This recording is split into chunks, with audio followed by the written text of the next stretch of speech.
Congratulations, Miss Lin. According to the blood test results, you are already 7 weeks pregnant. During this time, you need to rest, eat well, and take folic acid. Please come back for regular checkups. Lin Shu listened to the doctor and couldn't help but place her hands on her belly, feeling a mix of disbelief and wonder at the tiny life growing inside her. She had been feeling unwell lately, with a poor appetite and some nausea, thinking it was just a stomach issue. She had planned to visit the hospital for some medication, never expecting to find out she was pregnant. As she walked out of the hospital with the test results, Lin Shu hesitated about whether to tell Tang Yichen. She took out her phone, opened his contact, and then closed it again. She went back and forth, unable to make up her mind. Finally, she sat by the flower bed at the hospital entrance. 3 years ago, her grandfather fell seriously ill, and she took him to the city for treatment. There, she met an elderly man who turned out to be Tang Yichen's grandfather, a war buddy of her grandfather who had once saved him. The two old men were excited to reunite after many years. At that time, her grandfather was very ill and worried about leaving her alone. He entrusted her to Tang's grandfather, who immediately recognized Lin Shu as his granddaughter-in-law and insisted that his grandson, Tang Yichen, marry her quickly. Not long after their marriage certificate was issued, her grandfather passed away. When Tang's grandfather asked if she would marry Tang Yichen, she shyly nodded. Yes, she liked him, though she wasn't sure when it had started. Perhaps it was during their first meeting in the hospital when he opened the ward door, and sunlight streamed in, highlighting his sculpted features and deep, piercing eyes. At the time, she thought Tang Yichen agreed to marry her out of his own will, but it turned out he was pressured by his grandfather to do so. Their marriage was actually a contractual one. The night before they got their marriage certificate, Tang Yichen handed her a contract to sign. The old man insisted I marry you, so if you want the title of Mrs. Tang, I'll give it to you. But I can't offer you anything else. We'll divorce in 3 years. The contract stated that they would divorce after 3 years and that they could not have children. After the divorce, Lin Shu would keep the villa they lived in together and receive a substantial separation fee. In that moment, Lin Shu realized she was the only one who truly wanted to get married. She hadn't read the contract closely, not wanting to reveal her feelings or make herself uncomfortable, so she quickly signed her name and handed it back to Tang Yichen. The next day, the couple successfully obtained their marriage certificate. There was no wedding, just 2 red books in their hands. Xiao Shu, I'm sorry for the inconvenience. We won't hold a wedding for now, Grandpa Tang said to her. Although his grandson agreed to marry, he was adamant about not having a wedding, which made things difficult for Xiao Shu. It's okay, Grandpa. I understand, Lin Shu replied softly. After getting married, they moved into Tang Yichen's villa. Since Tang Yichen didn't like outside interference, they didn't hire any servants. Lin Shu didn't work and spent her days cooking and waiting for Tang Yichen to come home. Most of the time, he didn't return, so Lin Shu often ate alone. During the first year, they lived peacefully, sleeping in separate rooms and having dinner together at the old house on weekends. Tang Yichen's parents had passed away in a plane accident when he was young, leaving Grandpa Tang to raise him. This loss had changed Tang Yichen's once cheerful personality. He became quiet and serious. Thankfully, Grandpa Tang held on because of him, and Tang Yichen worked hard, eventually starting a successful company, making his grandfather proud. As a busy boss, Tang Yichen often worked late. Lin Shu would visit Grandpa Tang alone, feeling a warm connection with him, as if he were her own grandfather. Things began to change about a year after their marriage. One night, Tang Yichen came home very late, having had too much to drink. When the driver brought him back, Lin Shu hurried to help him and, with the driver's assistance, took him to the master bedroom, which she had been using. Not wanting anyone to know the truth, she carefully helped him onto the bed. After the driver left, Lin Shu started to unbutton his shirt, and as she did, she felt her face heat up uncontrollably. Just as she was about to leave, she felt a hand grab hers, causing her to stumble and fall onto him. Tang Yichen held her tightly, saying, "Don't leave me." Lin Shu felt tense and unsure of what to do. Suddenly, Tang Yichen rolled over, changing their positions. His dazed gaze lingered on Lin Shu for a few seconds, and his handsome face looked somewhat childlike due to the alcohol. Then, he kissed her unexpectedly, leaving Lin Shu's mind blank as she surrendered to the moment. The next morning, Lin Shu woke up early, anxious about the awkwardness of seeing him. She got up, ignoring the discomfort, took a shower and made breakfast. Only then did Tang Yichen finally come out of the room. Last night. Hurry and eat breakfast. She knew last night was an accident and didn't want to hear anything else sad, so Lin Shu quickly interrupted him. The two sat down and quietly ate breakfast. Later, I'll go buy some medicine, Tang Yichen spoke again.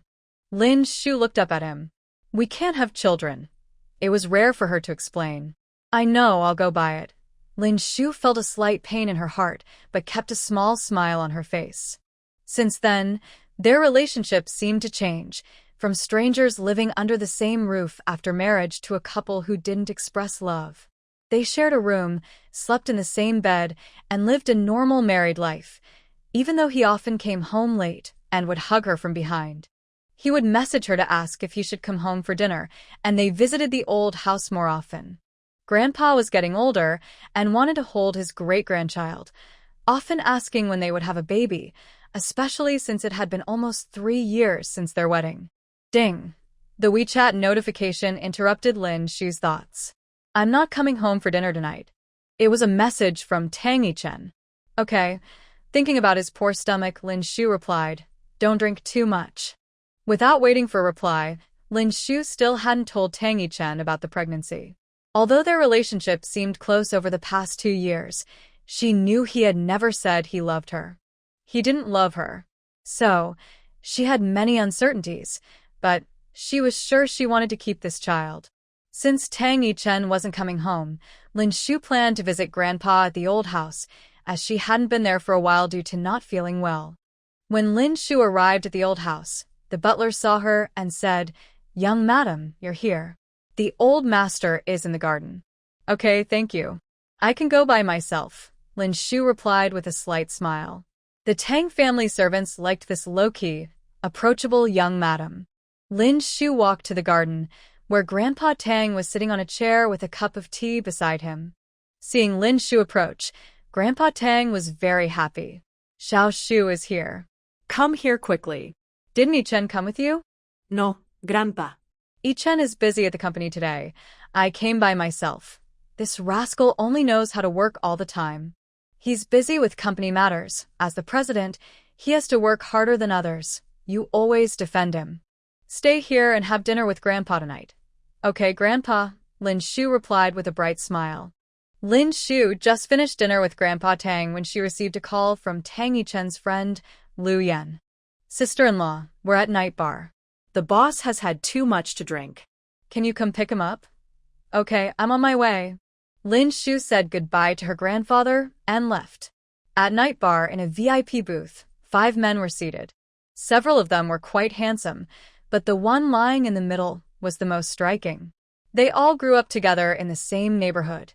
The eldest, Tang Yichen, the second, Mo Zhe, the third, Qin Hao, the fourth, Ji Fengfan, and the youngest, Lu Yan. Tang Yichen had indeed drunk too much and was feeling unwell, wanting to lie down for a bit. He pressed his temples with his hand. What's wrong with the boss today? Drinking so much, Lu Yan said, not noticing that Tang Yichen was in a bad mood. Wen Qing is coming back tomorrow, said the man with a face that even women would envy. Why is she coming back? Lu Yan exclaimed. Who knows? Second brother, how do you know she's coming back? The boss said so. Humph, the boss tells you everything. I'm no longer the little yen of the boss. When were you ever? Said the man in the black shirt. Third brother. Everyone laughed.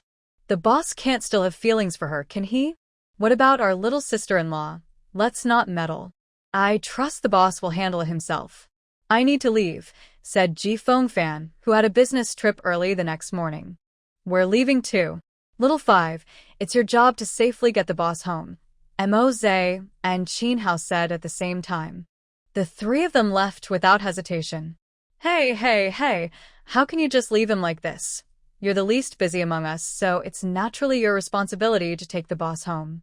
The three older brothers didn't leave Lu Yan any face, and really just walked away. Lu Yan looked at the boss slumped on the sofa and thought of their gentle, beautiful, and understanding sister-in-law. He then took out his phone and called her to come pick up the boss.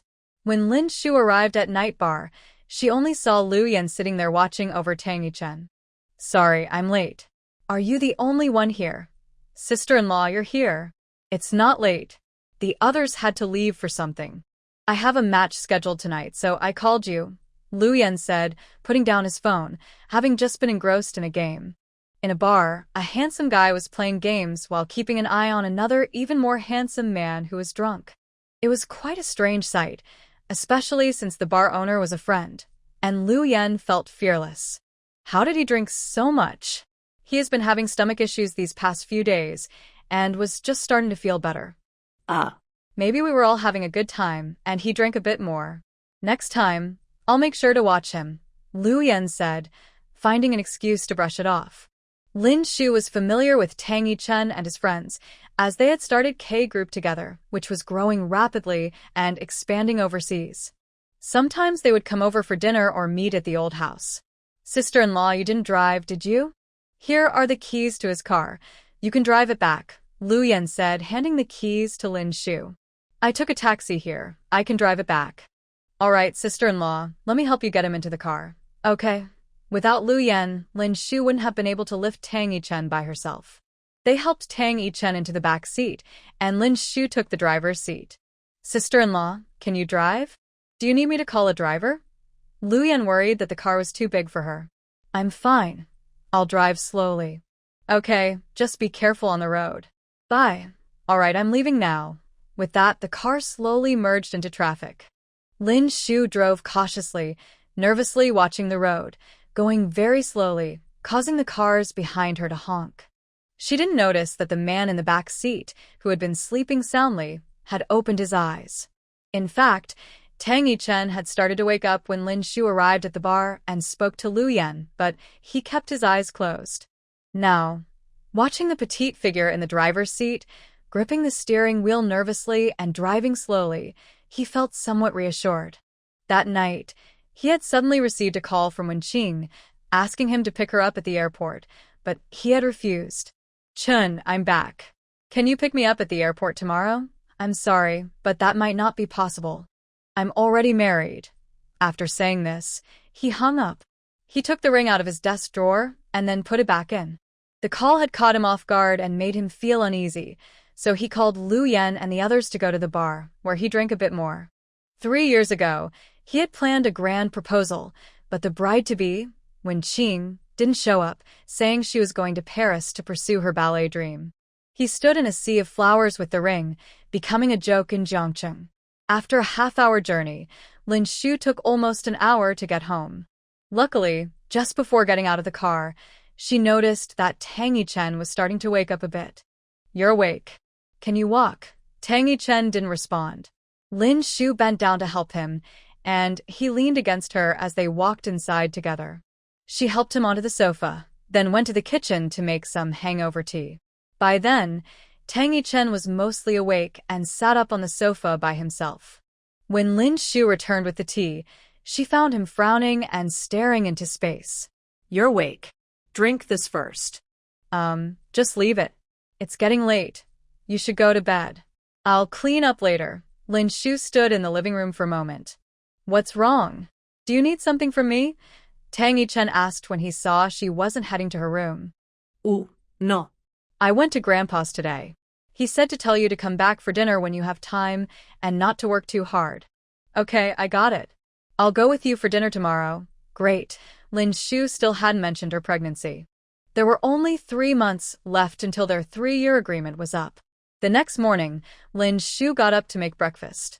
Worried that Tang Yichen might feel unwell from his hangover, she prepared some porridge to help his stomach. Tang Yichen came downstairs in a white tracksuit, looking almost like a college student. He frowned as he walked into the dining room. You're awake. Time for breakfast. Tang Yichen sat down and Lin Shu noticed he seemed to be in a bad mood. He always looked serious and frowning in the morning. She watched him drink the porridge without saying much and sat down opposite him to eat her breakfast. The porridge Lin Shu made was soft and thick. After finishing a bowl, she felt much better. After drinking too much last night, her stomach was uncomfortable, but now it was finally improving. Ding! Text message alert. Chun, I don't believe you got married. You're just trying to upset me, right? I'll wait for you at the airport. Tang Yichen glanced at it and set his phone aside without replying. He noticed a friend request on WeChat from Wen Qing, but he didn't accept it. He hadn't expected her to send a message. After she went abroad 3 years ago, he had deleted all her contact information to help himself move on. Ding! Another text message. Chun, I had my reasons back then. I've never forgotten you. Chun, I'm waiting for you at the airport. If you don't come, I won't leave. Tang Yichen felt increasingly annoyed as he held his phone. I'm not going to Grandpa's for dinner today. I'll go another day. I'll call him to explain. I have something to take care of today. Tang Yichen said to Lin Shu. Okay, you go ahead, Lin Shu's gentle voice replied. Tang Yichen looked at his wife, who had been married to him for almost 3 years. Over these 2 years, she had grown from a shy girl who had just come from the countryside into a graceful woman. It was undeniable that Lin Shu was a good wife. She took care of his daily needs and never disturbed him, always quiet and seemingly without any temper. She got along well with his family and was confident in front of his friends, showing no flaws. Moreover, they were very compatible in their intimate life, and being with her felt addictive, like a young man unable to control himself. He wasn't sure what his feelings for Lin Shu were. Perhaps it was just a habit, a comfort in knowing someone was waiting for him to come home. Wen Qing was his first love. They had been together in college. She was the star of the dance department, and he was a talented student in finance. Tang Yichen usually kept his distance from girls, and although many confessed their feelings, he always appeared unapproachable, often making girls cry. Their relationship began with Wen Qing pursuing him relentlessly until she finally broke through his icy demeanor. They had a good relationship, even though Tang Yichen was often cold and quiet. Wen Qing would always pull him out, dancing around him or chatting about everything, while he listened quietly. Tang Yichen planned to marry her after graduation and had prepared a huge surprise to propose, but the main character never showed up. He received a message from Wen Qing. Chun, I'm sorry.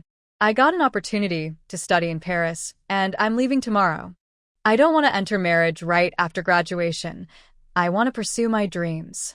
Please wait for me for 3 years. Tang Yichen didn't reply, but he kept waiting. He couldn't let go. However, 3 years later, Wen Qing still hadn't returned. When the dance troupe had a chance for her to become a lead, she chose her dreams over Tang Yichen once again. They never officially broke up, but they lost all contact from that point on. That night, Tang Yichen didn't come home. Lin Shu noticed he had left in a hurry and was worried something had happened. She called him, but he didn't answer, so she called his assistant. Assistantly, is Yichen with you? Madam, Mr. Tang is not with me today. There were no overtime arrangements. Is something wrong? Okay, it's nothing. Thank you, goodbye. You're welcome, ma'am. Goodbye. After hanging up the phone, Lin Shu felt uneasy in her stomach and quickly drank a glass of water to calm herself. She had a restless night and woke up early in the morning, but Tang Yichen had not returned yet.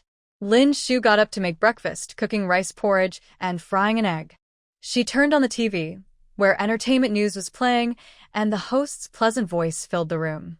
Famous dancer Wen Qing returns to the country, and the president of JK Group appears at the airport, suspected of rekindling an old romance. Clatter. Lin Shu dropped her chopsticks on the table, feeling a chill run through her. It was her, Tang Yichen's cherished first love. She had hurriedly canceled dinner at her grandfather's house yesterday and stayed out all night just to meet her. They must have been together last night. Lin Shu couldn't bear to think further. She mechanically finished her porridge, put the bowl in the kitchen without washing it, and sat on the sofa in a daze. Maybe it was time to leave, but she didn't know why it was so hard to let go. She placed her hands on her stomach. Baby, we might have to leave Daddy.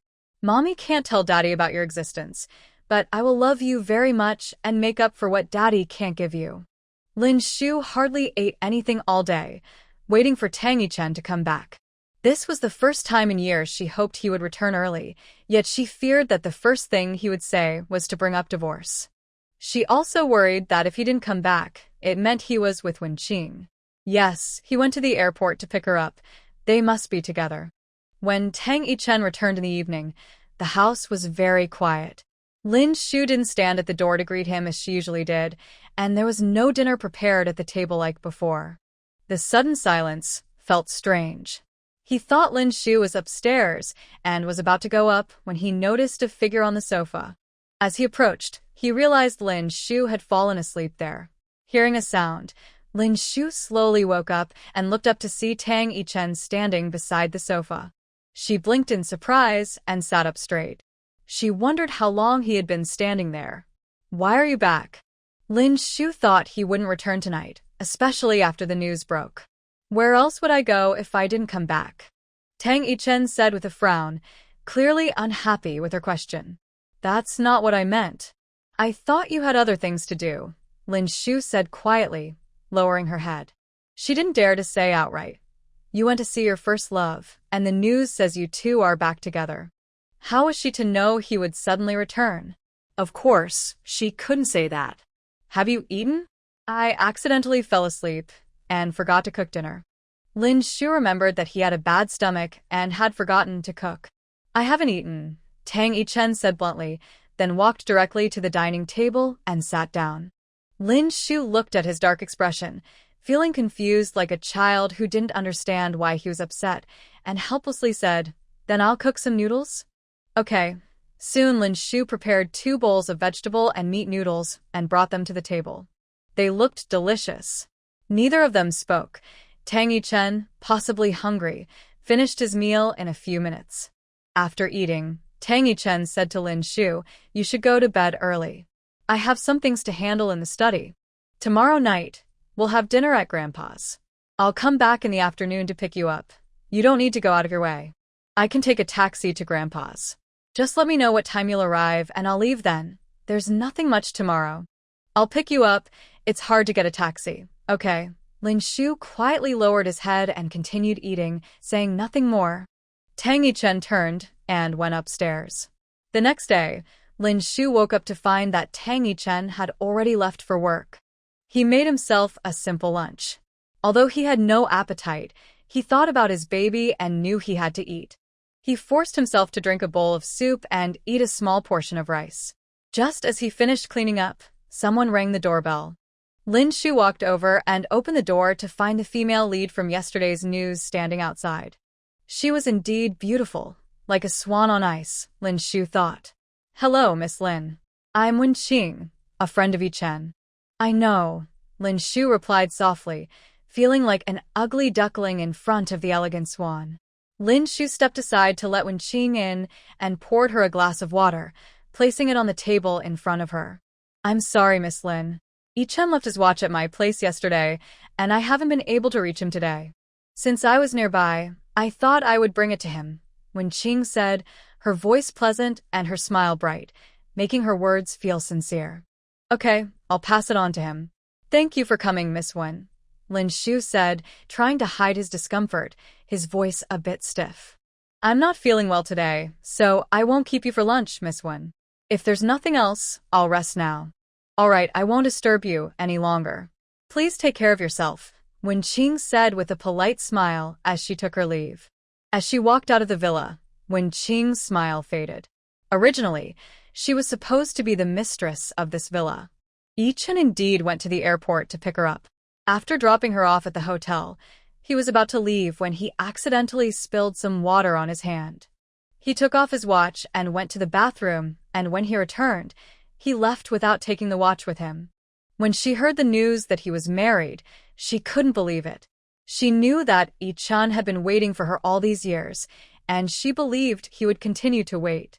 Yichen was sentimental, and she was his first love. During the years they were apart, there were no rumors about him, and even though she was abroad, she kept an eye on him and knew there were no women around him.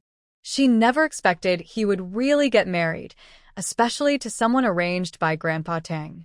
His young wife looked so small. Was she really an adult? No matter who it was, she wouldn't easily let go. She had injured her leg and could no longer dance, but Yi-chun had to be hers. After Wen Qing left, Lin Shu sat on the sofa, staring at the watch. This watch truly belonged to Tang Yi-chen. He had worn it for many years. It was a gift from Grandpa Tang when he graduated from college. She remembered picking it up once when she saw it on his bedside, noticing the letters, YC, engraved on the back. Her thoughts were interrupted by the ringing of her phone. It was a call from Tang Yi-chen. Lin Shu answered, "I'll be home in 10 minutes. Get ready to go out." Okay. Lin Shu snapped back to reality, hid her emotions, changed her clothes in her room, and waited at the door for Tang Yi-chen. His car arrived every 2 minutes, and once she got in, she didn't say a word. Tang Yi-chen sensed something was off with his wife, but he hadn't paid much attention to her lately and didn't know how to ask. Lin Shu was feeling emotional due to her pregnancy and was also thinking about how to tell Tang Yi-chen that Wen Qing had come by to return the watch. Should she secretly place it on the bedside or mention it to Tang Yi-chen? So, they both remained silent on the way. When they arrived at the old house, Aunt Wang was already cooking, and Lin Shu planned to help. Tang Yi-chen held her hand and said, "Aunt Wang is almost done. You should rest today." Noticing she seemed distracted, he decided to let her take a break. "Oh, okay. I'll go check on the flowers Grandpa planted in the garden." Hearing this, Lin Shu didn't insist on helping and thought it would be nice to see the flowers. "All right, I'll go to the study to find Grandpa." Okay. After that, they went their separate ways. When Tang Yi-chen entered the study, Grandpa Tang threw a pen holder at him. Tang Yi-chen didn't dodge in time, and it hit him on the forehead, leaving a mark. Grandpa Tang held the newspaper and shouted loudly, "What a mess. Look at what you've done. Where is Xiao Shu? Running around and causing trouble, and now there's news everywhere. The news has already been taken down. Do you think Xiao Shu doesn't know? You don't appreciate such a good wife. One day you'll regret it, and then don't come to me crying. You forced me to marry her. When I agreed to the marriage, you should have known this day would come. You. I could just hit you," he said, grabbing his cane and rushing toward Tang Yi-chen. At that moment, Lin Shu rushed in and stopped Grandpa Tang. "Grandpa, please take care of your health and don't get angry." Lin Shu helped Grandpa Tang sit down. She looked at the man in front of her. His forehead was injured, and he looked a bit disheveled. Lin Shu had just reached the door when she heard Tang Yi-chen say, "You forced me to marry her. When I agreed to the marriage, you should have known this day would come." She hadn't meant to eavesdrop. Aunt Wang had finished cooking, and she was about to call them down for dinner. Hearing her grandfather's excited voice, Lin Shu hurried in, worried that he might get too upset and hurt himself. She was also concerned about Tang Yi-chen. After all, Grandpa had been a soldier and still had strength. She didn't expect to find him injured. Why couldn't he say something gentle when Grandpa was angry, or just step back? The butler heard the commotion and came up, so I quickly asked him to help Grandpa downstairs. Lin Shu brought some iodine and approached Tang Yi-chen to disinfect his wound. "It's fine, just a small injury, no need." "A small injury still needs to be disinfected. It could get worse." She gently wiped with the iodine-soaked cotton swab. Tang Yi-chen felt frustrated. He had indeed gone to the airport to pick up Wen Qing, and after arranging for her at the hotel, he went back to work late and stayed in the company's lounge. He hadn't expected reporters to be waiting at the airport, and as soon as the news broke, he arranged to have it taken down. He wondered if Lin Shu had seen the news. Did she not care at all? Or had she seen it and was upset today because of it? Why didn't she just ask him directly? Lin Shu gently applied the ointment to Tang Yi-chen, unaware of his thoughts. "All right, let's go downstairs for dinner. We shouldn't keep Grandpa waiting too long." "Okay." Two people walked out of the study and went downstairs to the dining room. Grandpa was already at the table. When he saw them come down together, he quickly smiled and called Lin Shu over to eat, completely different from how he had scolded Tang Yi-chen earlier. "Xiao Shu, hurry over to eat." Let Aunt Wang serve you a bowl of soup to help you recover. Okay, Grandpa, Lin Shu replied obediently, sitting next to Grandpa with Tang Yichen. Grandpa really liked Lin Shu, not just because of his old friendship with her grandfather. He understood his grandson, who was emotional and easily deceived or hurt. Lin Shu was not only simple and kind-hearted, but also had a quiet strength. He hoped that Yichen would soon realize Lin Shu's good qualities so they could live happily together and have a great-grandchild, which would make his life complete. Why don't you both move back here? Xiao Shu is alone at home all day, and it would be nice for her to keep me company. I have no objections, Tang Yichen said. Grandpa had a point. Moving back to the old house would keep Lin Shu from being so lonely. He didn't even realize he was thinking about Lin Shu. Hearing Grandpa's suggestion, Lin Shu actually didn't want to be alone at home either, but since she was pregnant, moving to the old house would reveal her condition, so she couldn't do that. Grandpa, it's okay. I'm used to it. Yichen sometimes comes home late, and it would disturb your rest. It's more convenient for us to live separately. Tang Yichen was surprised that Lin Shu refused. After moving to the old house, Grandpa would definitely support her, which would be better for them. He didn't understand why she declined, but it was her choice. Grandpa was also worried about the couple's relationship. If that girl named Wen Qing caused trouble, moving in would let him keep an eye on things. Lin Shu's personality might lead her to suffer. But since she refused, he didn't want to push it. That's fine. Grandpa respects your decision. But if Yichen does anything wrong and makes you upset, you tell Grandpa, and I'll help you. He shot a glare at his grandson. Tang Yichen continued eating calmly, as if he hadn't heard Grandpa's words. Not at all, Grandpa. Yichen treats me very well. Tang Yichen raised an eyebrow, surprised. He didn't understand why his wife, who had been married for almost 3 years, felt the need to speak well of him in front of Grandpa. She could even complain, and Grandpa would definitely support her. Seeing Tang Yichen raise an eyebrow, Lin Shu felt a bit guilty and buried her head in her food. Since you don't plan to move here, it's too late today, so just stay over.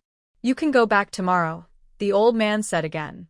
Lin Shu noticed that Tang Yichen didn't argue, so she replied, Okay, Grandpa. After dinner, instead of working, Tang Yichen sat in the living room watching TV with Lin Shu and Grandpa. Grandpa, being older, soon asked the butler to help him to bed.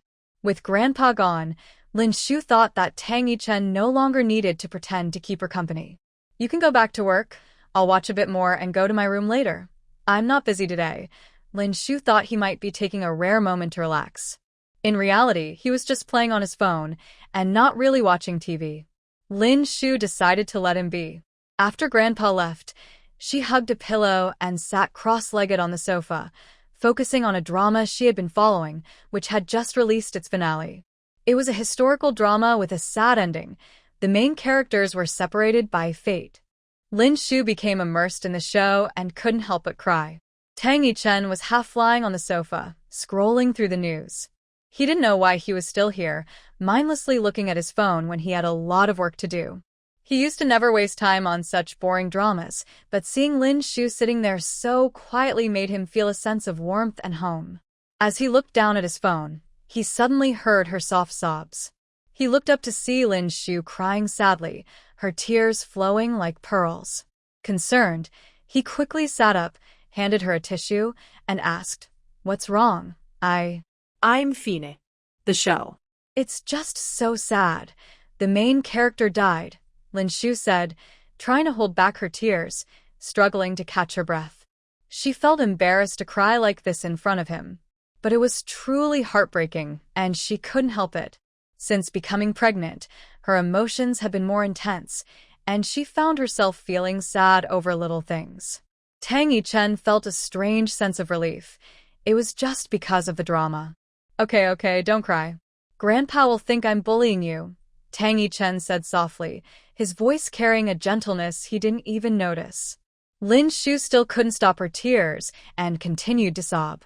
Tang Yichen gently patted her back and softly comforted her.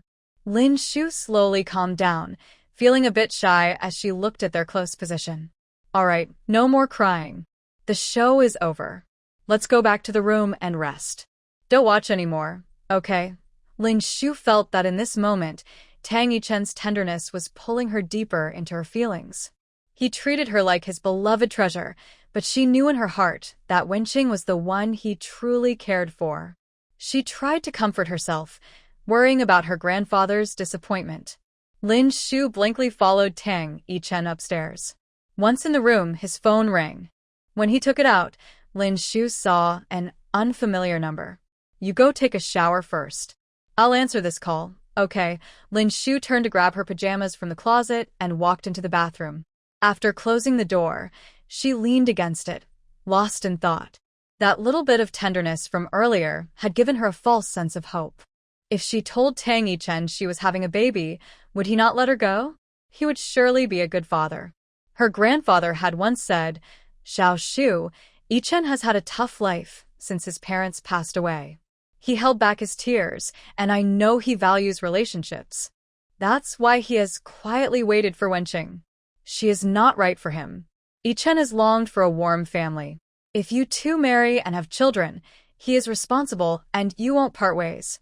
This was her grandfather's advice to help her get pregnant quickly and keep Yichen close. But even if she could hold on to him, she couldn't keep his heart. She wanted Yichen to be happy and was willing to support his happiness. A woman's intuition told her that the call was from Wen Qing. She didn't know what Wen Qing would say or if Tang Yichen would go out to find her and not return. Even if he did go, she felt she had no right to say anything since it was a contractual marriage and the 3 years were almost up. If it weren't for her presence and her grandfather forcing them to marry, would Yichen still be waiting for Wen Qing? Seeing Lin Shu go into the shower, Tang Yichen stepped onto the balcony to answer the call. "Chun, you finally answered my call. I don't want to stay in a hotel. I'm scared alone at night. Can you come and keep me company? I'm at the old house, and it's not convenient to go out tonight. Tomorrow, I'll have Lu Yan find you an apartment.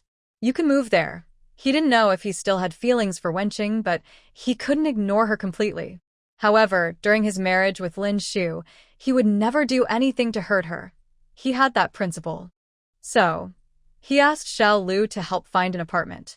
"Okay, Chun, I'm sorry to bother you.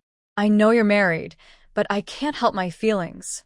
I think about you every day." "All right, get some rest," Tang Yichen interrupted Wen Qing.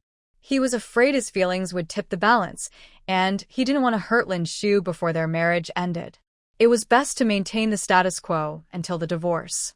"Okay, Chen, I will wait for you," Wen Qing said as she hung up, tightly gripping her phone.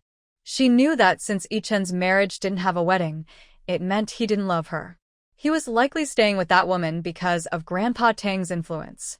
No matter what, she had to win Yichen back. After ending the call with Wen Qing, Tang Yichen called Lu Yan directly. "Brother, what do you need at this late hour?" Lu Yan's carefree voice came through. "Help me find an apartment for Wen Qing tomorrow." "Brother, are you really going to cheat? Are you hiding a mistress? I can't believe this about you. Get it done tomorrow, then come to the office," he said before hanging up. Listening to Xiao Wu's accusations, he wasn't sure what he wanted. He had never been indecisive. He decided to leave it at that for now. Should I tell my sister-in-law the news? If I don't, how will I face her innocent eyes later? Ugh, my brother is so cunning, always making me the bad guy. Lu Yan sighed as he lay on his bed, talking to himself. After Lin Shu finished her shower, Tang Yichen had already finished his call and was standing on the balcony, not entering the room. "I'm done. Do you want a shower?" Lin Shu wondered if he planned to go out, which meant he wouldn't be staying the night at the old house. "How can I sleep without a shower? I'm all sweaty." "You don't mind, do you?" Tang Yichen looked at his wife with a half-smile. She had just come out of the shower, wearing a modest cotton nightgown, her long hair cascading down her back. Her small face, with arched eyebrows, framed a pair of dark, clear eyes that always seemed to have a gentle smile, as if she would never get angry. Lin Shu noticed that Tang Yichen was staring at her, and realizing she was only in her pajamas, quickly ran to the bed and covered herself tightly with a blanket. Tang Yichen watched her actions and chuckled softly. Was he really that scary? It wasn't like she hadn't seen him before. She looked like a frightened little rabbit, while he felt like the big wolf chasing after her. Earlier, while watching TV, Wen Qing had called several times, but he didn't answer.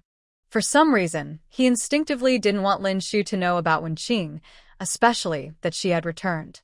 So, when he entered the room, he told her to take a shower, hoping to avoid her while he answered the calls. After taking a shower, Tang Yichen came out and saw Lin Shu lying small on the bed, her breath soft and her eyes peacefully closed. Her long eyelashes cast a faint shadow like a little fan. He gently walked to the other side of the bed and lay down slowly. Feeling the person behind her settle down and breathe evenly, Lin Shu slowly opened her eyes. Yes, she had been pretending to sleep. She was worried about Tang Yichen thinking about certain things since she was pregnant. The doctor advised not to engage in intimate activities during the first 3 months, so she needed to be careful. She wondered if his staying home was because it was inconvenient to go out or for another reason. Should she advocate for herself and the baby? Or, as her grandfather said, would the baby change Yichen's mind and bring blessings to their marriage? In the morning, Tang Yichen got up while Lin Shu was still asleep. He didn't wake her and went straight to the company, busy with several meetings and leaving without breakfast. In the president's office on the top floor of the JK Group headquarters, several founders were discussing work. The eldest sat behind the large desk, listening to everyone report on their progress. Big brother, the cooperation project in Europe is in trouble. The new leader of the Lawrence family, named Keen, doesn't understand the rules and is trying to take advantage of the situation, asking for an additional 5%. However, he hasn't shown up yet, sending his underlings to negotiate. Second brother, you need to fly to Europe tomorrow and talk directly to the old leader. If they want to cooperate, they need to sign. If not, they can leave. Third brother, talk to the people in the Middle East. There are plenty of competitors for this opportunity. Considering our long-term cooperation, give them one last chance. If the Lawrence family wants to hold on, let them walk away empty-handed. Understood, big brother. Second brother Mo Zhe and third brother Qin Hao accepted their tasks and prepared to leave. Lao Sijifeng Fan mainly manages the entertainment sector of the group. He appears in entertainment headlines every day and rumors about him and young celebrities are everywhere. He is known as a boy in Jiangcheng, charming and generous, giving gifts like bags and houses to his partners. Every ex-girlfriend speaks well of him after they break up. Ah, you're leaving? Not waiting for Xiaowu. You can wait by yourself. We're busy, Mo Zhe and Qin Hao said as they walked away with their documents. Once they left, Ji Fengfan continued to lounge and play games. After a while, he heard Lu Yan's voice and rushed into the office, flopping onto the sofa. Ugh, I'm exhausted. I finally arranged things for the boss's partner. Just then, Tang Yichen looked up from a pile of documents, giving him a cold stare. Xiao Wu, don't speak carelessly. Lu Yan quickly raised his hand to cover his mouth and fell silent. Xiao Wu, what's going on? The boss is actually seeing someone behind his wife's back. Ji Fengfan stopped playing and put down his phone, looking at Lu Yan with curiosity. As the head of the entertainment company, he always had a knack for gossip, especially when it involved their innocent boss. After a brief romance, he thought the boss was finally ready to settle down, but now it seemed he had a secret lover. True to form, the boss was surprising everyone. Fourth brother, you should ask the boss yourself. I don't dare to speak ill of him behind his back. He can be scary when he's angry. How is that speaking ill? I'm just revealing the truth. Ji Fengfan leaned in closer. Come on, tell me what's really going on. Lu Yan looked up at the boss, who was deeply focused on work, and quietly shared the gossip with Ji Fengfan. Big brother called me last night and told me to help Wen Qing find a place to stay today, and I had to get it done before returning to the company. You usually have nothing to do all day. Fourth brother, that's not the point. Why does everyone pick on him? If Big Brother is rekindling an old flame, then it's not his style to juggle two relationships. If it's true, then Xiao Shaozi might be in trouble and could end up leaving. Really? They've been married for almost 3 years. Big Brother must have feelings for Xiao Shaozi. Let's make a bet. I'm not betting with you. Why not? Lu Yan angrily questioned, his voice rising without him realizing it. His excitement made everyone stand up, thinking that fourth brother was very angry with Wen Qing. You two need to be quiet if you're going to stay here, or just leave and do whatever you want. Don't keep wandering in front of me. Tang Yichen looked at the two whispering to each other, making too much noise. He really wanted to send them away. Fourth brother, why won't you bet with me? Lu Yan quickly sat down when he heard the eldest brother starting to get angry, still not giving up and asking Ji Fengfan why he wouldn't bet with him. He decided to help his sister-in-law win people over. Because, like you, it's pointless to bet. Fourth brother, you noticed too, right? The eldest brother has feelings for my sister-in-law. I knew I wasn't wrong. Even a fool can see that, let alone you. Then why did the eldest brother go to the airport to pick up Wen Qing, arrange a hotel for her, and now help her find a place? How would I know what the eldest brother is thinking?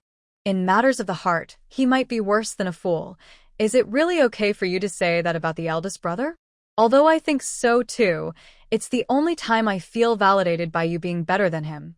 The two of them were just hanging out in Tang Yichen's office, not doing anything productive. Fourth, are you really that bored lately? I haven't finished talking to you about the last news story. How about you help out with the project from second brother? Eldest brother, I rarely get a break, and then I run into you. The last news isn't my fault. The paparazzi were there, and I removed all the news right away, leaving no trace. Ji Fengfan said proudly. Eldest brother, I finished my tasks today. I found a place for you and helped with the move. Lu Yan immediately chimed in, eager to show he was working. Tang Yichen looked at the two thick-skinned guys and could only shake his head, deciding to leave work early and go home. Out of sight, out of mind. Lu Yao saw Tang Yichen get up and grab his coat, preparing to leave, and quickly followed. Eldest brother, are you off work? Going home? Let's go together. Tang Yichen stopped and looked at the two following him, cautiously asking, why are you two following me home? Can fourth brother and I come over for dinner? It's been a while since I had my sister-in-law's cooking. Lu Yan smiled, trying to please Tang Yichen. No. Tang Yichen directly refused, having never seen anyone so thick-skinned. Why not? It's not like I'm eating your food. I'm calling my sister-in-law right now, Lu Yan said as he immediately took out his phone to make the call. Tang Yichen didn't have time to stop him.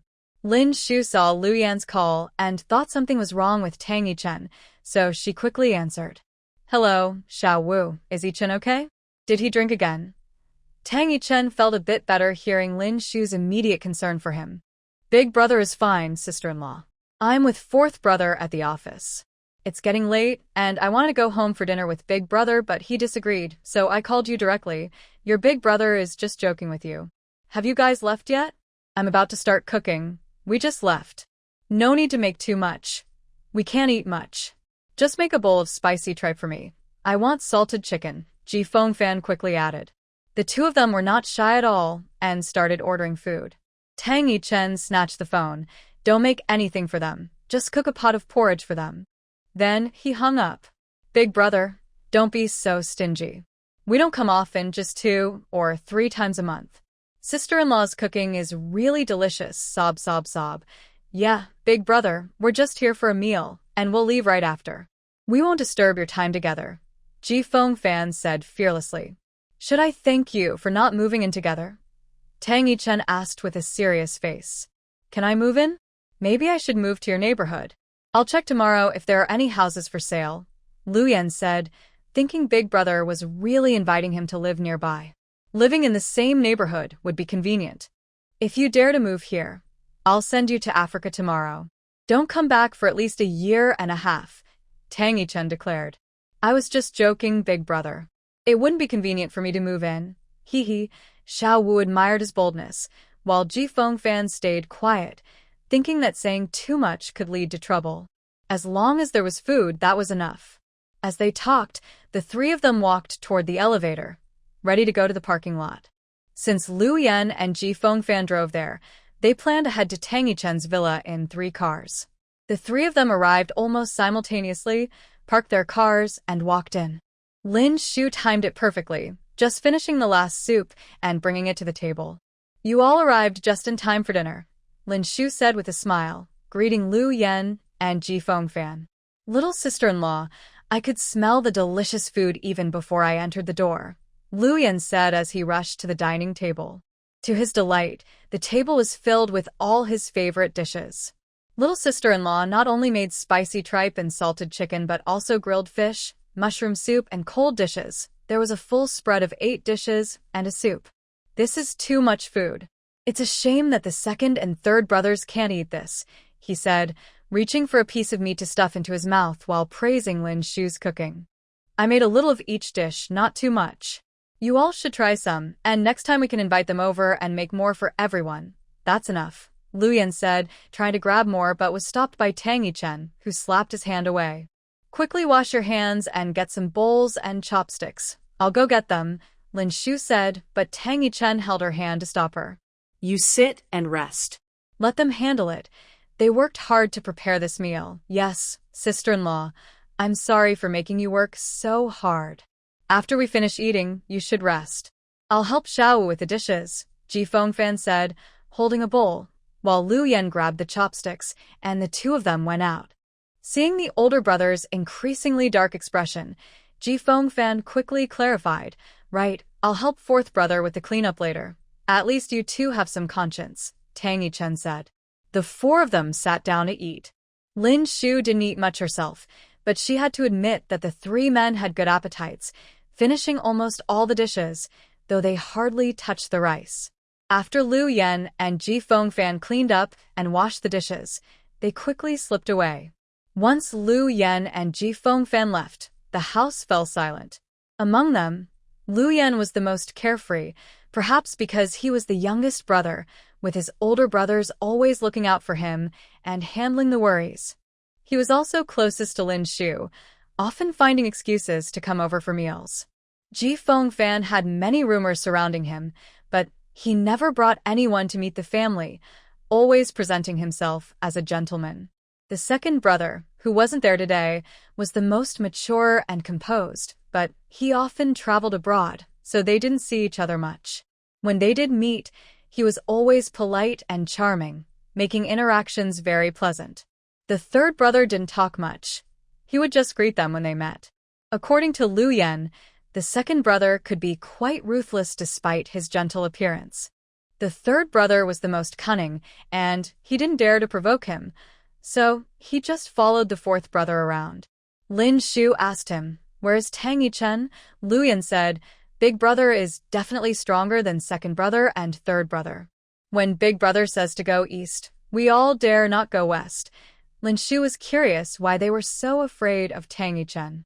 After all, in the 3 years they had spent together, aside from being a bit distant, things seemed fine to her. Lu Yan explained that they had always listened to Big Brother since they were young. It was a trust built over time, a bond that felt like life and death.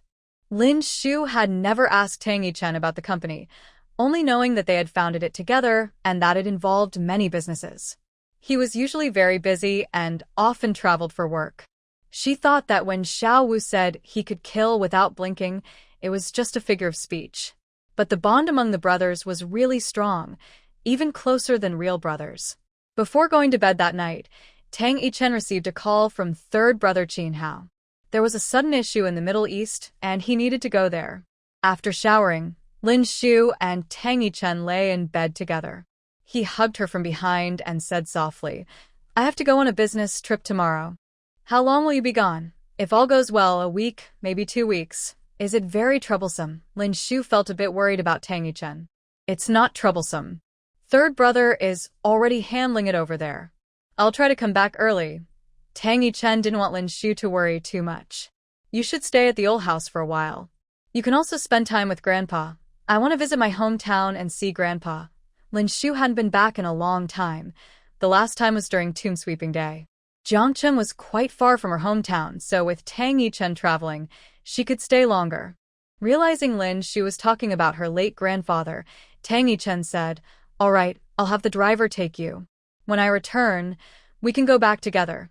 He knew she always brought things for the villagers when she visited. To make it easier for her, he arranged for a driver.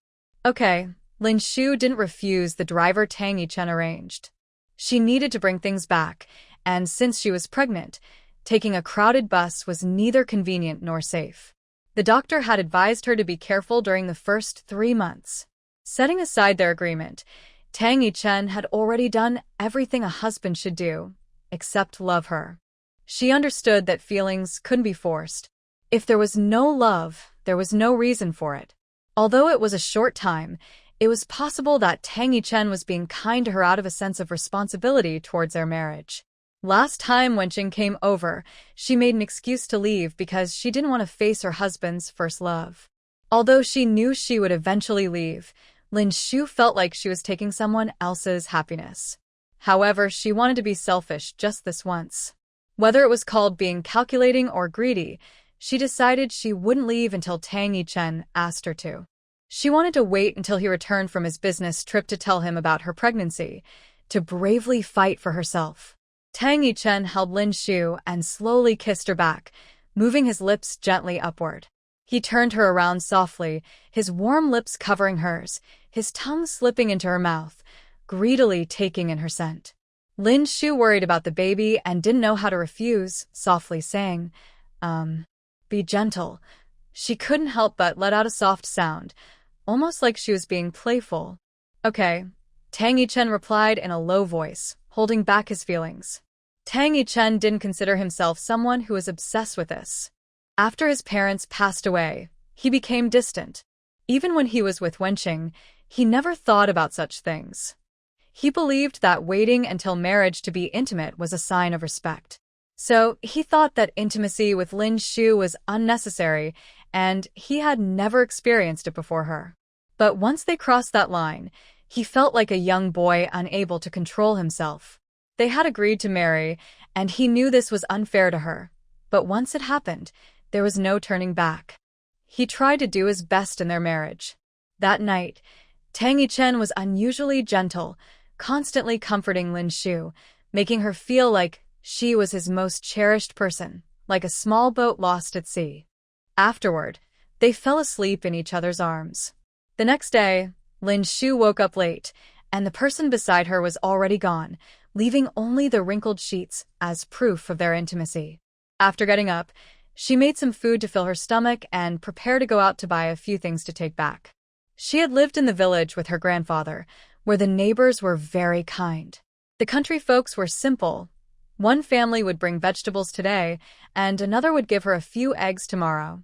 Lin Shu remembered their kindness and always brought something back for everyone.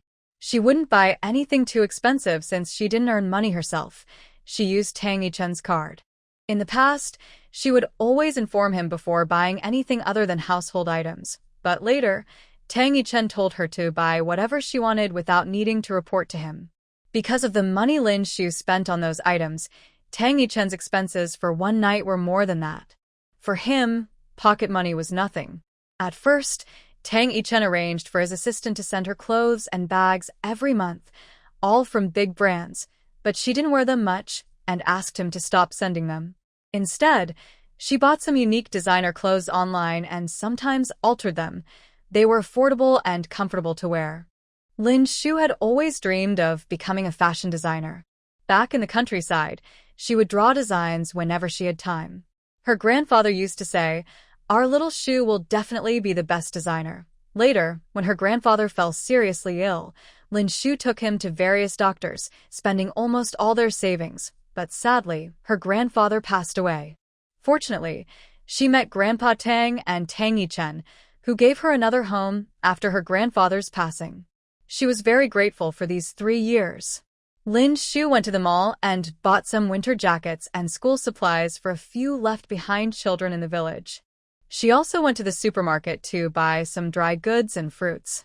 The village mostly had elderly people and children, as the young adults had gone out to work.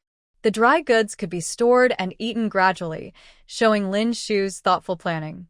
She filled 2 large boxes with items and asked the driver to take them back to the villa first, planning to be picked up in the morning. Since it was getting late and driving at night wasn't safe, Lin Shu decided to set off in the morning. Tonight, she planned to visit Grandpa Tang and say hello. With Tang Yichen on a business trip and her returning to her hometown, she probably wouldn't be able to visit him for a while. Lin Shu took a taxi to the old house. The housekeeper said her grandfather was resting upstairs, and Aunt Wang was preparing dinner. Lin Shu went into the kitchen to help. Seeing Aunt Wang picking vegetables, she joined in. Aunt Wang quickly said, "Young lady, you should rest. Every time you come, you end up working in the kitchen and I feel embarrassed." "It's fine, Aunt Wang. I don't have anything else to do, and I actually enjoy cooking," Lin Shu replied with a smile, continuing to help with the vegetables. Aunt Wang had been with the Tang family for many years. After the young master married the young lady, the house was no longer so quiet. Since the tragic accident that took the lives of the master and mistress, the old master and young master had relied on each other for many years. The arrival of the young lady had brought warmth back to the home. After Lin Shu finished helping with the vegetables, Aunt Wang insisted she take a break and wouldn't let her do any more work. Unable to argue, Lin Shu had to leave the kitchen. As soon as I entered the living room, the butler brought Grandpa Tang downstairs. "Xiao Shu, you're here? Yi-Chen is busy again," Grandpa Tang said as he hurried down after hearing the butler mention that his granddaughter had arrived. "Grandpa, Yi-Chen went on a business trip today. He said he would be gone for at least a week. I thought it would be a good time to visit home and wanted to say hello before I left." All right. You should visit your grandfather. If you need anything, I can have someone send it to you." "No need, Grandpa. I already bought everything during the day. Yi-Chen arranged for a driver to take me back tomorrow." Okay. At least that boy knows how to care for you." Hearing Grandpa say this made Lin Shu blush a little. "Grandpa, I will have dinner with you tonight and then head back. My things are at the villa, and the driver will pick me up early tomorrow." "All right, just make sure to eat well and come back early. Don't stay out too late by yourself. I worry when it gets dark." "Okay, Grandpa," Lin Shu replied obediently. The next morning, Lin Shu set off on her way back home. The driver, Mr. Li, usually drives for Tang Yi-Chen. He is quiet and answers questions, but doesn't talk much otherwise. He seems to be a retired soldier. On the way, Mr. Li asked if they needed to stop for a break, but Lin Shu wanted to get home early, so she declined. Since it wasn't a holiday, there wasn't much traffic. They made good time and arrived at the village in the afternoon.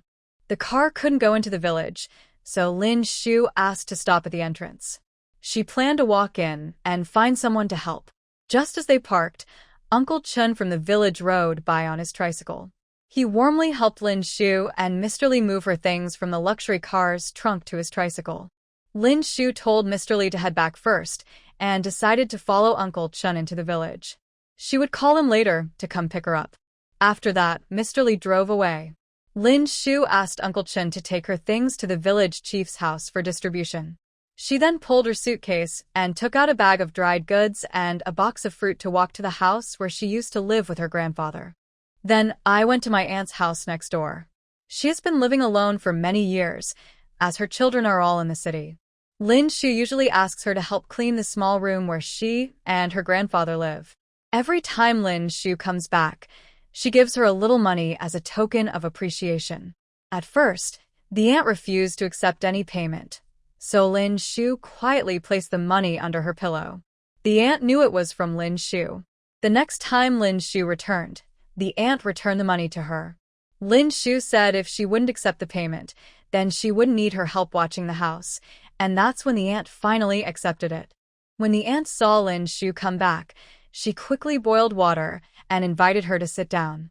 "Aunt, you don't need to fuss. Sit down and rest. I brought you some food and some fruit.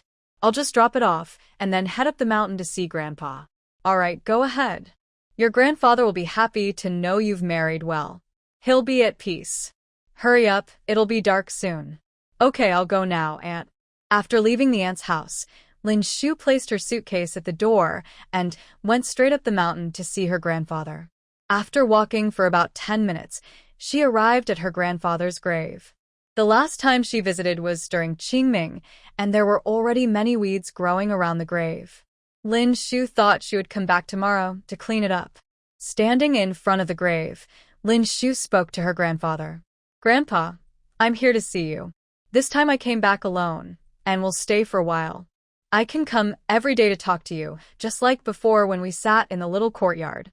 Yi-Chen is busy with work. He said he would come back with me next time to see you. Grandpa, I have a little baby now, and I haven't told Yi-Chen yet. You are the first to know. I wonder if Yi-Chen will like children." I plan to tell him when he returns from his business trip. He will definitely be a good dad.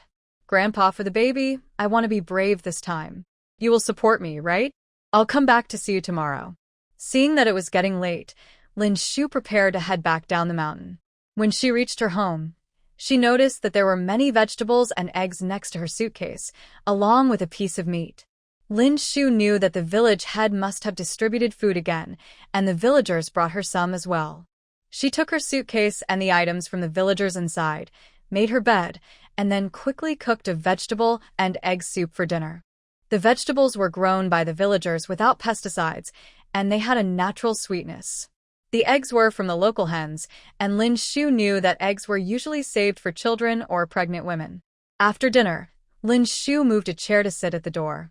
The autumn evening was a bit chilly, and the sky was very dark, with bright moonlight shining in the yard.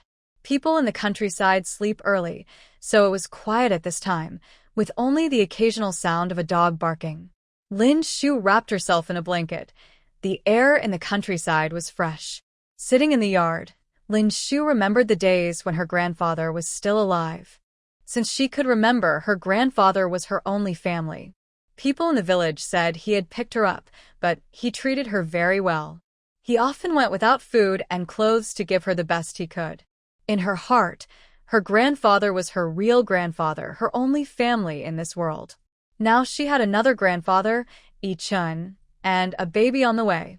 Lin Shu felt very lucky and happy. Thinking of Yi Chun made her miss him a bit. She took out her phone but found no messages from him. Lin Shu didn't dare to text him, not wanting to disturb him. During the day, she asked the driver, Li Yong, where he had gone on a business trip. Li Yong said it was to the Middle East, a place she had never heard of before and knew was quite chaotic. After sitting at the door for a while, Lin Shu felt sleepy. Since becoming pregnant, she had been especially drowsy. She got up, took the chair inside, and prepared to wash up and sleep. She needed to wake up early the next morning to clear weeds from her grandfather's grave, so resting early was a good idea. The next morning, Lin Shu changed into sportswear and put on sneakers. She went to borrow a chopping knife from her aunt and headed up the mountain. Just as she arrived at her grandfather's grave and was about to start cleaning, she heard someone calling her.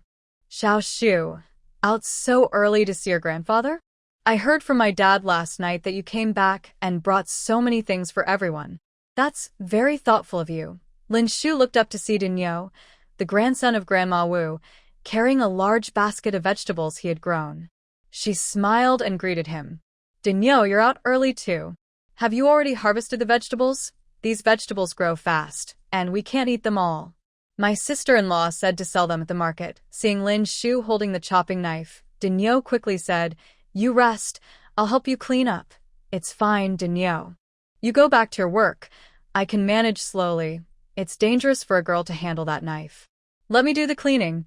You can sit over there. He took the knife from Lin Shu and bent down to start clearing the weeds around the grave, chatting with her as he worked. I heard my dad say yesterday that a Yao is coming back today. You two haven't seen each other in years, right? You always miss each other when you come back. Are you staying today? If you do, you might get to see a Yao, Big Nyo said excitedly. The Yao he mentioned is Lin Mu Yao, the first college student in the village, and he got into a prestigious university. Is a Yao back too? It's been many years since I've seen him. He left for school, and then we had to leave the village to take care of Grandpa's illness. Yes, it's hard to believe your grandfather has been gone for 3 years now, and you've already gotten married. A Yao is doing well, right? Yes, he started his own company after graduation, and it's doing quite well. I heard he came back to discuss tourism development with the village chief. That's great. If everyone has an income, life will improve. A Yao is still so impressive. Yes, back then, you and a Yao were the best in our village.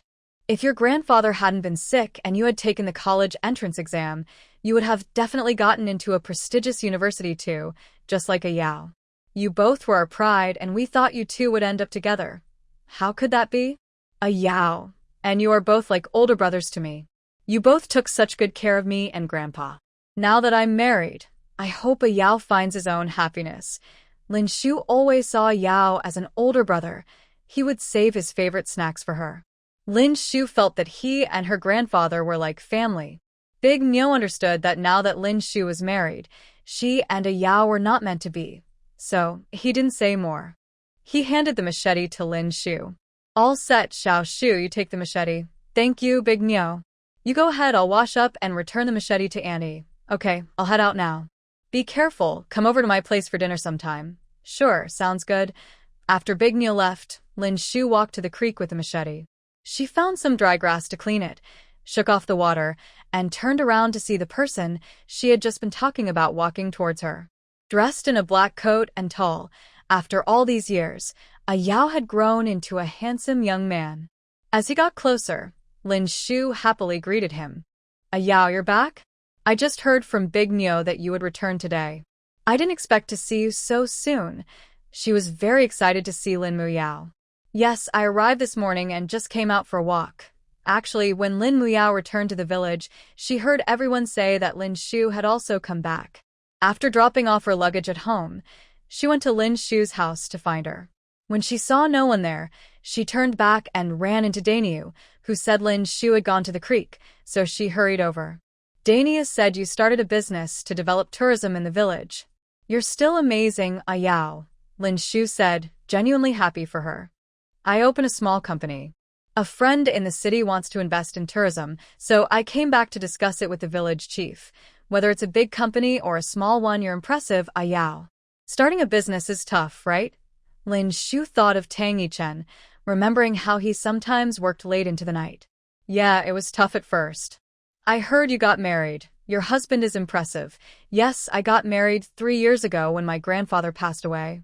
My husband is also an entrepreneur, just like you. Lin Shu, does he treat you well? Ah, Yao, Yichen treats me very well.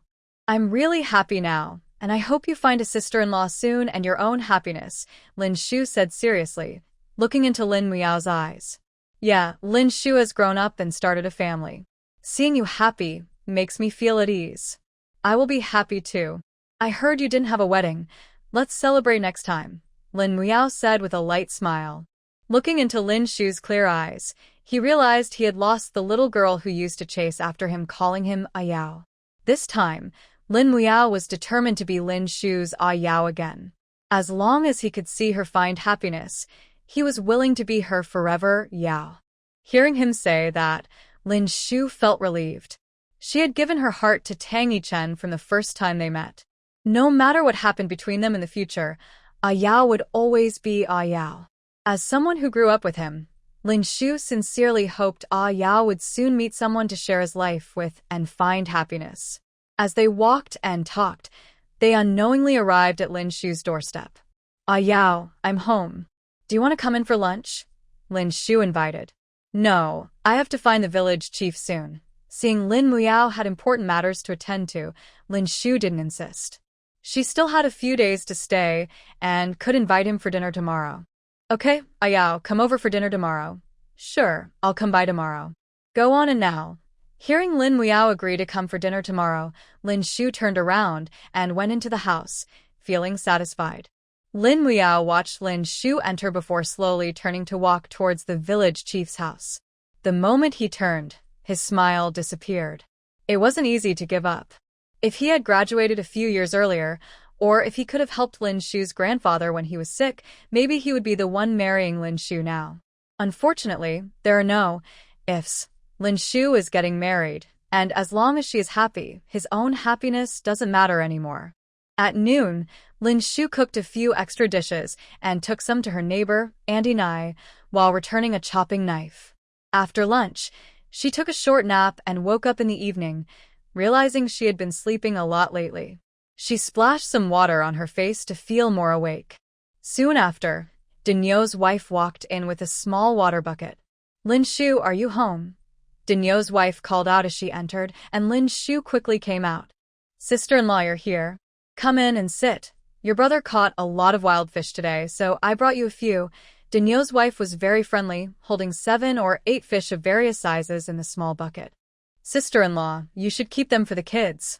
We have plenty at home. Just get a bucket or basin, and I'll pour some in for you to keep. If you don't eat them today, you can have fresh fish tomorrow.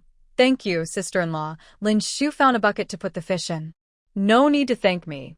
I'll head out now. You keep busy. For dinner, Lin Shu made fish soup with 2 of the fresh wild fish, which tasted especially delicious. That night, lying in bed, the night was very quiet, and Lin Shu found herself missing Tang Yichen.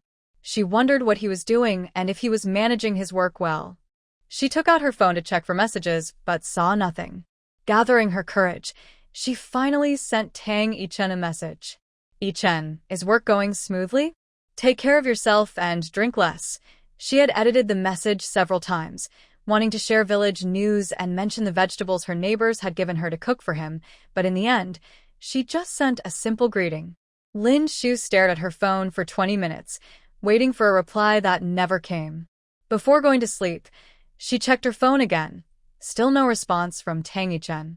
Feeling a bit down, she lay on her side, resting a hand on her stomach and talking softly. Baby, Dad must be very busy and didn't see the message Mom sent, so he hasn't replied to us, right? When Dad comes back from his trip, let's tell him that the baby has arrived, okay? After talking for a while, Lin Shu felt tired and went to sleep early. In Jiangcheng, in the office of the president of JK Group, Lu Yan was lying alone on the massage chair, sighing. Sigh, my older brothers are not here. The 4th brother is busy with something and is nowhere to be seen. Even my sister-in-law has gone back home. Sigh. Lu Yan let out a long sigh. Just then, Secretary Yang walked in. Lu has been in Tang's office for 3 days, coming in every day to check in on time, and having her prepare lunch to be delivered to the office. He stayed until everyone else left. Lu Yan looked up and saw Secretary Yang sighing again. Sigh. Secretary Yang found it a bit amusing to see Lu Yan like this. He was the most down-to-earth and approachable among the executives, often joking with everyone. Only they felt comfortable discussing things outside of work with him. She then asked, "What's wrong, Mr. Lu? I heard you sighing at least 10 times this morning. I'm bored. My brothers are not here and my sister-in-law is also gone. There's no one to play with," Lu Yan replied, which was typical for him. "You could go find Miss Tang, Mr. Tang's cousin, or Miss Qin, Mr. Qin's sister, to hang out with," Secretary Yang suggested. Tang Wanner, Mr. Tang's cousin, is a 3rd-year student at a university in Jiangcheng, lively and innocent, always ready to help those in need. Qin Qing, Mr. Qin's sister, is a senior interning under Ji Fengfan, who enjoys writing novels and dreams of becoming a screenwriter. She is currently a small assistant, starting from the bottom without any special treatment, so she is very busy. Sigh.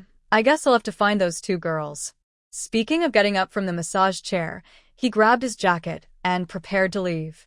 "Mr. Lu, do you still want to order lunch?" "No, I'm going to hang out with Wanner and Qing," he said as he walked out, taking out his phone to create a group chat with the 3 of them. At Wanner, at Wanner, Qing, come out, 5th brother will take you out for some fun tonight. Lu Yan directly tagged them in the group. "5th brother, isn't my older brother not here?" Tang Wanner quickly replied. "Big brother is on a business trip and we don't know when he'll be back. Tonight, you and 5th brother should go to 3rd brother's bar for some fun. Let's meet at the bar entrance. What about little sister-in-law? Invite her to join us." Qing also spoke up. Little sister-in-law has gone back to her hometown and isn't in Jiangcheng. Lu Yan treated these 2 younger sisters like his own, often taking them out to have fun when he had the time. "I'm still at school. It will take me an hour to get to 3rd brother's bar." Tang Wanner had no classes in the afternoon, and it was Friday. She originally planned to go back to her dorm to watch a show, but since 5th brother wanted to go out, she didn't want to stay in the dorm anymore. "I'm so busy. I need to go to the film set, and I probably won't arrive until after 7. Qing mentioned in the group chat, as she was just a junior assistant and her supervisor was very strict, so she couldn't leave early. "Then I'll take Wanner to have lunch first, and then we'll go to the bar. Do you want me to arrange someone to pick you up?" Lu Yan thought about how he hadn't eaten lunch yet and planned to take Tang Wanner to eat first before heading to the bar. Although they could go anytime, the bar officially opened in the evening, which would be perfect timing for Qing. "No need, 5th brother. I'll finish here and take a taxi over."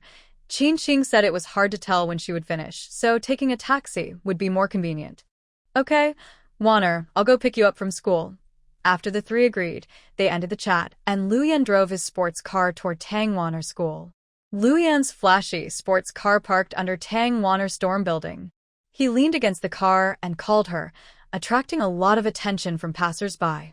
When Tang Wanner received Luyan's call and learned he was downstairs, she was startled and quickly ran to the window to look down. She knew that with fifth brother's flashy personality, coming to pick her up would definitely cause a stir, so she quickly told Luyan, "Fifth brother, drive to the school entrance. I'll be right there." "Why? I'm already at your dorm building. Just come down and get in. Why make it complicated?" Luyan was completely unaware that he had already drawn a crowd of students. "Fifth brother, with your flashy sports car parked under my dorm and you standing next to it, just look at how many people are watching. If I go down to get in the car, everyone will think I'm being supported by a wealthy person. Rumors can be scary, fifth brother. I want to graduate in peace." Tang Wanna knew that if everyone saw her getting into fifth brother's car today, tomorrow the school forum would be buzzing with news about her being supported by someone. "This is my most low-key car," Luyan said innocently. "Please hurry and drive out." "I'll be down soon," Tang Wanna urged. Okay, I'll wait for you 50 meters from the gate." He got in the car and drove out of the school gate. After stopping for a moment, he saw Tang Wanner fully prepared, sneaking to the car. "Is it really necessary?" Luyan didn't understand. "Better safe than sorry. Let's go, Brother Wu. What are we having for lunch? Brother will take you to eat some special dishes. I went with Brother C last time and it was really good. Today, I'll let you try it." As Luyan spoke, he started the car and drove away. When it came to food, Brother Wu was truly skilled. He often searched for good places to eat and frequently took her and Qing along to enjoy. Woohoo, Brother Wu is the best. If Luyan wasn't driving, Tang Wanna would have jumped up to hug him. When Brother Wu said the food was good, it was definitely delicious. For Tang Wanner, who loved food, nothing was better than going out to eat with Brother Wu. Luyan took Tang Wanner to eat special dishes, and then she insisted on shopping, claiming her computer was broken and she needed a new one. After shopping all afternoon, they finally found one that cost over 10,000. Of course, Luyan paid for it. After enjoying good food and getting a new computer, Tang Wanna was extremely happy, bouncing along the way. When they arrived at Nightshade Bar, the staff recognized them and immediately took them to their exclusive VIP booth. Luyan, with the two girls, planned to safely take them home later and didn't intend to drink, so he ordered a soft drink. Tang Wanna ordered a cocktail. Seeing that Brother Wu was having a drink, she relaxed, knowing he would take her and Qing home later. Besides, there was no school tomorrow, so she planned to stay at Qing's small apartment and sleep with her. Just as the server brought their drinks, Qing arrived. Tang Wanner happily bounced over and grabbed Qing's arm. "Qing, you came so quickly. I was just about to call you. I was supposed to go to the filming set, but the lead actress had a last-minute issue, so we didn't go. I came here right after work." "Qing is here. What would you like to drink?" Luyan asked. "Brother Wu, I'll have the same as Wanner," Qing said as she sat down. Luyan called the server and ordered her the same cocktail as Tang Wanner. Tang Wanner and Qing were of similar age, so they chatted endlessly. Qing, who interacted with many celebrities in the entertainment industry daily, had a lot of gossip to share. Tang Wanna learned from Qing how complicated the entertainment industry is. Some people seem gentle on the surface, but act arrogantly behind the scenes, looking down on others. If there are any rumors linking them to her fourth brother, it becomes even more chaotic. Because of this, Tang Wanner has already lost interest in several idols. Now she just enjoys gossip and doesn't support anyone anymore. "Who is the female lead?" Tang Wanner casually asked. "Who else could it be?" "It's Coco, who is very popular right now. She has a terrible temper, but you can't tell at first," Qing whispered to Tang Wanner. "Isn't she the new actress who just made headlines with fourth brother yesterday?"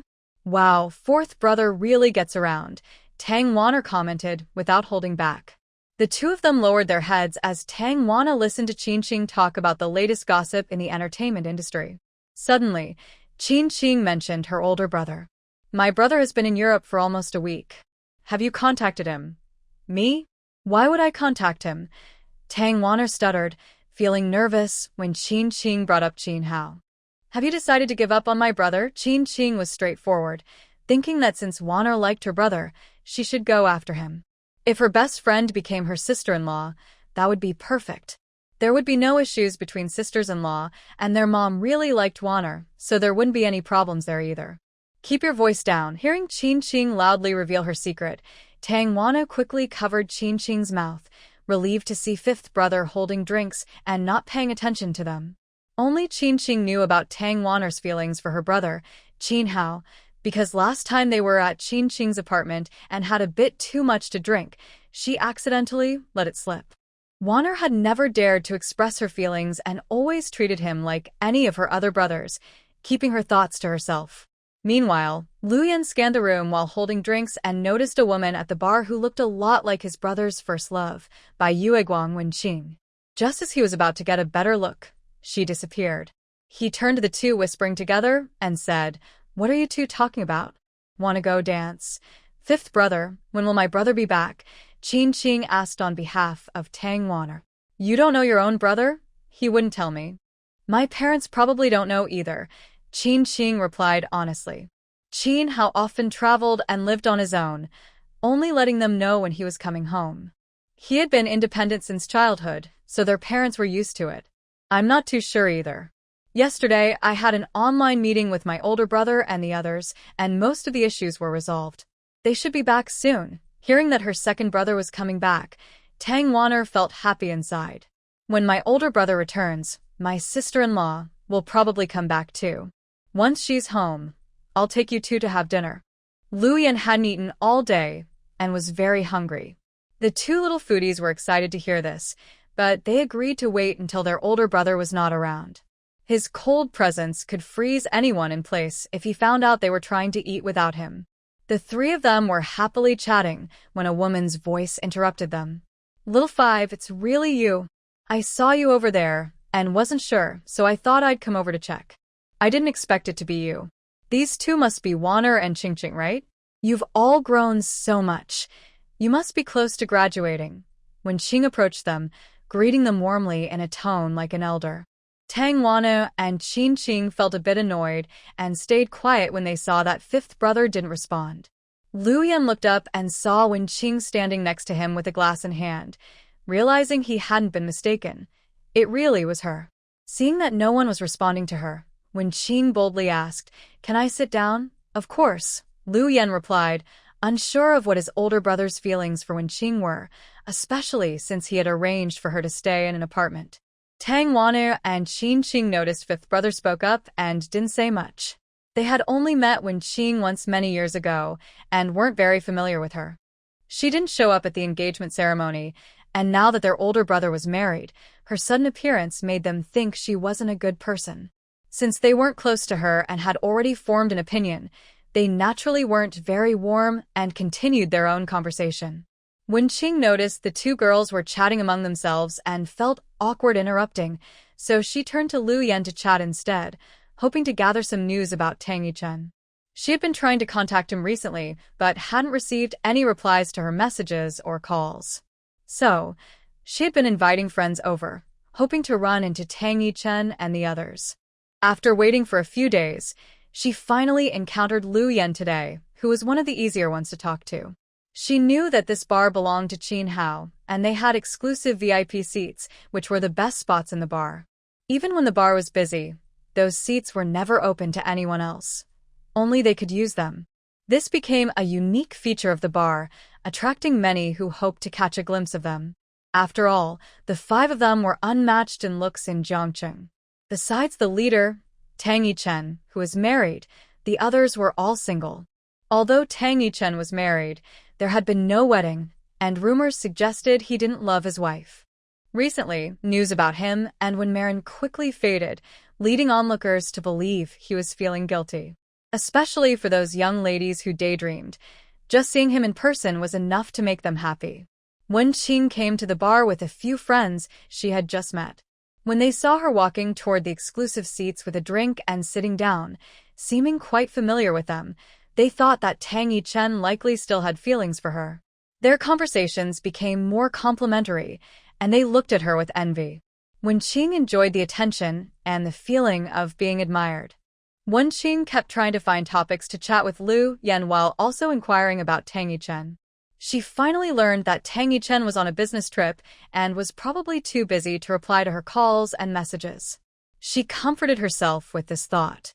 However, she felt uncertain. Although Tang Yichen had arranged an apartment for her and helped her move, ever since she moved in, he had made excuses to avoid meeting her alone. Recently, he had stopped answering her calls and messages, leaving her no choice but to invite friends to the bar every day to wait for him. Liu Yan wasn't keen on continuing the conversation with Wen Qing. His brother's attitude was unclear. As long as his brother was still with his sister-in-law, Lin Shu was considered their sister-in-law too. The last time he helped her find an apartment and move was a command from his brother, which he had to follow. Now, he didn't want to get too close to Wen Qing, as it might make them seem overly familiar. "It's getting late. I'll take them back," Liu Yan said as he stood up, ready to leave. Tang Wan'er and Qin Qing, seeing that Wen Qing was still there and trying to chat, were eager to leave. When they heard Liu Yan's comment, they immediately stood up to gather their things. Wen Qing noticed and stood up, smiling as she said, "It is getting late. We should head back too." Then she turned to Tang Wan'er and Qin Qing with a bright smile, saying, "Since this is our first meeting and I didn't bring a gift, I'll send something to each and next time to give to you." Tang Wan'er bluntly replied, "No need. My brother will buy me something." Qin Qing noticed the awkward atmosphere and tried to ease it, saying, "You don't need to spend too much. We appreciate the gesture. Of course, these are just little things that girls like. No need to be polite. I'll take my leave now," Wen Qing said as she turned to leave, not giving them a chance to refuse. Tang Wan'er decided not to return to school and stayed with Qin Qing for the night. Liu Yan drove them to Qin Qing's apartment. On the way, they asked Liu Yan about Wen Qing and Tang Yichen. "Brother Wu, what's going on between my brother and Wen Qing? He can't really be unable to forget her, can he?" Tang Wan'er asked directly. "Who knows? The place where Wen Qing is staying was arranged by my brother, so it's hard to say," Liu Yan replied. "What about the little sister-in-law?" Qin Qing asked. "I don't know what my brother is thinking. First loves are hard to forget, and he married the little sister-in-law partly because of Grandpa Tang. Besides, he has only had one relationship before, so rekindling old feelings is possible," Liu Yan explained calmly. "The little sister-in-law is too pitiful. My brother is really irresponsible. Once you're married, you should stay committed," Tang Wan'er said angrily. "Brother Four says that my brother is even worse at relationships than I am. Both Brother Four and I support the little sister-in-law. Hopefully my brother will realize this soon," Liu Yan said, remaining calm while the two girls were upset. "This woman is so strong. I'm afraid by the time my brother realizes it, the sister-in-law will be gone," Qin Qing pointed out sharply. Liu Yan understood their concerns, but knew they couldn't interfere in his brother's romantic matters, so he didn't say anything more. Lin Shu received a message from Tang Yichen the next evening, just a short sentence. "It's all settled. I'll be back in 3 days." Even though it was just a simple message, it made Lin Shu happy for the whole day. She was excited all night, checking her phone repeatedly. Before going to bed, she thought about returning home before Tang Yichen came back, as her checkup was due soon. Yao didn't come for dinner today. After talking with the village chief, he probably had work at the company and left early to return to the city, leaving his phone number and adding her on WeChat before hurrying away. Now that she had his phone number and WeChat, there would definitely be another chance to meet him again. The next morning, Lin Shu called her driver, Li Yong, to come and pick her up after lunch. Then Lin Shu began to pack her things, organizing the fresh vegetables and eggs that everyone had given her. After packing her suitcase, she planned to go to the mountain to say goodbye to her grandfather. When she arrived at her grandfather's grave, she said, "Grandpa, I'm going back to Jiangqing today. I will come back with Yichen to visit you in a while." By the time she returned to the villa, it was already evening. Lin Shu had a light meal and remembered she hadn't scheduled her prenatal checkup yet, so she quickly took out her phone to book an appointment for the next day. After that, she took a shower. When she came out, her phone on the bed was ringing. She hurried over to pick it up and saw it was a call from Tang Yichen. Lin Shu felt nervous and excited as she answered. Yichen, yes, it's me. You're home, Tang Yichen replied, likely informed by the driver. I just got back today. I brought a lot of fresh vegetables and free-range eggs. I'll cook for you when you return, Lin Shu said happily. Great, make sure to rest early, Tang Yichen said, sensing her excitement through the phone. He had felt she was troubled before, but now she seemed much better. Okay, you too. After hanging up, Lin Shu held her phone and smiled for several minutes. Even though Tang Yichen's calls were usually just a few short sentences, they always made her very happy. Excited, she got up to tidy up the items she brought back, thinking about what to cook for him when he returned. She was busy until late at night before going to bed. The next morning, Lin Shu didn't call the driver, but took a taxi to the hospital. Since her appointment was late, she had to wait for over an hour before it was her turn. First, she went for an ultrasound. The doctor looked carefully for a long time, making Lin Shu very nervous, thinking something might be wrong with the baby. Just as she was about to ask the doctor, he said, Okay, you can get up now. You're having twins, did you know that? The ultrasound doctor's words left Lin Shu stunned. She couldn't believe there were 2 babies in her belly. The surprise overwhelmed her, and she wanted to share this news with Tang Yichen immediately, hoping he would be just as excited about the arrival of the 2 babies. After leaving the ultrasound room and returning to the checking doctor with the report, the doctor was also very happy. 2 babies. I thought your belly looked a bit bigger than others. You're small, so it wasn't obvious. You need to make sure to get enough nutrition.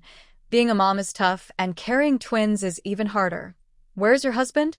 Next time, let him come with you. Thank you, doctor. He is quite busy. Busy? He should be able to spare some time for this. The doctor disapproved of men who always claimed to be busy. Didn't they realize how important it was for their wives to go through pregnancy and childbirth? I will definitely bring him next time, Lin Shu promised the doctor, as if reassuring herself. The checkup went smoothly, and the baby was very healthy. The biggest surprise was that 1 baby turned into 2. The doctor told Lin Shu, now that you are 3 months along, the babies are stable. You can have some intimate time with your husband, but since you are having twins, please be careful. Don't let him be reckless. Lin Shu's face turned red, and she stammered. Okay. Doctor, I understand. Today's checkup is done. Remember to come back for follow-up next month. As she walked into the lobby with her paperwork, Lin Shu unconsciously placed her hand on her belly. It was amazing that there were 2 little lives growing inside her. Soon, she might even feel them moving. Just as she stepped out of the elevator, she noticed 2 familiar figures ahead. Although she didn't want to believe it, the man really looked like Tang Yichen. She hurried to follow them, but by the time she reached the entrance, they had vanished. Shaking her head, she figured she must have been mistaken. If Tang Yichen had returned early, he would have told her, and it was unlikely he would be at the hospital. She took out her phone and called a taxi back to the villa. Facing the empty house, Lin Shu felt a wave of sadness for the first time. Perhaps it was the pregnancy, making her more emotional. She had spent so much time alone at home over the past 3 years, but ever since Wen Qing returned, she had started to feel insecure, worrying that one day Tang Yichen might come back and say, the 3-year term is up, let's get a divorce, and hand her the divorce papers to sign. The happiness she had stolen felt like it was slipping away. That night, Lin Shu wanted to call Tang Yichen to ask what time he would be home, so she could prepare dinner. After taking a shower, she sat on the edge of the bed, took out her phone, and dialed Tang Yichen's number. It rang for a while before being answered by a strange female voice. Hello, Miss Lin. This is Wen Qing. Yichen is taking a shower. Is there something you need? I can pass on your message. No, it's fine, Lin Shu replied stiffly before hanging up. She sat on the bed, holding her phone in a daze. So, Tang Yichen had returned, and he was with Wen Qing. Tears flowed from her eyes without her realizing it. Her lips were tightly closed as the tears fell freely down her cheeks, soaking the bed sheets. She thought she could handle it. Even if Tang Yichen said their 3-year term was up and he wanted a divorce, she believed she could smile and say thank you for the memories, then cheerfully say goodbye. But why did it still hurt so much? The next morning, Lin Shu woke up late due to a poor night's sleep. As she walked downstairs, she saw Tang Yichen sitting on the living room sofa, hands resting on his knees, with his head down. She didn't know when he had returned or how long he had been sitting there. She hadn't heard a sound. When he heard her coming down, he looked up, his eyes red and tired. Lin Shu approached and asked, "You're back. Have you eaten breakfast? I can make you something." Tang Yichen shifted his position, leaning back against the sofa. "No need to make anything. Come here," he said, his voice a bit hoarse. Lin Shu sat on the sofa across from him, sitting straight like a good student waiting for a lecture. Tang Yichen's expression was serious. "I have something to say to you." She sat still, thinking about what he might say next. After crying all night, her eyes were a little red, and she was prepared for his words. There were only half a month left until their 3-year agreement expired. 3 years felt neither long nor short. Tang Yichen looked at her, puzzled by her red eyes. Was it because she had been watching those sad dramas again? He was unsure how to start, feeling restless as he loosened his tie and unbuttoned his collar and cuffs.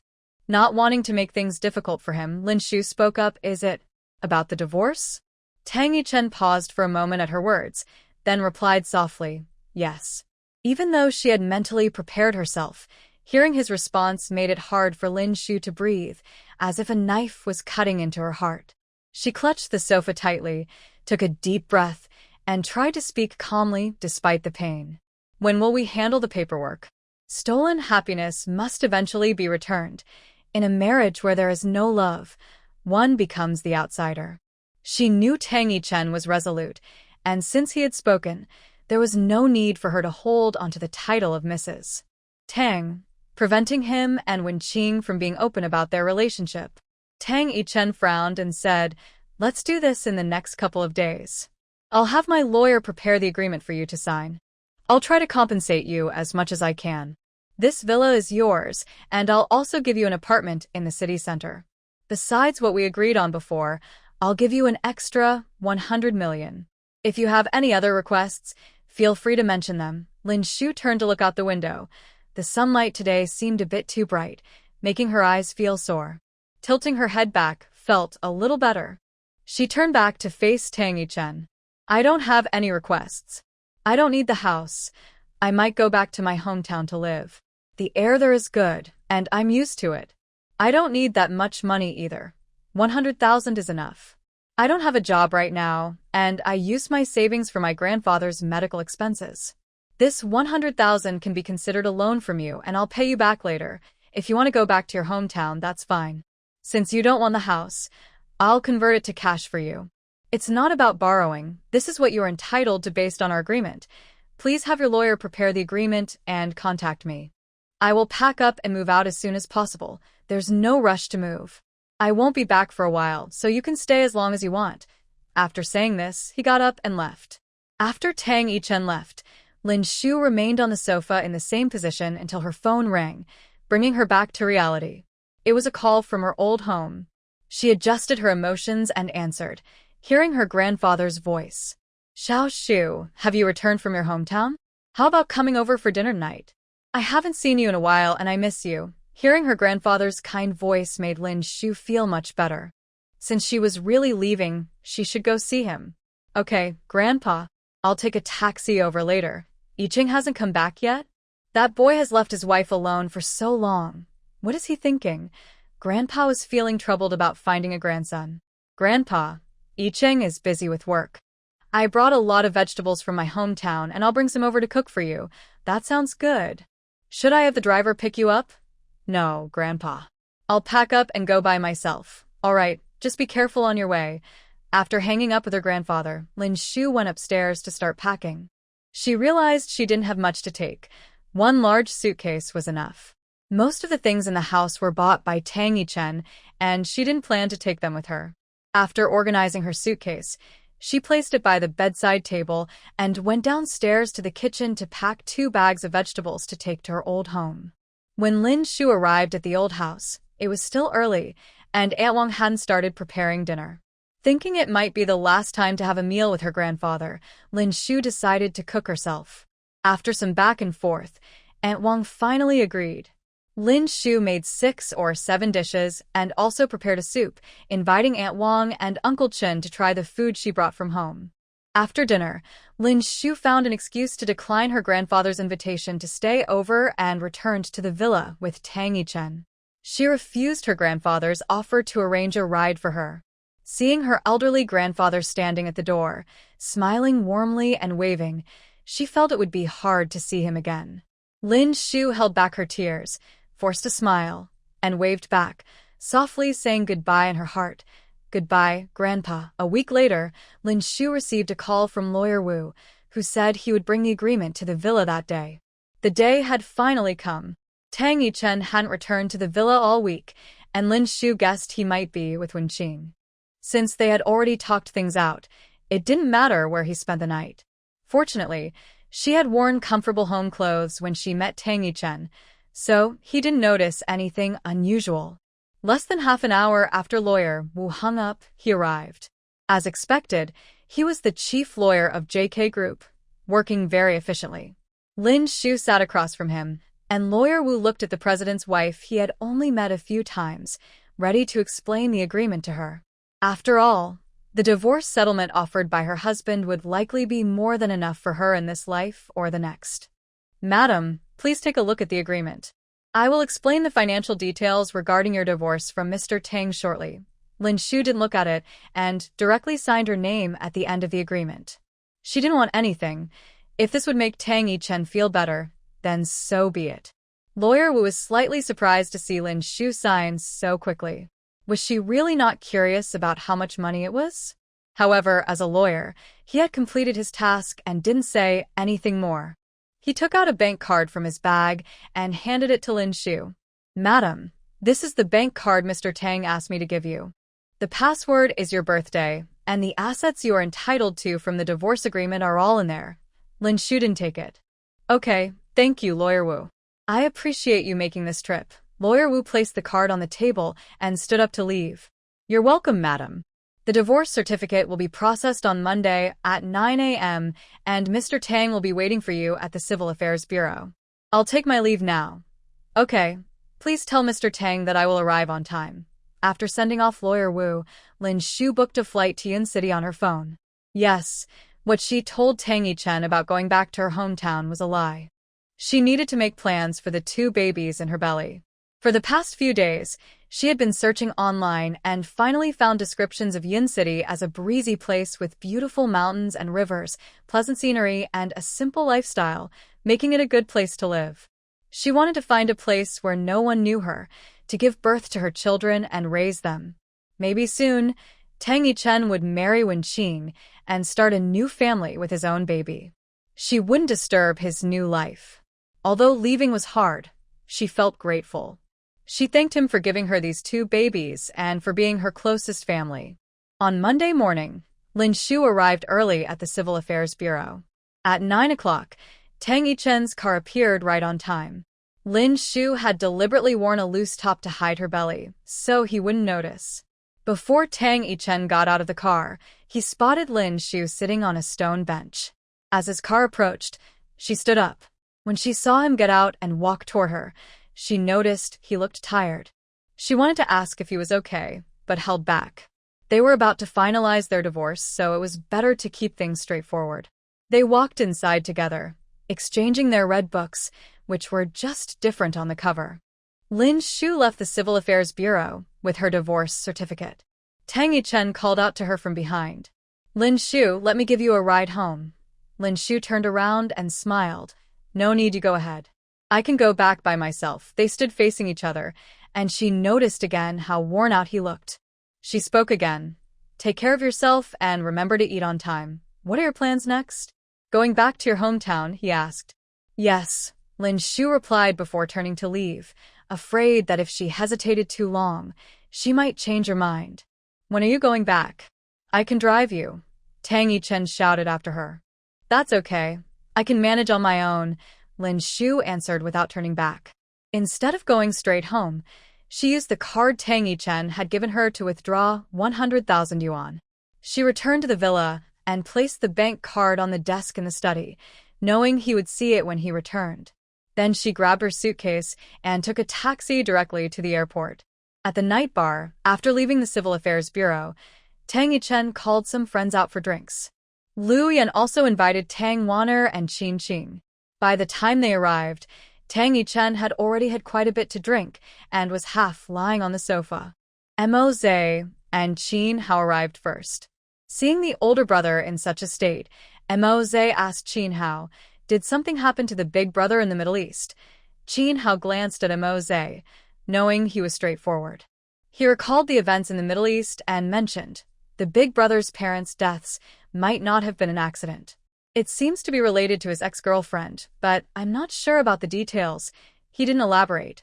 Mo Zhe knew that the big brother had been investigating this matter for years, and he had been helping too, but they hadn't made much progress. He didn't expect it to be connected to the big brother's ex-girlfriend. When the big brother is ready to talk, he will, Mo Zhe said as he sat down to drink. Qin Hao also sat down and joined him. After a while, Liu Yan arrived with Tang Wan'er and Qin Qing. They greeted the second and third brothers and noticed the big brother, lying there with his eyes closed. "What's wrong with the big brother? Did he call us out to drink because he's in a bad mood?" Mo Zhe and Qin Hao exchanged glances and then continued drinking. Liu Yan scratched his nose and sat down quietly, mumbling to himself. Could it be that he's feeling unfulfilled? Did the sister-in-law not satisfy him? Everyone could see that Tang Yichen was in a bad mood. Otherwise, he wouldn't be drinking like it was water. The table was already piled with empty bottles, and he sat there in silence, with no one daring to ask him anything. After a while, Ji Fengfan arrived with a girl, marking the first time he brought a girl to their gathering, which surprised everyone. In fact, Tang Yichen wasn't drunk. He wanted to be, but the more he drank, the clearer his mind became, and the clearer he was, the worse he felt. Tang Wan'er didn't dare to talk to her older brother. She looked at the quiet girl sitting next to the fourth brother and quietly asked Qin Qing for information. "Is this the fourth brother's new girlfriend? What happened to Coco? Did they break up again? I haven't seen any news about this one." "I'm not sure. She's an unknown actress from the company. I heard that at Coco's celebration party, she accidentally spilled red wine all over the fourth brother and got caught. Poor her. Why did she have to get involved with the fourth brother, the notorious flirt?" Tang Wan'er exaggeratedly made a cross gesture in front of her chest. This girl seemed to be around their age, quite different from the fourth brother's previous internet celebrities and famous girlfriends. Tang Wan'er looked at her sitting there and pulled Qin Qing to go over and talk to her. "What's your name?" Tang Wan'er asked directly. "Xia Qing Qian. Let's go dance. It's too boring sitting here with them. Let's have fun ourselves, okay?" Xia Qingqian couldn't bring herself to refuse the enthusiastic Tang Wan'er, and she didn't want to stay next to Ji Fengfan any longer, so she smiled and agreed. The three of them got up and headed towards the dance floor in the middle of the bar. After the three girls left, Liu Yan, still curious, asked, "What's wrong, big brother? Just tell us." He then turned to Ji Fengfan, "Fourth brother, you must know. Please tell me. I really don't know." "Ask second brother. He definitely knows." Liu Yan looked up at Mo Zhe, but before he could speak, he was interrupted. "Don't ask me." Since no one was talking, he decided to call his sister-in-law, pulling out his phone to call in Shu. "Don't call her." Tang Yichen's hoarse voice spoke coldly. "We are divorced." Thud. Liu Yao was so shocked that his phone fell to the ground. Mo Zhe and Qin Hao exchanged glances, but said nothing. Qin Hao thought, "They are really divorced? That's serious." Ji Fengfan was also taken aback. He had previously sided with his sister-in-law and didn't expect to be wrong. Could it be that big brother really rekindled old feelings with Wen Qing? But if he didn't like her, isn't divorce a good thing? Why drink so much? It didn't make sense. Liu Yan was the most agitated. Although he didn't dare to question his brother, his tone was still very angry. "Big brother, you really divorced sister-in-law? I don't believe it. Are you joking with us? It's not April Fool's Day." His brothers looked at him as if he were foolish. Tang Yichen remained silent and took out the divorce certificate from his pocket, placing it on the table. He lifted his glass and drank again. Everyone leaned in curiously. Ji Fengfan picked it up, opened it, and looked closely. It's real. Lu Yan snatched it away, flipping through it several times before confirming that big brother really divorced sister-in-law. He sank onto the sofa, almost crying for his brother. I don't believe it.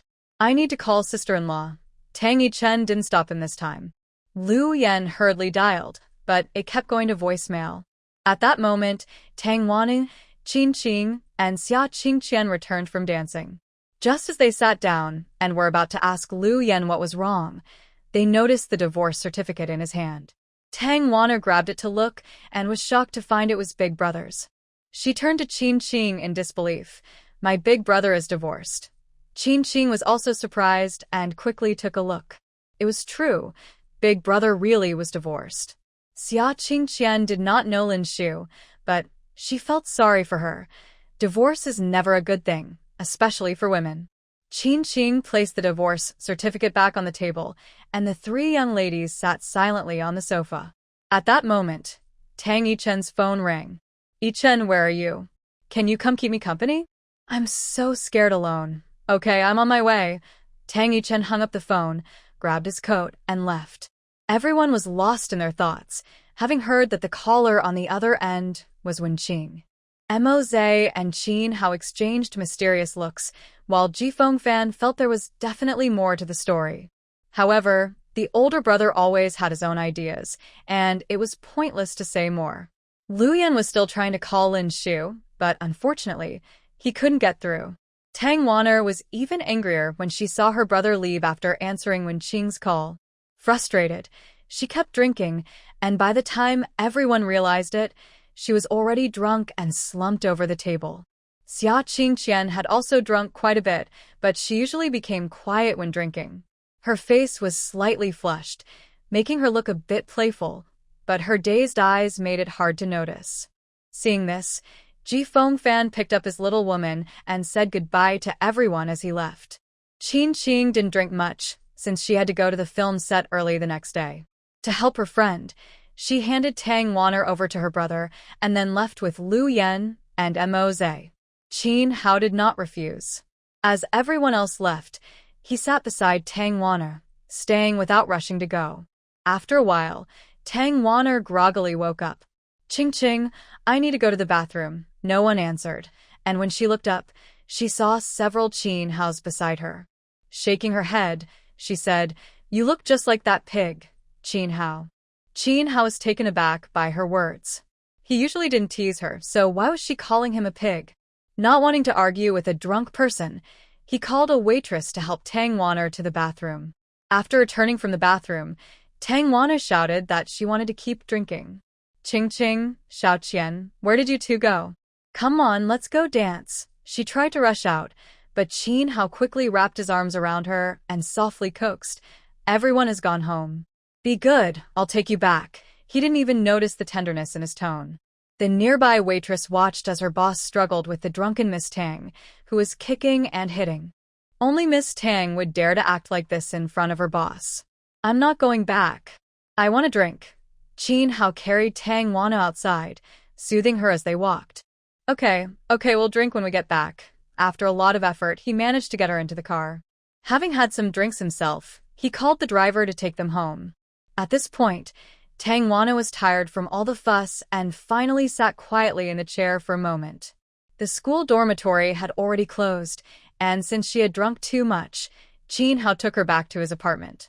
The driver parked the car downstairs, and when Qin Hao turned around, he found Tang Wanner asleep on his shoulder. He gently called her name. Wanner, we're here. There was no response. He had no choice but to get out of the car and carry her upstairs. Once inside, he placed her on the bed.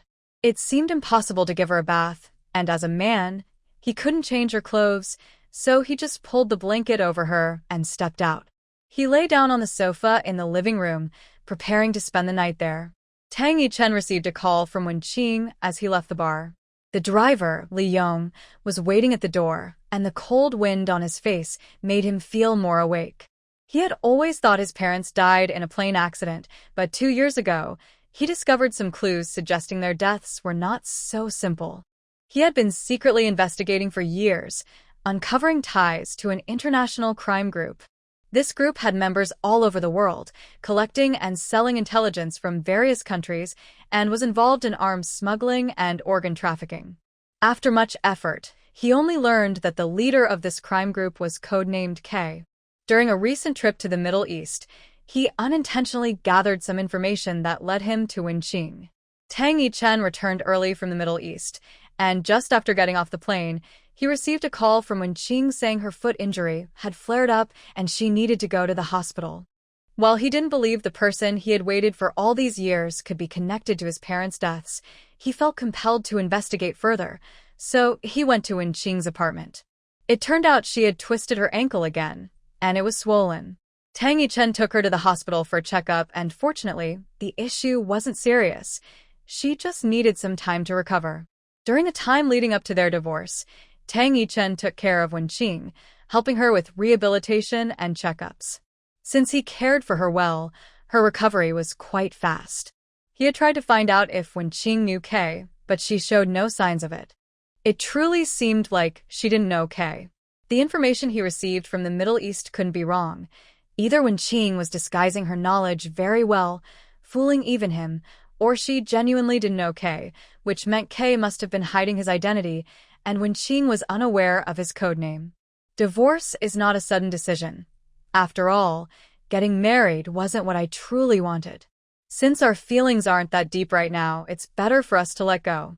Lin Shu might be able to start the life she wants. The driver brought the car to Wen Qing's apartment. Tang Yichen sat in the car, without getting out.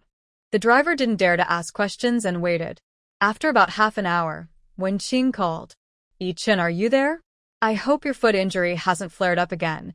It seems to be hurting tonight. Something came up at the company, so I won't be able to come tonight. I'll take you to the hospital for a checkup tomorrow morning." "Okay. Don't work too late. Make sure to rest." "All right, I'll hang up now." Wen Qing looked at her phone after the call ended, feeling frustrated. She knew that Tang Yichen had arranged to meet Lin Shu to finalize their divorce, and she wanted to confirm if they were really getting divorced. She understood that she had to be patient, understanding, and supportive, acting like a good future wife. Once they were divorced, the position of Mrs. Tang would eventually be hers. After ending the call, Tang Yichen leaned back in his seat and closed his eyes. "Go home." The driver received the instruction and drove away. When he said home, he meant the villa where he used to live with his wife. The roads were less busy at night, and it took about half an hour to arrive. "Mr. Tang, we're here." Tang Yichen opened his eyes and got out of the car. "You can go back now. No need to pick me up tomorrow." "Understood, Mr. Tang." He pushed open the villa's door, and it was dark inside. Lin Shu wasn't there to greet him, and there was no delicious food on the table. She must have gone back to her hometown. Tang Yichen went straight to his room, turned on the light, which was a bit harsh, and sat on the bed. The air still seemed to carry Lin Shu's scent. He opened the wardrobe and felt like something was missing, yet nothing seemed to be gone. The clothes had been hanging there for years without being touched. Lin Shu only took a few items she often wore. He grabbed his pajamas and went to the bathroom, but her pink toothbrush cup was gone, and so was her towel. A lonely toothbrush lay in the trash can, reflecting his own feelings. Tang Yichen chuckled at himself. After taking a shower, he went to the study, not wanting to stay in his room any longer. In the study, he saw the card he had given Lin Shu quietly sitting on the table, next to a watch he had lost a long time ago. He had searched everywhere for it and wondered why it was here with Lin Shu. Tang Yichen picked up the phone, wanting to ask Lin Shu why she didn't take her bank card, even though it was quite late. He dialed her number, feeling like he finally had an excuse to contact her. After a few rings, he realized it was too late to call and was about to hang up when she answered. "Hello, Yichen." Lin Shu had found a guest house after getting off the plane and was planning to look for a place to rent for a long stay the next day. "It's me. Why didn't you take your bank card? I told you before that I don't need any compensation. I took out 100,000 yuan from it, considering it a loan. I'll pay you back when I have enough saved. You don't need to pay me back. Just send me your account number, and I'll transfer the money to you." Tang Yichen stubbornly believed that only if Lin Shu accepted the money would his guilt lessen. Really, it's not necessary, Chen. Thank you for taking care of me and Grandpa over the past 3 years. Since I can't say goodbye to Grandpa in person, please tell him for me when you get the chance. Your hometown isn't far from Jiangcheng. Even though we are divorced, you can still visit Grandpa. I'm afraid I'll be too busy and won't have enough time. Please tell Grandpa for me. Lin Shu pretended to be relaxed, fearing he would notice something was off. Have you returned to your hometown? Tang Yichen felt that Lin Shu seemed different when he saw her at the Civil Affairs Bureau that morning, so he wanted to confirm if she really had gone back. Yes, I'm back. Everything is pretty good. It was the first time Lin Shu lied in front of Tang Yichen, and she felt a bit nervous, but luckily he didn't seem to notice. Why is my watch with you? Yichen, please don't call me anymore. Let's start over. She didn't answer his question and instead asked him to stop calling. Why? Tang Yichen was confused. Did they really become strangers after the divorce? If you are with Miss Wen in the future, she might mind. Girls can be sensitive. The watch was a gift from Miss Wen, and I just forgot to give it to you earlier. A long silence followed, and Tang Yichen didn't speak. It turned out she had known all along. Yichen, thank you. Thank you for giving me the most important thing in my life. Did you ever mind before? Tang Yichen asked. What? Lin Shu replied, puzzled. Nothing. You should get some rest. Tang Yichen felt a bit flustered and quickly ended the conversation. If she knew that he wouldn't be able to reach this number for the next 5 years, he would never have let the call end. Well, Yichen, goodbye. Lin Shu thought to herself, I won't see you again. Goodbye. After finishing the call with Lin Shu, Tang Yichen stared at his watch for a while, then silently turned and went back to his room. For years later, at Jiangcheng Airport, a woman in a fitted khaki trench coat, jeans, and black shoes looked youthful and vibrant. She pushed a suitcase, on top of which sat a beautifully crafted little girl with fair skin, a small pink mouth, big eyes, and long eyelashes that fluttered like a porcelain doll. The little girl wore a pink princess dress, white princess socks, and a pair of princess shoes, perfectly embodying the princess look. Sitting on the suitcase, her little legs kicked back and forth. Beside the woman was a boy with a small backpack, wearing denim overalls and a checkered shirt. He had a rosy mouth, delicate features, dark eyes, and a prominent nose. The two adorable children looked like characters from a storybook, both exceptionally cute. The three of them walking through the airport created a beautiful scene, causing passers-by to turn their heads in unison. A few young girls whispered to each other, "What cute kids! I wish I could take them home. That must be their mom. She looks so young and graceful, not at all like the mother of 2 kids. She seems more like an older sister. Yeah, with such adorable kids, their dad must be handsome too. Definitely. Just looking at them makes me want to have kids." It seemed the 2 children were about the same age, and onlookers guessed they were fraternal twins. They were right. The woman was Lin Shu, who had left Jiangcheng 4 years ago. The 2 babies that were once in her belly were now over 3 years old. "Mom, I need to go to the bathroom," Lin Yuno, sitting on the suitcase, suddenly shouted. "But your godmother just called and said she's almost here. Can you wait a little longer?" Lin Shu gently replied to her daughter. "I can't hold it anymore." The little girl's cheeks turned red as she jumped off the suitcase, anxious and stamping her feet. "Mom, I can take my sister. You wait here for our godmother, and I'll bring her back after we go to the bathroom." The little boy spoke up just in time. "It can only be like this." Lin Shu is not worried about her son's intelligence being tricked. In Yun City, when she was busy with work, the siblings took care of themselves. They went to kindergarten together, with the brother taking his sister. But that was in the countryside, where everyone knew each other, and even the school bus driver was familiar.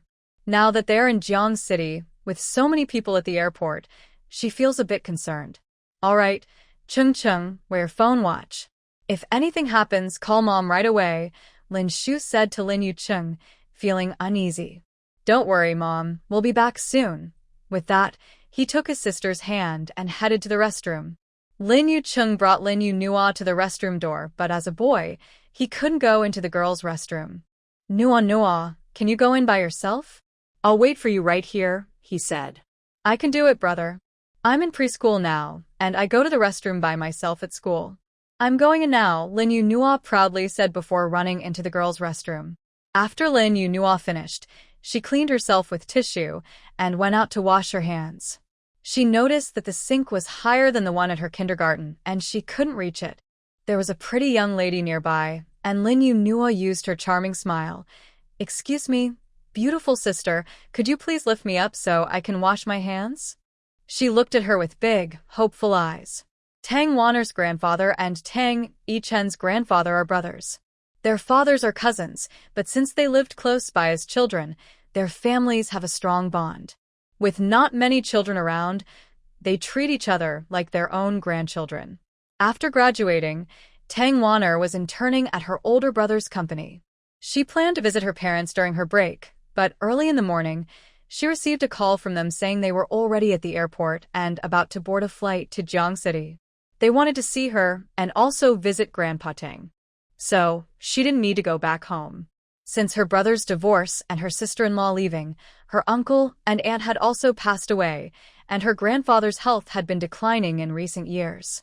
Seeing the little girl next to her asking for help, Tang Wanner thought, "Who is this little princess? She has such a sweet voice and is so pretty. I'm sure no one can refuse a little princess's request. Of course, I can help." She picked up Lin Yunhua and helped her turn on the faucet to wash her hands, and even handed her a paper towel. "Thank you, beautiful sister," Lin Yunhua politely said, remembering her mom's advice to always say thank you when someone helps. "You're welcome, little one. Are you here by yourself?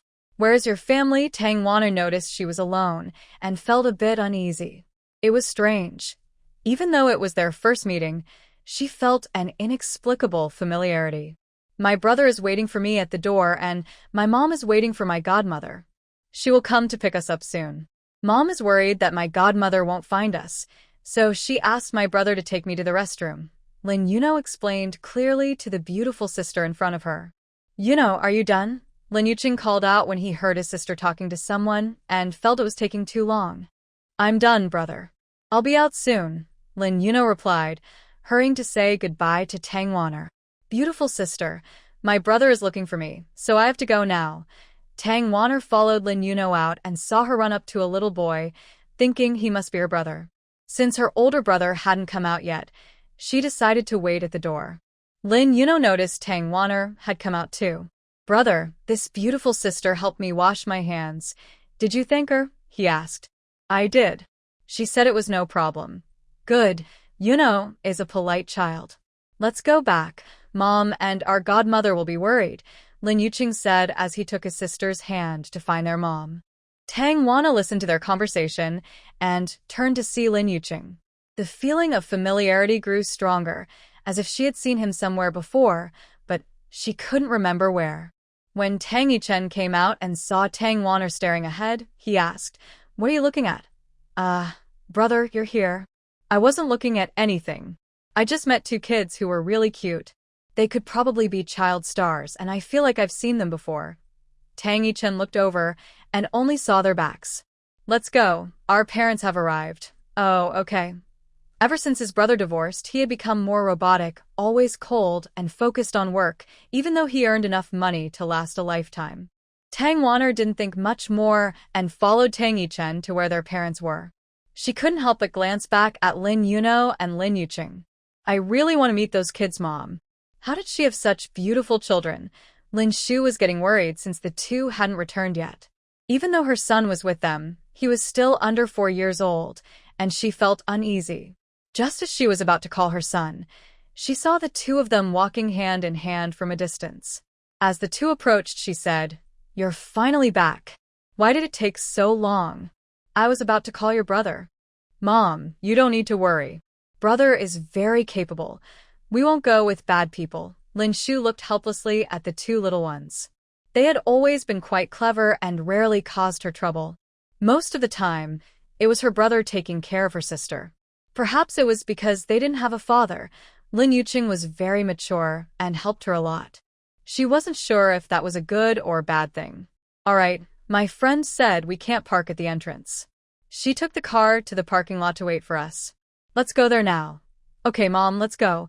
Lin Yunhua raised one hand high. It was her and her brother's first time leaving Yun City for a trip, so she had been looking forward to it for a long time. Everything seemed new and exciting, making her very happy.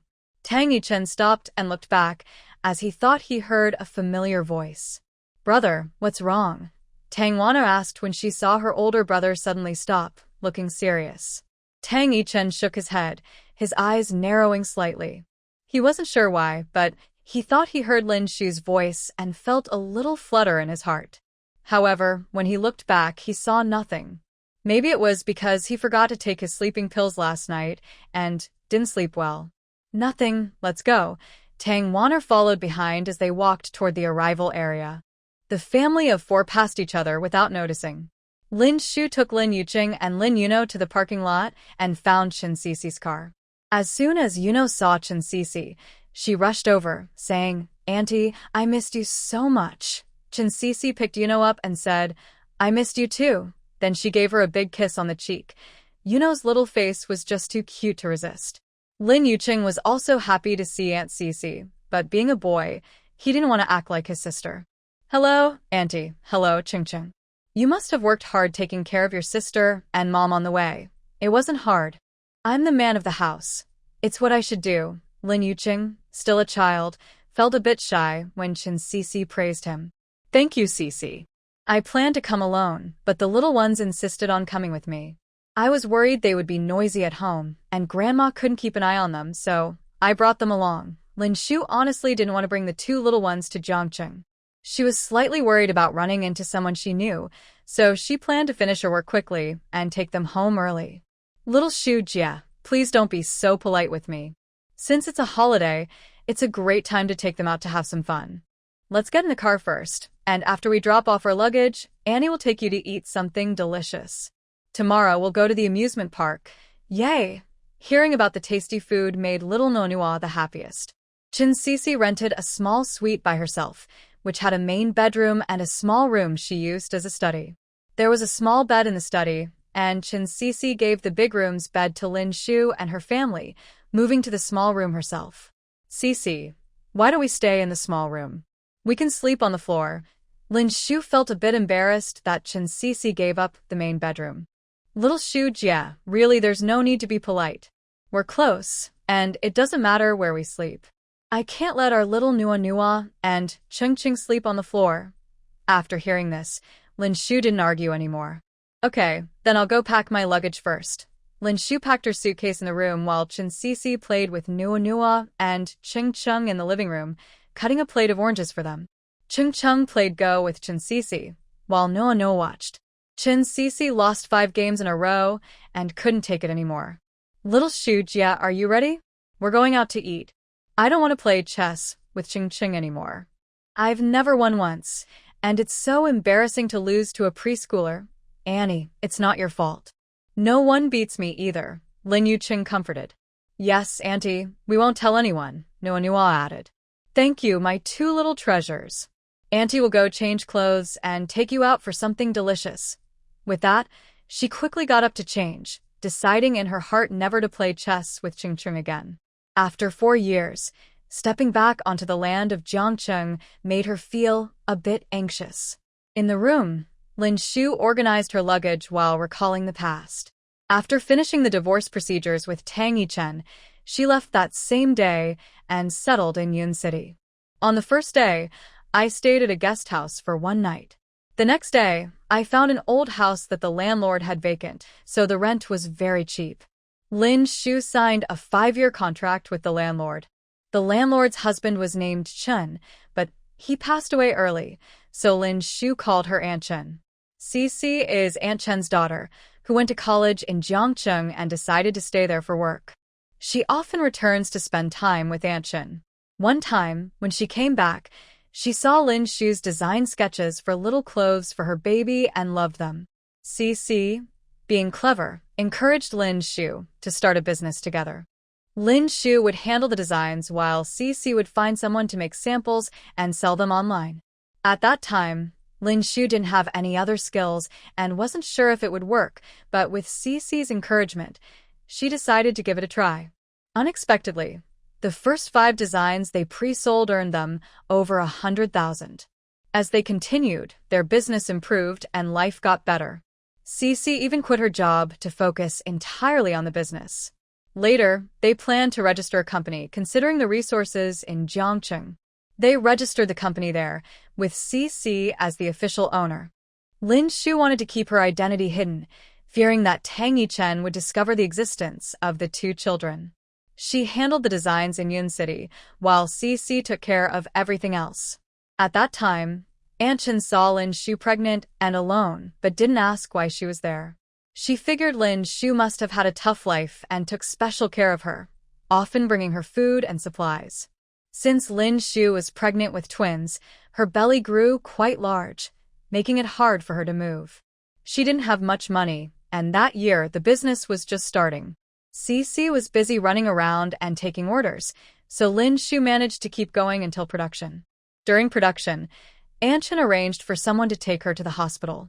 The twins were born healthy, though just at the minimum weight, and after about a week in the hospital, Lin Shu took them home.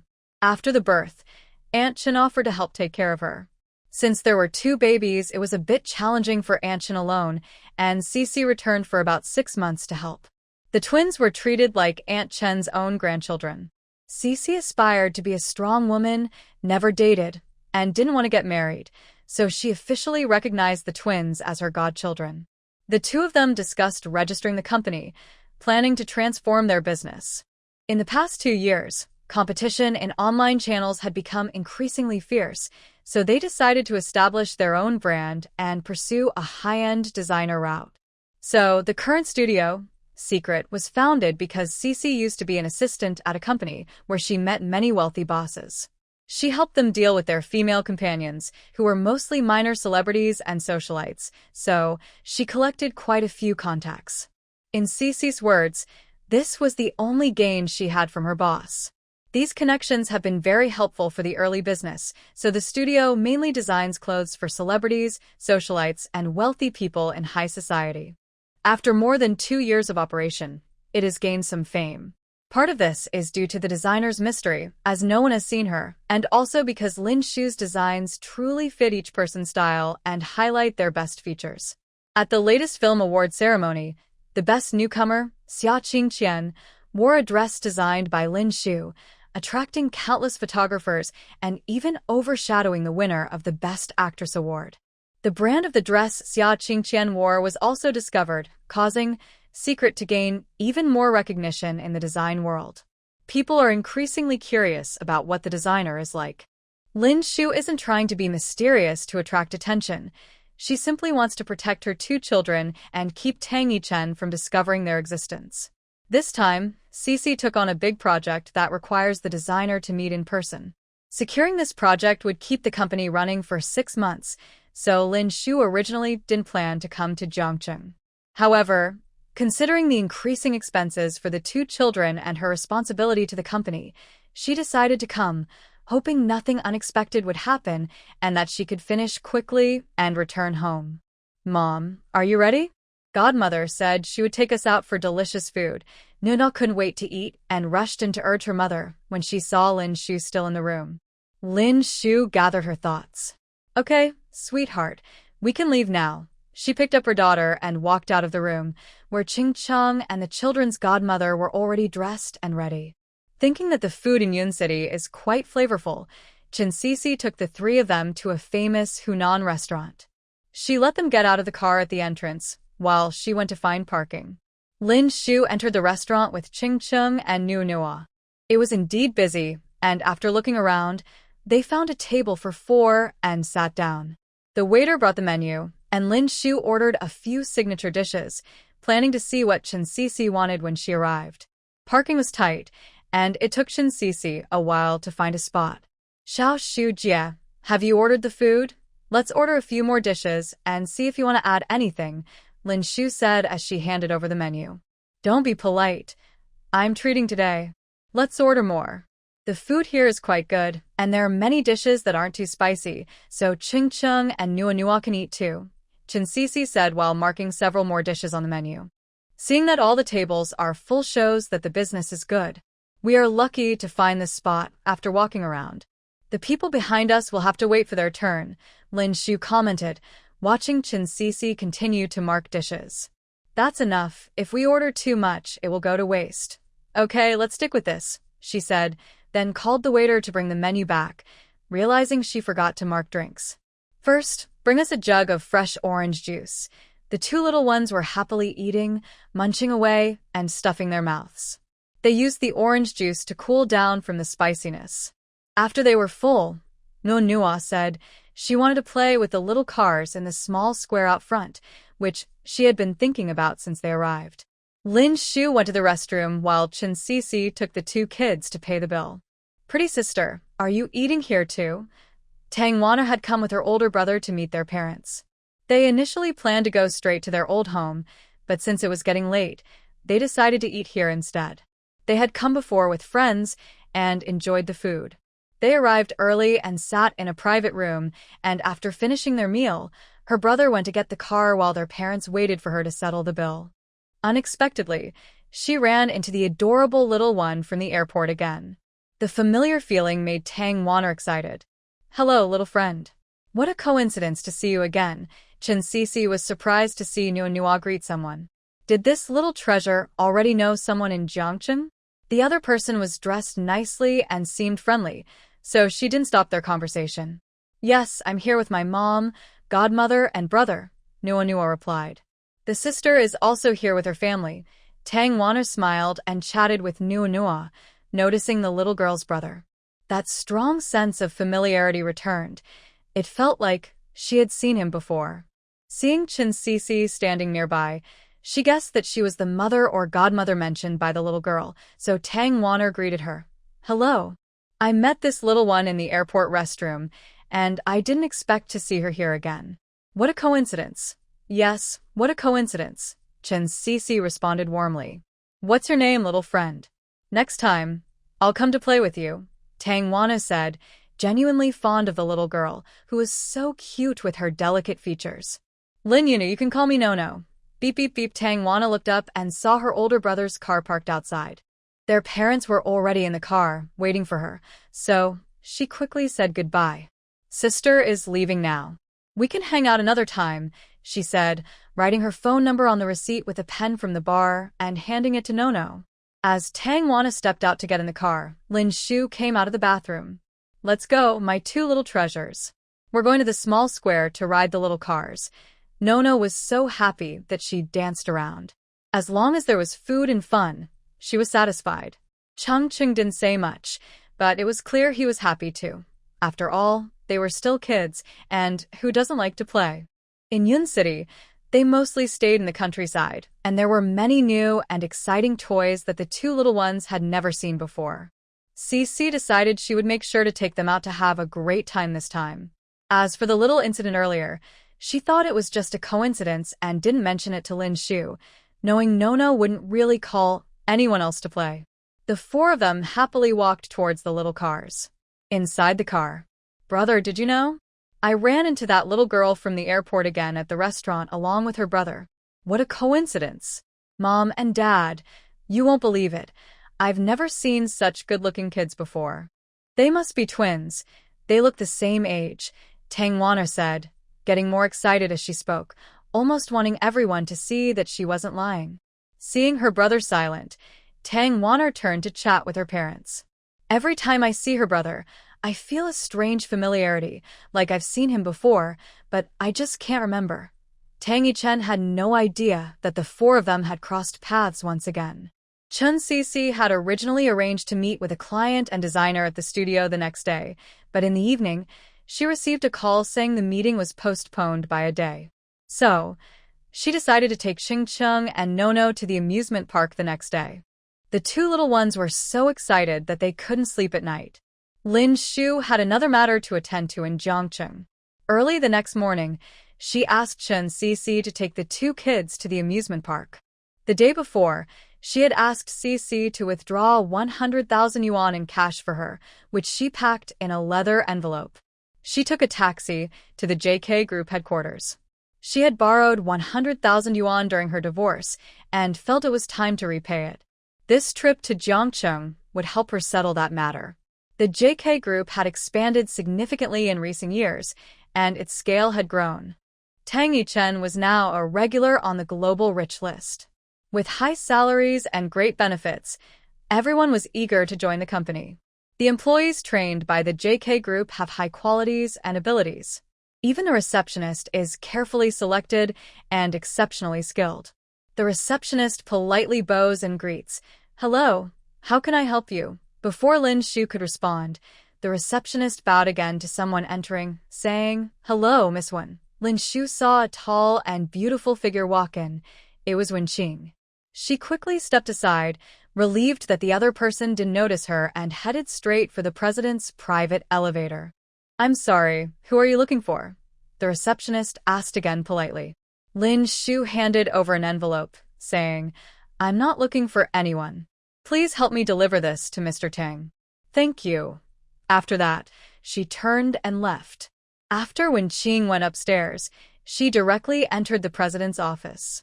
The secretaries were already used to it and did not stop her. The company had long accepted her status as the future boss, as there had never been another woman around the boss.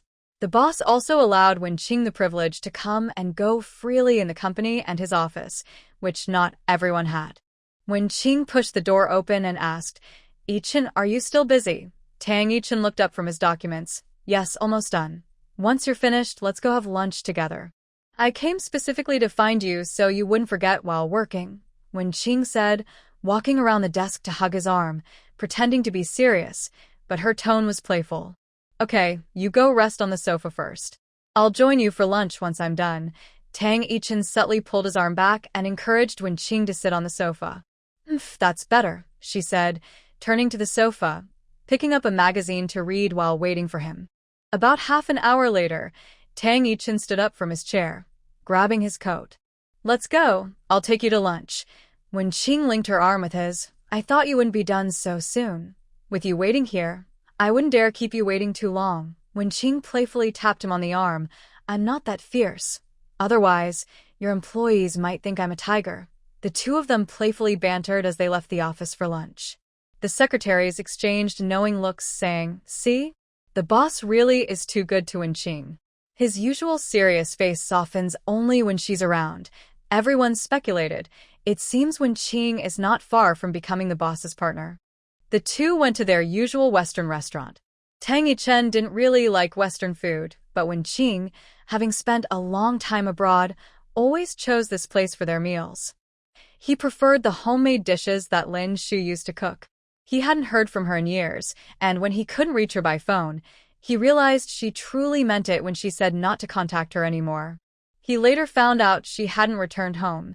He had no idea where she went. "Yichen, what's wrong? I ordered a steak set for you. Do you want anything else?" Wen Qing asked, noticing he sat down in silence, as if lost in thought. Tang Yichen snapped back to reality. "No, it's fine. Just what you ordered is good. I'm sure you'll like what I chose," Wen Qing said confidently with a smile. "Yichen, has your grandfather still not agreed to our marriage? Maybe I should visit him formally sometime, spend more time with him, and strengthen our relationship." Yes, it had been almost 4 years since Tang Yichen divorced Lin Shu. Whenever they talked about getting married, he always said his grandfather disapproved. She didn't understand why it mattered. They would be living together, and if the grandfather didn't like her, she could just avoid the old house. "I'll find a chance to talk to Grandpa again. His health is getting worse, and I don't want to upset him." After hearing Tang Yichen's words, Wen Qing didn't say anything more. She knew he was very filial, and his feelings for his grandfather were deeper than hers. The old man was probably still thinking about Lin Shu. Does she really have to wait until the old man passes away to truly become Mrs. Tang? "There's a dinner party tonight. Will you accompany me?" Tang Yichen knew that Wen Qing got upset whenever marriage was mentioned. "Sure, I'll go home and get ready," Wen Qing replied, feeling happy. The dinner would surely be attended by prominent figures from Jiangcheng. Over the years, she had been his only female companion at these events, and everyone knew she was the woman of the JK Group's president. Being Tang Yichen's partner had brought her great satisfaction both materially and emotionally. After finishing their meal and leaving the restaurant, he said, "I'll have the driver take you home. I'll send my assistant with your clothes later." "Thank you, Yichen, but there's no need to send someone." I can take a taxi home. You should go back to your work. Wen Qing knew that sometimes men shouldn't be pressured too much. A relaxed approach allows for a tighter bond. It's important to be understanding and accommodating, as men tend to appreciate that. However, it seems she needs to think of other ways to address the issue of marriage. Wen Qing always felt uncertain. For years, Tang Yichen had never stayed over at her apartment. Whenever she wanted to take things further, he would push her away, insisting on saving the most important moments for their wedding night.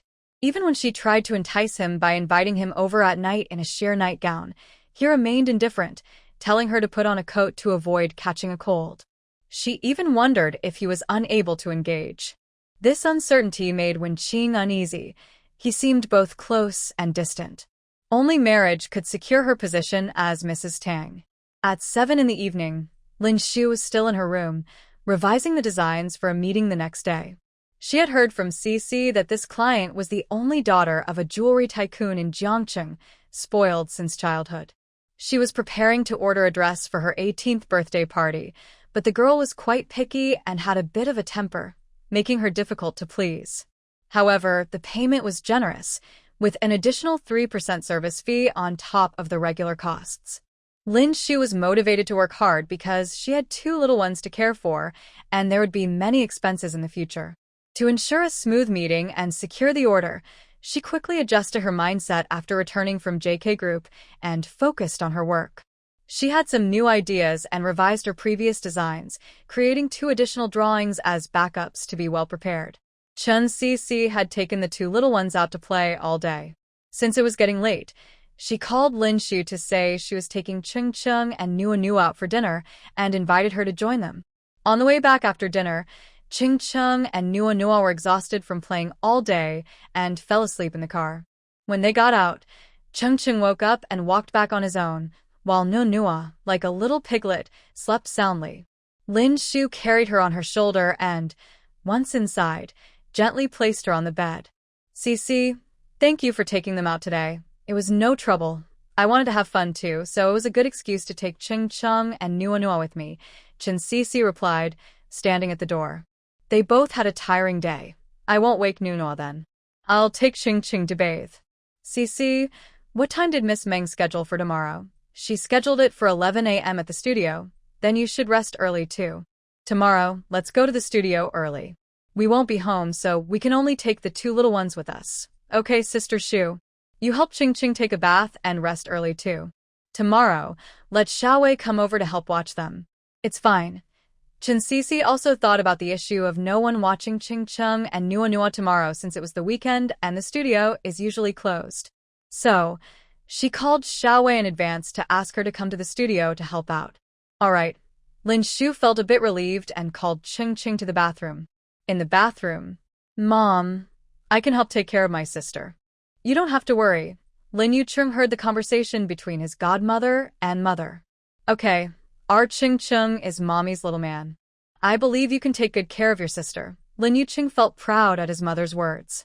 I must grow up quickly to protect Mommy, my sister, my godmother, and Grandma Chen. Young Lin Yucheng felt a heavy responsibility. Jiang City, Dihao Hotel. Today, many top figures from Jiang City gathered here. A jewelry tycoon hosted a banquet, inviting many business leaders and celebrities, and would showcase the latest season's products for bidding. They also sent an invitation to JK Group, which usually sends General Manager Qin, who is ranked 3rd, to such events. So, when the host of the banquet, Mr. Meng, saw Tang Yichen walking in with Wen Qing, he was slightly surprised. Compliments started to echo around. Mr. Meng really has connections. General Tang from JK Group personally attended the banquet. Yes, and beside him is the future Mrs. Tang, right? It's rare for General Tang to attend events, and she is always by his side. Usually, General Manager Qin represents JK Group at these banquets. This time, General Tang is probably here to bid for his lovely companion. If General Tang bids, who can compete? Exactly. Everyone whispered and discussed. Tang Yichen walked into the venue silently, showing no emotion. Beside him, Wen Qing's happiness was clearly visible on her face as she listened to the murmurs. Seeing Tang Yichen approach, Mr. Meng quickly welcomed him. General Tang, I didn't expect you to come in person. Welcome. Your presence has brought the entire banquet to a climax. The new products for auction can't compare to you. Looking over at Wen Qing beside him, who is also a savvy player in the business world, Meng smiled knowingly. If you find something you like, Mr. Tang, I can have it sent directly to JK Group. Mr. Meng smiled eagerly, and all the ladies present envied Wen Qing for standing next to Tang Yichen. Since we're here, let's follow the usual process, Tang Yichen said, rarely speaking up. Mr. Tang, please follow me. I'll take you to your seats, the host said. Okay. Tang Yichen nodded, leading Wen Qing behind Mr. Meng to the front. They took their seats in the center of the first row. Soon, the special auction began, showcasing the new season's collection of earrings, ear studs, brooches, and necklaces from the One series. As each item was auctioned off, everyone noticed that Tang Yichen hadn't raised his paddle even once, which made them feel bold enough to bid, knowing that if Mr. Tang wanted something, there would be no competition. No one wanted to offend JK Group over a piece of jewelry. Then the host came on stage to introduce the next auction item, a cherished pink diamond piece.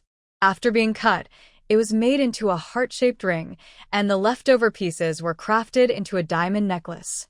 No one expected to win the ring, but they were eager to try for the necklace, as it was the first time this pink diamond had been displayed in years. Even just getting a glimpse was worth it. No one anticipated such a surprise at the event. First up was the necklace, starting at a price of 50 million, with each bid increasing by 5 million. After the host finished the introduction, the bidding began. Bidder number 7 offered 55 million, and bidder number 8 raised it to 60 million. Bids continued to rise until bidder number 1 offered 100 million. Bidder number 1 was Tang Yichen, and everyone paused.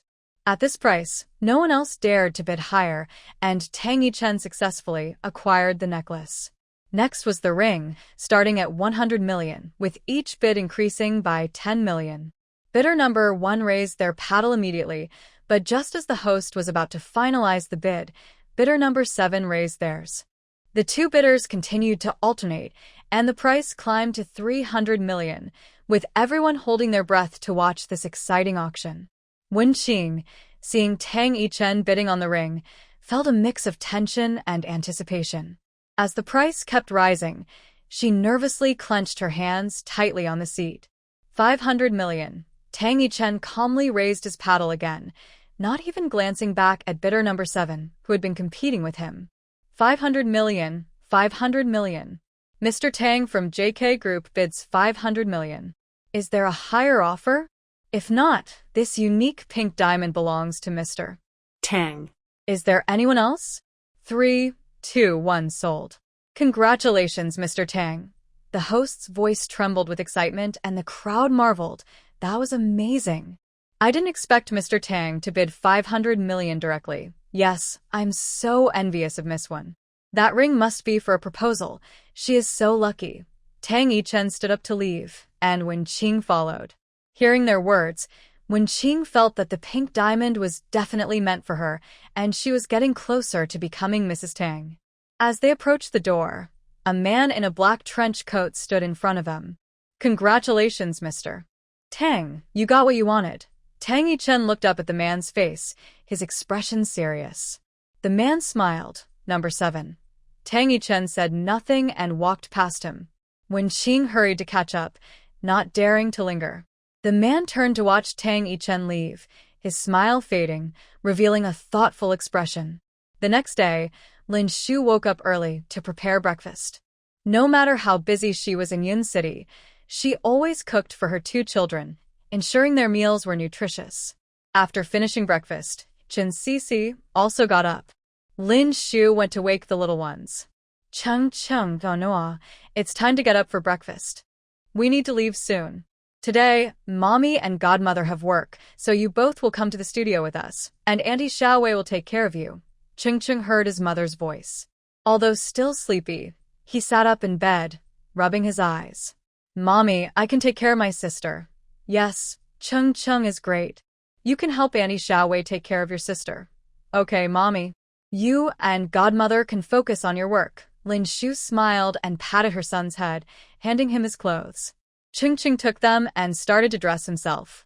Watching her thoughtful son, Lin Shu felt very touched. Over the years, having her two little treasures by her side had made her a better person. Lin Shu turned to look at her daughter, who was still sound asleep. She gently leaned close to her ear. "Noa Noa, it's time to wake up. We need to leave soon." Lin Yunhua turned over with her eyes closed. "Mommy, let me sleep a little longer." "Noa Noa, hurry up. Your brother will help you get dressed." Mommy made delicious breakfast. "If you don't get up, he will eat it all." Lin Yuqing intentionally said it for Lin Yuno to hear. He knows his sister too well. As soon as she hears about food, she rushes over. Sure enough, little foodie Lin Yuno heard her brother and quickly got up, saying, "I want food, silly brother, humph." Lin Shu smiled at the two siblings, saying, "Brother is just teasing you. Mom made a lot, and I can't eat it all by myself."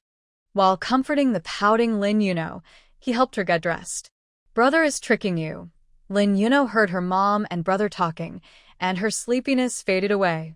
She happily got dressed and followed her brother to wash their faces and brush their teeth, ready to enjoy the delicious breakfast their mom made. After the four of them finished breakfast, Chen Cici drove everyone to the studio. Xiao Wei was already there, and Lin Shu handed the two kids over to her.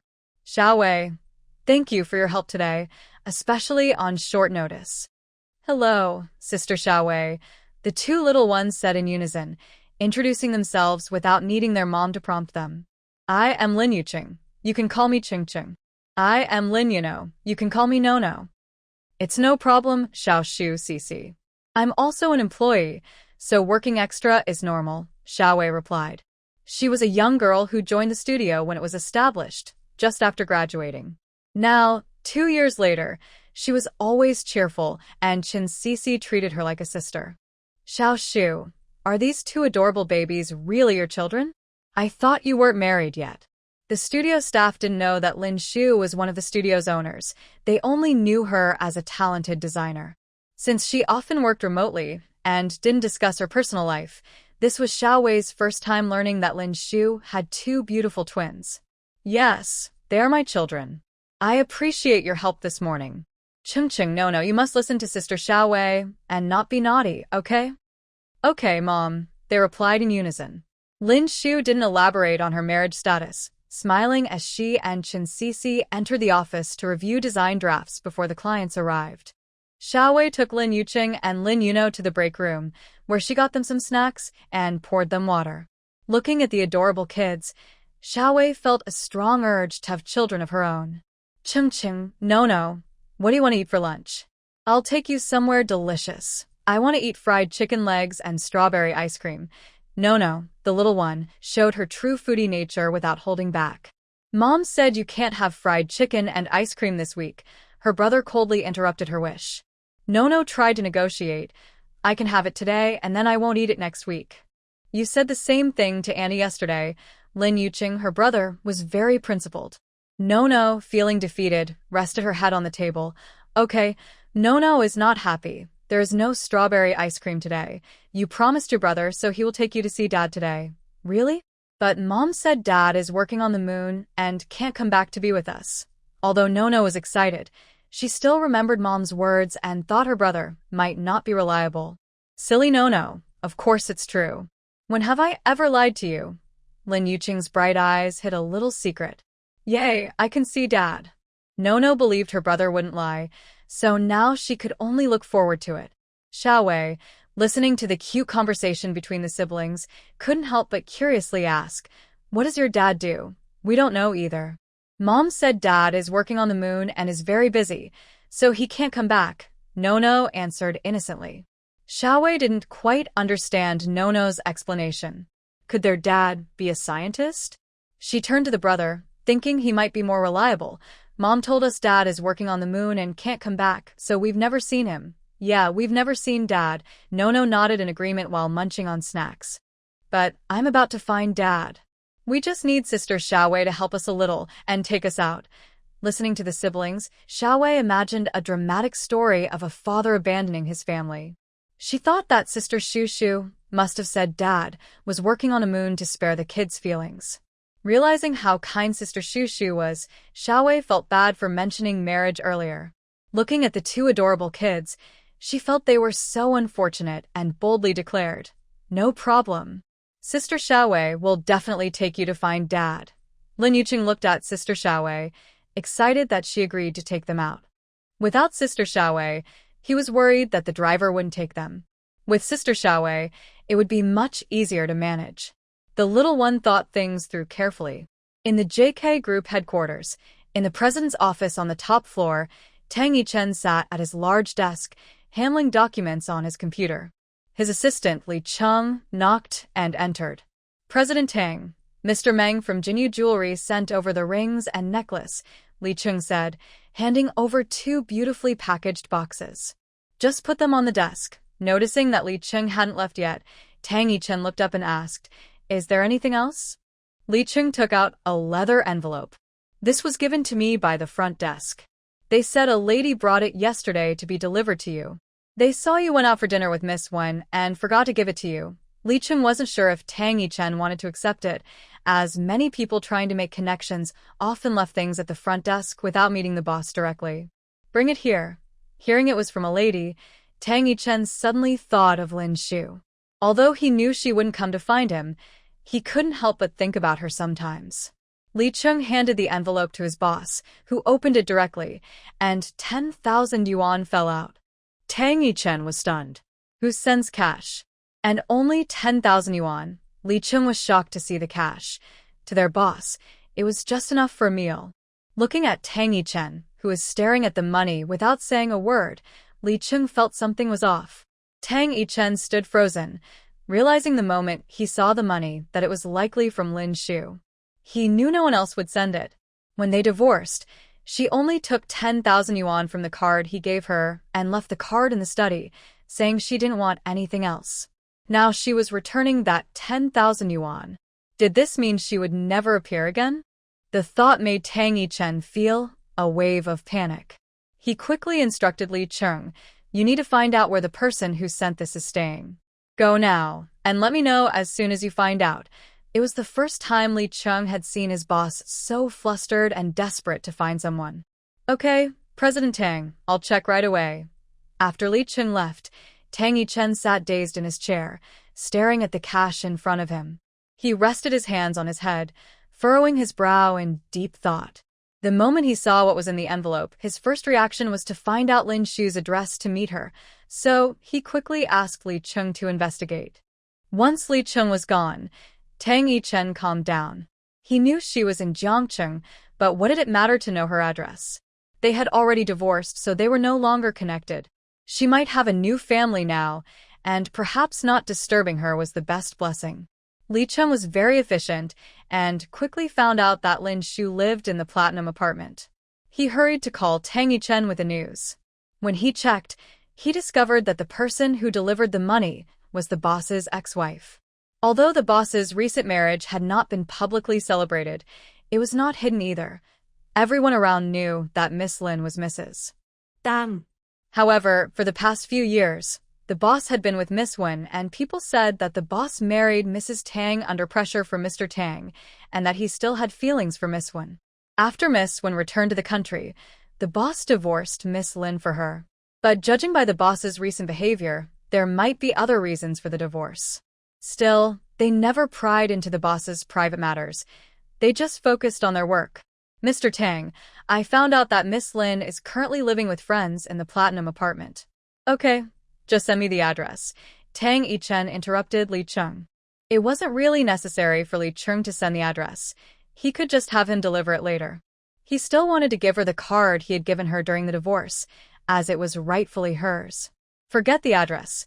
Just help me deliver the bank card later." "Understood." Li Cheng was puzzled. Earlier, when he saw the money in the envelope, the boss seemed eager for him to find the address quickly. He thought the boss couldn't wait to see Miss Lin. But now, for some reason, he didn't want it anymore and asked him to deliver it instead. He had also received new information that he hadn't had time to share with the boss. Lin Shu was living with 2 children who were likely hers. Had she remarried and had children after their divorce? Did the boss already know this, which is why he felt it was inconvenient to go himself and asked Li Qing to deliver the card? That made sense. After hanging up the phone with Li Qing, I opened the first drawer on my left. Inside lay a bank card, the same one Lin Shu had left in the study 4 years ago. I stared at it for a while, then placed the ring box from the table inside the drawer and closed it, returning to work. Soon, Wen Qing called. "Yichen, I was going to let you work without interruption, but I'm not feeling well. Should I go to the hospital? How are you feeling now? I'm coming to pick you up for the hospital. Just rest in bed for a bit. I'll be there soon. Okay, don't rush. Focus on your work." I drank some warm water, and I'm feeling a bit better now. It's fine. Work can wait. I'm leaving the office now. As Tang Yichen spoke on the phone, he grabbed the necklace box that Li Qing had brought in that morning and left the office. "Okay, I'll wait for you." After hanging up, Wen Qing felt a mix of anticipation. She knew that after the auction at the evening banquet, the jewelry company would deliver the items to JK Group for Tang Yichen. When he hadn't called her by the afternoon, she couldn't wait any longer. She was so eager to wear that pink diamond ring, so she made an excuse to call Tang Yichen over, knowing he would bring it if it was for her. Tang Yichen drove to Wen Qing's apartment, and she opened the door in her pajamas. "Yichen, you're here. Yeah, how are you? Change your clothes, and I'll take you to the hospital. I feel much better." "I don't want to go to the hospital." Wen Qing actually wasn't unwell. She just wanted Tang Yichen to come over. "Be good, listen to me. The sooner you see a doctor, the sooner you'll feel better." Tang Yichen coaxed her gently. "Yichen, I really don't want to go to the hospital. Just being here with me is enough." Wen Qing playfully shook his arm.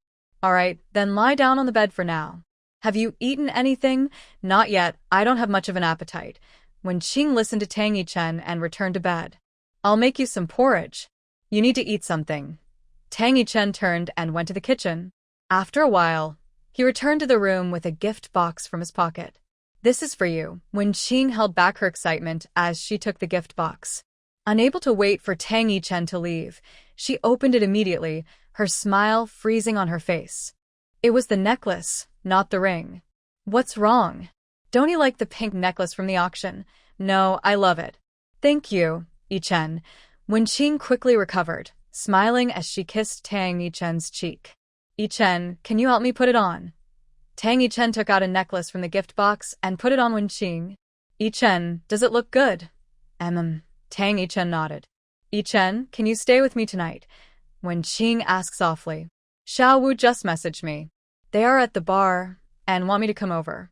I also need to talk to Lao Air about something, so I'll go there for a bit. You can serve yourself some porridge later. Don't skip meals." "Okay." Wen Qing's voice showed disappointment, but since Tang Yichen said he had something to discuss with Lao Air, she didn't insist. Tang Yichen left Wen Qing's apartment and drove to the bar. He was indeed going to the bar, but saying he needed to talk to Lao Air was just an excuse. Lin Shu and Chen Cece waited in the studio until almost 11 o'clock. Miss Meng called to say she would be half an hour late. There was nothing they could do. After all, the customer is always right. Lin Shu thought it was almost lunchtime and wondered when they would finish. As she came out of the office, Lin Yuqing and Lin Yuno were in the break room reading storybooks with Xiao Wei. "Xiao Wei, could you please take them out for lunch later? Miss Meng will be late, and Cece and I probably won't have time to eat with you." Seeing Lin Shu come in, Xiao Wei quickly stood up from her seat. "Okay, Sister Shu, don't worry. I'll take Ching Ching and Nuo Nuo out for lunch. You and Sister Cece can focus on your work and we'll bring you back some food. It's fine. We'll just order takeout later. You all enjoy your meal. Don't worry about us." Lin Shu was concerned that the two little ones would rush to bring her food, so she decided to order takeout with Cece instead, allowing them to eat peacefully. "All right, Sister Shu, you go ahead. Don't worry about them. I'm always the kids' favorite when I go back home," Xiao Wei said proudly. "Yes, Mom. You don't need to worry about me and my sister. Sister Xiao Wei tells us stories, and we really like it. We will listen to Sister Xiao Wei," Lin Yuqing assured his mother. "Mom, I will listen to Brother and Sister Xiao Wei too," Lin Yuno chimed in with her sweet voice. Lin Shu looked at the two little ones and felt energized. Once their mother left, Lin Yuqing pulled his sister and told Xiaowei about their plan to find their dad. Sister Xiaowei, after we eat, please take me and my sister to the JK group headquarters, and then Nuo, you go find their boss and say. As Lin Yuqing spoke, Lin Yuno immediately raised her hand to support her brother. Brother, Nuo will definitely complete the mission. Xiaowei has a simple mind and believes that since the child's father is still around, it is very hard for Sister Xiao Shu to raise the child alone. As the child's father, he must take responsibility, so she enthusiastically supports Lin Yuqing's plan. The three of them quickly agreed and set off for JK Group. When they arrived at the bottom of JK Group, Lin Yuno walked into the lobby alone. The receptionist saw a cute little girl enter and quickly stepped out from behind her desk, crouching down to ask, "Little friend, are you here by yourself? Who are you looking for?" "Pretty sister, I'm looking for my dad." Seeing such a cute little girl with such sweet words made the receptionist smile widely. "Do you know your dad's name?" The receptionist thought she must be the child of one of the employees. "My dad's last name is Tang, and he's the boss here," Nuo proudly said. When the receptionist heard that she was Tang's daughter, she was a bit surprised and didn't dare to make any decisions. Plus, now that she said it, she really did look a bit like Mr. Tang. She quickly called the president's office, and it was Sister Yang who answered the phone. "Sister Yang, there's a little girl downstairs who says she is Mr. Tang's daughter and is here to find him." Sister Yang was also surprised to receive the call. "Mr. Tang's daughter? Are you sure she means Mr. Tang?" "Yes, she said she is looking for her dad, and her last name is Tang. He is the boss here." The receptionist relayed Lin Yunua's words exactly. "Then bring her up," Sister Yang said, unsure of what to do since Mr. Tang and Assistant Li were not in the office. They could only bring her up and ask later. Lin Yunua remembered her brother's words and planned to call him once she saw her dad. So, she obediently followed the pretty sister into the elevator. The receptionist brought her to Sister Yang's office. "Sister Yang, I brought her." Everyone in the secretary's office gathered around, curious to see what the boss's daughter looked like. After all, they had worked at JK Group for many years and had never heard that the boss had a daughter. When Sister Yang saw the little girl standing there like a doll with big, bright eyes, she smiled. "Hello, pretty sisters," Lin Yunua greeted politely. "Oh my, is she really the boss's daughter? She's so cute. She really does look a lot like the boss. But when did the president have a daughter? He hasn't even married Miss Wen. That's just how it is with big shots. They keep things quiet, and suddenly their daughter is all grown up." Everyone was talking at once, but little Nono always had a smile on her face. Her brother said they had to use her secret weapon to bring their dad home. Then they would have a dad, and wouldn't be called wild kids by the chubby boy at school anymore, even though that boy had already been taught a lesson by them last time. "All right, everyone, let's get back to work," Secretary Yang said, noticing that everyone had gathered around and worried about being seen as not taking their jobs seriously. She then squatted down to ask Lin Yuno, "Little friend, what's your name? Did you come with family? Where's your mom?" "My name is Nono. My mom is working. I came by myself with my brother." Little Lin Yuno remembered her brother's words and didn't mention that her brother and Sister Xiaowei were waiting for her downstairs. It's hard not to like such a cute child. Secretary Yang, being a mother herself, thought about how a mother could let such a small child go out alone, so she took Lin Yuno to the relaxation area, got her some snacks, and poured her some warm water. "No, our boss is out today. You can rest here for a bit while I try to contact him, okay?" "Okay. Thank you, pretty sister." "Call me Auntie." "I have a little baby at home who is about your age," Secretary Yang said with a smile. "Okay. Thank you, pretty auntie. You can go ahead and work." Lin Yuno sat in the relaxation area while several secretaries from the president's office quietly took turns bringing her food.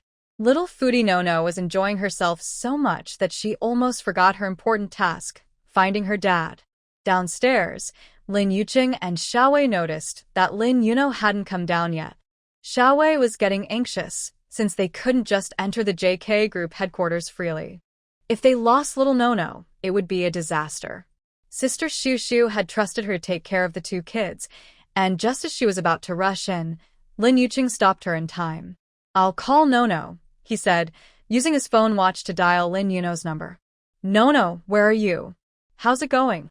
Have you seen Dad? Lin Yuno still had some cookies in her mouth. Brother, Dad isn't at the company today. The pretty auntie said he went out. I haven't seen Dad yet. Then you should come back. We need to go home, or Mom will find out. But what about Dad? Lin Yuno remembered her task was not yet complete. She hadn't brought Dad home. It's okay. We know the address. We can come back another time. All right, I'll come down to find you now. Hearing her brother say this, Lin Yuno felt relieved and decided to look for Dad next time. After that, she walked towards the elevator, pressed the button for the first floor, and went out to find her brother. In the studio, Meng Xiaoxiao arrived on time at 11:30. Lin Shu talked with her for nearly an hour and finally finalized all the details. The 2 new drawings were also added to the order. Although Miss Meng had a bit of a spoiled attitude and many requests, Lin Shu did her best to meet them, following the principle that the customer is always right. Thank you, Miss Lin. I hope to receive the dress on time before my birthday party, Meng Xiaoxiao said, extending her hand. Lin Shu shook her hand back. Thank you very much for choosing us, Miss Meng. We will not let you down. You're too kind. Although I don't want to admit it, your designs are indeed creative. I look forward to the finished product. See you next time. It's an honor to receive your recognition, Miss Meng. See you next time. After sending Meng Xiaoxiao off, Lin Shu and Chen Sisi finally breathed a sigh of relief. With this big order secured, they wouldn't have to worry about future business. Many wealthy people would attend Meng Xiaoxiao's birthday party, and as the main character, she would definitely be the center of attention. The dress she wore would get free publicity, and their thoughts were not just about this order, but also about the future development of their business. Lin Shu, who had just secured the big order, was unaware that the 2 kids had secretly gone to find Tang Yichen. Tang Yichen drove to the night bar, where several friends were already gathered. He sat down and immediately drank a glass of alcohol without saying a word, continuing to drink one glass after another. Lu Yan looked at Tang Yichen and then at the other brothers. What's wrong with the big brother this time? The others exchanged glances, unable to guess what was going on. Ignoring their discussion, Tang Yichen raised his glass again to drink, but Emoze stopped him with a hand. Big brother, stop drinking. If you keep this up, we might really have to take you to the hospital. Yeah, and there's no little sister-in-law to pick you up anymore, Lu Yan said bluntly. Realizing he shouldn't have brought it up, he rubbed his nose and lowered his head. Although he didn't know why the big brother divorced, it had been so many years, and since then, the little sister-in-law had disappeared from their group. The big brother had always been around Wen Qing, so mentioning the little sister-in-law seemed inappropriate. Hearing Lu Yan's words, Tang Yichen rarely spoke up. She has returned to Jiangqing. Everyone took a moment to realize who he was talking about. Little sister-in-law is back, Lu Yan exclaimed excitedly. Emoze guessed that part of the reason for his brother's divorce was to investigate Uncle Tang and Aunt Tang's deaths, but he wasn't sure if his brother truly had feelings for his sister-in-law, since the marriage wasn't his brother's choice.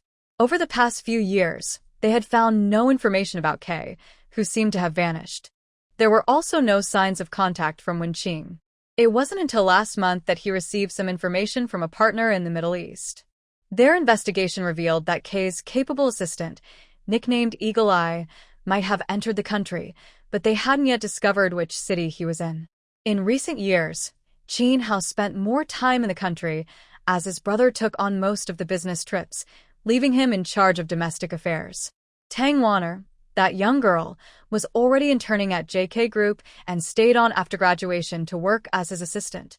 Although she was his brother's cousin, she started from the ground up. The young lady worked diligently and had developed strong skills over the years. His own sister, Qin Qing, had also begun directing small short films and web dramas, winning some newcomer awards and officially entering the directing field. Ji Fengfan had changed the most, going from a carefree boy to someone with no scandals. People said he was focusing on self-improvement, but only these few brothers knew that since Xia Qingqian appeared, Ji Fengfan hadn't been seen with any other women. It seemed he had truly fallen for her. Lu Yan was still the same, enjoying food and fun. In the past, he could drag Tang Wanner and Qin Qing along, but now both sisters were busy, and it was rare to find time to meet. He was left alone. He could either find fourth brother, but since fourth brother got together with Qian, he hardly paid attention to him anymore. So, he often ended up hanging around his brother's office, sighing all day. The others were unsure of Tang Yichen's plans now that Lin Shu had returned to Jiangcheng, and Lu Yan couldn't help but ask, "Brother, are you going to find your sister-in-law?" "No, I asked Li Qing to give her the money from the divorce that she didn't take. It's what she deserves. She might have her own life now, so I won't disturb her." This sounds so bitter. You say you won't disturb me, yet you come to drink alone. A few people exchanged glances, all thinking, I understand. Then they quietly raised their glasses and drank. After being stopped by Moze, Tang Yichen didn't drink anymore. He lay back on the leather sofa, closed his eyes, and frowned.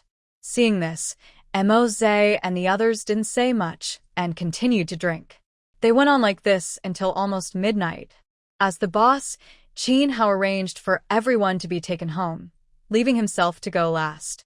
When Tang Yichen returned to the villa, he faced the empty house, which no longer held any traces of Lin Shu. He couldn't help but remember the times when Lin Shu cooked in the kitchen and waited for him to come home for dinner. He went upstairs to the bedroom and sat on the edge of the bed in the dark for a while before getting up to take a shower. He had really drunk too much today. It might also be because it was the first time in 4 years that he had news of Lin Shu, knowing she was in Jiangcheng, so close, which made him think about the time before their divorce. Before they got their marriage certificate, he had asked her to sign a prenuptial agreement. At that time, he had no feelings for her and had to marry her due to his grandfather's pressure. He had no experience in relationships, and his family upbringing was very traditional, which is why he had always given Wen Qing chances.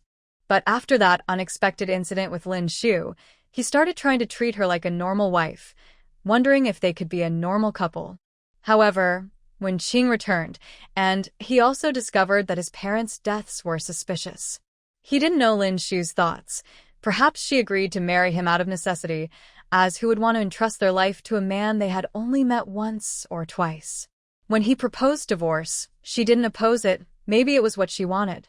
After finishing his shower, Tang Yichen lay on the bed. As the effects of the alcohol wore off, he found himself unable to sleep again. Habitually, he opened the drawer of the bedside table, took out a bottle, and swallowed some sleeping pills. Since signing the big contract with Miss Meng, Lin Shu and Chen Sisi have been busy preparing all the dresses before Meng Xiaoxiao's birthday party. The time is tight, and they have even added 2 more sets, requiring them to work overtime. Some design details need special materials for hand sewing, which Lin Shu is responsible for, while Chen Sisi takes care of finding fabrics and production.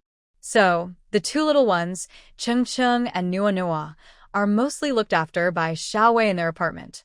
"Xiaowei, can you take us out today?" Lin Yuqing thought about how long it had been since they arrived in Jiangcheng and still hadn't seen their dad. If they didn't hurry, their mom would finish work and take them back to Yunshi, making it harder to see their dad again. "Where do you want to go, the amusement park or the zoo?" Xiaowei assumed the 2 kids wanted to go out after being at home for a while. "We want to find Dad," Nua Nua said, sounding upset. "Oh, but what if we can't find him again?" Since the last time she took them to JK Group, Xiaowei began to doubt if she was being tricked by the 2 kids. "Sister Xiaowei, please take us again." "I called ahead to confirm that my dad is there," Lin Yuqing said, having done his homework this time. "Yes, my brother said that once Mom finishes work, we will go back to Yunshi, and it will be hard to see Dad again," Noah added, feeling close to tears. "Okay, I'll take you. Let's go." Seeing how cute the 2 kids were, Xiaowei felt she couldn't say no. She took them outside, and they took a taxi to the JK Group headquarters. As planned, Lin Yuqing and Nua Nua went up first. They entered the lobby, and Lin Yuqing quickly found the receptionist, charming her into letting them use the elevator and pressing the button for their floor. Once they reached the top floor, they headed straight to Secretary Yang, who had helped them last time. "Pretty lady, I'm back. Is my dad in the office today?" Nua Nua asked. Secretary Yang recognized her as the little girl who had come looking for Mr. Tang before. "Nua Nua, you're here. Mr. Tang is in today. Let me check if he has time." Secretary Yang said as she walked to the president's office and knocked on the door. "Come in," came Mr. Tang's deep voice from inside. As soon as Secretary Yang opened the door, Manhwa rushed in, shouting, "Dad, I finally get to see you." Mr. Tang saw a small figure rush toward him and immediately froze as she hugged him tightly. It was the first time he had such close contact with a little child, leaving him momentarily stunned. Secretary Yang was also surprised, not expecting Manhwa to run in like that. Seeing Mr. Tang's gaze on her, she quickly explained, "Mr. Tang, this little girl has been here before. She says she is your daughter and came to find you." Tang Yichen remained silent, watching the little girl in his arms, whose dark hair kept burrowing into him. She smelled like milk. He had never thought of himself as someone who liked children, but facing this little girl who suddenly hugged him, he found he didn't mind at all. In fact, deep down, her sudden embrace made his heart feel softer. Secretary Yang noticed Tang Yichen's serious expression and hesitated to speak. "Mr. Tang, I'm sorry, but I should take the little one outside." No. "Daddy, I finally found you and want to see you." "I don't want to leave," Manhwa said, looking up with big, teary eyes at Tang Yichen. She had finally found her dad and hadn't had the chance to be close to him yet. How could they send her away? Does Daddy not like Manhwa? Wah. It must be said that when Lin Yuno cried, it was truly heart-wrenching. Tang Yichen looked at the little girl in his arms, who was crying, feeling a bit helpless. He stiffly said, "I'm not sending you away." Then he looked at Secretary Yang and added, "You can go out for now. Okay, Mr. Tang." After Secretary Yang left, Lin Yuno slowly stopped crying. Tang Yichen carried Lin Yuno to the sofa. She tightly held onto his arm, not letting him go. "Daddy, where are you going? I need to handle some work first. You can sit here and I'll have someone bring you some snacks." "Okay, Daddy." Tang Yichen didn't argue. He returned to his desk and picked up the phone.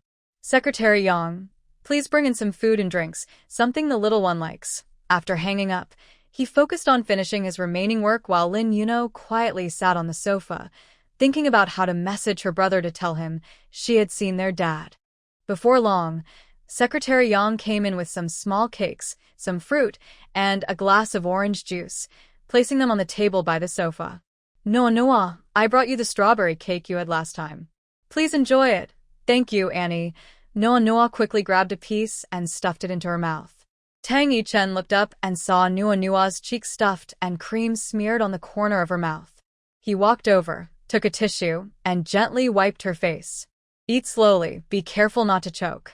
There's plenty more." His tone held a softness he didn't even realize, like that of a caring father. "Do you know her parents' information?"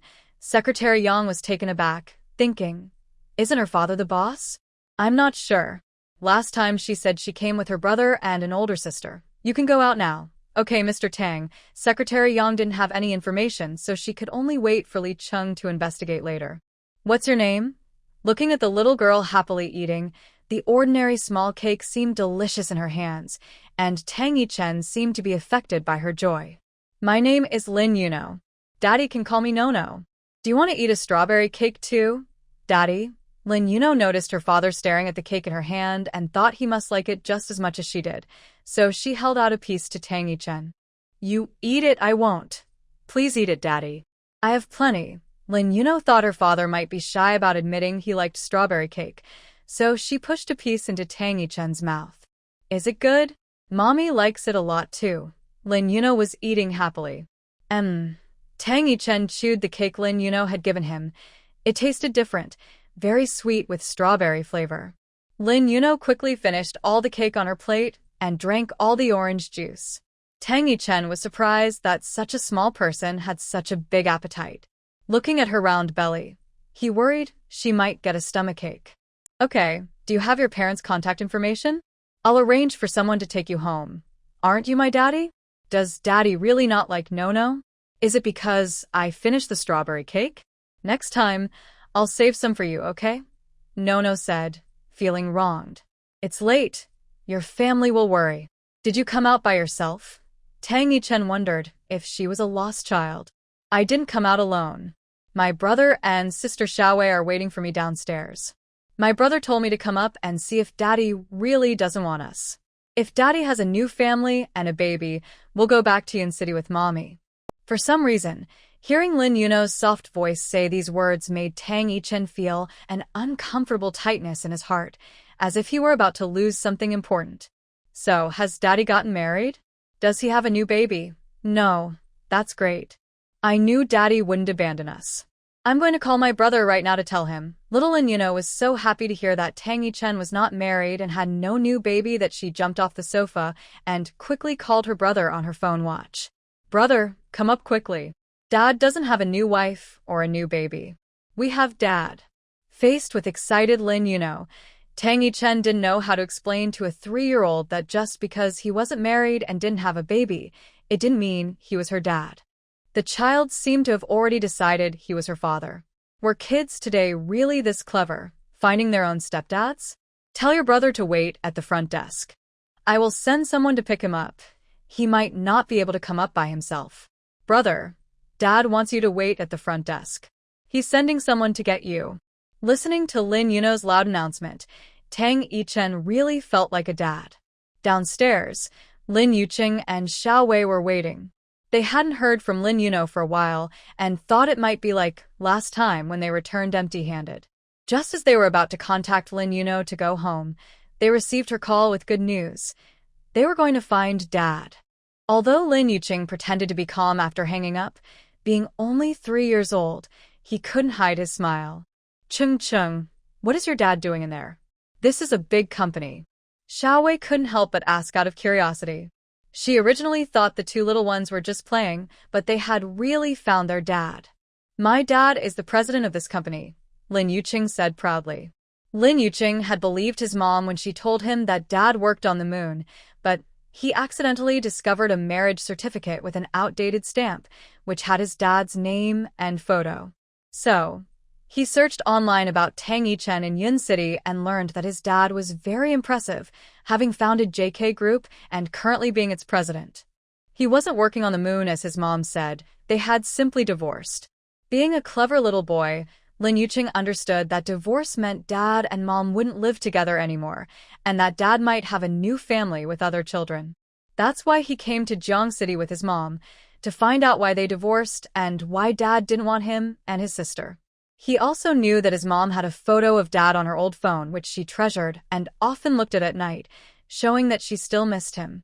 Moreover, Grandma Chen had introduced several uncles to his mom, but she hadn't agreed to any of them. If Mom and Dad could be together again, then he and his sister could live with their family and wouldn't be teased by others for being kids without a dad.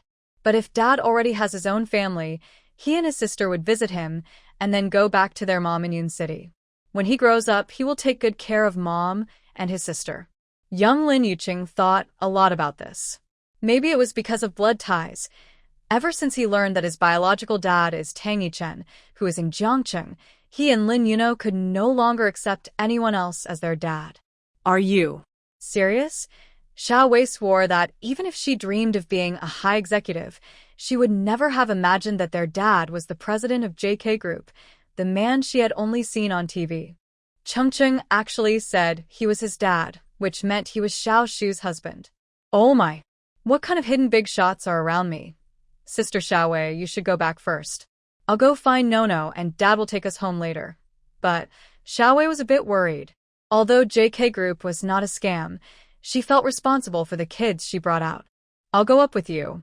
If the president of JK Group is really their dad, then I can go back without worry, but I need to confirm first." "Okay, let's go up together." The two of them arrived at the front desk, where Secretary Yang came down to greet them.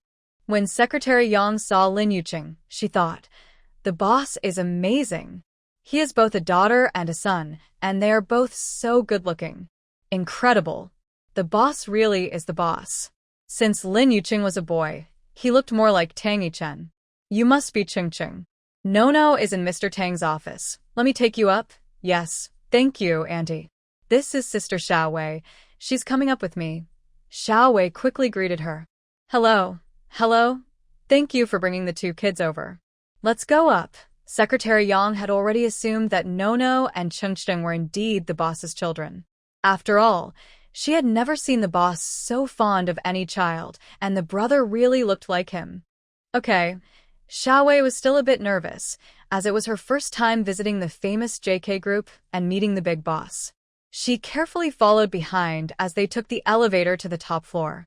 Secretary Yang led them directly to the president's office. The young girls in the president's office whispered, "Oh my, is that the president's son? He's so handsome. I just want to hug him. He's so good-looking. I can wait for him to grow up. The president is amazing. He has both a son and a daughter now. What a winner in life." After sending Lin Yuqing and Xiaowei inside, Secretary Yang stepped out. Nono saw her brother and happily ran out to grab his hand. Brother, you're here. Dad just treated me to strawberry cake. It was so delicious. I accidentally finished it, but I saved some candy for you." She pulled out 2 candies from her pocket and gave one to Lin Yuqing. Xiaowei also gets one. Tang Yichen looked at the only adult among the 3 kids. "Are you their sister?" "Why, yes." Xiaowei stammered nervously under Tang Yichen's strong presence. At that moment, Lin Yuqing turned to look, and Tang Yichen finally saw his face. For some reason, it felt familiar, just like the little girl. "What's her name?" "My name is Lin Yuqing. You can call me Cheng." Lin Yuqing didn't call him Dad. He felt he needed to observe more. "Since you have an adult with you, let her take you back." "I don't want to go, Dad. I'm hungry. I want to eat." If Tang Yichen hadn't seen her finish a plate of cake and drink a glass of orange juice, he might have been fooled by her innocent big eyes. In the end, he relented. "All right, I'll take you to eat first, then I'll take you back." "Is that okay?" "Okay, yay." Seeing Nono so happy, Tang Yichen couldn't help but smile slightly. Xiaowei declined the invitation to join the father and son, feeling that Cheng and Nono's dad was too cold, and she might freeze if she stayed longer. Once she confirmed that he was indeed the president of JK Group, she felt reassured and gave Tang Yichen the address of her apartment before leaving. Tang Yichen took the 2 children out of the company openly, personally driving to the revolving restaurant on the top floor of the Crown Hotel. They sat by the window, and the hotel manager personally brought the menu to Tang Yichen. He handed the menu to the 2 kids. "What do you like to eat? You can order for yourselves." Lin Yuqing and Lin Yuno glanced at the menu, their eyes widening in surprise at the high prices. Tang Yichen noticed that the 2 were hesitating to speak, so he said, "No need to be polite. I'm a member here, so I can get a discount." The manager was familiar with Tang Yichen and, seeing him joke, curiously looked at the 2 kids across from him, wondering who they were to him. Lin Yuno didn't quite understand and was flipping through the menu, choosing a few appealing pictures. "I want to eat these." Lin Yuqing knew his sister's love for food was showing again. Although he didn't want to admit it, Nono really could eat a lot. Tang Yichen smiled at the siblings. After they ordered their food, Lin Yuno wanted to order a strawberry ice cream, but Lin Yuqing stopped her. "No, you already had 2 ice creams at home this morning. You can't have more now." Okay, Nono looked a bit disappointed. Although she understood that her mom and brother were trying to help her, she really loved ice cream and found it hard to resist. Tang Yichen noticed the little girl's sudden loss of energy. "Since you've already had some today, let's save it for another day." "Yay! Dad is so nice." Lin Yuno's eyes sparkled as she looked at Tang Yichen, her affection for him soaring. When the appetizers arrived, Tang Yichen let the 2 kids eat first and casually asked, "Where's your mom? How can she let you come out by yourselves?" "Our mom has been very busy with work lately, so she asked Sister Xiaowei to take care of us." "We didn't come out by ourselves. Sister Xiaowei brought us." Lin Yuno explained clearly. "Your mom is so busy. What does she do?" "She is a famous designer," Lin Yuno said proudly. "A famous designer?" Tang Yichen frowned, deep in thought, as if considering something. He looked at Lin Yuno. "What's your mom's name?" Lin Yuqing quickly replied, "Chen Sisi. My mom's name is Chen Sisi." "She's just an ordinary designer, not famous." Nono doesn't understand. Lin Yuno looked up at her brother in confusion. He didn't understand. Their mom was clearly named Lin Shu, and Chen Sisi was their godmother's name. Why did he say their godmother's name?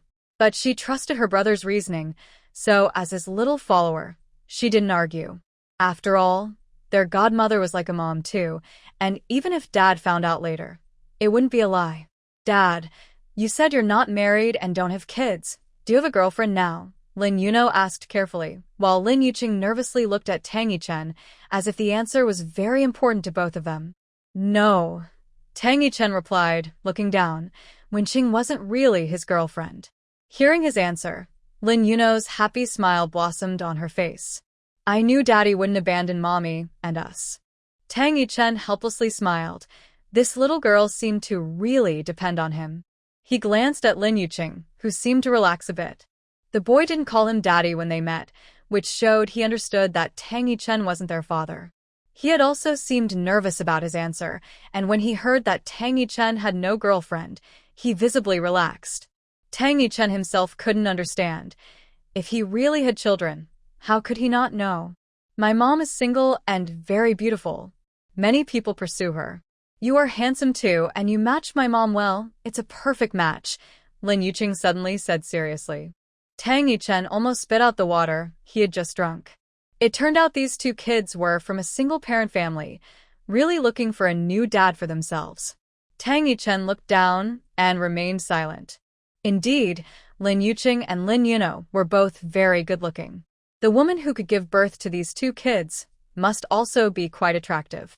Looking at the face in front of him, he felt it was becoming more familiar.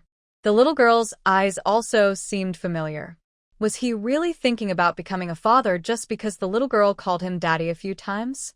Tang Yichen shook his head, trying to clear his messy thoughts. Have you eaten? It's getting late. I'll take you back. Your mom will be worried soon, Tang Yichen said, noticing they had been out for quite a while. Okay, no, let's go, Lin Yuqing said as he stood up, calling his sister to follow Tang Yichen out of the hotel. Tang Yichen took them to the platinum apartment according to the address Xiao Wei had given him. As they reached the door, Lin Yuno called out, Sister Xiao Wei, we're back. Xiao Wei opened the door and, seeing them return, finally felt relieved. Thank you, Mr. Tang, for bringing them back. You're welcome. Where's their mom? Oh, she hasn't returned yet. Tang Yichen didn't say anything more. It seemed they were right. Their mom was indeed very busy. Then I'll be going now, Tang Yichen said, turning to leave. Daddy, can you give me your phone number? I want to visit you again another day, Lin Yuno called out as she rushed to the door. She didn't want her dad to leave so soon, especially since today was the first day she had met him. Tang Yichen wrote down a number and handed it to Lin Yuno. Next time, call me in advance, and I will send someone to pick you up. You shouldn't go out by yourself. Okay, Dad, good night. Lin Yuno quickly kissed Tang Yichen on the cheek and ran back inside. Tang Yichen was taken aback for a moment before he came back to his senses. Lin Shu spent nearly a week gathering all the materials needed for hand sewing.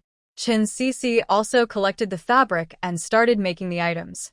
The handmade process would take some more time, so Lin Shu planned to take the two little ones back home for a visit. She had left in a hurry years ago and hadn't had the chance to say goodbye. Because of the kids, she hadn't returned in years, so this was a good opportunity to see her grandfather. That evening, Lin Shu told Chen Sisi in advance, Sisi, my hometown is not far from Jiangcheng. The hand sewing will take some time, so I want to take Chengcheng and Nuonyo back home for a bit. That sounds great. Can you manage to take both of them by yourself? Do you want me to go with you? Chen Sisi was surprised to learn that Lin Shu's hometown was near Jiangcheng. It's fine. I need to keep an eye on the clothing production here. I'll be back in 2 days. You'll have to manage things while I'm gone. Okay, just call me if you need anything. Chen Sisi thought the dresses were very important and decided not to insist on going with Lin Shu. Lin Shu returned to her room, took out her phone, and booked the tickets. She prepared to give Lin Yuqing and Lin Yuno a bath. Lin Yuqing rushed in first and closed the door. Mom, I can take a shower by myself today. I'm a boy, and I can do it now. All right, just be careful. Lin Shu knew her son was sensible and independent, so she let him wash by himself. About half an hour later, Lin Yuqing came out dressed in his pajamas. Mom, I'm done. You can take my sister to wash now. Okay, Chengcheng, go to bed and cover yourself with the blanket so you don't catch a cold. Lin Shu had already prepared the bed. Lin Shu took Lin Yuno to the bathroom. Mom, Nuonyo wants to wash by herself too. Sweetie, today Mom will help you wash. When it gets warmer, you can wash by yourself, okay? Lin Shu thought it would be better to let them be independent during the hot summer months. Okay, Nuo felt that if her brother could do it, she should be able to as well, and she was a little unhappy that Mom wouldn't let her wash alone. However, after entering the bathroom and seeing her bathtub, I completely forgot, as it was still very enjoyable to soak in her beloved tub. After getting ready, the family of 3 lay in bed. Chung, Noa. Tomorrow Mom plans to take you back to her hometown to pay respects to great-grandpa. Mom, what does hometown mean? Who is great-grandpa? Little Lin Yunua asked innocently. Hometown is the place where Mom grew up, and great-grandpa is Mom's grandfather, Lin Shu patiently explained. Is paying respects because great-grandpa has passed away? Little Lin Yuqing understood a bit more. Yes, great-grandpa was Mom's only relative, and he has passed away, Lin Shu said sadly, her voice low. It's okay, Mom. You have me and my sister now. Lin Yuqing quickly comforted her when he saw her sadness.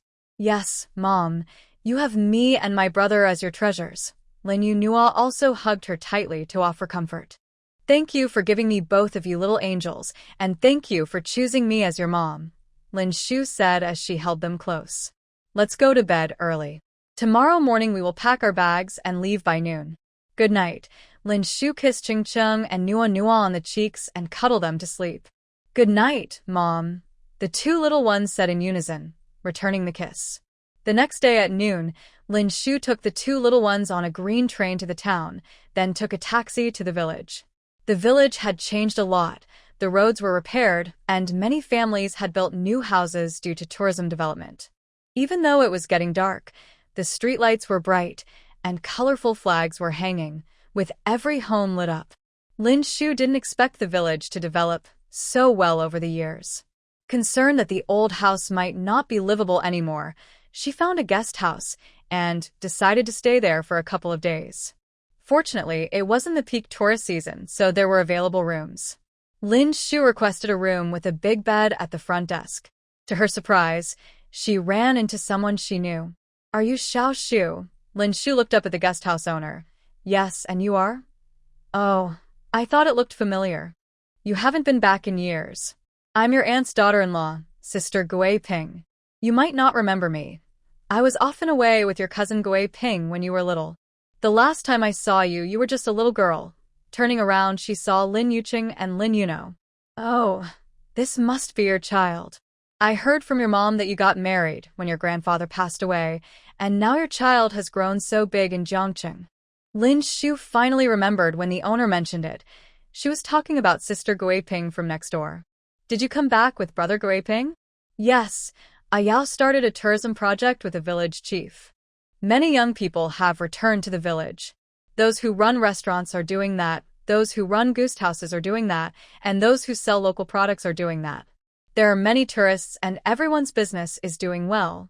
Life is getting better, and we can also take care of the elderly and children at home.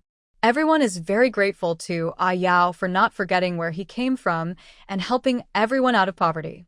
Our village is still one of the top 100 villages in the country, Sister Gui Ping said proudly. That's great. Ayao is still amazing, Lin Shu said sincerely. Did you come back by yourself? Your husband didn't come with you? Sister Gui Ping asked cheerfully. Yes, I came back alone, Lin Shu replied casually, not wanting to explain. Being a single mother after a divorce was not something to be proud of, especially in the countryside. Then go put your things in your room. You haven't eaten yet, right? I'll go to the kitchen and prepare some dishes for you. We'll have dinner soon. Thank you so much, sister. No need to be polite. We're all family. I'm cooking anyway. It's just a matter of adding more chopsticks. You must be tired from the journey. Here's the room key. The first room on the left upstairs is yours. Take the 2 little ones to rest, and I'll call you for dinner, Sister Gui Ping said before heading to the kitchen. Okay, thank you, sister.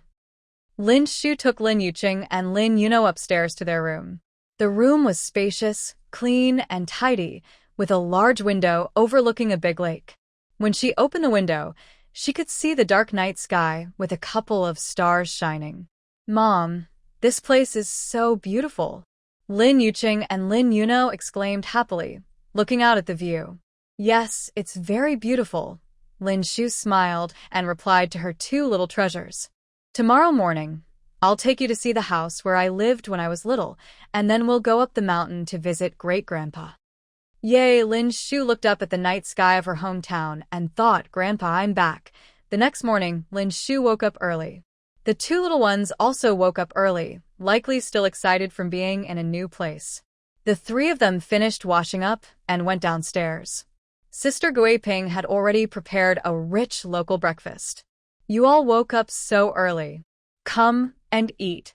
Your brother Guiping went to see your great-aunt last night, but didn't find you. When he heard you were back, he went to the town early this morning to buy vegetables and said he would make you some delicious food tonight. Thank you, sister, but you don't need to go out of your way. Just take care of your own things.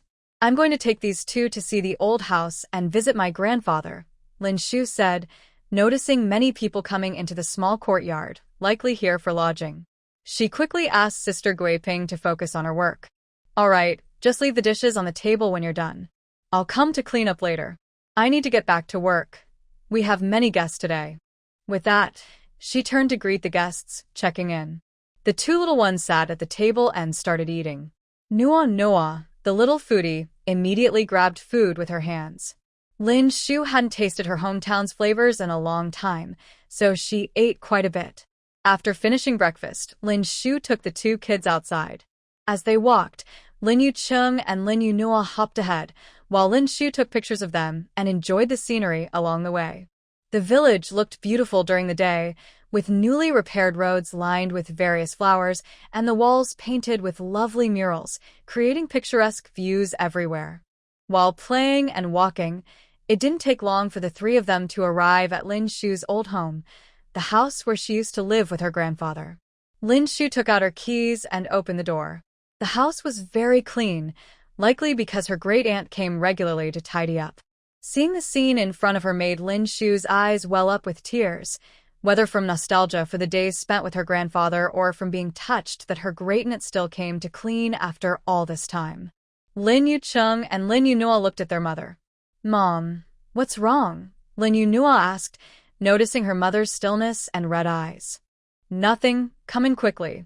This is where your mom used to live, Lin Shu said, composing herself and inviting the two children inside. She showed them around her old home and shared many funny stories from her childhood. Thinking of her great-aunt, Lin Shu decided to visit her. Let's go see great-aunt, who is Guiping's mother, my great-aunt. She took the little one's hands and walked to the next house. As they reached the door, they saw her great-aunt sitting in the yard, working on some crafts. Great-aunt, it's me, Xiao Shu. I'm back, Lin Shu called out as soon as she entered. The elderly man stood up excitedly. It's Xiao Shu.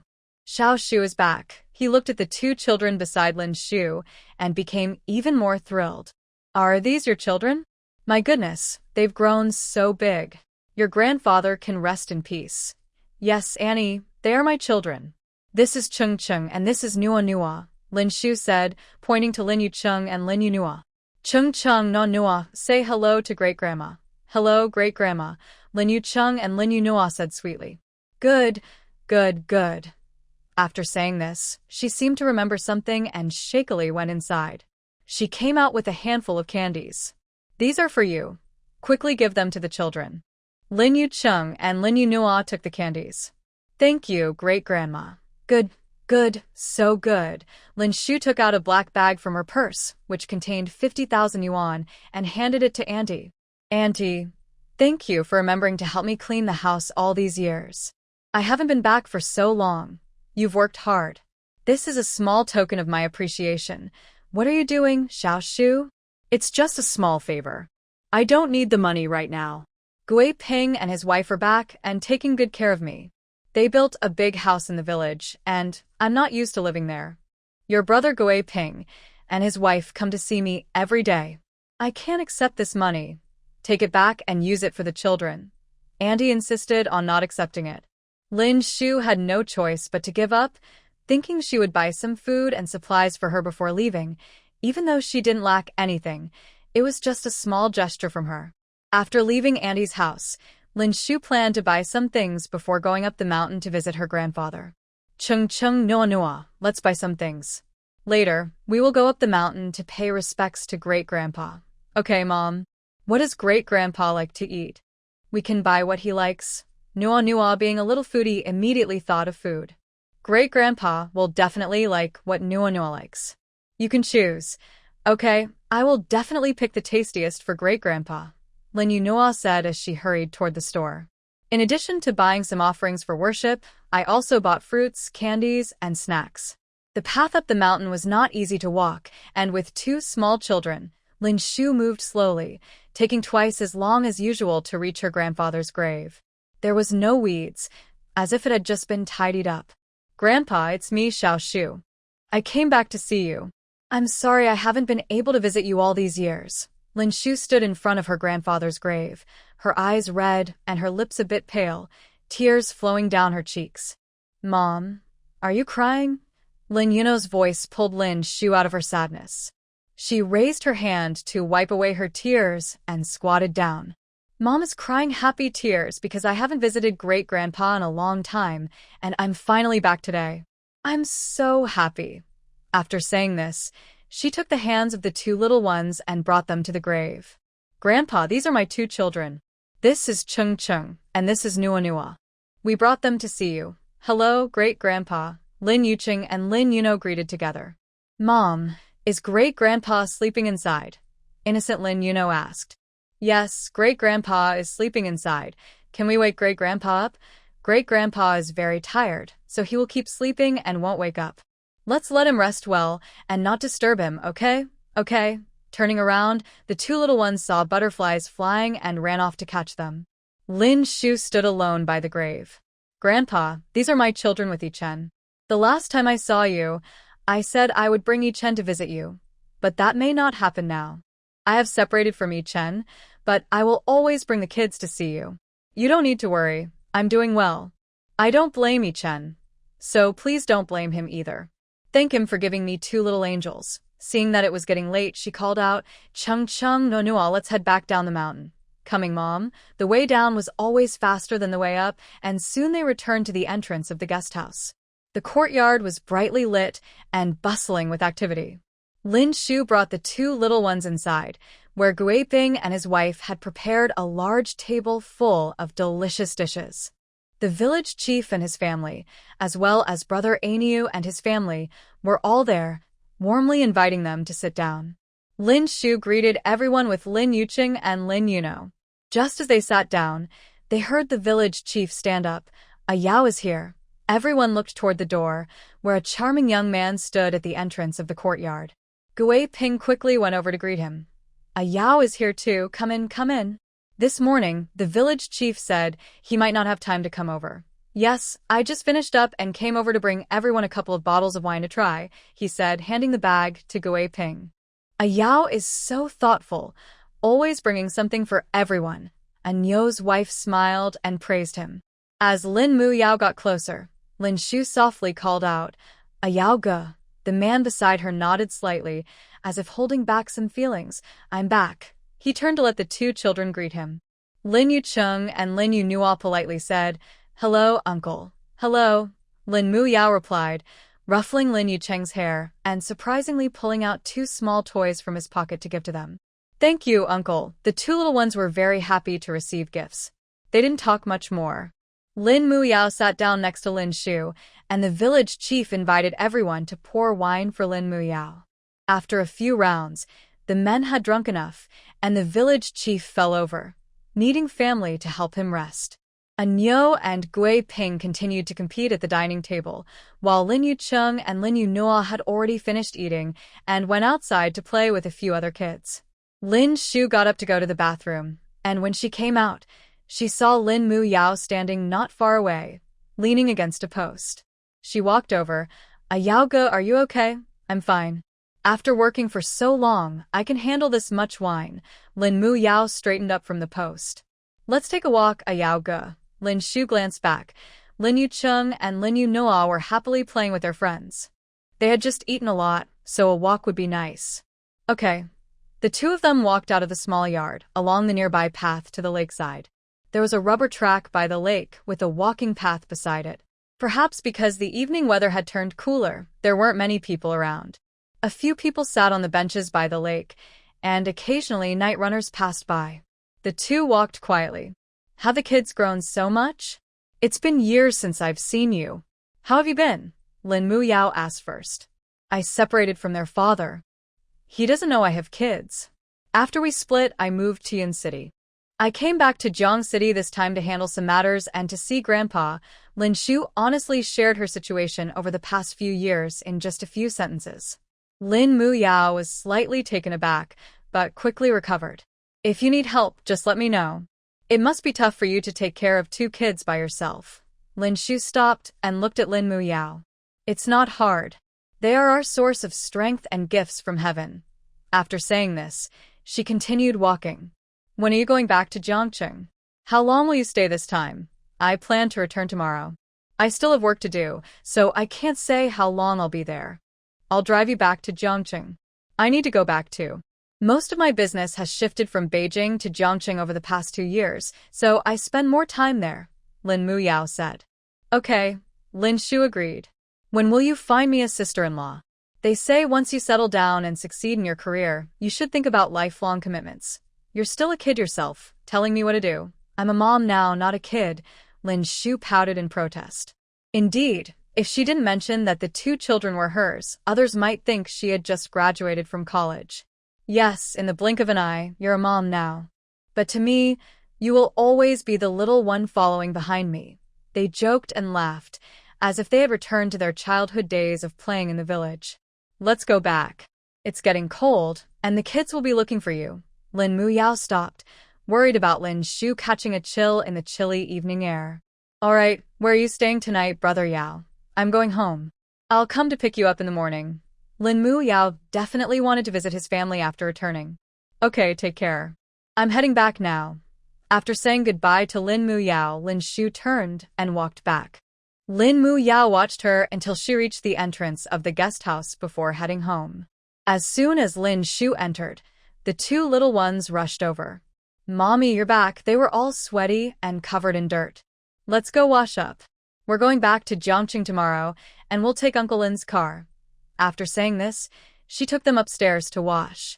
Once the 2 little ones finished bathing, they snuggled under the blankets while Lin Shu went to wash up. She heard the sound of water running, and Lin Yucheng and Lin Yunua whispered under the covers. Brother, this is bad. Dad has a rival. This uncle seems different from the one Grandma Chen introduced to Mom. What should we do? Little Lin Yucheng frowned. If his silly sister noticed, how could he not?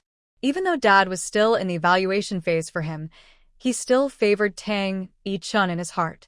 No way. I'll send Dad a message to let him know what's going on and make him feel a sense of urgency. Lin Yuno finished speaking and took out her smartwatch. She opened the WeChat app to find Tang Yi-chun's contact, which she had saved with the help of Sister Xiaowei. The app quickly displayed a message from her dad's WeChat account. She sent a verification message, and to her surprise, her dad accepted it almost immediately. She didn't expect it to be useful so soon. Dad, an uncle just went out for a walk with Mom.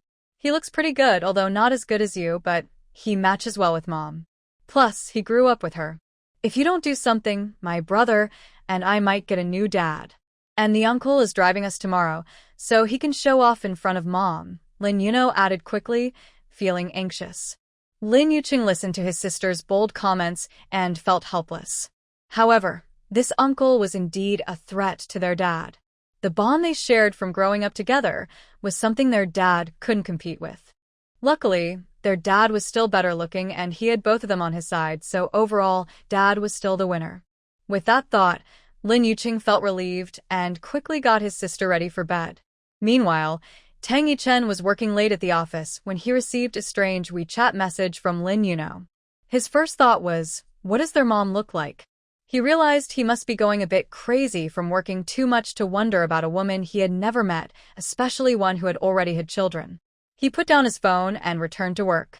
The 3 of them went downstairs for breakfast after 9 a.m. The 2 kids were tired from playing the day before and couldn't get up, staying in bed until 9. Most other guests had already finished eating and gone out to play. Sister Guiping saved them some porridge, side dishes, eggs, and pancakes, which was quite a feast. Lin Shu finished eating first and went upstairs to pack their bags while the two kids continued to eat downstairs. Just as Lin Shu brought the luggage down, Lin Muao arrived. Although the kids felt this uncle was a threat to their dad, they still greeted him politely, as their mom had taught them that rude children would be seen as poorly raised. "Good morning, uncle." "Good morning, Chung Chung and Nuo Nuo," Lin Muao said, bending down to greet the two kids. He then turned to Lin Shu and asked, "Are you all packed?" "Yeah, once they finish eating, I'll just let Sister Guiping know we're leaving," Lin Shu replied. "No rush, let them eat slowly. There's still plenty of time. They played too hard yesterday, so they couldn't get up this morning, which is why breakfast is a bit late," Lin Shu explained to Lin Muao, worried that it might affect his schedule.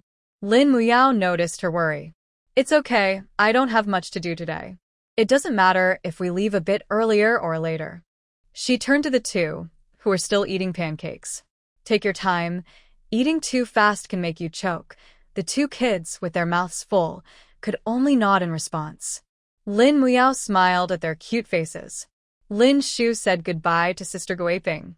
She didn't want to calculate the room and meal costs, so when she left, she quietly placed 20,000 yuan in the drawer at the front desk. On the way, the two little ones had many questions, and Lin Muao patiently answered each one. She dropped them off at the apartment building, and by the time they got out of the car, little Nuo Nuo was almost ready to switch sides. She felt that her uncle was quickly catching up to her dad in her heart. After all, her uncle was gentle and patient, telling them stories and jokes. After getting out of the car, Lin Shu said, "Thank you for bringing us back, Ayao. Don't be so polite with your brother. Can I have your new number? I'm in Jiangcheng lately and can take the kids out to play sometime." "Of course. Sorry, I didn't inform everyone when I changed my number due to special circumstances. No need to apologize as long as you're doing well. You all go up now, I'll head off." "Okay, Ayao, drive safely. Goodbye, uncle." Lin Yuqing and Lin Yuno waved goodbye to Lin Muao. "See you next time, Chung Chung Onua." After Lin Muao drove away, Lin Shu took the two little ones back to the apartment. "Is Godmother not home?" "Godmother went to get the dress and will be back later." "Chung Chung, hurry and take a bath. After you're done, I'll help Nuo Nuo." On the way, Lin Shu had already messaged Chen Sisi, saying that a few dresses were almost ready, and she was going to pick them up. Now, it just needed Lin Shu's hand sewing to finish it up. That night, lying in bed, the little girl sighed. "Oh, it's so hard." Lin Shu rarely saw her daughter looking so down. "What's wrong, Nuo Nuo?" "Mom, it's nothing. She just can't decide what to eat tomorrow," Lin Yuqing quickly explained, making sure their mom wouldn't find out they had contacted their dad. He jumped onto the bed and whispered to his sister. Lin Yuno took out her phone watch and secretly sent a voice message to Tang Yichen. "Dad, I almost switched sides today. Uncle is really nice. He told us stories, jokes, and drove us home. Do you have time tomorrow? If you don't meet me and treat me to strawberry cake and strawberry ice cream soon, Uncle's score will surpass yours." Listening to Lin Yuno's sweet voice, Tang Yichen quickly replied, "I'll send someone to pick you up tomorrow and take you for cake and ice cream." "Dad, can we bring my brother?" Mom said we should share. Lin Yuno always thought of her brother. "Sure. Yay. Dad, I'll wait for you. Please call me in advance tomorrow. Mom won't be home, so we can go out. You need to contact me early." "Okay, but it's best to let your mom know before you go out or she might worry. Do you want me to help you tell her?" Tang Yichen thought sneaking out wasn't good, and he could help the kids inform their mom if needed. "Don't worry, Dad, I'll tell Mom. See you tomorrow." Wow. Lin Yuno was scared that if Mom found out she and her brother went to see Dad, they would be in big trouble. She quietly crawled over to wake her brother and quickly reported the latest news. The next day, Lin Shu and Chen Sisi had to rush to the studio early to finish a dress, so they entrusted the two kids to Xiaowei again. After arriving at the apartment, Lin Shu reminded the kids before leaving with Chen Sisi. As soon as Mom and Andy left, Lin Yuno quickly took out her phone watch to contact Tang Yichen. "Dad, are you coming to pick me up? I'm heading out now. Did you tell your mom? Do you need me to come over and say hello?" "I told her. She definitely agreed for us to go out." "Hurry up, Dad. My brother and I are waiting for you downstairs. Although she knew lying was wrong, her brother said not to let mom know they were going to see dad, so Lin Yuno felt her little lie was necessary. If she had to face consequences, her brother should share the blame. After hanging up, Lin Yuno called for her brother while quickly changing clothes and washing her face in the bathroom. Xiaowei heard Lin Yuno on the phone and knew they were going to see their dad again, which had become routine. Once they were dressed, they went downstairs, and Tang Yichen's black Rolls-Royce pulled up. He had originally planned to send a driver, but decided to come himself after remembering Lin Yuno's grandmother's voice. "Dad, is this your new car? It's so cool, right, brother?" Lin Yuno turned to her brother. Although Lin Yuqing thought it was cool too, he couldn't show it and just quietly said, Tang Yichen looked at the little boy, who clearly liked the car but pretended not to be interested. He felt a bit curious about him. Tang Yichen opened the car door for the two children. "Let's go have breakfast first. Where do you want to play today?" "I want to go to the zoo. Last time, my godmother took me and my brother to the amusement park, but I haven't been to the zoo yet." "Dad, can we go to the zoo?" "Sure, let's go to the zoo." This was Tang Yichen's first time taking kids out. He didn't expect their energy to be so high. From the moment they left home, Lin Yuno had been bouncing around, running and eating the whole way without stopping. Although Lin Yuqing was quiet in front of him, he couldn't hide his excitement at the zoo, happily following his sister around. After playing for a while, the three of them sat on a bench to rest, and Tang Yichen started to feel a bit tired. At that moment, Sister Wei called to ask when they would be back, saying that their mom and godmother were probably returning. The two children had to ask Tang Yichen to take them home. "Dad, I had a great time today. Thank you for treating me to strawberry ice cream and strawberry cake." After saying this, she gave Tang Yichen a quick kiss on the cheek.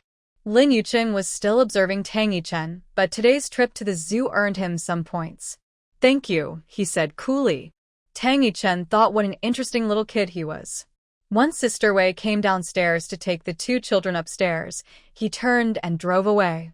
When Lin Shu and Chen Sisi returned, the two little ones were already playing with toys in their room.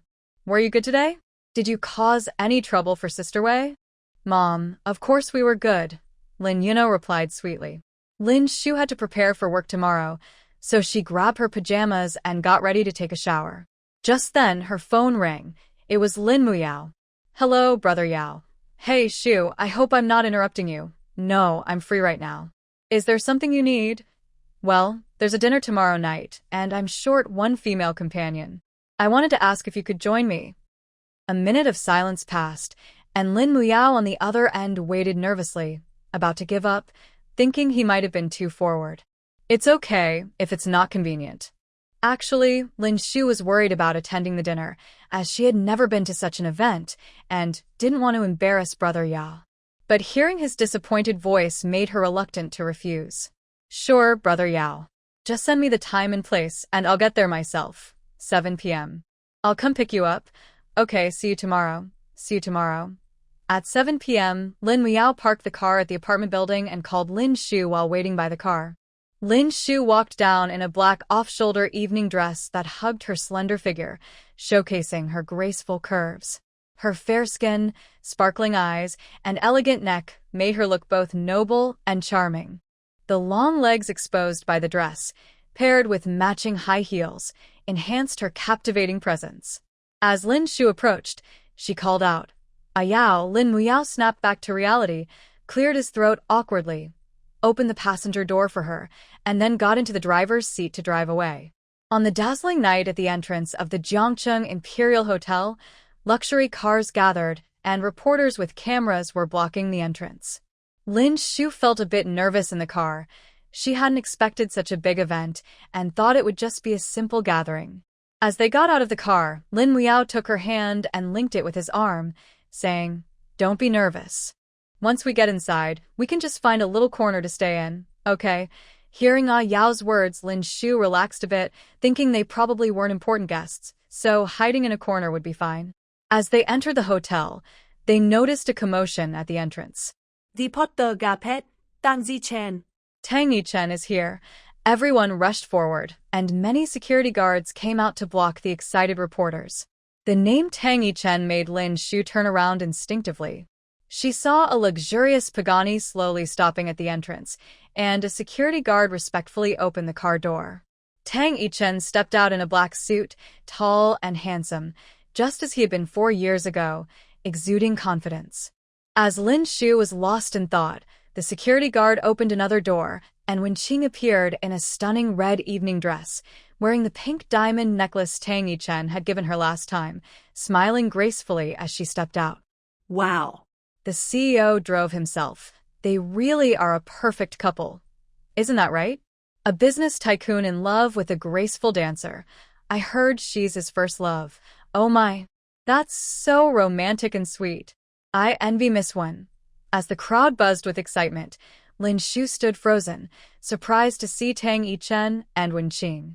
She hadn't expected to run into them. After all, Jiangcheng was so big. If she had known they would be there, she might not have come with Ayao. The crowd around seemed a bit overwhelming, and it was hard to breathe. I didn't expect to feel this way even after 4 years of seeing it in person. What's wrong? Are you okay? Your hands are really cold. Lin Miao noticed that Lin Shu seemed off since Mr. Tang arrived. I'm fine, Ayao. Let's go inside. It might just be the wind outside. Lin Shu turned away, no longer looking at the couple. On the other side, Tang Yichen looked up and caught a glimpse of Lin Shu turning away.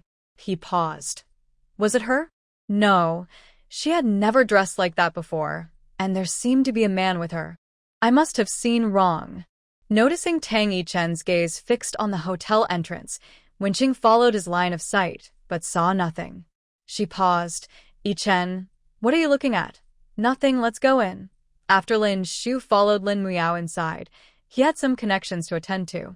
Seeing Lin Shu's low spirits, he suggested she rest for a bit, and he would find her later. The banquet hall was filled with elegant people, and it was Lin Shu's first time in such a setting, making her feel quite out of place. She sat on a sofa in the corner, right next to a buffet table. After sitting for a while, Lin Shu took a cup of juice and picked up a plate of food, preparing to return to the sofa to eat a little something. Just as she turned around, a middle-aged man with a big belly stood behind her, nearly causing her to spill her juice on him. I'm sorry. Lin Shu quickly stepped back to apologize and tried to leave, but he blocked her path. Miss, are you alone? Would you like me to keep you company? The greasy older man had been staring at Lin Shu for a while. Seeing her sitting alone, he thought she probably had no connections, so he boldly reached out. Lin Shu quickly moved aside, feeling anxious since Ayao was nowhere in sight. This corner was quiet, and the man kept blocking her way, making it hard to escape. Seeing Lin Shu silent, the man grew bolder and tried to hug her. In a panic, Lin Shu splashed her juice at him. The man's face and clothes got soaked. He raised his hand and slapped at Lin Shu's cheek, shouting, "You little brat, do you know who I am? You're asking for it. I'll make you cry for mercy later." He then grabbed Lin Shu and tried to pull her outside. Lin Shu struggled fiercely. "Let go of me. Let go, you little brat. Just wait and see how I deal with you." The commotion caught everyone's attention, and they all turned to look. However, no one recognized Lin Shu. The attendees were mostly business executives who had some dealings with a greasy man, so no one spoke up to stop it. They just watched like it was a show. "Let go." A cold voice cut through the crowd, and Tang Yichen walked through, his eyes fixed on the greasy man's hand gripping Lin Shu, which was already turning red. "Let go." Everyone knew that Tang always kept his emotions in check, but now his anger was palpable. The greasy man awkwardly released Lin Shu's hand. "Hee, Tang, this woman snuck in to flirt with me, and now she's throwing a fit. I was just teaching her a lesson." Tang Yichen didn't look at him at all. He focused on the woman in front of him, noticing the red mark on her face. "Which hand hit you?" "Huh? What?" The greasy man was surprised that this woman knew Tang Yichen. If he had known, he would never have dared to provoke her. "I asked which hand hit you." "No, Tang, this is a misunderstanding. The greasy man stammered as he realized something was wrong. Tang Yichen ignored his excuses and said to Li Cheng beside him, "Take him out." Li Cheng was also surprised to see the lady in such a situation at the banquet. This Zhang was in big trouble for provoking Tang Yichen. Yes. Li Qing swiftly dragged the greasy man away, and everyone wondered what fate awaited him, knowing it wouldn't be good. Later, Zhang's company went bankrupt within a week, and everyone understood it was the work of JK Group.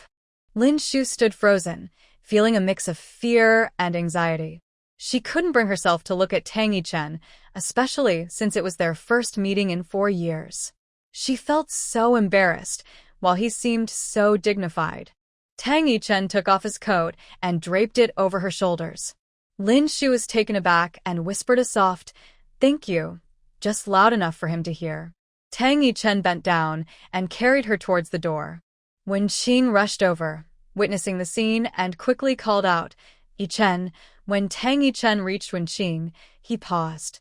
"Have Li Qing take you home later." Without looking back, he walked away, leaving Wen Qing glaring at their departing figures. People began to whisper among themselves, "Who is that woman? Why is Tang Yichen carrying her?" "Yeah, he left Miss Wen behind." Listening to these words, Wen Qing was even more furious. She was unwilling to accept that her 4-year relationship could change because of Lin Shu. Just now, Lin Muyao, who was discussing business in the private room, heard about the commotion. When he learned that Lin Shu had been taken away by Tang Yichen, he quickly called Lin Shu, but there was no answer. Lin Shu, feeling dazed, was carried into the car by Tang Yichen. By the time she realized what was happening, the car had already stopped in front of the villa where they used to live. Tang Yichen got out and carried Lin Shu inside. Lin Shu buried her head low and said, "Put me down. I can walk by myself." Tang Yichen didn't respond but continued to hold her. Lin Shu twisted her body, struggling to get down. Tang Yichen paused and said in a low, firm voice, "Don't move." Startled, Lin Shu felt like a frightened quail as she allowed Tang Yichen to carry her into the room. He placed Lin Shu on the bed and went to find some ointment, noticing that the red mark on his face was slightly swollen. Sitting on the bed, Lin Shu looked around the room, which was still the same as when she left 4 years ago. The suit she wore carried Tang Yichen's scent, and tears filled her eyes as she couldn't help but sniffle. Tang Yichen returned with the ointment. Seeing Lin Shu's red eyes and nose, he thought it was due to the earlier incident and quickly approached her. He gently dipped a cotton swab into the ointment and applied it to her face with care. "Be gentle," Lin Shu said, realizing the pain now that she was calm. She had been too focused on escaping that man to notice her own injury. Tang Yichen frowned as he looked at the swollen marks on Lin Shu's face, his eyes filling with tears. That man deserved to be punished. Neither of them spoke as Tang Yichen quietly treated her face. Watching him concentrate, Lin Shu found herself lost in thought. She had to admit that after all these years, he was still very handsome, with long eyelashes and a strong nose. His lips were slightly pressed together as he focused, making him look serious. Their child, Ching Cheng, had similar eyes and nose. They were close enough that she could hear his gentle breaths, and the warmth of his presence made Lin Shu's face feel hotter. She wanted to move back a little. "All done. Don't wash this area when you wash your face tonight. Apply it 3 times a day for 2 days, and it will heal," he said, capping the ointment and handing it to her. "Thank you," Lin Shu replied quietly, looking down as she took the ointment. Lin Shu suddenly remembered that she left her bag at the hotel and hadn't told Yao yet. He would be worried if he couldn't find her. "Can I borrow your phone for a moment?" "I left my bag at the hotel," Lin Shu said, feeling a bit shy and nervous in front of Tang Yichen. Tang Yichen took out his phone and handed it to her. Lin Shu quickly called Lin Muyao. Yao, it's me. Xiao Shu, are you okay? I heard someone say a girl was harassed. Was it you? They mistook me for someone else." I'm Fine. "I ran into a friend and left quickly, so I didn't have time to tell you." Lin Shu didn't want Yao to feel guilty, so she downplayed the situation. "I'm sorry, Xiao Shu. Yao, it's fine. You should get some rest. Have you gone home yet? I want to check on you." Lin Muyao was still worried. "I'm not home yet. Let's plan to meet another day." "Xiao Shu, is your friend Mr. Tang?" Lin Muyao heard that Mr. Tang was the one who took the girl away. "Yes, that's right. Lin Shu didn't plan to lie to Yao but didn't explain her relationship with Tang Yichen, especially since he was still standing behind her while she was on the phone. Okay, then you should head back and rest. After hanging up, Lin Shu turned around and saw Tang Yichen still standing behind her, so she quickly returned the phone. Thank you. This is the third time you've said thank you to me tonight, Tang Yichen teased as he took back the phone.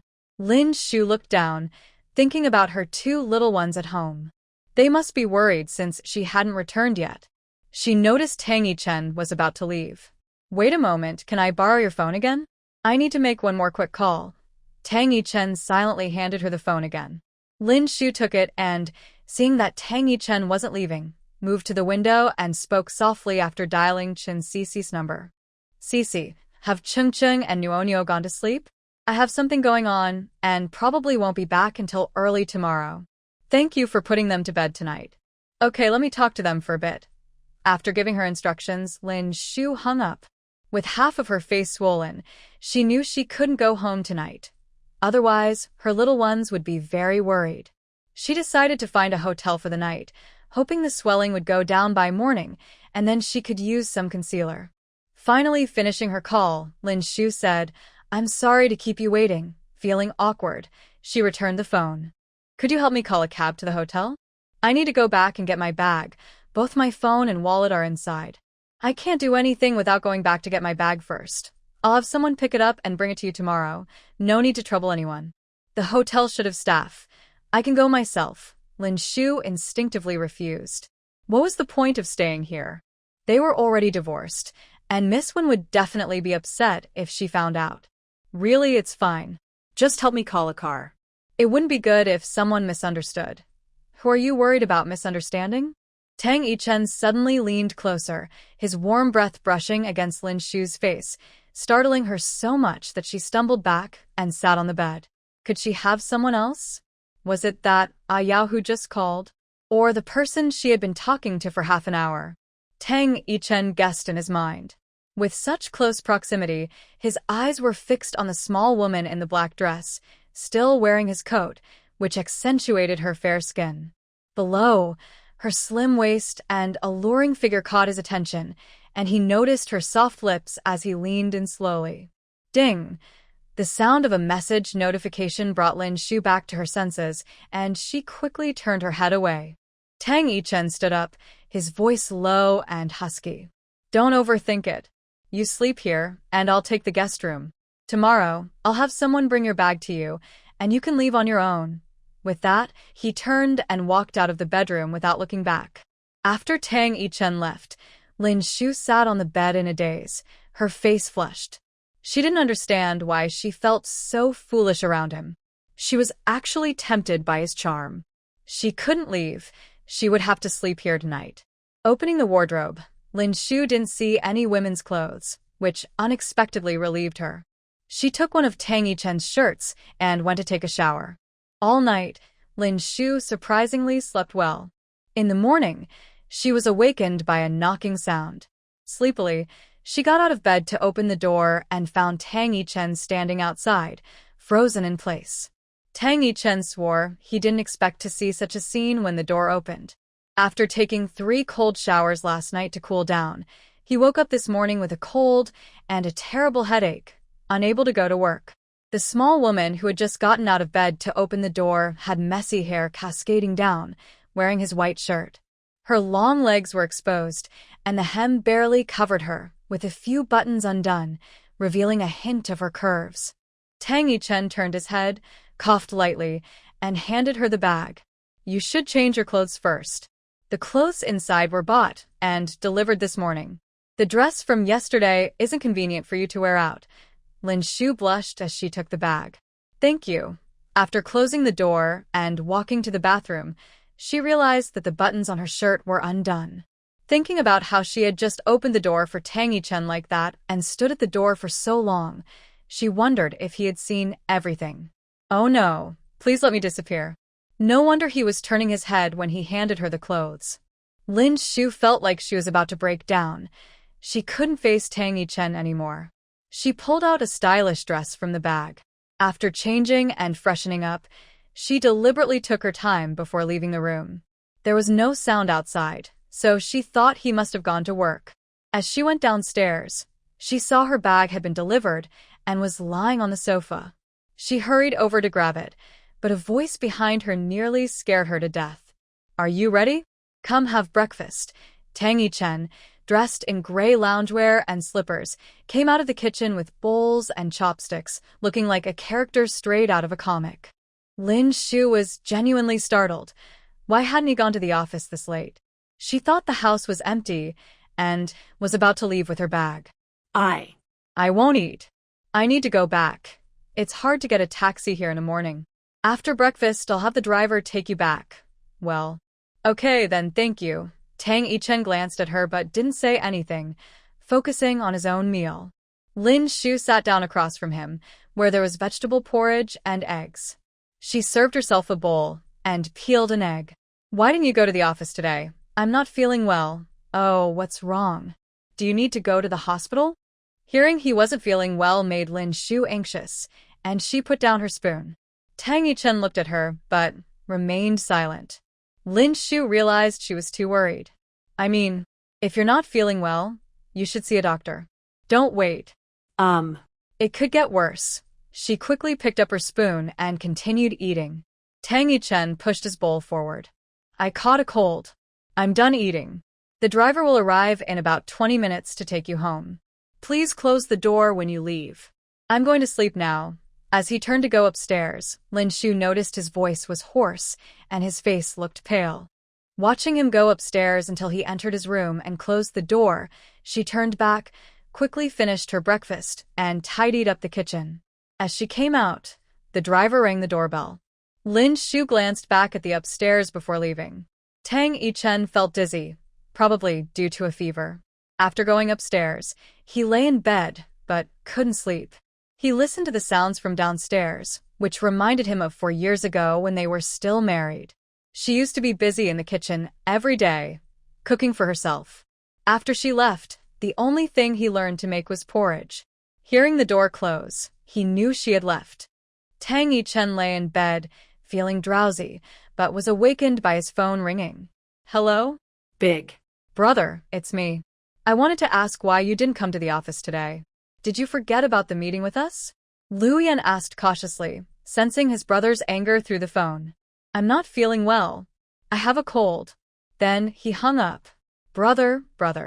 Lu Yan looked at his phone, surprised by his brother's cold response. He wanted to check on his health. The few people sitting on the sofa exchanged glances. They had received a notice from their brother yesterday to come for a meeting today. Even Lu Xiaowu, who was always late, had arrived, but their brother was still missing. The people from the president's office didn't know where he was either, which prompted Lu Yan to call him. It seemed the meeting wouldn't happen. "What's wrong with brother?" Qin Hao asked Lu Yan curiously. Their brother was usually very disciplined and never let anything interfere with work. It was surprising that he forgot about the meeting today. "Yeah, what happened? How could he forget about the meeting?" Ji Fengfan also chimed in. Lu Yan looked up and noticed even the usually indifferent second brother was paying attention. But he really didn't know the details. He just said he wasn't feeling well and had a cold. His voice sounded like he had a bad one. "Brother is sick? A bad cold? I can't believe he, who is usually so strong, is actually unwell." Ji Fengfan exclaimed in shock. It was surprising because they had known each other for many years, and their brother had never missed work due to health issues. Qin Hao was also puzzled. The weather isn't that bad right now, the temperature isn't too low. How did he end up with a bad cold? Only Mose is acting somewhat normal. Big brother is human, not a god. Isn't it normal to catch a cold? He looked up at Lu Yan and said, "You should go to Big brother's house later. He's home alone, and if he has a high fever, there's no one to take care of him." "But I don't know how to take care of sick people," Lu Yan protested. He could visit, but he really couldn't care for someone who was ill. "You can ask Wanner to go with you." Most thought Lu Yan was unreliable. Although Tang Wanner might not be much better at caring for someone, she was a girl and could at least prepare some food or cook some porridge. "Fine, I guess this important task falls to me." Lu Yan stood up as if he were heading into battle. The other brothers didn't pay him any attention. Since Big Brother was sick and couldn't hold the meeting, everyone prepared to go back to work. Luyan took out his phone and called Tang Wanner. At that moment, she was working hard on the 20th floor. When she received the call and heard that her brother was sick and needed help, she quickly asked her supervisor for leave and went upstairs to find Luyan. Tang Wanner pulled Luyan to the supermarket to buy some fruits and snacks, and they also stopped by a pharmacy to get some cold medicine, thinking her brother probably had nothing at home. The two hurried to Tang Yichen's villa, rang the doorbell, and waited for a long time without anyone answering. Big Brother hasn't fainted inside, has he? Luyan guessed reasonably, since a severe cold could lead to a high fever and even fainting. Fifth brother, what should we do? Should we call the police or an ambulance? Tang Wanner was frightened by Luyan's suggestion and kept knocking on the door. I'll call someone to open the door. Luyan took out his phone to find a locksmith, when suddenly the door opened from the inside, and Tang Wanner almost stumbled in from knocking. Tang Yichen looked pale and had an unusual flush on his face. He stood inside looking weak, but clearly irritated. You're so loud. Tang Yichen looked at the two of them with a displeased tone, opened the door, and turned to walk toward the sofa, sitting down and leaning back. The two quickly entered, putting the food in the kitchen. When they came out, they saw Tang Yichen still in the same position, eyes closed as if he were asleep. Hearing them approach, he opened his eyes, frowned, and asked, What are you two doing here? Big Brother, we heard you were sick this morning, and we were worried you had no one to take care of you, so Wanner and I came to check on you. You've seen me, and I'm fine now. You can go back. After issuing the order to leave, Tang Yichen stood up to go upstairs to sleep. Just as he got up, he suddenly felt dizzy and fainted. Luyan, standing nearby, quickly supported him, and Tang Wanner was frightened. Brother, what happened to you? She touched his forehead. Oh my, your temperature is so high. Luyan remained calm in this critical moment. Help me support him. We need to take him to the hospital. Okay, yes, to the hospital. Let's go right away. In a flurry, the two finally got Tang Yichen to the hospital and settled him into a ward. By the time Moze, Qin Hao, and Ji Fengfan arrived, Tang Yichen was already on an 4 drip and still unconscious. The doctor said there was nothing serious, but it was best to observe him for 2 days. He fainted because he had a fever all day and hadn't taken any medicine or eaten much, which led to his fainting. He would wake up soon. Everyone felt relieved.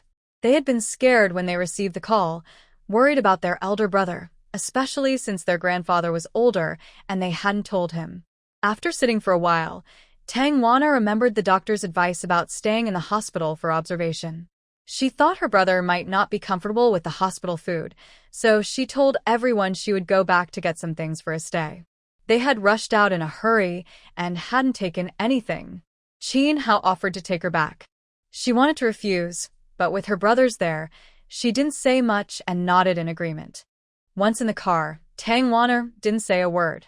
What's wrong? Did someone upset you? Qin Hao asked, thinking she was unhappy about work. Nothing, she replied, turning to look out the window. Sometimes she really disliked herself. She knew Qin Hao didn't see her as anything more than a sister, just like Qin Qing. Yet, she couldn't control her feelings. Since she was little, she had dreamed of marrying him, but after all these years, she hadn't even confessed. Now, she felt like she was running out of time, and her parents were starting to set her up with blind dates. She knew that as the owner of the night bar, Qin Hao had no shortage of women interested in him. She often saw him surrounded by admirers. She was afraid to be alone with him, unable to control her heart. Tang Wanner, you are such a coward. Qin Hao noticed that the usually chatty girl seemed upset today. Although she also worked at JK Group, he hadn't seen her much lately and wondered what was bothering her. He planned to ask Qin Qing about it later. The car stopped at the villa entrance. This time, Tang Wanner had brought her keys and opened the door to go inside. I'll go upstairs to get 2 sets of clothes for my brother. Third brother, please sit for a moment. Tang Wanner entered the room, opened the wardrobe, and took out 2 sets of loungewear and a pair of slippers. As she looked for something clean to wear, she noticed a black dress draped over the end of the bed. Thinking her brother might have forgotten it, she picked it up and was surprised to find it was a woman's evening gown, and it had been worn. Tang Wanner felt like she had discovered something big. Her brother had been divorced for 4 years, and this dress definitely wasn't from Wen Qing. They had lived in this villa together, and after the divorce, her brother continued to stay here. Wen Qing had hardly visited, let alone spent the night. She wasn't sure why they divorced, and her sister-in-law had been out of touch since then. Was her brother seeing someone now? She hurried downstairs, holding the dress. Third brother, look. What is this? Qin Hao saw the girl who had just been unhappy now running towards him, looking shocked and curious, holding a piece of black fabric. Ah, It's clothes, Qin Hao guessed. It's a dress. A girl's dress. I found it on my brother's bed. Hearing this, Qin Hao became interested but then thought, it can't be Wen Qing's, right? Absolutely not. Wen Qing has never spent the night in this villa. How do you know that so well? Qin Hao is curious. That's the result of gossip among women. I'm really curious about who the woman was that spent the night with my brother. Suddenly, Tang Wanner thought of something. Oh my, I have a reasonable and bold guess. My brother's bad cold and fever couldn't be because he, overdid it last night, could it? What do you mean by overdid it? Qin Hao didn't understand. Was he too old to get the current young girl slang? It means kissing and then a series of things that can't be described. Qin Hao didn't expect her to think of that, and he felt a bit awkward. He gently patted Tang Wanner's head. What do you know, little girl? Once you're done, hurry back to the hospital. Tang Wanner turned to go upstairs, holding the dress, mumbling, What little girl? I'm 25. Others are already married and have kids. Qin Hao, hearing her mumbling as she walked away, asked, What did you say? Nothing. I said I'll go get it and then leave. You always treat me like a kid. She couldn't help but complain in the end. 2 people drove back to the hospital carrying some things. Tang Yichen had already woken up, half lying on the hospital bed with N4 in his hand. Everyone else was gone, probably sent away. Brother, you're awake. Are you feeling better? We were all so scared when you fainted. I brought your clothes and shoes. Yeah, I'm much better. You should head home now. Lao San, take Wanner back with you. Brother, let me stay and take care of you. What if you feel unwell tonight? No need, it's just a small cold. You should go back with Lao San. Seeing that his older brother was in good spirits and seemed fine, Qin Hao took Tang Wanner and left. The driver dropped Lin's shoe off at her apartment. From a distance, she saw Lin Muyao's car parked downstairs, and he was standing by it, looking worn out and unshaven, as if he hadn't slept all night. Yao, you came so early. Yeah, I was worried after our call yesterday, so I came to check on you. Lin Muyao didn't tell her that he had actually been waiting downstairs all night, eager to know about her relationship with Tang Yichen. It felt like a claw was scratching at his heart, making it hard for him to eat or sleep. When he learned that Lin Shu was getting married, he had decided to let go, as long as she was happy. He could be her forever brother, watching over her from behind. But when she disappeared for 4 years without a word, he thought she was with her husband. Maybe her husband didn't want her to visit often, or perhaps she had children and couldn't come back easily. Seeing her again with a child made him feel bittersweet, and when she mentioned her divorce, it reignited his hope. He didn't mind that she had been married or had 2 kids. He just wanted a chance to care for them for a lifetime. He wanted to take things slow, worried about scaring her since she had always seen him as her brother. But last night, he panicked when he learned that she had been taken away by Mr. Tang from JK Group, realizing they knew each other. He had a bad feeling and felt uneasy, desperately wanting to know the truth, so he waited downstairs. It must have been Mr. Tang's car that brought her back, which meant they were together last night, right? Lin Shu's face had swollen less in the morning, with only faint marks left. Tang Yichen's ointment was quite effective, and after applying a bit of concealer, it was hardly noticeable. She didn't want to worry anyone. Yeah, it was too late to take a taxi last night, and I left my bag at the hotel, so I stayed outside for the night. After speaking, she felt a bit guilty, like a child caught in a secret relationship, looking down and unable to meet Lin Muyao's gaze.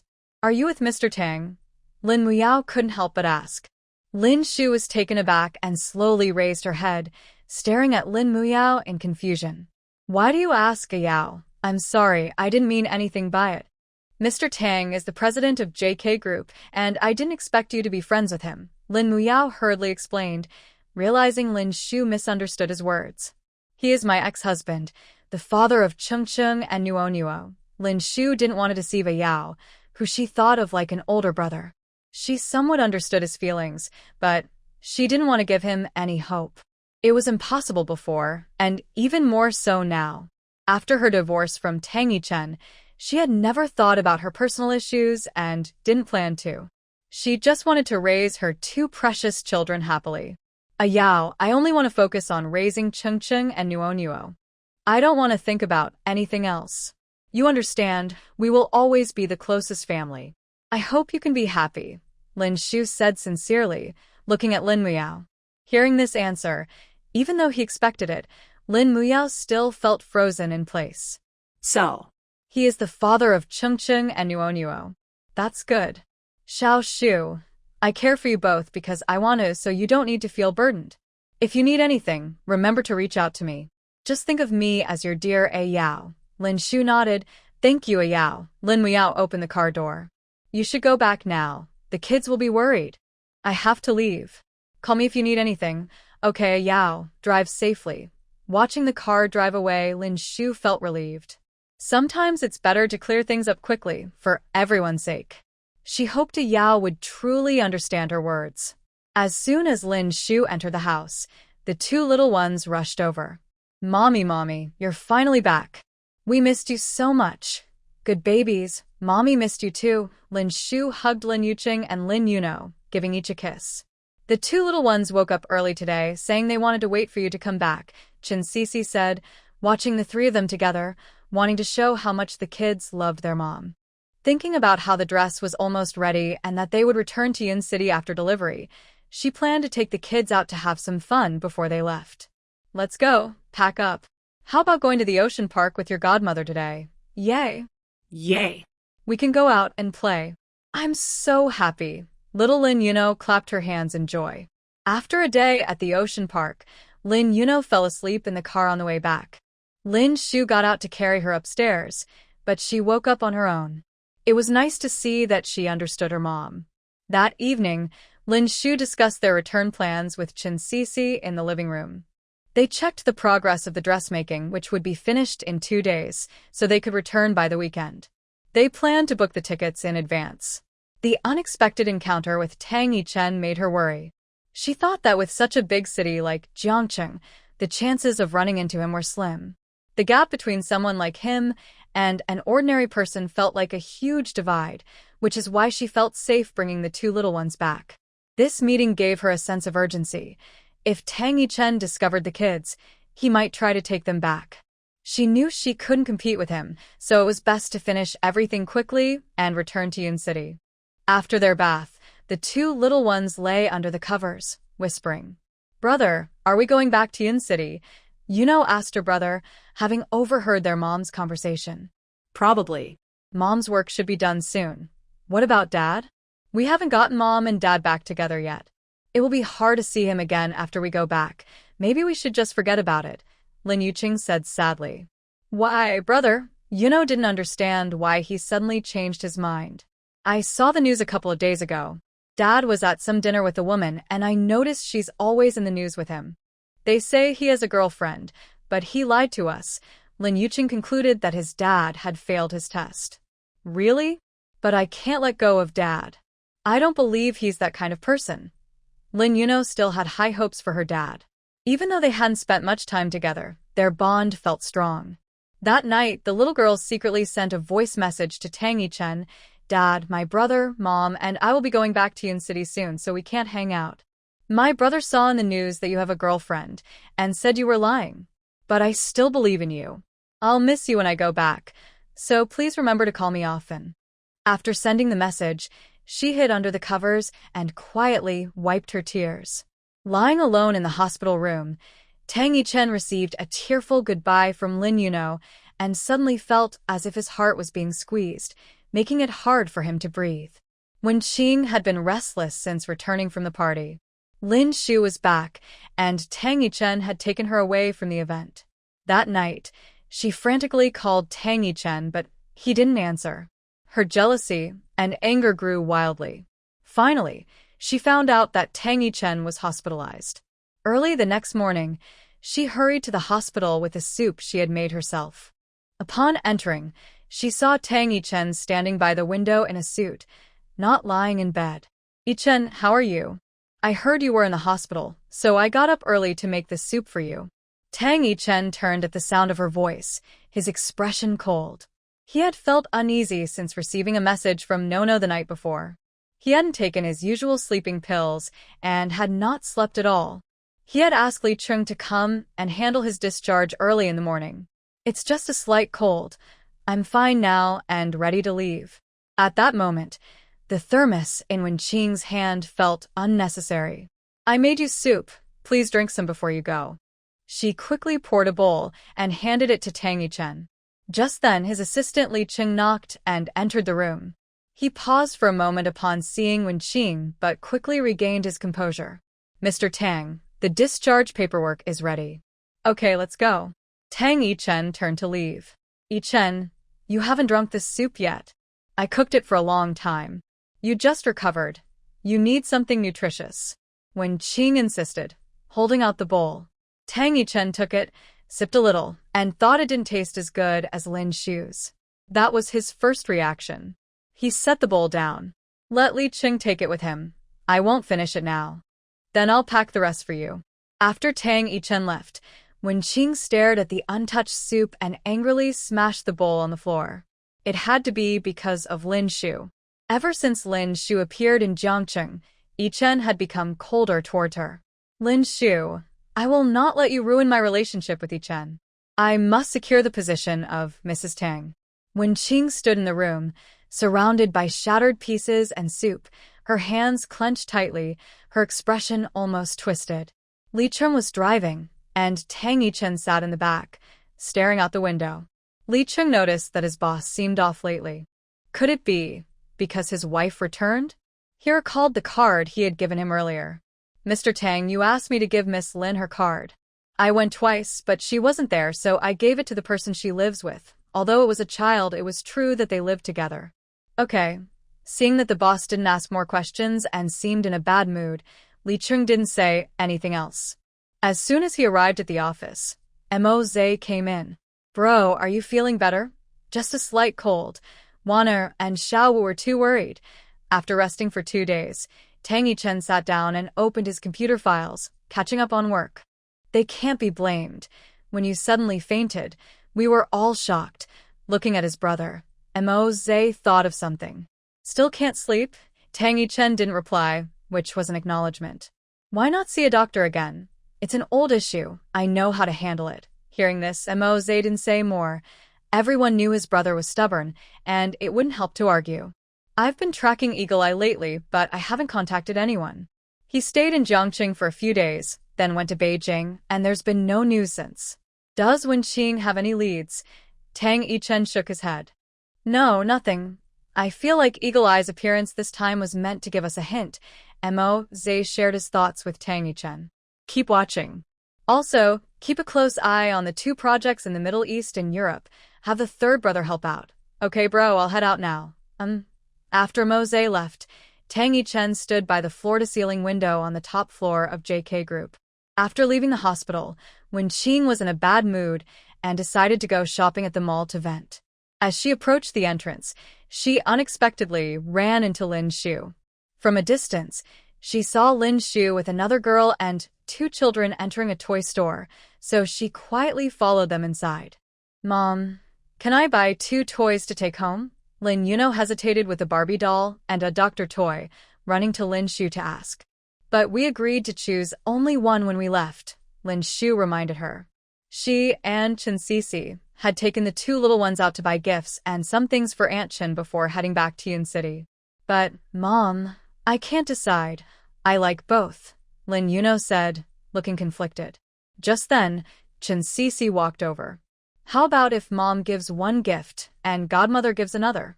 Then Yuno and Chung Chung can each pick 2 gifts. Really? That's awesome. Thank you, Mom. Thank you, Godmother. Lin Yuno was very happy to bring home 2 gifts she liked. Lin Yuqing had already picked out a toy car, and when he heard he could choose another one, he went to get another toy car. It must be said that Lin Yuqing really loves cars. Every time he picks a gift, it's always a car. There are already many different toy cars at home. The 4 of them left the toy store and continued shopping for Aunt Chen. Mom, later we should buy osmanthus cake for Grandma Chen, the kind that Godmother always brings back. Grandma Chen loves it, Lin Yuqing said thoughtfully. Our Chung Chung is great, remembering what Grandma likes, Lin Shu said, smiling as she patted her son's head. Don't worry, Godmother remembers. We'll buy the osmanthus cake first thing tomorrow morning. That shop is very popular, and if we go now, they might be sold out. As the 4 of them chatted happily and left, Wen Qing slowly walked out. She was sure she hadn't misheard. She heard those 2 kids call Lin Shu Mom. Were those 2 kids Lin Shu's? Did she really have children? Had she remarried? No. Those kids looked over 3 years old. Could they be Yichen's children? When she divorced Yichen, she was already pregnant. Why didn't she tell Yichen and the old man? If the old man knew she was pregnant, he would never have allowed the divorce. Did Yichen know about these 2 kids? She had just seen Yichen that morning. If he knew Lin Shu had children, he wouldn't have acted like that, and the old man wouldn't be so quiet either. This meant Lin Shu had secretly given birth to these 2 kids. Countless guesses raced through Wen Qing's mind. No, she absolutely couldn't let Yichen know about the 2 kids' existence. She took out her phone and dialed a number she hadn't contacted in a long time. Hello, help me find someone. On the other end of the line, a man's voice responded, Miss Wen, it's been a long time. Finding someone is easy, 100,000. I'll have the results for you tonight. You know the rules. Okay, I'll transfer the money right away. I've sent you the name. I need the results by tonight. Money for work. You can trust me. After hanging up, Wen Qing stopped shopping and drove straight back to her apartment. At 8 p.m., the other party indeed sent the information to Wen Qing on time. It turned out that after Lin Shu's divorce, she went to Yin City and had 2 children. Her marital status still showed as divorced, and the 2 kids were just over 3 years old and in preschool. She had guessed correctly. Those 2 kids were indeed Yichen's. Lin Shu, why did you bring the 2 kids back? Why? No, I can't let Yichen know about their existence. I took out my phone and dialed that number again. Miss Wen, I've sent you the information. What else do you need? I need you to help me with something. I'll give you 1 million after it's done. Haha, sure, as long as the money is right, there's nothing we can't handle. After Wen Qing finished speaking, she added, Miss Wen, this is not a small matter. First, give a deposit of 1 million and then pay the other 1 million when it's done. Fine, just do it cleanly. You can trust us. It's not our first time working together. Less talk, I'll transfer the money to you soon. Get it done quickly. Haha, straightforward. After hanging up the phone, he thought, this woman can be tougher than us men. He called to the 2 people behind him. We have work to do. The 3 of them drove out. Early in the morning, Chen Sisi had already bought osmanthus cake. Lin Shu received a call from Lin Muyao and thought that since she was leaving tomorrow, she should say goodbye to Yao in person. Lin Yuqing and Lin Yuno insisted on going with her, so Lin Shu took the 2 little ones out. When they arrived at the mall where they were supposed to eat, Lin Yuno saw a clown selling balloons at the entrance, surrounded by many people. Excited, she ran over to buy one, and Lin Yuqing followed her. Lin Shu stood nearby when her phone rang. Yao, we're here, but we haven't gone inside yet. We're at the restaurant entrance. I just parked the car. I'll take the elevator up soon. Chung Chung and Nua are with you, right? I'll take them shopping later. Yes, we already bought some things yesterday. Let's eat first when you arrive. Okay, let's eat first. After hanging up, Lin Shu realized Lin Yuqing and Lin Yuno were no longer by the balloon seller. Feeling anxious, she squeezed through the crowd but still couldn't see them. Worried, she called out their names and asked people around if they had seen the 2 kids, but everyone shook their heads. When Lin Muyao saw Lin Shu running around, pulling people and asking everywhere, his eyes turned red with worry. Xiao Shu, what's wrong? Seeing Lin Muyao, Lin Shu couldn't hold it in anymore and burst into tears. Qing Cheng and Nua Nua are missing. Just now. Nua Nua was saying she wanted to buy balloons, and Cheng Cheng followed her. I turned back after finishing my call with you. And they were gone. What should I do? Yao. Woo-woo, Lin Muyao saw Lin Shu crying and explaining what happened. He gently placed a hand on her shoulder to comfort her. Don't worry. Let's first find the mall manager to check the surveillance footage. They shouldn't have gone far in such a short time. We should also call the police to file a report. Since they have been missing for less than 24 hours, the police might not take action right away, but we can still file a report. Okay. Lin Shu felt lost, but hearing Lin Muyao's words calmed her down a bit. Yes, the mall must have surveillance cameras, and checking them would help understand what happened. Lin Muyao took Lin Shu to the mall's surveillance room. They explained the situation to the manager, who took it seriously and helped check the footage. However, the corner where the kids went was a blind spot. At first, they could see Nua Nua running to watch a clown selling balloons, with Cheng Cheng following her. Then, for some reason, Nua Nua turned and ran into the blind spot, and Cheng Cheng followed her. After that, the cameras did not capture them again. Watching the footage, Lin Muyao felt it looked like a planned kidnapping by professionals, as it was too perfect to avoid the cameras. But he didn't dare to tell Lin Shu. She wouldn't be able to handle it in her current state. He comforted her and suggested calling the police. Since they had been missing for less than 24 hours, the police couldn't take action yet, but they had registered the case. After 24 hours, they would start an investigation. Lin Shu remembered that both kids were wearing smartwatches. She hurriedly took out her phone to call them. At first, the calls connected, but then they couldn't get through. Lin Shu felt helpless. They had to wait for the police. She was really anxious and felt guilty, thinking that they were leaving tomorrow, and it was her fault for not keeping a closer eye on them. Seeing her in tears and unstable, Lin Muyao decided to drive her home. Don't worry, the police will search tomorrow, and they will find Ching Cheng and Nunua soon. It's all my fault. Woo-woo, it's all my fault for not watching them closely. What will I do if something happens to them? Since the two children were born, they have never left her side. At this moment, she truly felt overwhelmed. She suspected that their disappearance was not simple. The surveillance footage showed nothing, and their phones were unreachable. They must be in danger. Back at the apartment, Chin Sisi saw Lin Shu with swollen red eyes, and Ching Cheng and Nua Nua were not behind her. Sensing something was wrong, she asked, "What happened? Did Ching Cheng not come back with you?" As soon as she asked, Lin Shu hugged Chin Sisi and began to cry. "Sisi, Ching Cheng and Nua Nua are missing. I don't know what happened. They said they were going to buy balloons, and were right next to me. Then they just disappeared. What should I do?" Seeing Lin Shu in distress, Chin Sisi looked back at Lin Muyao. "We checked the surveillance, but there are no clues. The police have been notified, but they need to wait 24 hours to file a missing persons report." Lin Muyao informed Chin Sisi about the current situation. "Okay, little Shu, since we've called the police, we need to trust their ability. Don't worry, Ching Cheng is very smart. They must be okay." Chin Sisi comforted Lin Shu. Lin Shu cried for a while before slowly calming down. Just thinking about where the two children might be, and if they were hurt, made her tear up again. Although Chin Sisi and Lin Muyao were trying to comfort Lin Shu, they were also worried. After all, they did not know the intentions of whoever was involved, and since the police had not yet filed a report, everyone was anxious. Lin Muyao suddenly spoke up. "Little Shu, there is still another way." "What way?" Lin Shu looked up, confused. "We can ask Ching Cheng and Nua Nua's dad for help." Lin Shu was stunned by Lin Muyao's suggestion. Tang has connections and abilities in Jiangcheng. If he gets involved, he will surely find Cheng Cheng and Nua Nua quickly. Although Lin Muyao secretly hoped Lin Shu would not contact the children's father, the safety of the two kids was the priority. If it was indeed a professional situation, only Tang Yichen could rescue the children in the shortest time. "Who is Cheng Cheng and Nua Nua's dad?" Chin Sisi asked, confused. If their dad was in Jiangcheng and seemed capable, they definitely needed his help. Lin Muyao chose to remain silent, letting Lin Shu decide for herself.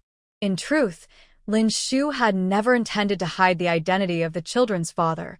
She just felt it was unnecessary to announce it. Now that the situation was serious, there was no reason to keep it a secret. Tang Yichen, the president of JK Group, is my ex-husband and the biological father of Qing Cheng and Nuo Noa. Chen Sisi was completely shocked and stood still. Buggy, this is too explosive. After regaining her composure, she said, Sister Xiaoshu, you don't mean to tell me that Mr. Tang doesn't know about Cheng Cheng and Nuo Nuo, right? Yes, he doesn't know. So if we go to find him, he might discover it and could take the kids back, she replied. But right now, she couldn't think about that. Compared to the children's safety, losing custody would at least keep them safe, where she could see them. Chen Sisi felt troubled too. After all, if it came to a custody battle with the president of JK Group, Sister Xiaoshu would definitely struggle. Let's go, Ayao. Please take me to JK Group, Lin Shu said as she stood up, wiped her tears, and decided to seek help from Tang Yichen. Have you thought it through? Lin Muiao asked. Yes, Sister Xiaoshu. Have you made up your mind? Chen Sisi asked with concern. Yes, I've decided. Nothing is more important than finding Cheng Cheng and Nuo Nuo as soon as possible. Okay, I'll take you there. Lin Shu got into Lin Muiao's car and arrived at the JK Group building after a long mental preparation. When they parked, Lin Muiao said, Sister Xiaoshu, I have an idea. I'll go up with you and say the kids are ours. This way, Mr. Tang won't suspect that Cheng Cheng and Nuo Nuo are his children. It might be a bit unfair to you, though. Thank you, Ayao. Lin Shu thought this might be a good plan. No matter how Tang Yichen viewed her, as long as he didn't find out that Cheng Cheng and Nuo Nuo were his children, she would be okay with whatever help he could provide. Thinking about the two kids and having no news about them made Lin Shu's eyes well up again. After gathering her emotions, they walked in together.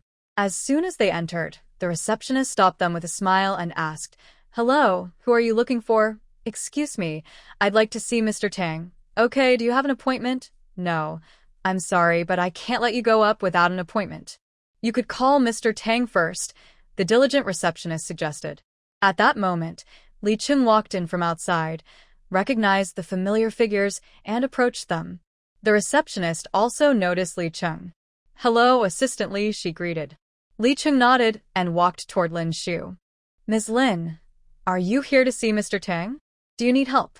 Yes, can you take us up? Li Cheng glanced at Lin Shu and Lin Muiao, trying to guess their relationship. The receptionist saw that Assistant Li knew both of them, so it was fine for him to take them up. Li Cheng led Lin Shu and Lin Muiao to the elevator and took them to the top floor in front of the president's office. Please wait a moment. I will go in and report to President Tang. Okay, thank you. You're welcome, Miss Lin. Please have a seat on the sofa here. About 10 minutes later, Li Cheng returned. Miss Lin, President Tang would like to see you. Please follow me. The two stood up and followed Li Cheng into the president's office, and he stepped back outside. Lin Shu and Lin Muiao stood there, and only Lin Shu knew how nervous and awkward she felt. Her hands twisted together anxiously. She had prepared herself mentally for this moment and thought of what to say, but now all of it was forgotten. Tang Yichen sat behind the desk and looked up, seeing Lin Shu and Lin Muiao standing there. He wondered why Lin Shu had come to find him, especially with a man. His intuition told him that this man liked Lin Shu, so what was their relationship? Were they married? Seeing that neither of them spoke, Lin Muiao, who believed many in the business world viewed Tang Yichen as an idol and goal, realized that being close to him was overwhelming. He spoke up for Lin Shu. President Tang, sorry to disturb you. We came to ask for your help. Go ahead, Tang Yichen replied, his tone revealing no emotion. Lin Muiao turned to Lin Shu, who was struggling to speak. My two children are missing. You know many people, and we would like your help to find them. Tang Yichen noticed Lin Shu's red eyes. He cursed himself for having to restrain the urge to pull her into his arms. She had children, so the man beside her must be her husband, right? They had children together. How nice, how nice. This was just as he had imagined. You should report it to the police. The police said they can't file a report until 24 hours have passed. We checked them all surveillance, but the person who took them avoided all the cameras. We are at a loss. Lin Mu Yao explained. After a long silence, Lin Shu felt exposed standing in front of Tang Yichen. Yes, they had been divorced for a long time, and he had no feelings for her anymore. He had Miss Wen. She overestimated herself. Why did she think he would help her unconditionally? I'm sorry to interrupt, Lin Shu said as she turned to leave. I didn't say I wouldn't help. Tang Yichen felt foolish. She already had a new family, was married with children, and yet she came to his office with her new husband to ask for help with their kids. He had told himself not to get involved, but seeing her tears made it hard to resist. He took out his phone and called Moze. Hey, help me find out about the 2 kids who were taken from Century Square today. How old are they? What do they look like? Holding the phone, Tang Yichen looked at Lin Shu, who was still in shock. She didn't expect him to actually agree and immediately call someone for help. Lin Muyao quickly responded, 1 boy and 1 girl, they are twins, a little over 3 years old, missing from the 2nd floor. Did you hear that? I need to know where the kids are before 5 o'clock. The police will send someone to communicate with the third party. Let's get moving. After hanging up, Tang Yichen felt uneasy. They even had twins. There won't be news that quickly. You can leave a phone number and go back. I'll have someone notify you when we have updates. Tang Yichen buried himself in paperwork, finding it hard to focus with a couple in front of him. The fact that they were married with twins made him realize how small-minded he could be. Lin Muyao thought they were bothering others by staying there. Xiao Shu, let's go back and wait for news. Being here is just making us anxious and interrupting Mr. Tang's work. Lin Shu didn't really want to leave. She wanted to stay and hear news as soon as possible. But since Tang Yichen was urging them to go and seemed genuinely busy, she felt awkward about insisting on staying. She guessed he was also worried that Wen Qing would be upset if she saw her there. In the CEO's mind, Xiao Shu, calling her so affectionately, as if others don't know you're a couple. Someone was feeling jealous and typing away at the keyboard to show how busy he was. Lin Muyao helped Lin Shu out of the office, took the elevator down, and then drove back to the apartment. Inside, Chen Sisi was anxiously waiting for news. When she saw them return, she hurried over. How did it go? Does Chengcheng and Nuonuo's dad want to help? Yes, he has arranged for someone to look for them. I'm sure we'll hear something soon, Lin Muyao replied. Lin Yuqing woke up to find himself in a very run-down house, with his sister sleeping beside him, still unaware. Just now, at the mall, I was getting ready to buy balloons with my sister. She heard a noise nearby and saw a Peppa Pig balloon lying on the ground, so she ran over. I followed her, but then 2 people came up from behind and covered our mouths with towels, and we passed out.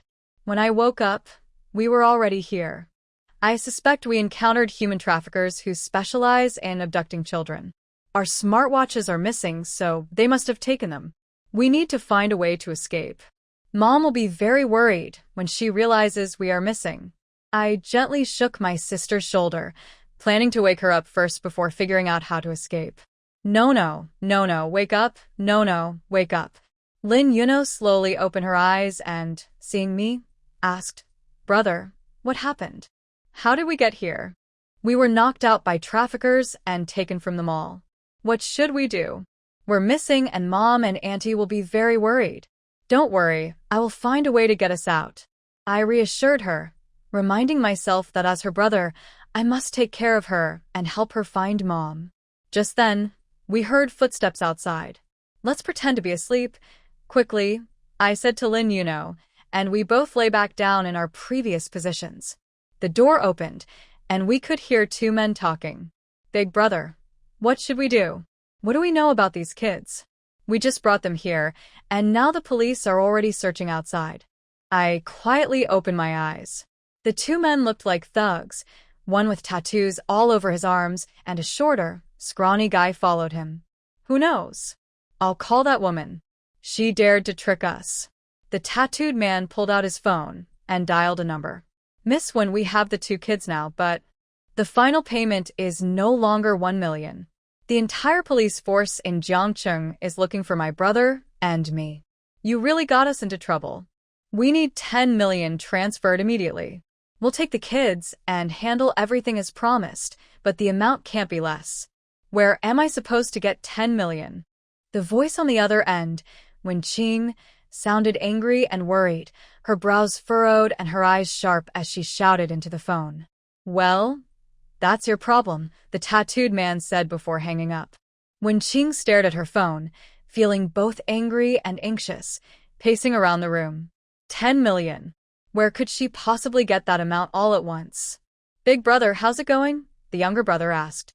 Once we get the money, we'll leave and see if those two have woken up, the older brother replied. As they spoke, they walked over to Lin Yuqing and Lin Yuno. Why haven't they woken up yet? The tattooed man asked. Maybe they got too much of the drug, the younger brother explained, unsure of why they were still unconscious. While they're still out, let's have the third one drive. We can go buy some supplies for the road, and once we get the money we'll leave. Okay, big brother. The two of them finished speaking and went outside. Once they confirmed the two had left, Lin Yuqing woke up and quietly ran to the window, seeing the car drive away. He hurried back to call Lin Yuno. They've gone out. They probably won't be back soon. We need to escape now. Lin Yuqing took Lin Yuno's hand. The door was locked, so he found a stool to help Lin Yuno climb up to the window. He went out first, but when Lin Yuno climbed up, she hesitated to jump down because it looked too high. Brother, I'm a little scared. Don't be afraid. Be brave and jump down. I'll come right after you. Once we escape, we can find Mom quickly, Lin Yuqing reassured her. Lin Yuno closed her eyes, gathered her courage, and finally jumped down, but the height caused her to twist her ankle. Ah. It hurts.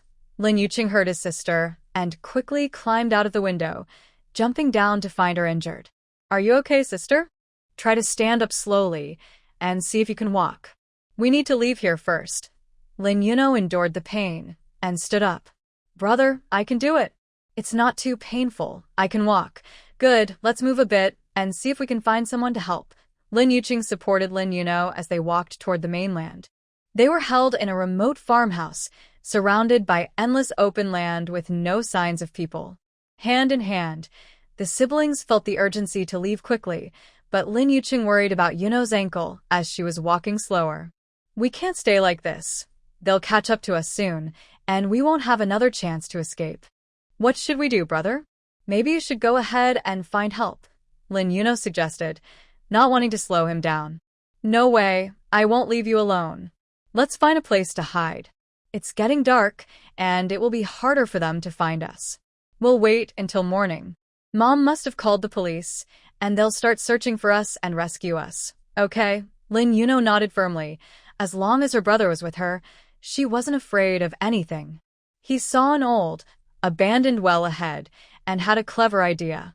He took his sister to it. The well wasn't deep, so he jumped in first and let Nuanua sit on the edge, sliding down slowly. He caught her from below and made sure she was safe. After settling Nuanua, he climbed back up, gathered some dry grass and branches, and went back into the well. He used the messy dry grass to cover the well's opening so that from the outside, no one could tell that two people were hiding inside. After they hid, they soon heard the sound of a car, realizing that the kidnappers had returned. The three kidnappers bought a car full of food and tools for their escape. After parking, one of them opened the door and said, "Oh no, big brother, the two kids are gone." The tattooed man pushed past the others, looking at the stool under the window, guessing that the kids had climbed out through the window. Another younger member asked, "What should we do, big brother?" The tattooed man waved his hand. "Let's go find them. There's no one around here. We haven't been gone long. The kids can't have run far." The three turned and left to search separately. Lin Yuqing and Lin Yuno were hiding in the well, feeling someone was coming closer. The footsteps grew louder, and the siblings hugged tightly, knowing that if they were caught again, they might never see their mother again. Lin Yuqing held his sister close, giving her silent comfort. The tattooed man indeed searched near the well. Luckily, Lin Yuqing had used some dry grass and branches to hide their spot. It was dark, so he couldn't see clearly, but he noticed the tattooed man approaching with a metal rod. Suddenly, a phone rang, and the tattooed man stopped, pulling out his phone. It was one of the younger members calling. Did you find them? The younger member's voice was anxious. No, big brother. It's bad. Not only are the police looking for us, but Master Mo is also involved. We need to leave quickly. If we wait too long, we won't be able to. That stupid idiot dared to mess with us. Tell Lao San to pack up quickly. I'll be there soon. I'll call that awful woman and get the money. After hanging up, the tattooed man immediately called Wen Qing. Where's the money? I can't get that much money right now. I only have 1 million. What about the kids? They ran away, Wen Qing exclaimed, shocked. They had finally caught them and now they were gone. Ran away. You couldn't even keep track of 2 kids, and you still dare to ask me for money. Who knows who you have offended? Are you trying to get us brothers locked up? The police in Jiangcheng are looking for us, and even Master Mo is involved. We need to run now. Transfer 5 million immediately, not a penny less. If we get caught, you won't have it easy either. Don't forget, we are all in the same boat. If it comes to it, we'll all go down together. I warn you, if we get caught, I will reveal everything about you, and you'll end up in here with us. After saying this, the tattooed man hung up the phone and turned to find his 2 younger brothers. Lin Yuqing realized from the call that they were not simply kidnapped by human traffickers. Someone had paid to have them abducted. He couldn't understand why anyone would want to kidnap them so soon after arriving in Jiangcheng from Yin City. They were too scared to go outside, unsure of the situation. From the sound of it, a few people were planning to escape. On the other side, Wen Qing hung up the phone, feeling anxious like an ant on a hot pan. The plan had failed, and the person had escaped. It seemed that Mo Zhe was involved. Could Yichen be helping him? Did he know about Lin Shu's 2 children? No matter what, she had to gather 5 million to pay those desperate people, or she would surely get dragged into this. If Yichen found out she was behind it, she would be finished. It was almost 5 o'clock, and Tang Yichen still hadn't heard from Mo Zhe. Thinking of Lin Shu's tearful red eyes, he called Mo Zhe directly. Hey, have you got any news? Big brother, I just found some information about a few people and their hideouts. I was about to call you. Who are they? Tang Yichen couldn't understand why it was taking Mo Zhe time to find them. If they were not ordinary kidnappers, then it must be something serious. But what trouble could Lin Shu have gotten into that would lead to her children being kidnapped? They are a few dangerous criminals with records. Whose children are they, and how did they get involved with these people? Mo Zhe was also curious. None of their friends were married or had children, so he wondered why his brother was so anxious to find them, risking exposure, and even using their overseas mercenaries and hackers. Otherwise, it would have been impossible to gather information and locate them so quickly. They are Lin Shu's children. After a moment of silence, Tang Yichen spoke. Lin Shu's kids? She's already married and has children. Mo Zhe was surprised and momentarily taken aback, almost saying, the kids are already so big. Yes, feeling down, Tang Yichen was about to hang up the phone, thinking that since they had found the children, there was no major issue. By the way, send me the location. He remembered he needed to inform Lin Shu. Tang Yichen called Lin Shu to share the good news and sent her the address. He mentioned that if she couldn't wait, she could go ahead, otherwise Mo Zhe would bring the children back. When Lin Shu received the call from Tang Yichen, she felt relieved to hear the good news. Yichen, thank you. Lin Shu sincerely expressed her gratitude, knowing that without him, she might not have found Chengcheng and Nuonuo so quickly, and she could have lost both children. Tang Yichen remained silent and didn't hang up. They stayed in silence together. You're welcome, he finally said awkwardly before ending the call. Upon receiving the news, Lin Shu and Lin Muiao quickly drove out to the location Tang Yichen provided, arriving at the small house where Lin Yuchan and Lin Yuno were held. Just then, Mo Zhe came out and saw Lin Shu rushing in. Sister-in-law, you're here. I'm sorry, but by the time we arrived, the kidnappers had already fled. I've arranged for someone to chase after their vehicle, but the kids weren't in it. According to their account, the 2 children ran away while they went out to buy something. Lin Shu didn't pay attention to how he addressed her. She only heard that the children were missing. It felt like falling from heaven to hell. She leaned back, almost fainting, but Lin Muiao, who was behind her, caught her just in time. Seeing that something was wrong, Mo quickly messaged Tang Yichen. Upon hearing that the children were missing and that Lin Shu almost fainted, Tang Yichen immediately grabbed his coat and rushed out. Sister-in-law, don't worry. If the kidnappers fled without the children, they must be safe. I'm arranging a thorough search in the area. We will definitely find them. Lin Shu felt a renewed sense of hope. Yes, Cheng was so smart. If he managed to escape, he would be fine. She ran outside, calling out the names of the two children as she went. Lin Yuqing and Lin Yuno were in a well, feeling a bit dazed from being hungry all day. Nuo, wake up. I think I hear Mommy's voice. Can you listen? Lin Yuno woke up and listened carefully. It's Mommy. Brother, it really is Mommy. Mommy found us. Hearing Lin Shu's voice getting closer, Lin Yuqing quickly stood up and pushed aside the weeds above him, calling out loudly for Mommy. Lin Shu heard the children's voices and rushed over excitedly. Others heard the sounds too and hurried in this direction. Lin Shu found the dry well, and Lin Muyao came over to help bring the two children up, while Lin Shu caught them from above. Overwhelmed with joy at finding them again, Lin Shu cried as she hugged the two kids. Lin Muyao gently patted her to comfort her, saying, Xiao Shu, don't cry. The children are safe now. Lin Shu released the two and gently touched their faces, inspecting them closely. She noticed some scrapes on Lin Yuqing's face and hands, and both children had torn clothes, clearly having endured a lot. Mommy finally found you. Besides the scratches, are you hurt anywhere else? Lin Shu quickly asked. Mommy, I've fine. It's just that Nuo twisted her ankle when she jumped out of the window. Twisted it? Let me see. As she rolled up Lin Yuno's pant leg, she saw that the ankle was already swollen. Tears began to fall again. Mommy, it's okay. It doesn't hurt much. Please don't cry. Her daughter comforted her. Hearing this made Lin Shu cry even more. Nuo, who is usually afraid of pain, was swollen like this, but still tried to reassure her. Tang Yichen rushed over in his car. When he got out, he saw the scene, another family of four embracing each other, and he paused, unsure whether to approach. Mo walked over to him, saying, Big brother, you're here. In his mind, what speed did you drive to get here from so far away? Seeing his brother, who had rushed over after hearing his sister-in-law was fainting, now standing still, he wondered why he didn't go greet her to let her know he had arrived. Big brother, aren't you going to say hi to sister-in-law? No, since we found them, I'll leave now. Please arrange for someone to take them home, Tang Yichen replied as he opened the car door, ready to drive away.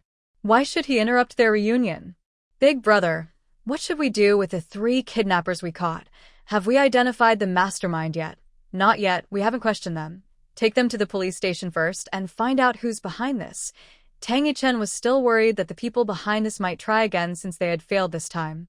Now that the children were found, he wanted to ensure that the mastermind was caught to prevent future incidents. He wanted to help completely, so he decided to see this through. Mo shook his head as he watched Tang Yichen's car drive away and turned back to Lin Shu and the others.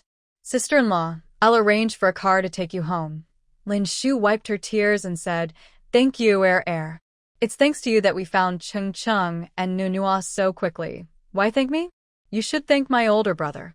He just came by but left again. Yichen came by?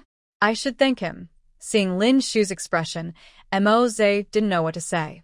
After all, it was his older brother who wanted the divorce, so he couldn't blame his sister-in-law for moving on. Sai, I'll give you a ride home. We might need to go to the hospital first. Nuo twisted her ankle. Twisted her ankle? Then let's get in the car and hurry to the hospital. It's getting late. I'll have San call the hospital to prepare. Lin Shu thought about it. If they went to wait in line, it would take too long. So, she decided to bother them one more time. She then picked up Nuo and got into Mo's car. Yao, I'm taking Nuo to the hospital. Please take Ching home and let Cici know we're okay. Lin Shu thought about Cici waiting at home for news. Ching had been hungry all day and needed to eat and rest. His injuries were minor. He just needed to disinfect with iodine when they got home. Okay, but take care of yourself too. Call me if you need anything. Lin Shu turned to her son. Mom, don't worry about taking my sister to the hospital. I will be good and wait for you both to come back, Lin Yuqing said, knowing his mom had just found him and his sister and was probably still worried. Good job, Chung Chung. Mommy and Nua Nua will be back tomorrow. Mo Zhe drove Lin Shu and Lin Yu Nua to the hospital. Since they had made arrangements in advance, they went straight to treatment without delay. The doctor said the situation was okay, not too serious, and they just needed to stay for observation for 2 days. For these 2 days, Nua Nua shouldn't walk. Mo Zhe helped them settle into the hospital room and then left to handle other matters. Watching her daughter sleep in the hospital, Lin Shu's anxious heart finally began to calm down. Wen Qing learned that a few people had been caught by Mo Zhe, and she panicked. This was bad. She knew that if those people fell into Mo Zhe's hands, there would be no good outcome for them, and she would definitely be implicated. She told herself to stay calm and think of a way. There had to be a solution. She walked into a room, took out her phone from the back drawer, and dialed the only number saved in it. When the call connected, she said, "Godfather, please help me." After hanging up, Wen Qing finally felt relieved.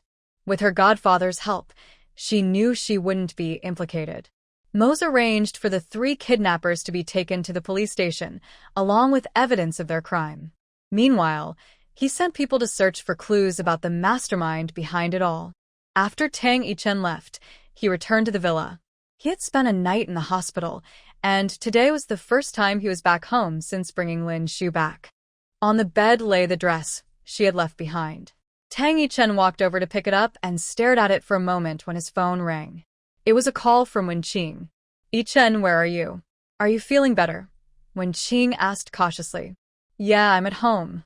I'm fine," Tang Yichen replied, tugging at his tie, feeling a bit restless. Ever since he learned that Lin Shu had remarried and had children, he felt a heavy weight in his chest. "Are you going out today?" Wen Qing probed, wanting to know if Tang Yichen was aware that Lin Shu had 2 children and that they were his. "I'm at the office." Why? "Nothing.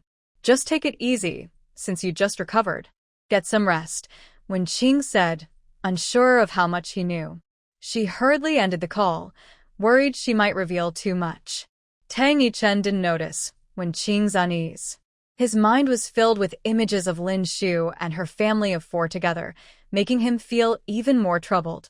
Looking at the dress in his hands, he suddenly recalled the day Lin Shu had worn it while sitting on the bed. He had caught a glimpse of her softness, and he shook his head, walking briskly to the wardrobe and opening the door. He turned and entered the bathroom, and soon, the sound of heavy breathing mixed with running water filled the air.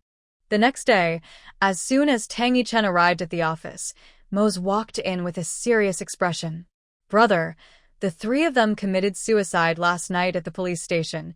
Tang Yichen was taken aback. "Suicide?" "Yes, they poisoned themselves. Looks like the mastermind is quite skilled to have managed to kill them in the police station and make it look like a suicide. But how did Lin Shu get involved with such people? Do you have any leads?" Tang Yichen was even more puzzled.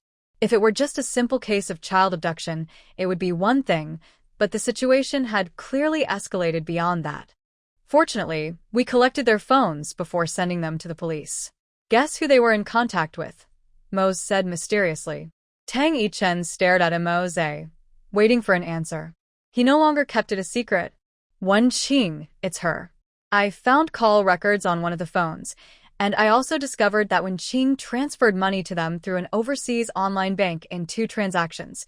Hearing Wen Qing's name from Mo Zhe surprised Tang Yichen. "Why would she kidnap Lin Shu's child?" he asked, puzzled. He tapped his pen on the table while thinking.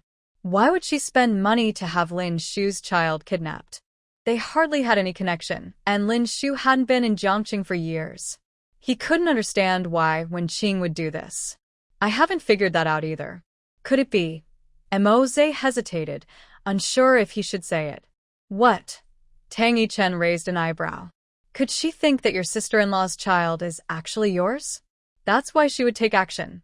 After all, he felt that his sister-in-law and her husband didn't seem very close. Could it really be the brother's child? Tang Yichen's deep black eyes fixed on Mo Zhe, as if to say, "Wouldn't I know if I had a child? All right, forget I said anything." Mo Zhe felt overwhelmed under his brother's gaze. Wen Qing has someone backing her. She doesn't have the ability to kill without anyone noticing at the police station, Tang Yichen said. Could it be Kay? There hasn't been any news for years and the last clue we had has gone cold. I don't know. Keep a close watch for now. Yes, brother. What about Lin Shu? Did you send her back yesterday? Tang Yichen couldn't help but ask. Her daughter sprained her ankle while trying to escape. I took them to the hospital last night. Her son came with her. Husband, he noticed his brother's expression darken when he heard those words. Anyway, the man who came with them went back. Seeing that Tang Yichen was silent, Moze said, I'll take my leave now, brother. After he left, Tang Yichen leaned back in his chair, lost in thought. He thought about Nuonua, took out his phone, but there were no new messages. He opened the chat history and listened to the voice message Nuonua had sent earlier, saying they were leaving Jiangcheng. They probably had already left. That adorable little girl who had come to the company to find him and called him Daddy would likely be gone for good. Not wanting to work today, Tang Yichen picked up his coat and walked out of the office. The secretary in the president's office was surprised to see him leave so early. Why is President Tang leaving so early today? Yeah, even workaholics get tired, right? Secretary Yang listened to the girls whispering and stood up. Focus on your work. The boss can leave at any time, and you haven't finished your shift yet. Sighs of disappointment filled the air as the workers sat down and got back to work. Tang Yichen entered the parking lot and took out his phone, intending to message the group to meet for drinks. Then he remembered Moze saying Lin Shu was in the hospital, so he put his phone away and drove straight to the hospital.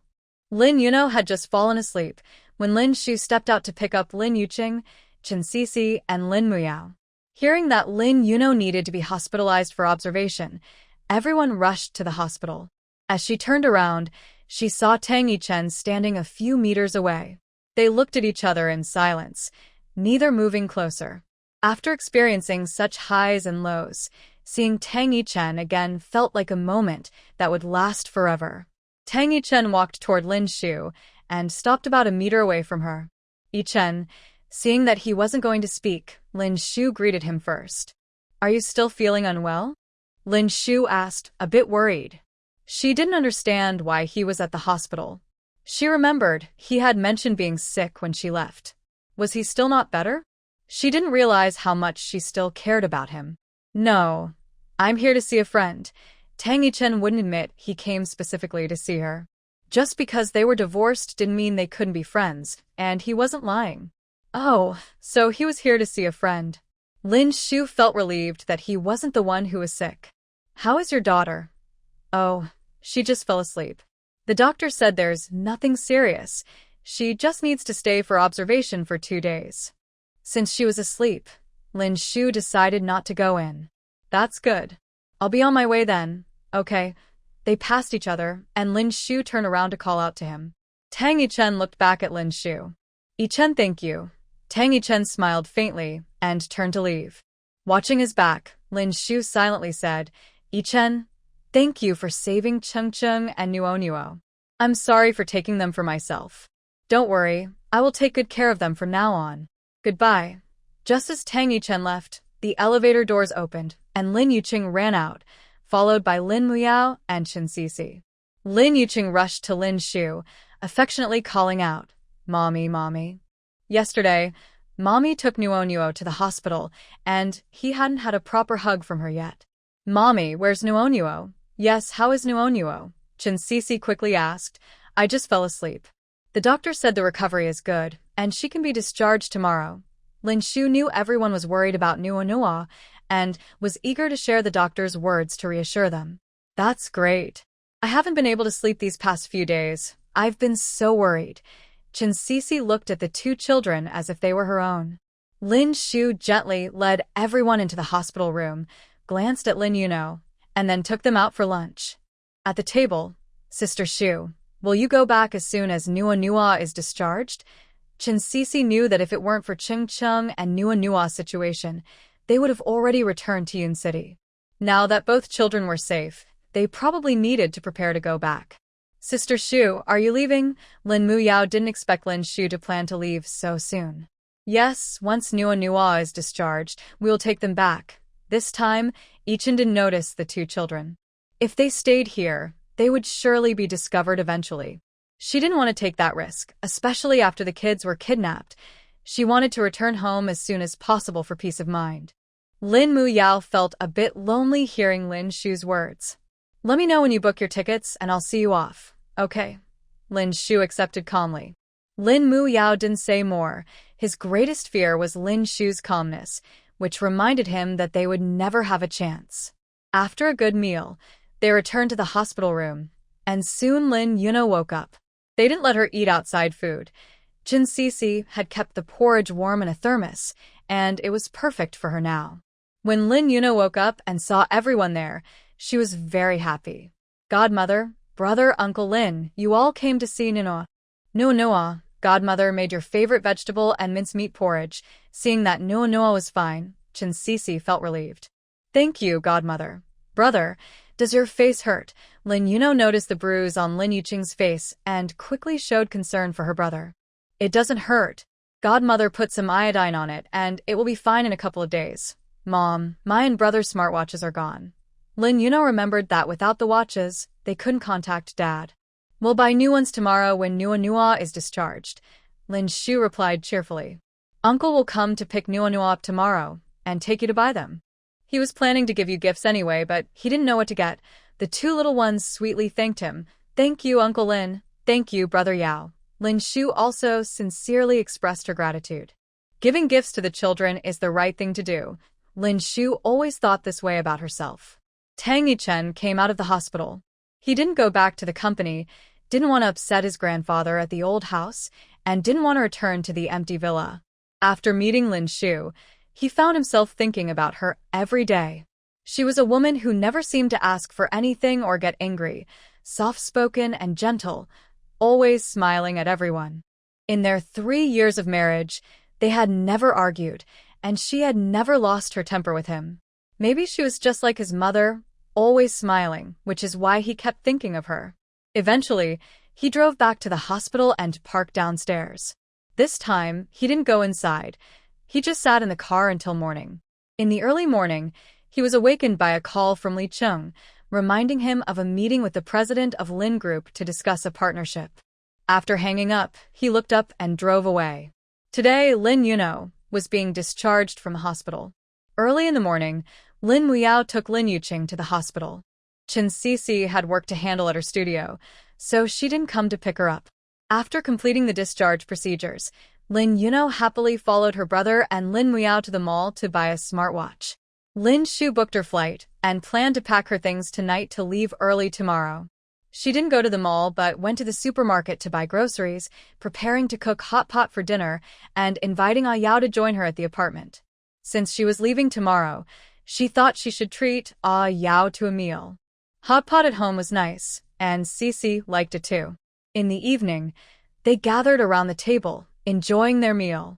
Lin Shu prepared a dual-flavor hot pot, but the two kids, having grown up in Yun City, could handle some spicy food, so they enjoyed the spicy beef tripe and meatballs. After dinner, Lin Shu walked Lin Muyao downstairs. When they reached the car, they both paused. Xiao Shu, you should go back and rest early, he said. Okay, Yao, drive safely, she replied. Yes, I'll come to pick you up for the airport tomorrow. If you're busy, it's fine for us to go by ourselves, Lin Shu said, not wanting to delay Yao's work, as he had been helping a lot these days. I also bought a ticket for tomorrow. Lin Shu was surprised. Don't worry, I won't be going with you. I'm just returning to Jing City for some work, Lin Muyao said, noticing her anxious expression, which made him feel a bit sad. That's not what I meant, Yao. When you have time, you can come to Yin City to visit us. I'll definitely take you to try the local snacks. They're really great. Lin Shu extended an invitation. Okay, Yao will definitely go. Hurry back, I'm leaving. Lin Shu turned and went upstairs. Lin Muyao watched her figure disappear around the corner, opened the car door, and drove away. So be it. He didn't know why she divorced Mr. Tang, but he could see that she still had feelings for him. Little Shu, from now on, I will always be your Yao. Lin Yunua and Lin Yuqing had already taken their baths and were lying in bed. Their mom was still packing, while their godmother was cleaning up the table after their meal. The little girl looked worried because, although they bought a new phone watch, the SIM card hadn't been replaced yet. Mom said she would get it done when they returned to Yun City. Lin Yunhua realized she hadn't contacted her dad for several days, and since they were leaving soon, she kept being cute in front of her mom until her mom finally agreed to leave early the next day to replace the card and then go to the airport. Tomorrow, she could contact Dad, and the little girl was very excited. Early the next morning, Lin Mu Yao arrived. The two little ones had a good impression of him and greeted him warmly. "Hello, Uncle Lin. Hello, Chung Chung. Hello, Noa Noa. Yao, you're here. Sorry for making you come so early." Noa Noa insisted we have to get the card replaced. Lin Shu felt a bit guilty seeing Lin Mu Yao arrive so early. "It's fine. I usually wake up early too." He looked at the suitcase in the living room and asked, "Is everything packed? I'll take the luggage downstairs." After saying that, he took the suitcase down and Lin Yucheng and Lin Yunhua followed him with their little backpacks. Chen Cixi watched Lin Mu Yao busy helping out and teased, "Xiao Shujie, your Yao is really dedicated to you. Why don't you consider him? I'm divorced and have 2 kids. Yao deserves someone better," Lin Shu replied. "Xiao Shujie, that's not right. You're only a few months older than me. You just got married early. Besides, Chung Chung and Nua Nua are so cute. What's wrong with being divorced with 2 kids? Maybe your Yao doesn't mind." "Stop saying that."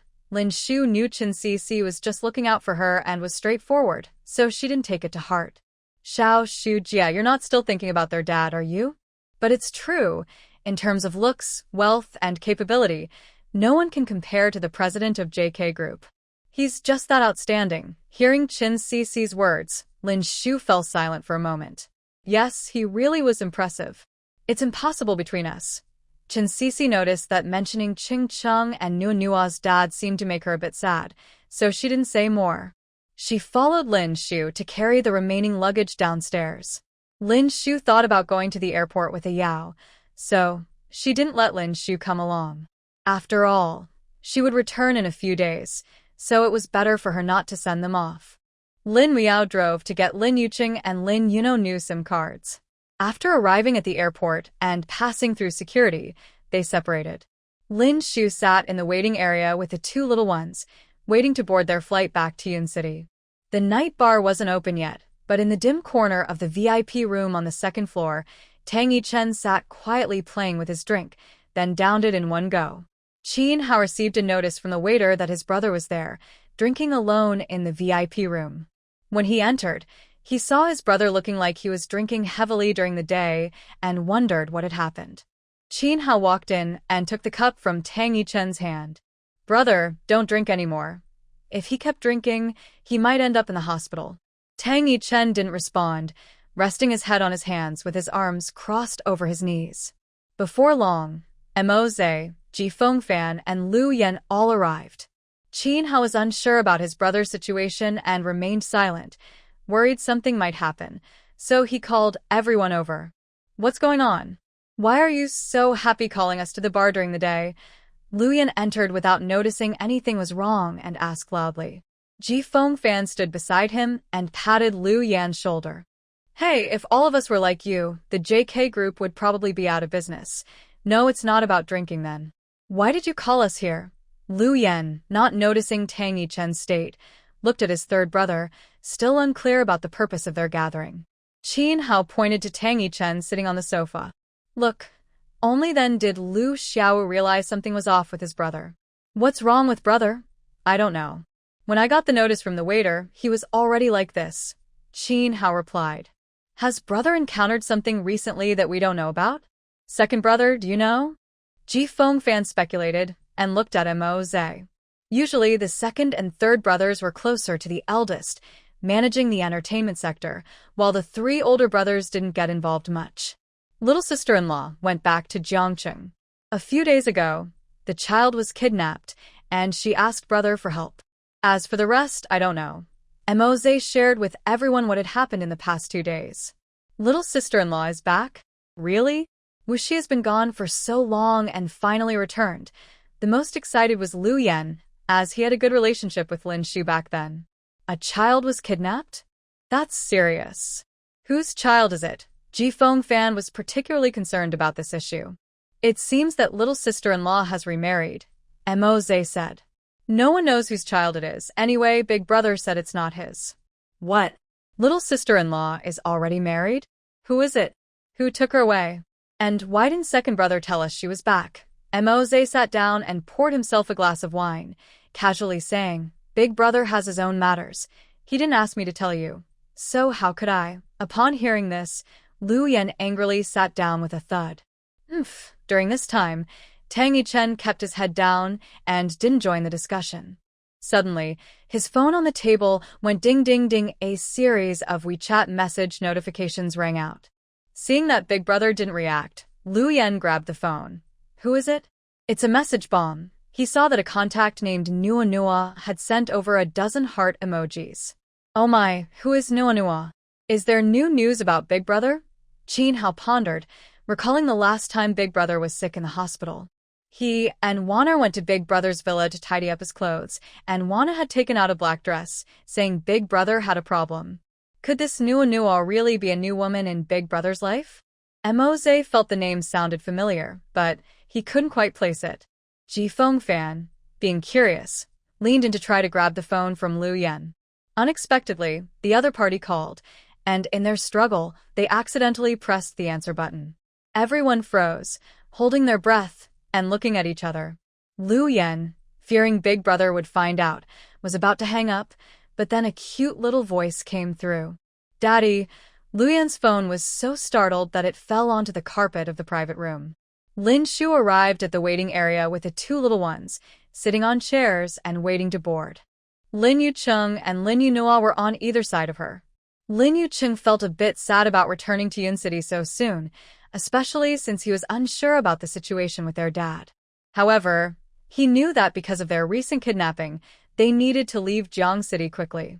If it were up to him, he would choose to stay with their mom without hesitation, so he obediently followed her and comforted his sister, reminding her that they could still contact their dad through WeChat. Although Lin Yunua understood she should listen to their mom, she couldn't help but want to call their dad to say goodbye before leaving. She secretly said she needed to go to the restroom, and Lin Shu took both children to the family restroom. After this experience, she felt a bit anxious and wanted to keep a close eye on them. However, at the door, Lin Yunua insisted she was grown up enough to go alone, so Lin Shu waited outside with Lin Yucheng. Once inside, Lin Yunua closed the door and quietly took out her phone watch to send her dad lots of heart emojis. When he didn't reply, she called him directly, and to her surprise, he answered right away. Lin Yunua cheerfully exclaimed. Dad. Tang Yichen looked up when Lu Yan and Jifeng Fan were fighting over a phone. The room was quiet, and Lin Yunua's call of Dad seemed to resonate in his heart. Not hearing a response, Lin Yunua curiously asked, Dad, are you listening? I'm going back with my brother and mom today. We were supposed to leave last time, but we couldn't because of an accident with my brother. Was the accident serious? Were they okay? Tang Yichen thought about how they were doing when he heard Lin Yunua mention the accident. Lin Yunua continued talking, not waiting for a reply, but we're fine now, so we're going back today. I don't know when we'll see you again, so remember to reply to my WeChat, okay? As she prepared to hang up, she remembered how she had tricked her dad last time by saying their mom's name was Chen Cici.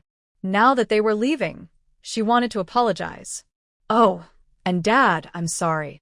Last time when you asked me my mom's name, I lied with my brother. My mom's name isn't Chen Cici. That's my godmother's name. My mom is Lin Shu. Everyone listening to her adorable voice thought that the person on the other end must be a very cute child, but they wondered when the older brother had a child, as they had no idea. Upon hearing that familiar name, Tang Yichen stared blankly at his phone, looking confused and visibly shocked. He quickly snatched the phone and rushed out like a gust of wind. Everyone, except Moze, stared in surprise at Tang Yichen's retreating figure, not understanding what was happening. Moze, it seems that the two children of my sister-in-law really are my brothers. Lin Shu was worried that Lin Yuno hadn't come out yet. Yuno, how are you? Do you need Mom to come in and help? I'm fine, Mom. I'll be out soon. Lin Yuno quickly hung up the phone after hearing her mother call and put her phone watch away before walking out with a smile, looking at her mom and brother. Let's go. The three returned to their seats to continue waiting for boarding. Lin Yuno took out her little backpack to find her snacks. While searching, she found a black card and remembered that an uncle had given it to her, saying it was for her mom. She had put it in her backpack and forgotten about it after sneaking out to play with her dad. It didn't seem important, and her mom didn't seem to know about it either. The uncle had never come back after giving her the card, so now was a good time to give it to her mom. Lin Yuno didn't realize that the card she thought was unimportant was actually the bank card that Tang Yichen had sent to Lin Shu through Li Cheng during their divorce, containing enough money for a lifetime of snacks. Mom, this is for you. Lin Yuno casually handed the card to Lin Shu. Lin Shu turned to see the familiar bank card in Lin Yuno's hand and froze. How did you get this? Noticing her mom's excitement, Lin Yuno replied, An uncle gave it to me before, saying to pass it to you. You can ask my brother. I forgot I had it in my backpack. What uncle? What did he look like? Lin Shu was startled to hear it was an uncle. Could it be Tang Yichen? Had he seen the two kids? He wasn't very tall, Lin Yuno said, not remembering clearly, just knowing he wasn't as tall or as handsome as her dad. Lin Shu looked at Lin Yuqing, feeling anxious. Cheng, what did the uncle who gave you the card look like? Did he say anything else? No, Mom. He was wearing glasses, gave us the card, and just left. He didn't ask anything. Hearing their descriptions, Lin Shu sighed in relief, tightly holding the card with slightly sweaty palms. Fortunately, it wasn't Tang Yichen. It should be Assistant Li. It was too dangerous, but thankfully they were leaving soon. Lin Shu comforted herself with that thought. Meanwhile, Tang Yichen rushed out with his phone, calling Li Cheng, find Lin Shu's flight number right away. Take people to block all the airport exits. No one is allowed to board that plane until I arrive. After hanging up, he drove his black Rolls-Royce to the airport, running red lights and speeding. When Li Cheng saw his boss, he hurried over. Mr. Tang, the plane has been stopped, and we've confirmed Madam's location. I'll take you there. Lin Shu looked at the time. It was almost boarding time. At that moment, the airport announcement came on with a gentle voice. Dear passengers, we sincerely apologize for the delay of flight in U-3633 due to control reasons. The exact departure time is not yet determined. Please wait patiently for further notice. A wave of disappointment spread among the passengers. The delay made Lin Shu feel uneasy, a sudden bad feeling creeping in. Mom, can we still get on the plane? Lin Yuno asked, looking up. Yes, the flight is delayed, so we might have to wait a bit longer, Lin Shu replied, worried that the two little ones wouldn't handle the wait well. She decided to take them to a nearby souvenir shop. Just as they stood up, a group of men in black rushed in, heading straight for them. Lin Shu tightly held the hands of her two children, who clung to her and shrank back behind her. The men in black parted to create a path, and Tang Yichen appeared at the end. His shirt was slightly disheveled, with two buttons undone. When Lin Shu saw Tang Yichen, her mind screamed 3 words. We're doomed. He stood there, tall and striking, with sunlight streaming through the large airport windows, illuminating his face. His dark eyes seemed slightly red, and his lips were pressed together, showing restraint. Tang Yichen looked at the 3 of them huddled together. The small woman bit her lip, appearing strong yet vulnerable, as she protectively held her 2 children, who hid behind her. For some reason, even though they were right in front of him, he felt unable to step forward at that moment. Looking ahead, he saw the 2 children, the adorable little girl who ran to his office calling him Daddy, and the smart, gentlemanly little boy who always took care of his sister. He couldn't believe he had shared meals with them and even taken them to the zoo.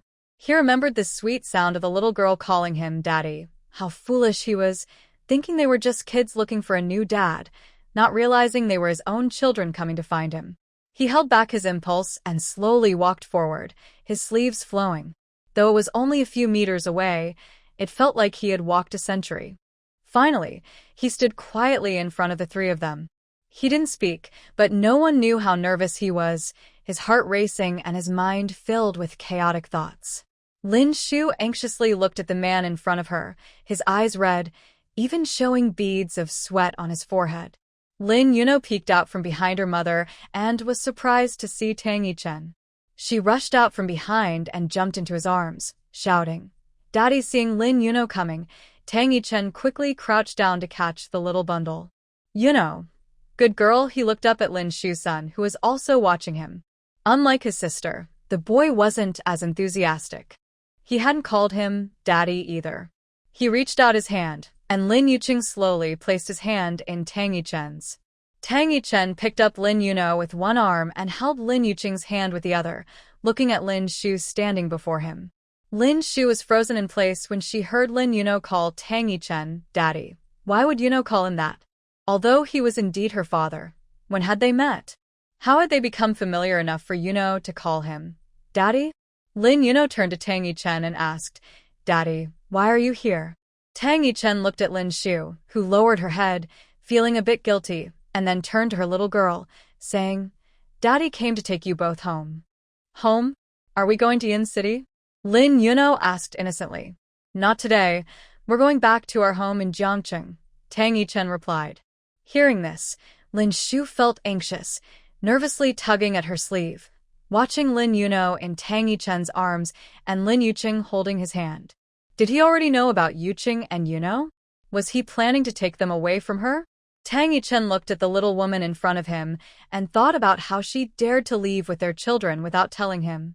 She had given birth to 2 kids and seemed to have no intention of informing him. Last time, when their son and daughter were kidnapped, she came to his office for help but didn't tell the truth. Thinking about this made him both angry and heartbroken. He pretended not to notice her nervousness and caution, holding their daughter and taking their son by the hand, saying, "Let's go home." He turned to leave. Lin Yuqing saw that his mother was standing still and let go of Tang Yichen's hand. Lin Yuno also struggled to get down from Tang Yichen's arms. The 2 little ones held onto Lin Shu's hands. Although they were happy that their dad was there, if they had to choose one person, they would definitely choose their mom. Of course, Lin Yuno secretly wished that it would be best if both mom and dad could be together. Lin Shu looked at her son and daughter, feeling comforted. She had always known that they longed for their father's love. Ever since they could talk, they called out for Daddy all day. When they started to think, they asked why other kids had dads and they didn't. She told them a kind lie, saying their dad was working on the moon and couldn't come back. Later, when the kids asked less, she thought they were getting used to it, but it turned out they had always held on to that desire. Tang Yichen saw his son and daughter go to Lin Shu and wasn't angry. After all, she was their mother, raising them alone all this time. He just regretted missing their births and the past few years of their growth. He told himself that he would make up for the years he missed in the future. He squatted down and looked at his son and daughter, saying, "Shall we go home together?" "Okay," Lin Yuqing asked. "What about Mom?" "Of course, Mom will come home with us. Right?" Tang Yichen looked up at Lin Shu. Then he stood up and took Lin Yuno's little hand. Lin Shu saw the eager eyes of Chung Chung and Nuo and couldn't let them down, so she gently nodded. Yay. "We're going home," Lin Yuno exclaimed, excitedly holding her parents' hands and bouncing ahead. Although Lin Yuqing wasn't as excited as his sister, he was clearly happy. Seeing Lin Shu agree, Tang Yichen finally breathed a sigh of relief. He was so nervous during that minute waiting for her nod, fearing what he would do if she said no. Who would have thought that the powerful CEO, Tang Yichen, would one day be afraid? Tang Yichen personally drove his family back to their villa. As soon as they entered, Lin Yuno happily looked around and excitedly asked Tang Yichen, "Dad, is this our home? Will we live here from now on?" Tang Yichen looked at his daughter running around with a loving expression. "Yes, Yuno will live here from now on." "Wow, what a beautiful garden." Lin Yuno had already run to the backyard. "Mom, brother, come and see." Lin Shu and Lin Yuqing followed Lin Yuno. "Yuno, slow down. Be careful not to fall," Lin Shu quickly reminded her, watching her excited daughter. Lin Shu looked at the villa's furnishings, which were just as they were 4 years ago when she left. In the backyard, the flowers she had planted were still there, looking well cared for and blooming beautifully. She hadn't realized everything remained the same as 4 years ago, and she couldn't help but feel emotional. Hearing footsteps behind her, she turned to see Tang Yichen approaching. Qing, let's go see your rooms. You can stay here for one night, and tomorrow I'll take you to the mall to pick out your favorite furniture to redecorate. As Tang Yichen approached, Lin Shu quickly looked away to hide her feelings. Dad, my brother, and I want to sleep with Mom. No need to prepare a room, Lin Yuno said, thinking it was natural since they always slept with their mother. Tang Yichen, filled with joy at having a son and daughter, hadn't considered that they might want to share a bed with their mother. We can prepare a room. And your brother are growing up. You can't always sleep with Mom. You need to learn to be independent. Eventually, each of you will have your own room. Lin Yuqing had no objections. He was a boy and could sleep alone. I can check it out first, but I want to wait until I'm older to sleep separately from Mom. Lin Yuno, being a little shy, was reluctant to part from her mother. Tang Yichen looked at Lin Shu, who hesitantly spoke up. Yuno is used to sleeping with me since she was little. She's still young. Let's wait until she's older. Lin Shu wasn't sure what Tang Yichen meant by bringing them back. Was he planning to fight for custody and take Chengcheng and Yuno away? She couldn't imagine what she would do if she lost them. Tang Yichen took the two children upstairs. Lin Shu felt down as she followed behind. Tang Yichen had prepared the two guest rooms for Chengcheng and Nuo. As Lin Shu looked around, she noticed there were no signs of any women's belongings. Did Wen Qing never live here? It made sense. Who would let their current partner live in a house their ex-wife had occupied? Especially someone like Tang Yichen, buying another house would be easy for him. Tang Yichen noticed that Lin Shu was not in a good mood and seemed uninterested. He wondered what she was thinking. Was she still hoping to escape with her son and daughter? He never considered that Lin Shu was worried he might fight her for the children. In the evening, Lin Shu took the initiative to cook dinner. She opened the nearly empty fridge and thought that Tang Yichen probably rarely cooked at home. She simply made noodles for the two kids and herself, and also prepared a bowl for Tang Yichen. After dinner, he went to his study and didn't come out. After the kids finished eating and Lin Shu cleaned the kitchen, she took them to the guest room. After giving them a bath and getting herself ready, she stayed in Lin Yuno's room. Lin Yuqing followed them, and the three of them lay on the bed as they used to. Lin Shu, like before, lay in the middle, flipping through a storybook and telling stories to the kids, who listened quietly. Before long, Lin Yuqing and Lin Yuno fell asleep. Lin Shu put away the storybook, turned off the light, and went to sleep. Tang Yichen was busy in the study, and when he finished and walked into the room, he found it empty. He opened the door to the guest room, and the moonlight shone in through the window, illuminating the three sleeping figures on the bed. He quietly walked in and gently tucked the little girl's exposed feet under the blanket, staring at the three of them as they slept, feeling a warmth in his heart. Since his parents passed away, his heart had felt empty for so many years, but at that moment, he finally felt it was filled. The next morning, Lin Shu woke up early. She planned to check the house for breakfast items before the kids woke up. When she walked into the kitchen and opened the fridge, she froze in place. The once empty fridge was now fully stocked with a variety of food. Lin Shu knew that Tang Yichen had prepared all this, but when did he do it? He clearly went to the study to work after dinner yesterday, and she didn't hear him leave until they fell asleep. She had to admit that seeing him being so thoughtful made Lin Shu feel quite pleased. If in the future Chengcheng and Nuo really followed him, at least he would treat them sincerely. Lin Shu made breakfast and went back to the room to wake the two kids. She helped them get dressed, washed up, and went downstairs. The three of them sat in the dining room, ready to eat breakfast. The caring Lin Nuo noticed that Tang Yichen was not there. "Mom, where's Dad? Isn't he having breakfast with us?" Lin Shu wasn't sure if Tang Yichen was home. She hadn't heard any noise from the master bedroom and couldn't just go in. Thinking about the food he had prepared in the fridge, she guessed he must have gotten up early and might have gone to work, as she knew he was often busy and not home. Lin Nuo felt a little disappointed upon hearing this. Dad had said he would take them to the mall today. Although Lin Yuqing didn't say anything, his hopeful expression also dimmed. Seeing that the two kids seemed disappointed in Tang Yichen, Lin Shu quickly explained, "Dad is very busy with work. He must have had something urgent to attend to and forgot about your plans. Can we go to the mall next time?" Okay, Lin Yuanyuo's mood changed quickly. She picked up a fried egg and stuffed it into her mouth. As Lin Shu watched the two kids eat breakfast obediently, she suddenly remembered something very serious that she hadn't asked them yet. "Yuanyuo, how did you know he was your dad when you first met him?" Lin Shu put down her chopsticks and stared at Lin Yuanyuo. "Mom, it was my brother who told me." Lin Yuanyuo didn't expect her mom to bring this up. Weren't they happily telling stories and going to sleep last night? Why was she suddenly asking today? She felt a bit scared as she had to betray her brother since her mom looked serious and a bit scary. Lin Shu turned to Lin Yuqing. "Cheng, tell me what happened. I saw how you two acted at the airport yesterday. You must have met in advance, right?" Lin Yuqing really thought that his forgetful mom had forgotten about this matter.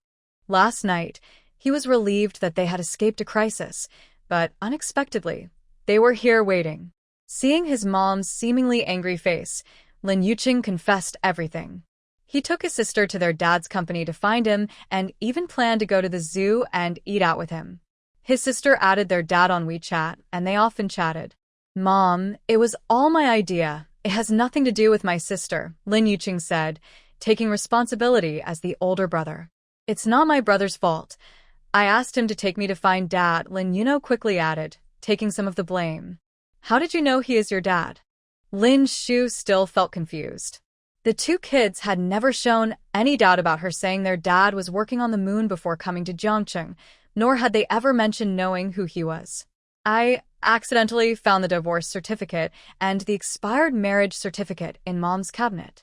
I saw Dad's photo on the expired marriage certificate and searched for information about him on Mom's computer," Lin Yuqing said, lowering his head, waiting for criticism.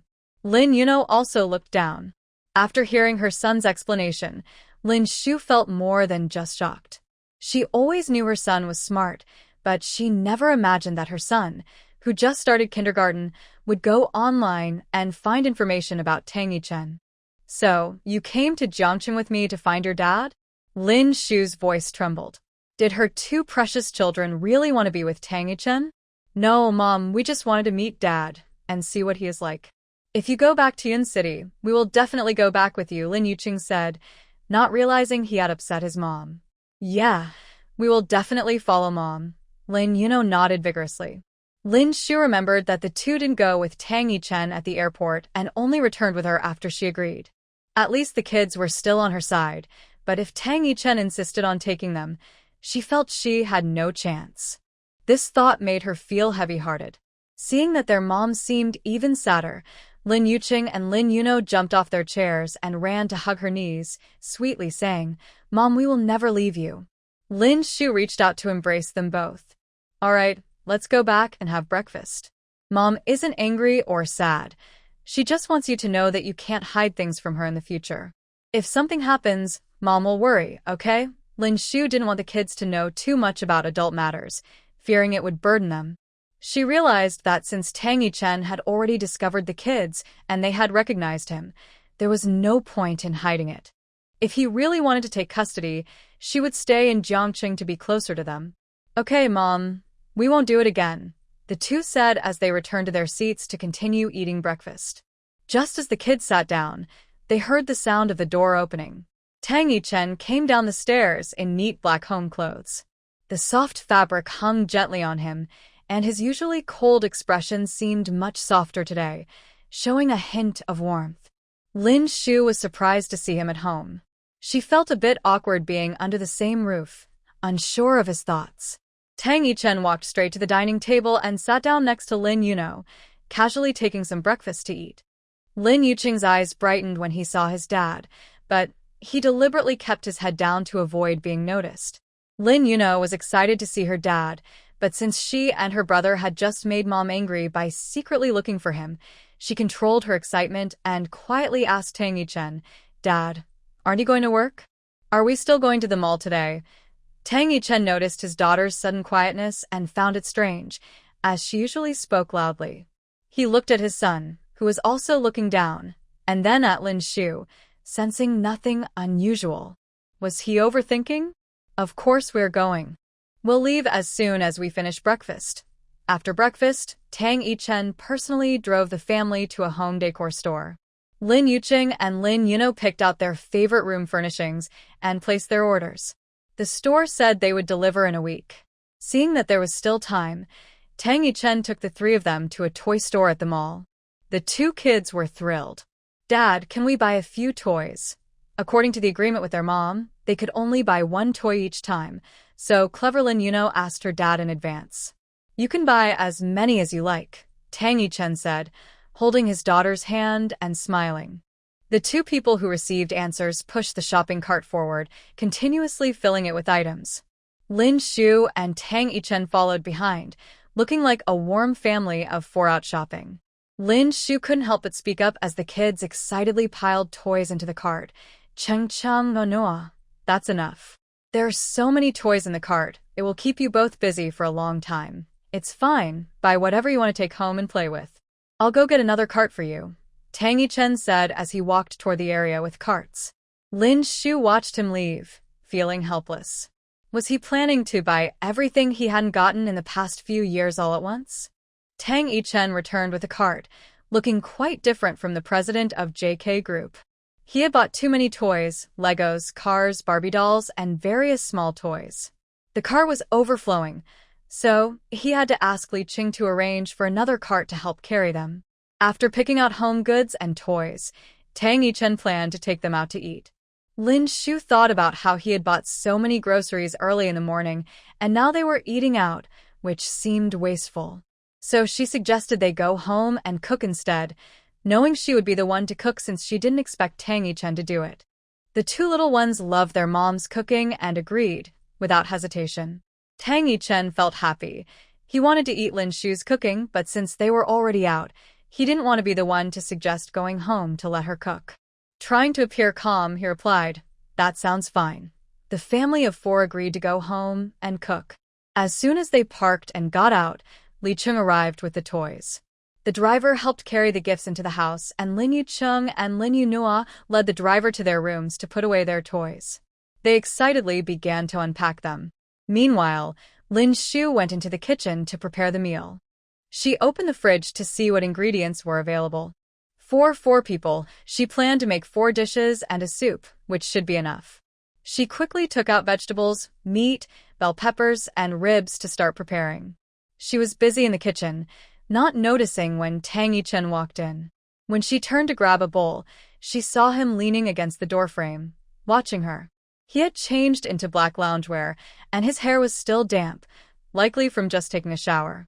She didn't know how long he had been standing there watching her, and now he was still staring without moving or saying anything. Lin Shu felt a bit shy under his gaze, and her cooking slowed down as she kept picking up the wrong things. Seeing that he had no intention of leaving, she mustered the courage to speak. "Have you showered? Your hair is still wet. Why don't you dry your hair first?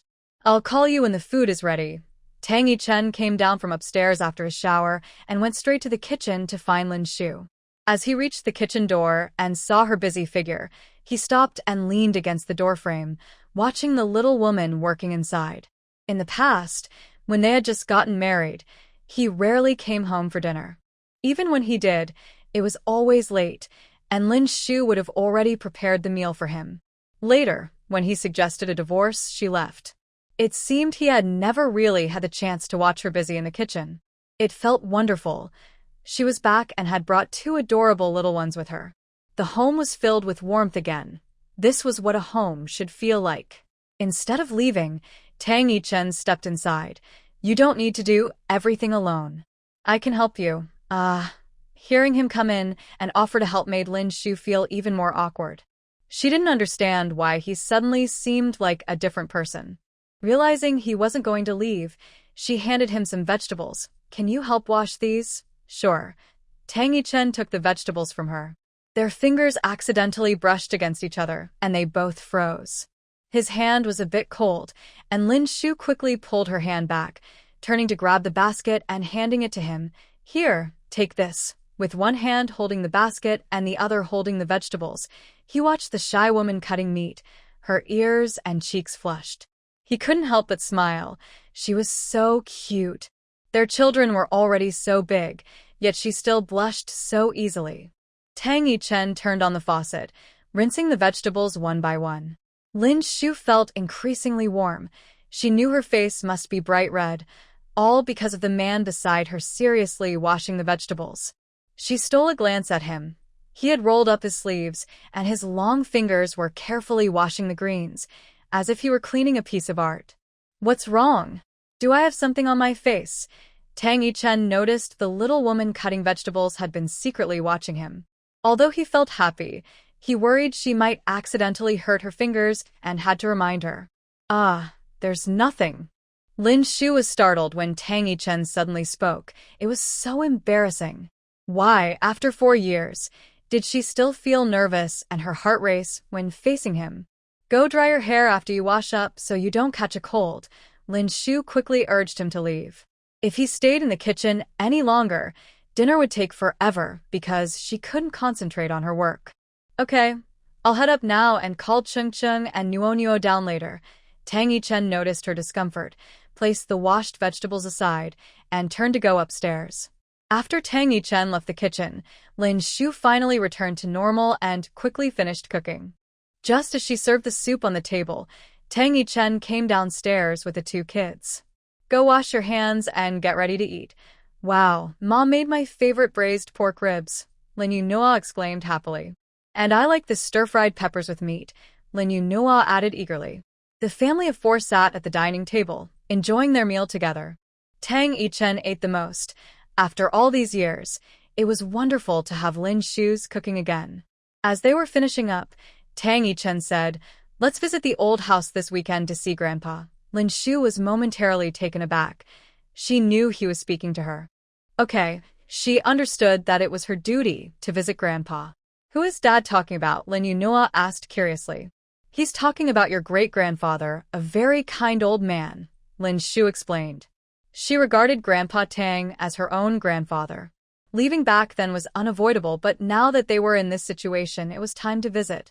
After dinner, Tang Yichen was pulled away by the 2 kids to continue building with Lego. Lin Shu cleaned up the dishes and called Chen Sisi to briefly explain the situation. Since she would be staying in Jiangqing for a while, she thought she should take on more responsibilities at the studio. Knowing that the kids were picked up by their dad, Chen Sisi didn't ask too much on the phone and advised Lin Shu not to worry about work. She should first discuss the kids' matters with Mr. Tang. After hanging up, Lin Shu went upstairs and heard voices in Lin Yuqing's room. She entered Lin Yunhua's room, took out some drawing paper, and began sketching some recent ideas. She was so focused and serious that she only looked up to realize it was already dark. The time was 6 p.m. Dinner was not ready yet, so she hurried outside and reached Lin Yuqing's door. To her surprise, Tang Yichen was still building Lego with the 2 kids, even more focused and serious than when she was drawing. Lin Shu knocked on the door. "Sorry, I got busy and forgot to cook. Is it okay if I make dumplings for dinner?" "Sure, Mom. I love dumplings," Lin Yuqing replied happily. "Mom, come quick. The castle Dad built with us is almost finished. We can show it to you soon." Lin Yunho excitedly ran over and pulled Lin Shu's hand to show her their afternoon's work. "Great job, Yunho. I'll go make the dumplings now, so you 2 hurry down." Lin Shu felt like Tang Yichen's gaze was fixed on her. She didn't dare to look at him and turned to leave the room, heading downstairs to the kitchen to cook. The 3 upstairs soon came down.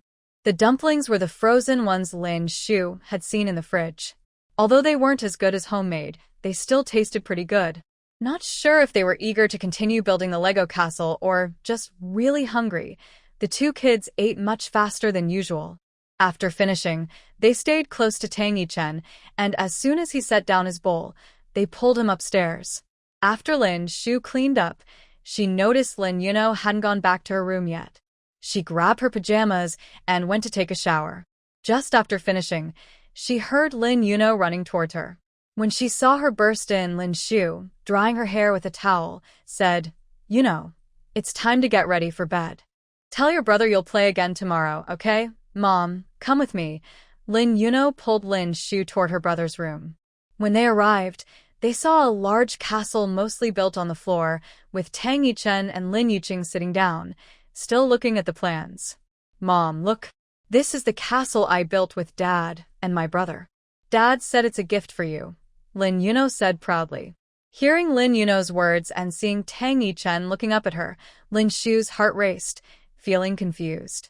She didn't understand why Yuno said it was a gift from Tang Yichen, and he didn't deny it, seeming to watch her closely. Lin Shu suddenly realized she had been pulled away by Lin Yuno while only wearing her pajamas.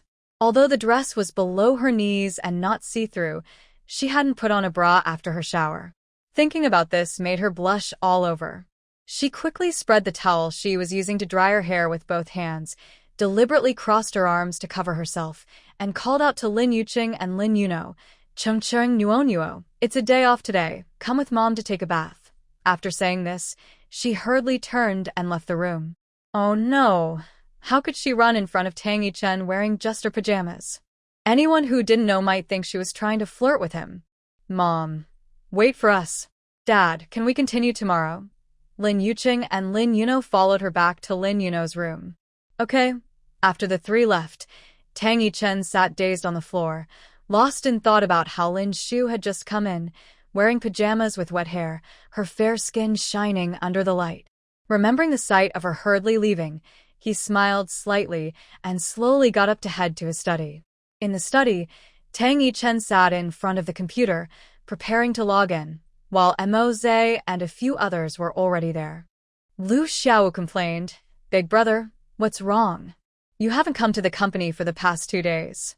What happened that made you rush back last time?" Qin Hao replied, "I don't know. Ask your second brother. He must know. With big brother gone, I've been swamped with work and have no time for anything else." Ji Fengfan asked, "Why did you call me for a meeting so late, big brother?" Lu Yan saw Moze online and said, "Second brother, you're online? How are things over there? It's been days since you came to the office, and now you're calling us for a meeting at night." Moze ignored him, and soon Tang Yichen entered the meeting room. Lu Xiaowu fell silent. The room became very quiet. "Today, I want to tell everyone that I plan to take a half-month vacation. While I'm away, the third brother will handle domestic work, and the second brother will mainly manage the international market. If there's an emergency, call me. Alright, if there's nothing else, you can all take a break." Wait a minute, big brother. Why are you taking a vacation? Why do you suddenly want to take such a long break? Lu Xiao was shocked to hear that his brother wanted to take a vacation. After all, he was the one who worked all year round without a break. "After working for so many years, can't I take a little rest?" Tang Yichen replied. "That's not what I meant, big brother. I was just curious. Who was the one you rushed out to see last time? What was going on? Tell us about it." Lu Xiao boldly started to gossip about Tang Yichen. "It was my daughter." "All right, that's enough." Early Saturday morning, Tang Yichen drove his family back to the old house without telling Grandpa in advance. When they arrived, Tang Yichen walked ahead while Lin Shu followed with the 2 children. Lin Shu was carrying a tea set she had bought 2 days ago, as Grandpa enjoyed tea. Since she hadn't visited in a long time, she felt it was rude to arrive empty-handed. When Tang Yichen saw her carrying something, he didn't say much. As the 4 of them entered the gate, the butler, Chenbo, came out to greet them. The young master hadn't been back for a while. Ever since he divorced the young mistress, Grandpa had been very upset. Every time they met, it was awkward, with Grandpa often scolding him while the young master listened. Over time, he stopped visiting, saying he didn't want to upset Grandpa. Instead, he frequently called to check on him. Unexpectedly, this time the young master returned, and he wasn't alone. The young mistress, whom they hadn't seen in 4 years, was with him, holding the hands of 2 adorable children. "Hello, Chenbo. "This is a tea set I bought for Grandpa. Please take it," she said, pulling the children closer to greet him. "Chung chung nuo, say hello to Grandpa Chen." "Hello, Grandpa Chen," the 2 little ones said sweetly. Mr. Chen excitedly took the tea set from Lin Shu's hands. Hearing the 2 children call him, he couldn't help but ask, "What is this?" Lin Shu didn't answer directly. Unsure of what to say, she turned to Tang Yichen. Receiving Lin Shu's glance, Tang Yichen spoke to Mr. Chen. These are Mai and Lin Shu's children. Mr. Chen was so excited that his hands trembled as he hurried upstairs to call the old master. Aunt Wang heard the commotion and quickly came out, just in time to catch Tang Yichen's words. She was also very excited. Both had spent most of their lives in the Tang family and never expected to see the young master's children. This Is the young master's child? So beautiful, Aunt Wang said, her voice slightly choked with emotion. Hello, Aunt Wang. Chungchung, Nuo, say hello to Grandma Wang. Lin Shu encouraged the two children as Aunt Wang appeared. Hello, Grandma Wang. Good, that's wonderful. The old master will surely be very happy. Seeing the four still standing at the door, she quickly invited them into the living room to sit down and went to prepare tea for them. Lin Shu noticed Aunt Wang bustling around to make tea and bring fruit and said, Aunt Wang, you don't need to fuss. We can manage ourselves. Young madam, please sit and rest. I'll wash some strawberries for the children. They just arrived this morning and are still fresh. Lin Shu sat on the living room sofa with the two children. They looked around curiously, glancing left and right. Mom, is this really Great-Grandpa's house? It's so big, even bigger than Dad's. Little Nuonyo exclaimed, surprised that Great-Grandpa's house was larger than what she thought was already big. Yes, Lin Shu replied with a gentle smile, looking at her curious kids. Tang Yichen heard Nuonyo's words and added, Dad used to live here too. After we meet Great-Grandpa, I'll take you on a tour. Really? That's awesome. I just saw a rockery and a swing in the back. I want to go there, Nuonyo said excitedly. Although little Yuqing didn't speak, he was also curious about the place where his dad lived as a child and wanted to explore. Upstairs, Mr. Chen rushed into the old master's room with the tea set, saying, Master, the young master is back. The old master was sitting on the sofa, wearing reading glasses and engrossed in a book. This brat coming back is no big deal. No need to make such a fuss, he said. Mr. Chen stood at the door, still catching his breath. The old master took off his glasses, placed them in their case, closed the book, and slowly stood up. No, young master isn't alone. There's also young madam and two children. Look, this is the tea set young madam gave you. Mr. Chen was still very excited as he handed over the tea set with trembling hands. The old man dropped the book he was holding onto the carpet and hurried to the door, grabbing Mr. Chen's arm and asking, Who did you say came? Is it really Xiao Shu? Yes, it's true. Young madam really came back with young master, and she brought two children, a boy and a girl. Oh, you have no idea how adorable they are. The old man trembled with excitement as he took the tea set gift box. Is this from Xiao Shu? Yes, young madam specifically bought it for you. Let's hurry downstairs. The old man stepped past Mr. Chen and walked outside. Sir, please take it slow, Mr. Chen reminded him with concern as he watched the old man's hurried steps.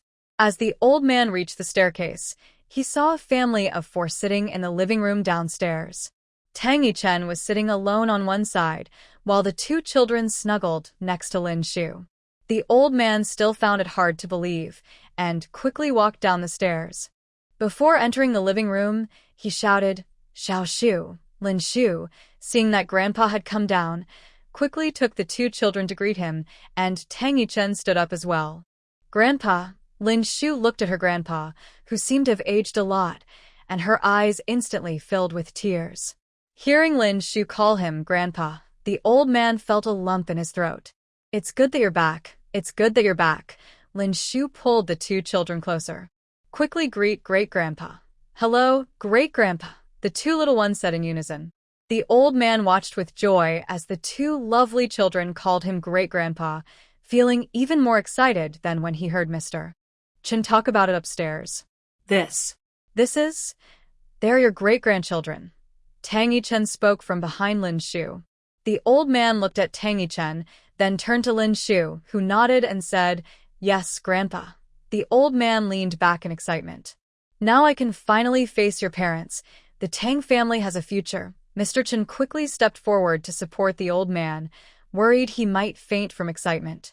Grandpa, let's sit on the sofa. Lin Shu also stepped forward to help the old man to the living room and sat him down on the sofa. The old man smiled at Lin Shu and said, "It's all right. Grandpa is healthy, as long as that little rascal doesn't annoy me." Looking at the two children surrounding Lin Shu, he felt happier and happier.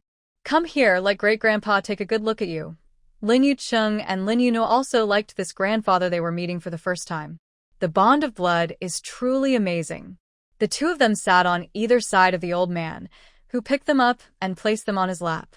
Lin Shu was initially worried that his grandfather might get too tired, but seeing him so happy, he didn't stop him. "Come on, tell great-grandpa your names." "I'm Lin Yucheng." "Great-grandpa can call me Ching Cheng." "I'm the older brother." "I'm Lin Nuo." "Great-grandpa can call me Noa Nua." "I'm the cute little sister." "Ha ha ha, great names, really great." Then he shouted with a strong voice, "Bring some snacks for my two precious great-grandsons." After having a good lunch, Tang Yichin was supposed to take the two little ones to tour the old house, but when the old man heard this, he decided not to take a nap and insisted on joining them. The group went to explore the house, and they finished the tour quickly. Lin Yunura mainly wanted to play on the swing in the backyard, so Tang Yichin accompanied her while the old man took Lin Yuqing to play chess since he heard that the boy could play. Seeing that both children had their own activities and someone to play with, Lin Shu went upstairs to the room he used to share with Tang Yichun in the old house. It was clean, and from what Uncle Chen said, it seemed he hadn't stayed there for a long time. He pulled out a book from the shelf, Half a Lifetime, by Zhang Ailing. Over the years, while taking care of the two children, designing and earning money, he had never had such leisurely time to sit down and read. He became engrossed in the book and, after reading half of it, felt a bit sleepy and fell asleep on the lazy sofa. When Tang Yichun walked into the room, he saw Lin Shu lying there, holding the book and sleeping soundly. He gently covered her with a blanket and turned to leave. When Lin Yunua saw him coming downstairs, she shouted, "Daddy, where's Mommy?" "Mommy is sleeping." "Let's go find great-grandpa and brother. It's already dark and Mommy is still sleeping." At that moment, Aunt Wang came over to ask Tang Yichun if he was preparing dinner. Thinking of the sleeping woman upstairs, he replied, "Later." Tang Yichun took Lin Yunua to the old man's study, where Lin Yucheng and the old man were seriously playing chess. Tang Yichun took a look at the chessboard and saw that Cheng Cheng's skills were quite good. Even the old chess master had to be careful not to fall into a trap. "Great-grandpa, who won, you or brother?" Lin Yuno asked curiously. She always knew her brother was good at chess, and it seemed like great-grandpa was too. "Who won?" "Ha ha ha, Cheng Cheng is very good. Great-grandpa and Cheng Cheng are tied 3-3, the old man replied with a smile. His great-grandson was just as skilled as his grandson. "Then whoever wins this game will be the best." "I want to watch," Lin Yuno said, moving a small stool to sit nearby. Tang Yichun also sat down. Seeing someone watching, Lin Yuching felt even more motivated. Lin Shu woke up and realized she had fallen asleep. She was covered with a blanket, probably because Aunt Wang saw her sleeping and covered her up. Looking outside, it was dark. Lin Shu got up, put her book back on the shelf, and went downstairs. Not seeing anyone, she walked to the kitchen where Aunt Wang was busy preparing dinner. "Young lady, are you hungry?" "The young master said to prepare dinner a bit later, so we are eating later today." "That's fine, Aunt Wang." "Where is everyone?" "They're probably in the old man's study." "You might want to check there." "Okay, I'll go take a look." Lin Shu walked to the study door and saw 4 people quietly sitting inside. Even the usually talkative Lin Yuno was quietly watching her brother and great-grandpa play chess. Lin Shu didn't want to disturb them, so she quietly walked in and stood behind Lin Yuno. Tang Yichun noticed Lin Shu had come in and thought she woke up sooner than expected. He thought she would sleep longer. After a while, Lin Yuching's excited voice rang out. "Great-grandpa, you lost." "Ha ha ha. Cheng Cheng is amazing. He beat great-grandpa." The old man was in a great mood despite losing the game. "Wow, brother is awesome." Lin Yuno clapped her hands to cheer for her brother. Tang Yichun stood up and walked over to Lin Yuching, patting his head. "Cheng Cheng is great. Let's go eat now," Lin Shu said, smiling as she took Lin Yuno's hand and walked out of the study, surprised that Cheng Cheng could even beat Grandpa. Everyone was very happy. The dining table was lively, with the 2 little ones being quite entertaining. The old man couldn't stop laughing, and both Uncle Chun and Aunt Wang felt nostalgic, as the old house hadn't been this lively in a long time. After dinner, the old man called Tang Yichen into the study first. The old man sat behind his desk, his stern expression just like when he was on the battlefield in his youth. Now that Xiao Shu is back and the children are growing up, please handle your own messy affairs and live well with Xiao Shu.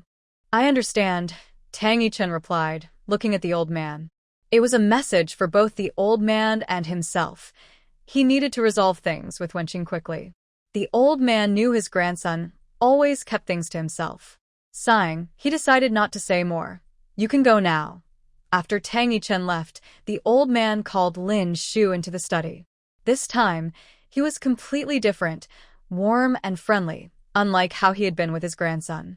Xiao Shu, you've worked hard these past few years, raising 2 children on your own and doing such a great job.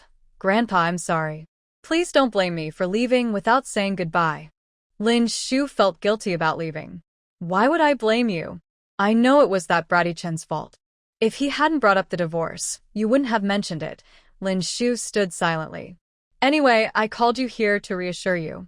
I'm always on your side. If that brat doesn't learn to appreciate you, I'll cut ties with him. Grandpa, please don't be angry. Relationships can't be forced. As long as I can be with the children, I respect Yichen's feelings. The old man could see that Lin Shu still had feelings for his grandson. This time, Yichen didn't seem like he wanted to separate from Xiao Shu again. It would depend on whether he could seize the opportunity. That's for sure. The children must not be away from their mother. Thank you, Grandpa. Lin Shu felt a bit relieved hearing his grandfather's words. After Tang Yichen left, he went straight to his room. He stepped onto the balcony and took out his phone to call Moze. Hey, have you found anything? Moze quickly shared the information he had gathered. Big brother, it's confirmed that the 3 kidnappers who committed suicide in prison were dealt with by K. We found out that their contact was Wen Qing, so it seems she indeed has connections with K's criminal group. Good, keep monitoring. You need to go to Paris and check on her situation over the past few years. Investigate the people around her thoroughly, understood, big brother. After hanging up, Tang Yichen left his room and ran into the old man at the door. Lin Shu had already taken the 2 children to the guest room to help them wash up. Is Xiao Shu not inside? The old man asked as he glanced into the room. She might have taken Ching Chung and Nua to rest, came the reply. The old man rolled his eyes, snorted coldly, and then walked away proudly, leaving Tang Yichen standing at the door, scratching his nose, unsure of how he had annoyed his grandfather again. Originally, they planned to return to the villa the next day, but the old man insisted that Lin Shu stay with the kids, telling Tang Yichen, you can go handle your work by yourself. Sometimes, Tang Yichen really felt that Lin Shu was the old man's real granddaughter. Seeing that the kids also liked staying at the old house, he decided to stay as well. After 2 more days, the family of 4 finally returned home. Back at the villa, Lin Shu noticed that Tang Yichen had no intention of going to the company. During the day, he hadn't worked at all, spending all his time playing with Ching Chung and Nua, only going to the study to work a bit after dinner. Is the president of JK Group really this free now? At the top floor of the JK Group headquarters, Tang Wanner had come for 3 consecutive days, but her brother was surprisingly absent. When she inquired, the secretary from the president's office said that Tang Yichen hadn't been to the company for 2 weeks. Tang Wanner quickly called Tang Yichen, but there was no answer, so she hurriedly called Lu Yan. 5th brother, they said my brother hasn't been to the company for 2 weeks, and he's not answering his phone. Is something wrong? Has he contacted you? Tang Wanner worried that Tang Yichen might be sick at home again without anyone knowing, and just thinking about it made her anxious. Big brother is on vacation. He has been in touch, but only for video meetings at night. I haven't seen him in person, Lu Yan replied, sounding uninterested. 5th brother, what's wrong? What else could it be? Big brother is on vacation, and I'm overwhelmed with work. There's so much to do. Forget it. You should go check on him at home. I really don't know what's going on. Although Lu Yan wanted to go, he was swamped with work and couldn't leave. He figured it was best for Wanner to check first. Just after Tang Wanner hung up with Lu Yan, she received a call from Qin Qing. Wanner, where are you? You're not at the office? I rarely get to come back to the company today since I don't have to go to the set. Let's have lunch together. You said you wanted to try the new Cantonese restaurant. The entertainment division of JK Group is mainly managed by Ji Fengfan, but Qin Qing usually isn't at the company, as he often works on location. Tang Wanner was on the 20th floor in the headquarters project team. It was rare for Qin Qing to invite her to lunch, but thinking about her brother made her uneasy. Qing, my brother hasn't come to work for 2 weeks. Fifth brother said he is on vacation, but I want to check on him. I don't want it to be like last time when he got sick and didn't go to the hospital. Your brother hasn't been to work for 2 weeks? That's strange. Yeah, so for lunch. Let's plan for another time. How about I go with you? I have nothing to do this afternoon. Okay, let's meet in the underground parking lot and I'll drive. Sure, see you soon. After they met in the parking lot, Tang Wanner drove towards Tang Yichen's villa. Upon arriving at the villa and parking, the two walked to the front door, and Tang Wanner rang the doorbell. Inside, Lin Shu was working on design sketches. She had received a call from Chen Cece in the morning about a new client placing an order, so she expected to be busy soon. Tang Yichen thought Lin Shu was tired and resting in her room, while he was enjoying rare time in the living room with Lin Yuqing and Lin Yuno watching cartoons. Hearing the doorbell, Lin Yuno rushed to the door first. Daddy, I'll get it. As she opened the door, the expressions of the people inside and outside varied. Tang Wanner was stunned, Qin Qing looked curious, and Lin Yuno was excited. Pretty sister, how did you know I live here? Are you here to see me? Lin Yuno's sweet voice brought Tang Wanner back to reality, making Qin Qing even more curious. Did they know each other? You. How are you here? Tang Wanner felt a bit bewildered. Why was the pretty little girl she met at the airport at her brother's house? This is my dad's house, so I live here with my dad, mom, and brother. Lin Yuno found it strange that the pretty sister was asking such odd questions. Tang Wanner ran outside to check and then back again, confirming she hadn't made a mistake. So, pretty sister, are you here to see me? Lin Yuno thought the pretty sister was acting a bit weird today. Inside, Tang Yichen noticed Lin Yuno had been at the door for a while and got up to check. Yuno, who is it? Why haven't you come in?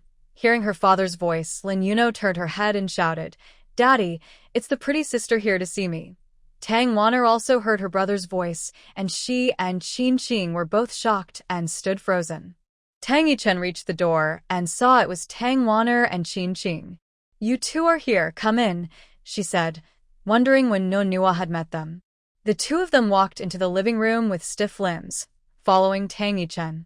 They noticed a little boy watching TV. Tang Wanner recognized him as Nua Nua's brother, whom she had seen before when he was dining with their parents and older brother. She thought he looked familiar. Could he really be her older brother's child? They all sat on the sofa, and the atmosphere felt a bit strange. Lin Yuno said to Lin Yuqing, Brother, that's the pretty aunt from the airport, the one we met at the restaurant. Do you remember? Lin Yuqing looked at Tang Wanner and recalled that she was the sister who had helped Nua Nua in the airport restroom. Hearing Lin Yuno mention the pretty aunt, Tang Yichen couldn't help but say, She's an aunt, not a sister. Why not? Asked Lin Yuno. Because she is your dad's cousin, so you and your brother should call her aunt. Then she's a pretty aunt. Is the pretty sister next to her also an aunt? Lin Yuno asked with big, curious eyes. Yes, Tang Yichen nodded.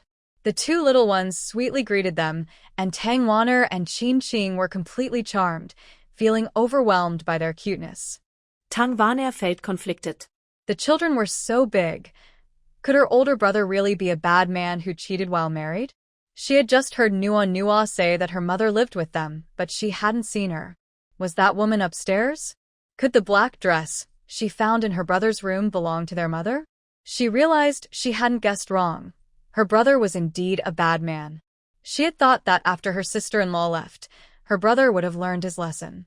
Although the two children were adorable, she couldn't tolerate infidelity. As she thought about this, she looked up and stared hard at Tang Yichen. He found her gaze a bit confusing and thought to himself, I didn't invite you here. If you don't want to stay, you can go back. Tang Wanner turned her head and exchanged a glance with Qin Qing, who then asked, Nonoa, where's your mother? My mom should be in the room, maybe drawing, reading, or even sleeping. Dad told us not to disturb her, so we didn't go upstairs, Lin Yuno said cleverly to Qin Qing. Lin Shu was upstairs working on design sketches. Since no one was bothering her, she was very efficient and had nearly finished 2 sketches. When she looked up at the time, it was almost noon, so she got up to go downstairs. As she reached the top of the stairs, she heard other voices. Were there guests? When Lin Shu went downstairs, she saw not only Tang Yichen and Ching Cheng, but also Tang Wan'er and Qin Qing sitting on the sofa. Lin Shu was surprised to see them and felt a bit awkward. Lin Yuno noticed her mom had come down and shouted, "Mom!" That shout made everyone turn to look at Lin Shu. Lin Yuno and Lin Yuqing jumped off the sofa and ran to Lin Shu, each grabbing one of her hands and excitedly introducing Tang Wan'er and Qin Qing. Lin Yuno also told Lin Shu about their encounter with Tang Wan'er at the airport and the restaurant. Listening to Lin Yuno, Tang Yichen realized that it was the same day he and Wan'er went to the airport to pick up Uncle Shu and Annie, and then took them to eat at the same restaurant. He remembered seeing someone who looked a lot like Lin Shu at the airport and thought he was imagining things, but it really was her. Lin Shu held the hands of the 2 little ones and walked toward the living room sofa. Tang Wan'er and Qin Qing finally snapped back to reality. Tang Wan'er thought, "So the woman I was just thinking badly about is my sister-in-law? So these 2 adorable kids are the children of my brother and sister-in-law, and she's pregnant while my brother is getting a divorce." Tang Wan'er didn't dare to say it out loud and silently scolded her brother. Even without a mistress, he's still a bad man. Seeing Lin Shu approach, Tang Wan'er and Qin Qing eagerly started chatting with her, mostly about the 2 kids, while Lin Yuqing and Lin Yuno joined in enthusiastically. Lin Shu's initial awkwardness melted away due to their warmth. Tang Yichen watched the lively conversation and felt a bit out of place. Noticing it was getting late, Lin Shu invited Tang Wan'er and Qin Qing to stay for lunch. They didn't hesitate, as they always enjoyed her cooking. Although they missed the new Cantonese restaurant, they were thrilled to have her homemade dishes. After dinner, the 2 continued to play with Lin Yuno and Lin Yuqing, telling Lin Shu to rest and leaving the kids in their care. Seeing the 2 children having fun with their aunts, Lin Shu felt relieved and went upstairs to continue her drawing. Tang Yichen stood nearby with a cold and disdainful expression, noticing that the 2 had not only stayed for lunch, but also showed no signs of leaving afterward. "Are you 2 really that free? Don't you have to go to work?" Tang Wan'er and Qin Qing were enjoying themselves like 2 big kids, playing with Lin Yuno and Lin Yuqing. Tang Wan'er didn't even turn to look at her older brother. "We're not busy. Qing Qing doesn't have to go to the set today, so we both took the afternoon off. So what are you 2 doing here?" Tang Yichen asked with a displeased tone, realizing they had no intention of leaving. Tang Wan'er stood up excitedly, sensing her brother's tone meant he wanted them to go. They decided not to leave, which would annoy him even more. She turned to Tang Yichen and said, "Of course, we came to see you. I heard from upstairs that you haven't been to the company for a long time. I called 5th brother, and he only knew you were on leave, but didn't know anything else. I was worried, so I came with Qin Qing to check on you. If I had known sister-in-law was back, I would have come much sooner." Tang Yichen remained relaxed, crossing his legs and leaning back, not feeling threatened or embarrassed. He calmly asked, "What do you want?" "Nothing." "Humph, ungrateful." Tang Wan'er huffed as she turned back to play with the 2 little ones, quietly muttering, "If I had known sister-in-law was back with 2 cute babies, I would have rushed over much earlier instead of waiting until today." Tang Yichen understood that Tang Wan'er and the others were concerned about him, but he was annoyed that they always lingered and stayed for meals. Although he didn't cook, it still bothered him. He stopped watching the kids and their older friends and went upstairs. When he reached Lin Yuno's room, the door was slightly ajar. From the outside, he could see Lin Shu under the bright lamp, focused on drawing something. In the warm light, her silhouette cast a gentle shadow on the floor, with her beautiful long black hair cascading down.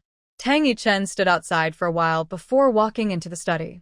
That evening, Tang Wan'er and Qin Qing indeed stayed for dinner. Lin Yuqing and Lin Yuno had already bonded with their aunts and made plans for the next morning, when Tang Wan'er would come to take them to the arcade to play games. Qin Qing expressed her regret about going to the film set and strongly requested to meet the 2 little ones next time. After dinner, she noticed that her older brother looked unhappy, so Tang Wanner and Qin Qing didn't stay longer. They agreed on the departure time for the next day and left. That night, Lin Shu helped the two little ones get ready for bed.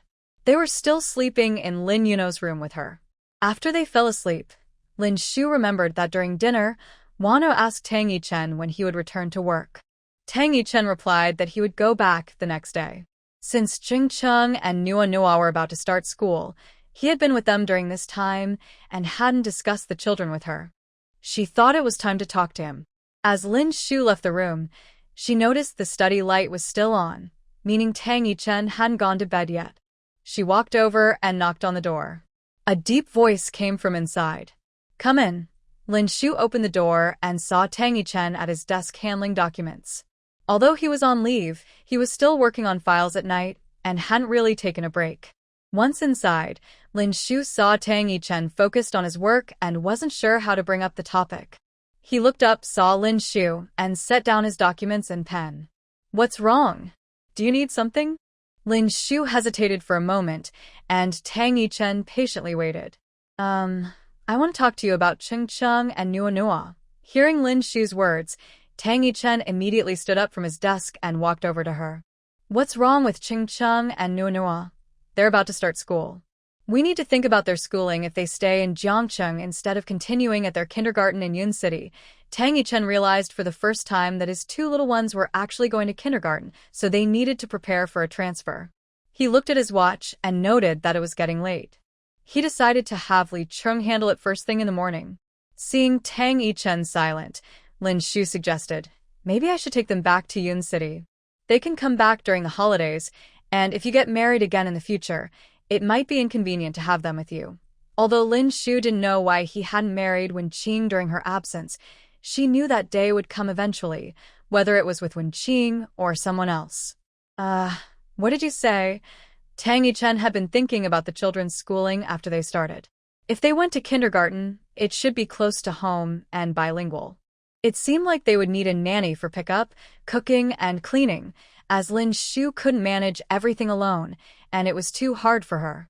"I want to say that I can take them back to Yun City to continue their schooling and bring them back during breaks." Lin Shu patiently repeated her idea. "That won't work. There are several months of school before the first break. What if Grandpa misses them? You can't let him be sad. Besides, the education resources in Jiang City are definitely better than in Yun City. I'll have Assistant Li arrange the school tomorrow, so you don't need to worry about that." Lin Shu wasn't worried about them not being able to go to school. With Tang Yichen's abilities, she believed finding a school would be easy. The key issue was that she couldn't stay in the villa long term. If they stayed in Jiang City, she had saved some money over the years. Maybe she could consider buying a smaller place to live with Chengcheng and Nuo Nuo.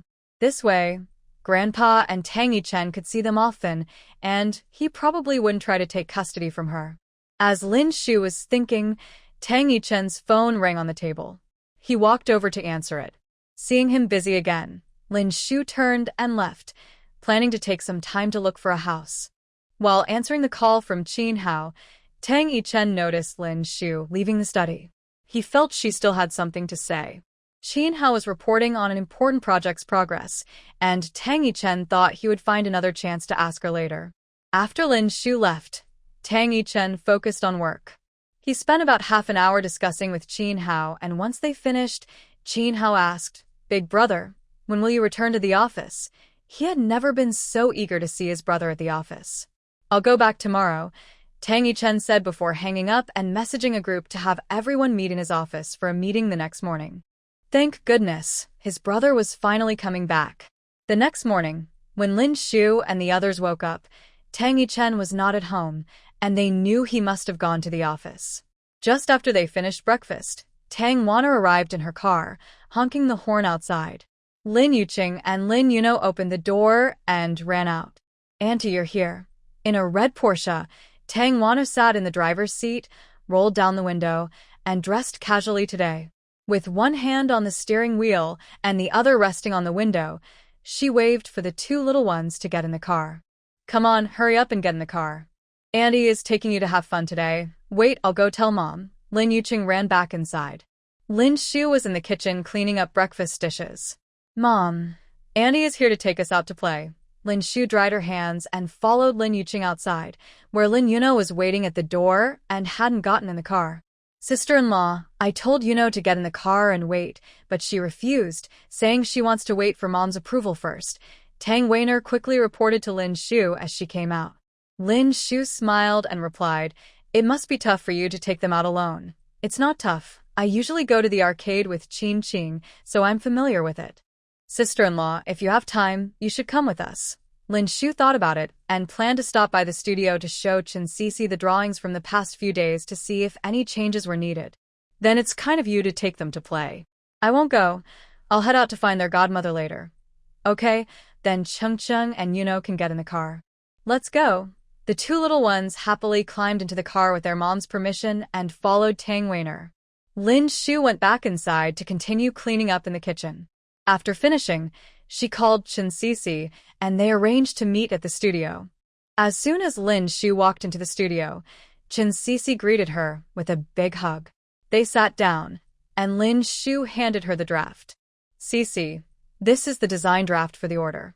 Please show it to the client and see what feedback they have. I'll make changes later." Chen took the draft, stood up, and placed it in a folder on the table before turning back. "Are you okay, Shu? How are things with Mr. Tang? He's planning to find schools for Cheng and Yuno so they can stay in Jiangqing for school," Lin Shu said softly. "What do you mean? Are Cheng and Yuno going to live with him? All your hard work raising them would be for nothing. My mom asked me the other day why you haven't come back yet. I didn't say much, but guessed that Mr. Tang wouldn't let go easily. I told her that Cheng and Yuno's dad is in Jiangqing and you met, so you won't be back soon." Chen was a bit excited, knowing how hard it had been for Lin Shu to raise two kids alone over the years. "I'll call Aunt Chen later. He hasn't mentioned custody yet, and since he hasn't brought it up, I won't either. I'm planning to use my savings to buy a house so I can live with Cheng and Yuno. We can't keep living with him. That's fine. When are you going to see it?"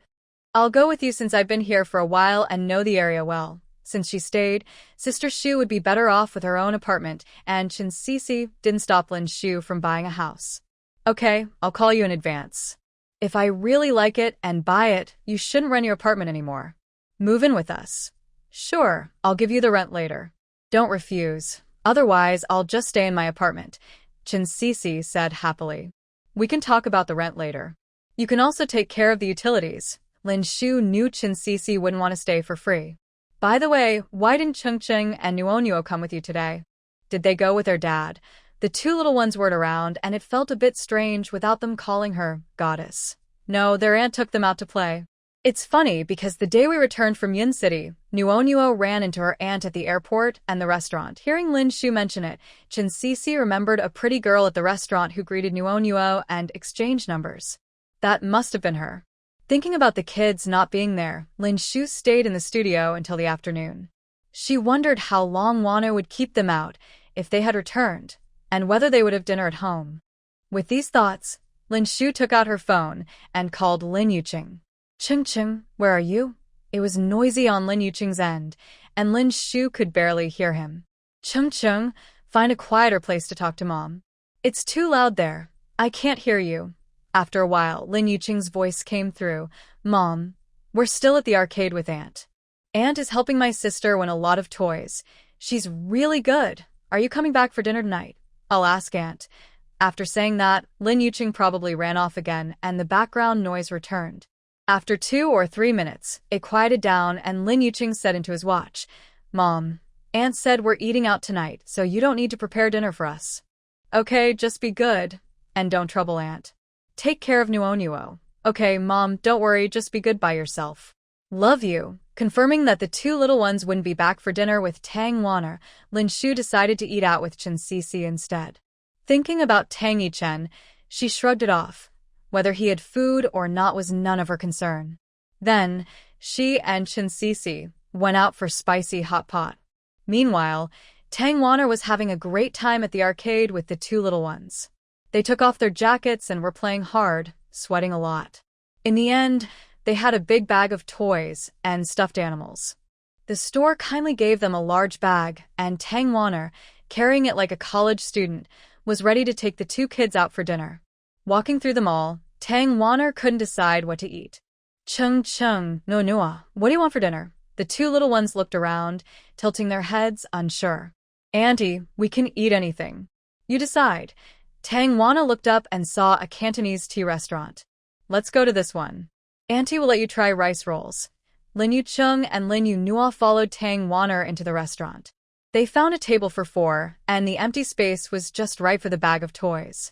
Surprisingly, the food at this randomly chosen place was quite good. The garlic shrimp, rice rolls, and clay pot rice were all delicious, and the three of them ordered a big spread, with the two little ones eating happily. Wen Qing was out shopping with friends and happened to pass by the tea restaurant. She thought she saw Tang Wanner inside. Wanting to get closer to her, she walked in and, to her surprise, saw Tang Wanner with her usual gentle smile. Wanner, what a coincidence. Why are you out shopping alone? Tang Wanner looked up and, unfortunately, ran into her. She forced a smile. I'm not alone. Look, there are three of us. Lin Yu Chung and Lin Yu Nua were focused on their food, as Annie hadn't asked them to greet anyone. Besides, Lin Yu Chung recognized Wen Qing as the bad woman from the TV with Dad, so he didn't want to pay her any attention. Wen Qing then looked across the table at Tang Wanna, and her smile faded instantly, her expression unable to hide her shock. These two little ones are? They are my brothers and sister-in-law's children. Tang Wanner interrupted Wen Qing's question directly. Wen Qing stood stiffly beside them. So, Yichen already knew about the two kids? Were he and Lin Shu back together? Recently, every time she called him, he either didn't answer or just gave her a few dismissive replies before hanging up. She couldn't take it anymore. She had to find Yichen now. Wen Qing stood nearby, while Tang Wanner ate her meal, without inviting her. Wen Qing snapped back to reality and regained her usual elegance. I have plans with a friend, so I won't be joining you. I'm leaving now. Tang Wanner waved her hand dismissively. Wen Qing left the mall and went straight to the JK Group headquarters, bursting into Tang Yichen's office. Yichen, are you here? Your secretary wouldn't let me in. The secretary followed her inside. Mr. Tang, I'm sorry. I couldn't stop Miss Wen. You can leave now, Tang Yichen said, looking up from his desk. I told everyone to announce visitors first. Wen Qing felt uneasy. Could it be that Lin Shu's return meant they were back together? Yichen, have you been busy lately? Wen Qing asked cautiously. Tang Yichen lowered his head to continue working on documents. Wen Qing stood across from him, hesitating on how to ask if he had really reconciled with Lin Shu.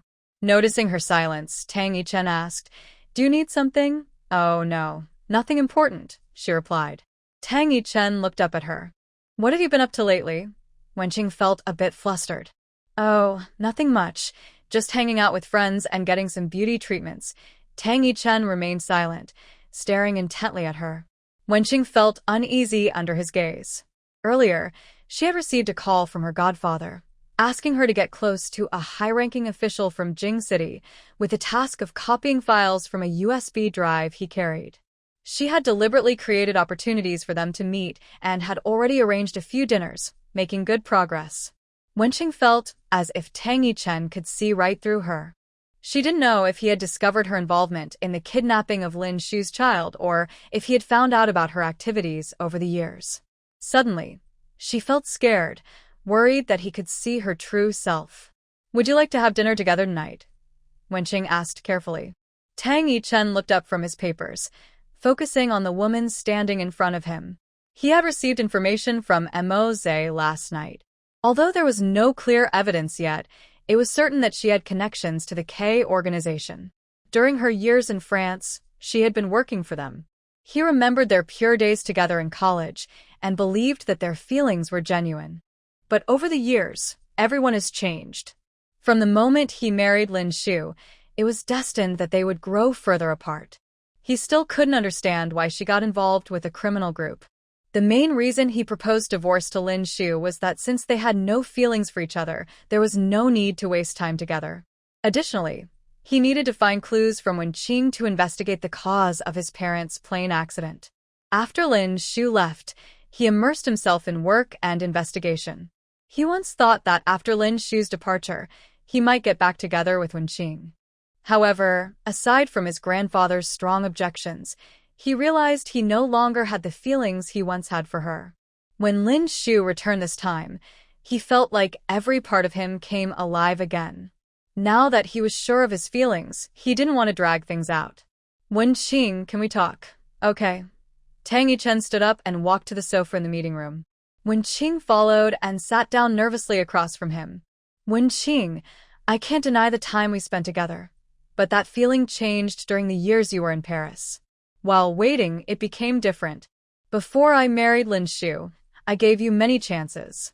If you had turned back even once, we wouldn't be in this situation today, but you gave up. So, we are completely done. This was the first time Tang Yichen directly told Wen Qing that he no longer loved her. Wen Qing, however, couldn't hear it. She deceived herself, saying, Yichen, since you waited for me all those years and you've divorced Lin Shu, we can be together again. It's okay if Grandpa disagrees. We don't have to get married. Just like these past few years, this is fine too. Did you enjoy these past few years? Have you seen me introduce you to my closest friends? Have you been to my villa? Did I ever stay at your apartment? Do you really think this is good? Wen Qing, stop lying to yourself. You've always wanted more than this. Tang Yichen's cold voice exposed everything without any mercy. Wen Qing sat on the sofa, her face pale as if she had been deeply hurt. Her hands twisted together tightly, unable to stop shaking, and the pain in her eyes was impossible to hide. Tang Yichen seemed not to notice and continued with an even colder tone. Some things, just because I don't say them doesn't mean I don't know. Lin Shu and the 2 children are my bottom line. Wen Qing smiled bitterly, realizing he had known all along. Despair washed over her as she stood up and turned to leave. Love may not fade away just because it is unreturned, but it can wear out from repeated disappointments. Love cannot simply stop because of a few heartbreaks. So I patched things up until one day I suddenly realize I no longer want it, feeling that the tattered pieces are not very dignified. In the past, I cherished you. Now and in the future, I have found someone I want to spend my life with. Lin Shu and our 2 children are his present and future. After work, Tang Yichen left the office early. Thinking about someone waiting for him at home, he hurried back. He parked the car and opened the door, only to find the villa quiet and empty. Where did everyone go? He remembered that yesterday Wana mentioned taking Chungchung and Nuonuo out to play. Did Lin Shu go with them? Just as he took out his phone to call Tang Wana, he heard a car at the door. He stepped outside and saw Tang Wana getting out of the car with the 2 little ones, carrying a big bag of toys. Lin Yuqing and Lin Yuno ran up to Tang Yichen excitedly, hugging his legs. Dad, you're back. Tang Yichen looked around but didn't see Lin Shu. He couldn't help but ask the kids, where's Mom? Is Mom not back yet? Lin Yuno asked with wide eyes, realizing they had returned home before her. If they had known, they could have played a bit longer. In the morning, when we left with Auntie, Mom said she was going to find Godmother. She called us in the afternoon, and we told her we were eating out with Annie, so she probably went to eat with Godmother, Lin Yuqing explained patiently, noticing that Dad seemed to care about Mom. Tang Wana was surprised that her brother had come home so early, even before them. Brother, you're back so soon. Have you eaten? Tang Yichen heard Lin Yuqing say they had already eaten out, and that Lin Shu wasn't with them either. Why did he come back then? With a frown, he turned and went inside. I haven't eaten. Perfect. We packed some rice rolls and roasted duck. We ordered too much, and the 3 of us couldn't finish it, Tang Wana said, following him into the house and placing the bag on the dining table. Lin Yuqing and Lin Yuno could hardly wait to open their toys. They struggled to carry the bag of toys to the living room sofa and started playing by themselves. Feeling ignored, Tang Yichen said with a stern face, I'm not hungry, I won't eat, and turned to go upstairs to his study. Tang Wana really wondered how her older brother could have such a personality and still have 2 adorable kids like Chungchung and Nuonuo. It must be because of her sister-in-law's good nature. Her genes are strong, while her brother is not likable at all. If he doesn't want to eat, that's fine. Chungchung and Nuonuo can eat later when they're hungry. Anyway, Since her sister-in-law is not around, no one will cook for him, and he might just go hungry. Tang Wanner made a face at her brother Tang Yichen's back as he went upstairs. "Auntie, come help us see how to play with this toy." Lin Yuno's sweet voice came from the living room. Tang Wanner quickly put down the bag she was packing and ran over, saying, "I'm coming." The two little ones and a big friend had already opened a whole bag of toys in the living room. After Tang Yichen went upstairs, he hadn't come back down, so Lin Shu and Chen Sisi chatted and enjoyed hot pot. When they returned and opened the door, they found the living room filled with toys. The three of them were so focused that they didn't even hear Lin Shu open the door. "Why are there so many toys?" Lin Shu couldn't help but interrupt the engrossed trio. Lin Yuqing put down the car he was assembling, Lin Yuno set down the doll she was holding, and Tang Wanna, holding the instruction manual, all looked up at the same time. "Mom, you're back. Sister-in-law, you're back. Mom, these are all the prizes Auntie helped us win today." Lin Yuno proudly showed her mother. Lin Shu thought to herself, how much money did it take to win all these prizes? "Sister-in-law, have you eaten? There are some rice rolls and shrimp we packed on the table. Would you like to try? It's quite good. Next time we should go to the restaurant together. I was going to give it to my brother, but he said he wasn't hungry." Tang Wanna eagerly recommended the restaurant they had eaten at. Had Tang Yichen come back this early? Was he upstairs? She looked up and saw it was already past 8 p.m., so he hadn't eaten since he got back. "I've already eaten," Lin Shu replied with a smile, mainly because she was quite full from the hot pot dinner, or else she would have tried some. "Then we'll eat it now, it won't taste good tomorrow." Saying that, she ran to the dining room, brought the bag from the table to the living room, opened it and called Lin Yuqing and Lin Yuno to eat together. The two little ones had eaten dinner early, and now seeing their aunt open the container, they wanted to eat again. The three of them quickly finished a box of rice rolls and a box of shrimp. After eating, Tang Wanner noticed it was getting late and prepared to leave. "Sister-in-law, I'm heading back." "Auntie, we haven't finished putting all the toys together yet," Lin Yuno said, feeling a bit reluctant. "Aunt is going to work tomorrow, so let's wait until the weekend to play together, okay?" Although Tang Wanna wanted to be with the kids every day, she still had to go to work. All right then, since Aunt had to work, they couldn't keep asking her to play every day. After Tang Wanna left, Lin Shu asked the two kids to tidy up the toys in the living room and put them in their room. She went upstairs and saw the study light was on. Thinking about how Tang Yichen hadn't eaten, she realized he wasn't a little kid anymore. He could take care of himself if he was hungry. Once the kids finished cleaning up, Lin Shu took them to wash up.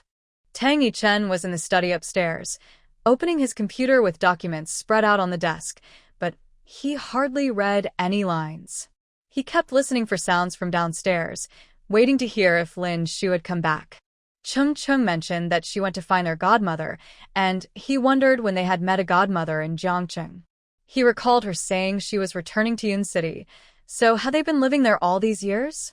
While he waited for Lin Shu to return, he stayed home from 5 p.m. until after 8 p.m. Finally, he heard Lin Shu's voice and Wanner telling her she hadn't eaten, along with the two kids talking to her. His restless heart finally calmed down. Tang Yichen was paying attention to everything happening downstairs. He heard Wanna leave, Lin Shu asking the kids to clean up the toys, and then he heard her footsteps coming upstairs. He hurried back to his seat, pretending to be focused on the documents. After waiting a while without hearing a knock, he opened the door and found that the three of them had already gone back to their rooms. Did she not know he hadn't eaten? Why didn't she make him something to eat? Even noodles would be fine. Did they all eat outside and forget about him? He had forgotten that Wanner had brought food for him, but he angrily rejected it. Feeling childish and hungry all night, President Tang ran to Lin Yuno's door and knocked. Lin Shu was just telling the two little ones a story. They had played hard during the day and quickly fell asleep in bed. She opened the door to find Tang Yichen standing there with a gloomy face, still dressed neatly in his suit. Was he busy? Why hadn't he taken a shower? She wondered what he needed so late. "I didn't eat dinner." Although he looked serious, his tone betrayed him, sounding just like when Lin Yuno and Lin Yuqing asked for snacks.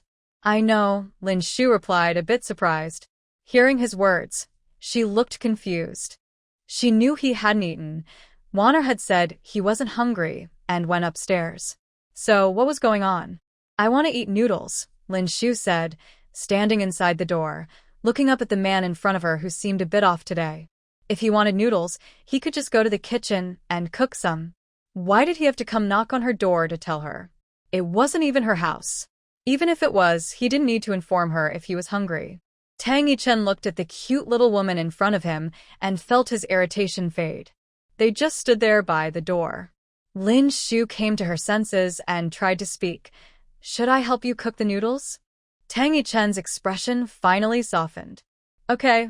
As he turned to go downstairs, Lin Shu watched his back, thinking he was a childish and awkward man. Lin Shu went down to the kitchen, quickly cooked some vegetable noodles, and added a fried egg. It was simple, but it looked good. Tang Yichen sat at the dining table, waiting for the noodles, not doing anything else. After Lin Shu brought the noodles to the table, she prepared to go back upstairs. Seeing her about to leave, Tang Yichen quickly called out, "Wait a moment." Lin Shu was puzzled. The noodles were on the table. If he was hungry, why wasn't he eating? What's wrong? Tang Yichen actually didn't know what to say. He just didn't want her to leave when he saw her getting up. Lin Shu noticed he was taking a long time to respond and thought he was acting strangely today. In fact, he had been odd since they met again. If there's nothing else, I'm going to rest. Please put the dishes in the sink when you're done. I plan to hire a cleaning lady to come once a week. What do you think?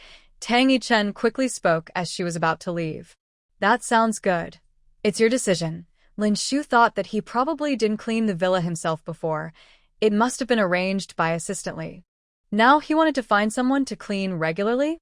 If you don't mind, I'll have Li Qing arrange it, Tang Yichen said, worried that Lin Shu might not be comfortable with strangers in the house. Since she was okay with it, having someone help with chores would make things easier for her. Lin Shu felt he didn't need to ask her opinion on such matters. Once they bought a house, they would move out, and whether or not to hire a cleaner was his own business. Is there anything else? Lin Shu yawned. She really wanted to go back to her room to wash up and sleep. Who chats and eats in the middle of the night? Tang Yichen pretended not to notice Lin Shu's lack of enthusiasm about returning to her room. Chung Chung and Nua Nua's school has been chosen, and they can go there to register when school starts. Hearing this, Lin Shu felt a bit more energized. If the school was confirmed, she could start looking for a house, preferably one close to the school for convenience. Tang Yichen noticed Lin Shu's interest. She was clearly most concerned about the two kids. While eating, he excitedly introduced the school to her. It offers bilingual education, has foreign teachers, and includes various interest courses, so you won't need to enroll them in extra classes. There are also 2 overseas summer camp activities each year, and it caters to preschool through the first year of high school. Lin Shu thought it sounded great. She had never worried about Lin Yuqing and Lin Yuno starting school, and she wasn't surprised that Tang Yichen had basically confirmed the school in just one day. After all, for the president of JK Group, this was a small matter. However, she guessed that the tuition would be quite high. Is the tuition expensive? You don't need to worry about the tuition. Tomorrow, I'll have Li Qing send you the other information about the school. You can take a look, and if you're not satisfied, we can look for other options. Okay. Lin Shu felt she wouldn't have any complaints. This kind of prestigious school would definitely be better than the local kindergartens in Yun City. She mainly wanted to check the specific location, so she could look up nearby neighborhoods online to see if there were suitable houses for sale. Then I'll head upstairs first. Take your time eating. Lin Shu quickly left before Tang Yichen could say anything else, fearing he might bring up unnecessary topics. Watching the woman hurry away, Tang Yichen smiled slightly, then finished the last sip of soup in his bowl. Unusually, he took the bowl to the kitchen to wash it himself before leisurely heading back to his room to take a shower. After showering, he casually put on a bathrobe that hung loosely on him, with water droplets trailing down his neck. The outline of his chest was faintly visible at the collar. His hair was somewhat messy from being half-dried. At that moment, Tang Yichen appeared less stern than during the day and had a softer demeanor. The warm yellow light from the bedside lamp filled the room with a cozy glow. He untied his bathrobe and got into bed, leaning over to open the drawer at the bedside. He glanced at the medicine bottle lying inside, then closed the drawer.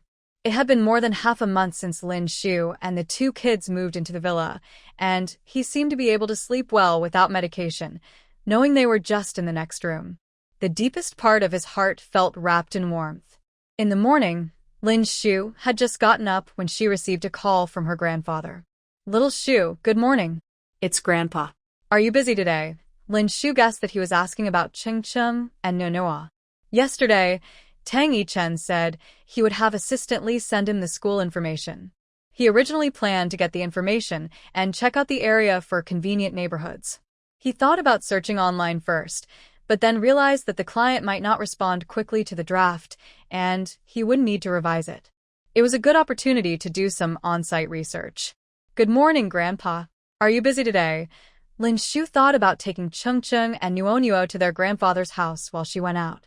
She also felt at ease knowing the kids would be with him.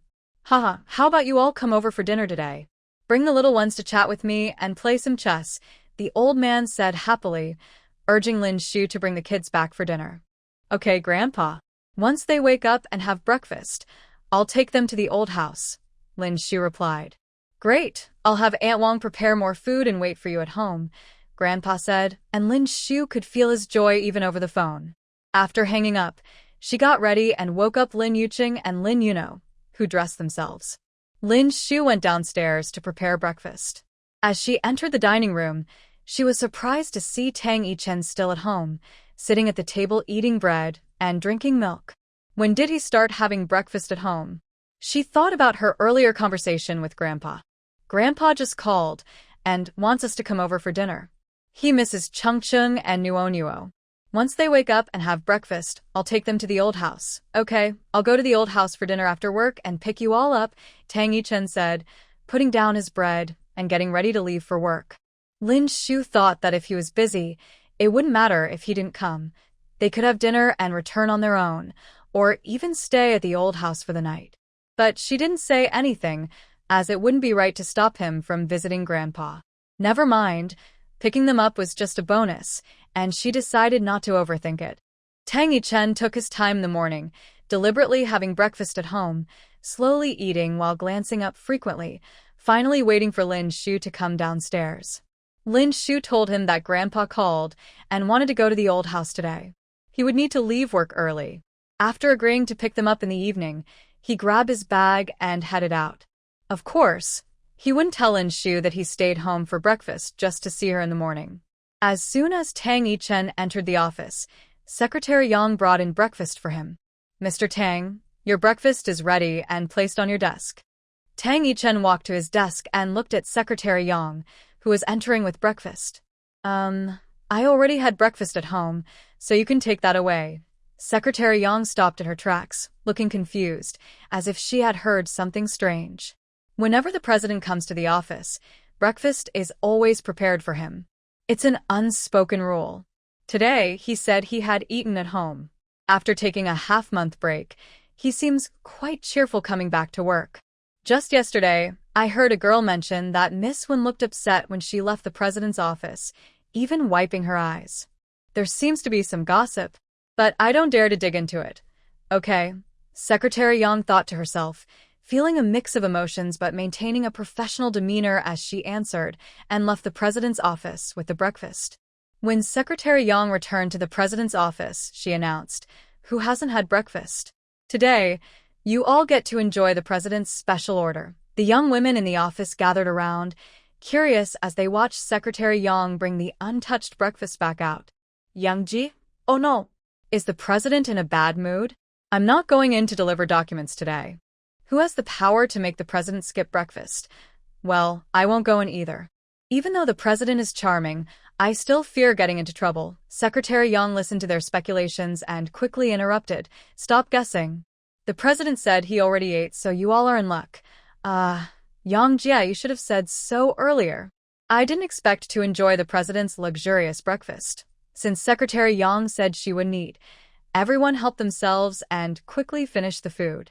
She smiled and shook her head, then sat down to start her work. Half an hour after Tang Yichen entered his office, Lu Yan came in, bursting through the door with a fierce tone. "Brother, Why didn't you tell me when sister-in-law came back? Tang Yichen calmly glanced at him and continued working without responding. If you didn't tell me, that's fine. Now that I know, I'm going to your house, Lu Yan declared, but his brother was unfazed. Seeing this, Lu Yan began to act a bit spoiled. Brother, Wan'er and Qing have both been over and met sister-in-law and the kids. They said they are all really good-looking, cute, and adorable. Plus, Wan'er even took them out to play. It's fine if we don't go to your house. Just bring them out so I can meet them and show them how charming and handsome their Uncle Wu is. Tang Yichen looked up at Lu Yan as if he were an idiot. Lu Yan, undeterred, said, I don't care. Either I go or they come. You handle it. Arrange it for today, now, immediately. Tang Yichen was annoyed by the noise. They are at the old house today. Another day. Seeing his brother agree, and that the others were not around today, Lu Yan decided to back off. All right, I won't argue with Grandpa Tang today. But I must see my two lovely nephews and niece this weekend. He lifted his chin proudly, strutting out like a peacock. Finally free from the noisy guy, Tang Yichen returned to his paperwork, hoping to leave work early today. Li Cheng walked in with documents that needed his signature. Mr. Tang, the cooperation project with Shengshe Group has been reviewed by President Qin. He wants you to take a look as well. Okay, just leave it here. Tell the departments that any documents needing approval should be sent up early today. I'm leaving at 4. Tang Yichen focused on his work without looking up, speaking to Li Cheng. All right, I'll go inform everyone, Li Cheng replied while thinking if he had missed any important matters recently. He couldn't recall anything urgent until he left the president's office, wondering why Mr. Tang seemed so anxious and wanted to leave early. After Tang Yichen went to work, Lin Shu made breakfast. The two little ones dressed themselves, brushed their teeth, and washed their faces before coming downstairs. The three of them sat at the dining table eating breakfast, which included soy milk, fried dumplings, and fried eggs. While eating, Lin Shu said, Great-grandpa called and wants us to come over for dinner. After we finish breakfast, shall we go to great-grandpa's? He misses Cheng and Nuo. Okay, Mom, Nuo misses great-grandpa too, Lin Yu said with a mouthful of fried egg, her words a bit unclear. Nuo, eat slowly, Lin Shu said, worried she might choke. In contrast, her son was much more polite while eating, resembling Tang Yichen in that regard. Cheng had always been a gentleman, finishing his food without getting his clothes dirty, unlike his sister, who ended up looking like a little mess after eating. Mom, Cheng also misses great-grandpa and wants to play chess with him again, Lin Yuqing said, happy about going to the old house. He knew that neither his mom nor his godmother could beat him at chess, and Nuo was no competition either. Playing chess with great-grandpa is still fun. After breakfast, Lin Shu cleaned up the dishes while Lin Yuqing and Lin Yu packed their toys. Each of them carried their little backpacks, and the three took a taxi to the old house. When they were almost there, Lin Shu called Grandpa. Just as the car turned the corner, they could see the old house's gate, and from a distance, they spotted Uncle Chen and the old man waiting at the entrance. The car stopped, and Lin Yuqing and Lin Yu hurriedly jumped out. Be careful, don't fall. Lin Shu called out from behind. Got it, Mom, the two little ones replied as they rushed to Great-grandpa. Great-grandpa, we're here. I knew you would come, so I waited for you at the door. I've prepared lots of delicious food. Coming with me? The old man took the hands of the two kids and went inside. Hello, young lady, Uncle Chen greeted Lin Shu respectfully. Lin Shu smiled and nodded slightly. Once inside, Lin Yuqing pulled Great-grandpa to play chess, while Lin Yu stood by to watch. Lin Shu received school information from Assistant Li in the morning and took out her phone to call Chen Cece to see if she had time to check out the school and nearby houses. Just as she took out her phone, Lin Muyao called. Lin Shu walked to the garden area to answer. Ayo. Xiao Shu, I'm back in Jiangcheng from Jing City. I plan to visit Yun City in a couple of days. Where are you living? I'd like to see Qingcheng and Nuo. Yao, we haven't returned to Yun City. We're still in Jiangcheng. Is something wrong? Lin Muyao asked with concern, remembering the previous incident with Qingcheng and Nuo. We're fine. It's just that Qingcheng and Nuo's dad knows about them now, Lin Shu explained. So you and Mr. Tang are back together? Lin Muyao's voice sounded a bit down. No, actually, he was forced to marry by Grandpa, so I just want to be there for Ching Chung and Nua Nua. Since you're in Jiangcheng, let's have dinner today. Are you free? I was planning to meet Cece to check out the school for Ching Chung and Nua Nua. I'm free today, so I can join you. I'll come pick you up. Where are you? It's okay, I'll send you the school address. Let's meet at the school gate later. Lin Shu thought that buying a house was a big deal, and having another person to help would be good. After hanging up the phone with Lin Muiao, she called Chen Cece, who was nearby, and came to pick her up. After agreeing with them, Lin Shu went to the study to find them. The two were seriously playing chess, while another was watching intently.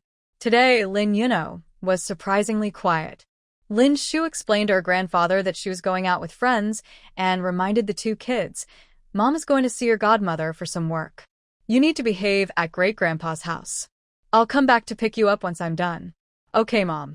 The two little ones were used to this and understood that their mom had a lot of work to do with her godmother.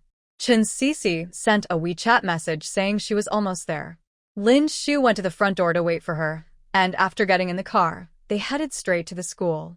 When they arrived, Lin Muiao was already waiting at the school gate. Lin Shu had mentioned to Chen Cece in the car that a Yao was coming, so after getting out, the three greeted each other naturally without any awkwardness.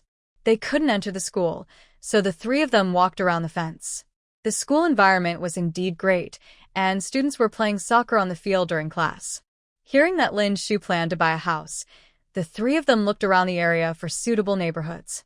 As it was close to noon, Lin Muiao mentioned a private restaurant recommended by a friend that was very good, and he took Lin Shu and Chen Cece there to try it out. On the top floor of the JK group, a young girl rushed to find Secretary Yang in the president's office. Yang Jia, I'm in trouble. I forgot to order lunch for the president. What should I do? He's on vacation and I was busy printing materials and completely forgot. I just realized it's already 12 o'clock. The girl was about to cry. Secretary Yang felt a bit anxious too, but seeing the girl almost in tears, she didn't know what to say. At that moment, Tang Yichen walked over and asked, Has lunch arrived? Since lunch was usually served on time at 12 o'clock, he noticed it was already 12:10 and no one had brought it in. So, he came out to check. Everyone fell silent when he entered. The girl was even more frightened to hear he was asking about lunch and looked at Secretary Yang for help. Secretary Yang, gathering her courage, replied, Mr. Tang, I'm sorry. It's been a bit busy today, and I forgot to order lunch for you. Looking at her own takeout on the table, she added, If you don't mind, you can have this one. She quickly handed over her 20 yuan takeout bag, thinking something was better than nothing. Tang Yichen glanced at it. Never mind, I'll go out to eat. After finishing the call, he walked out while dialing Assistant Li's number. Once he got to the elevator, everyone let out a sigh of relief. The president is so easy to talk to today. Tang Yichen called Li Chung. Drive the car to the first floor. We're going out for dinner. After a few minutes waiting on the first floor, Li Chung brought the car up. Once inside, Li Chung asked, Where are we going to eat, Mr. Tang? Let's go to that private restaurant we visited last time. It's close to the office and the food is good. Okay. Following the instructions, Li Chung drove off. Lin Muiao drove her own car, while Lin Shu rode with Chen Cece. Following the address Lin Muiao provided, the two cars arrived at the private restaurant called Yujian Fanguan.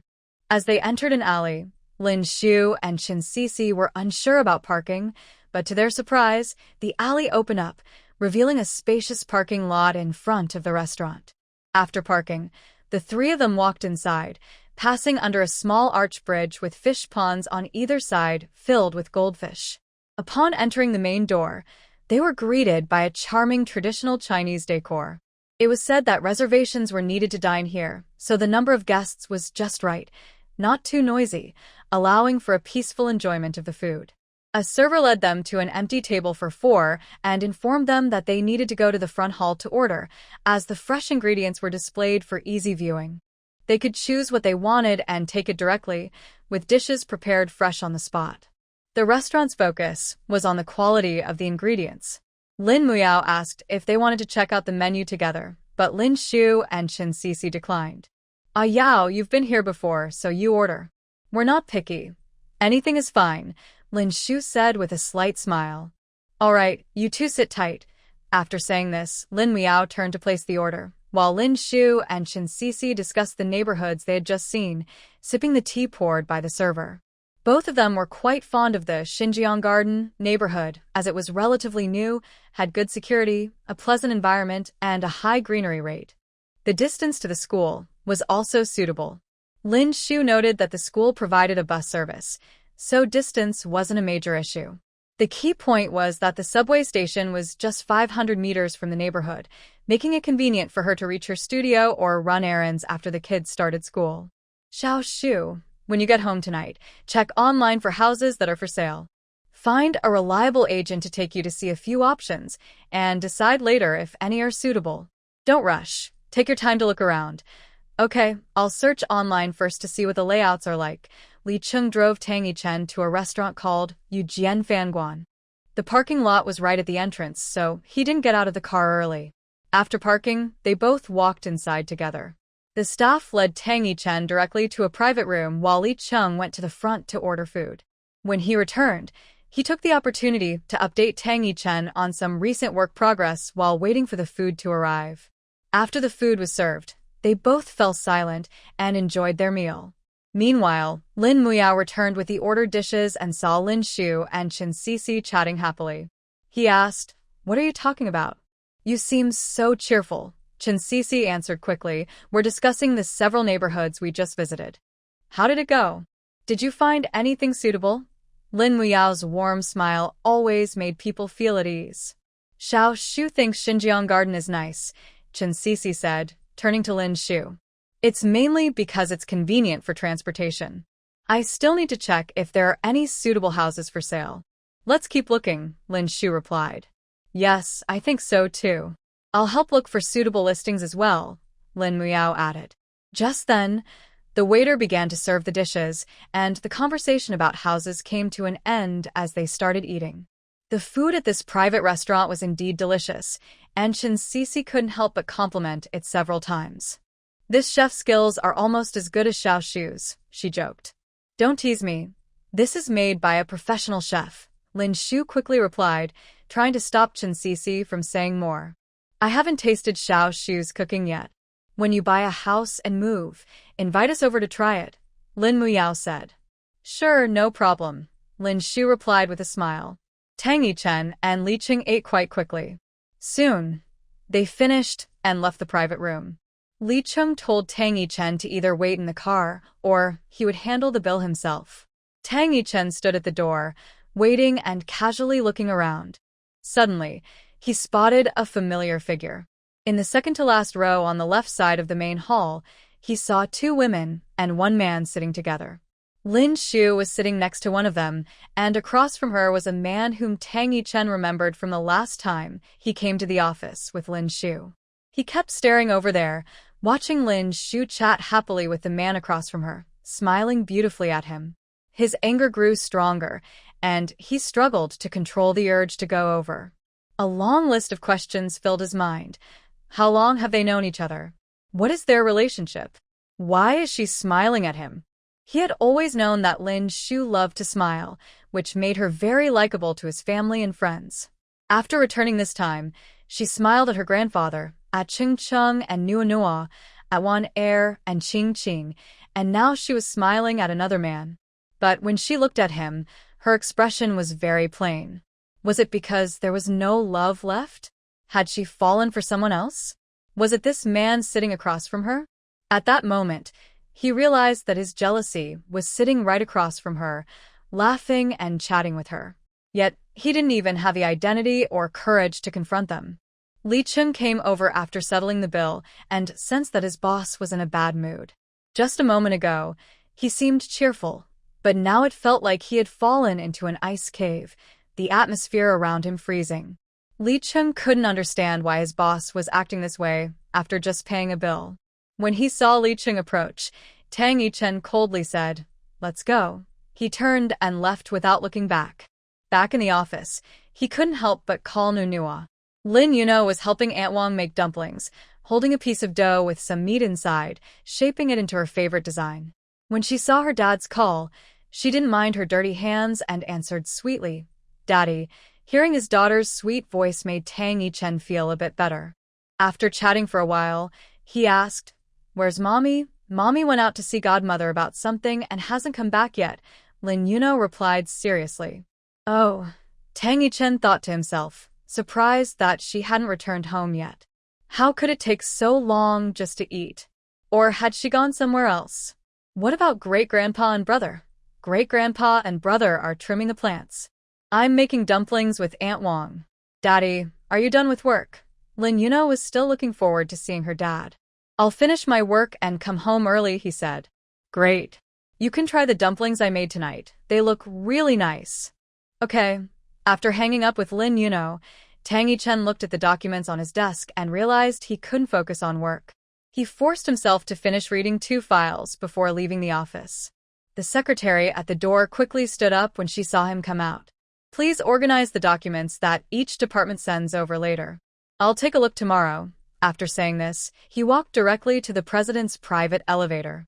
When Li Chung arrived with a stack of documents, the young girl said, "Assistant Li, Mr. Tang has already left work. He said he would review the documents tomorrow."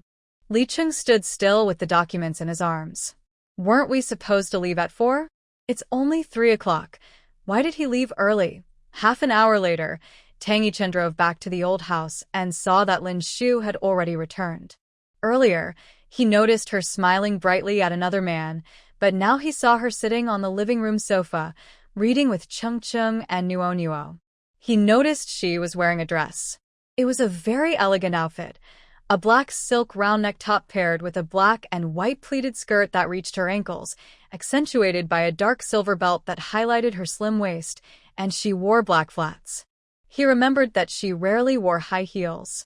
While Lin Shu was on the sofa reading picture books with the 2 kids, she heard footsteps and looked up to see Tang Yichen, wondering why he was home so early. Lin Yuno and Lin Yuqing also looked up and saw Tang Yichen return. Lin Yuno shouted, "Daddy, you're back. Mommy was home before you." Tang Yichen walked over and picked up his daughter, playfully asking, "When did Mommy come back?"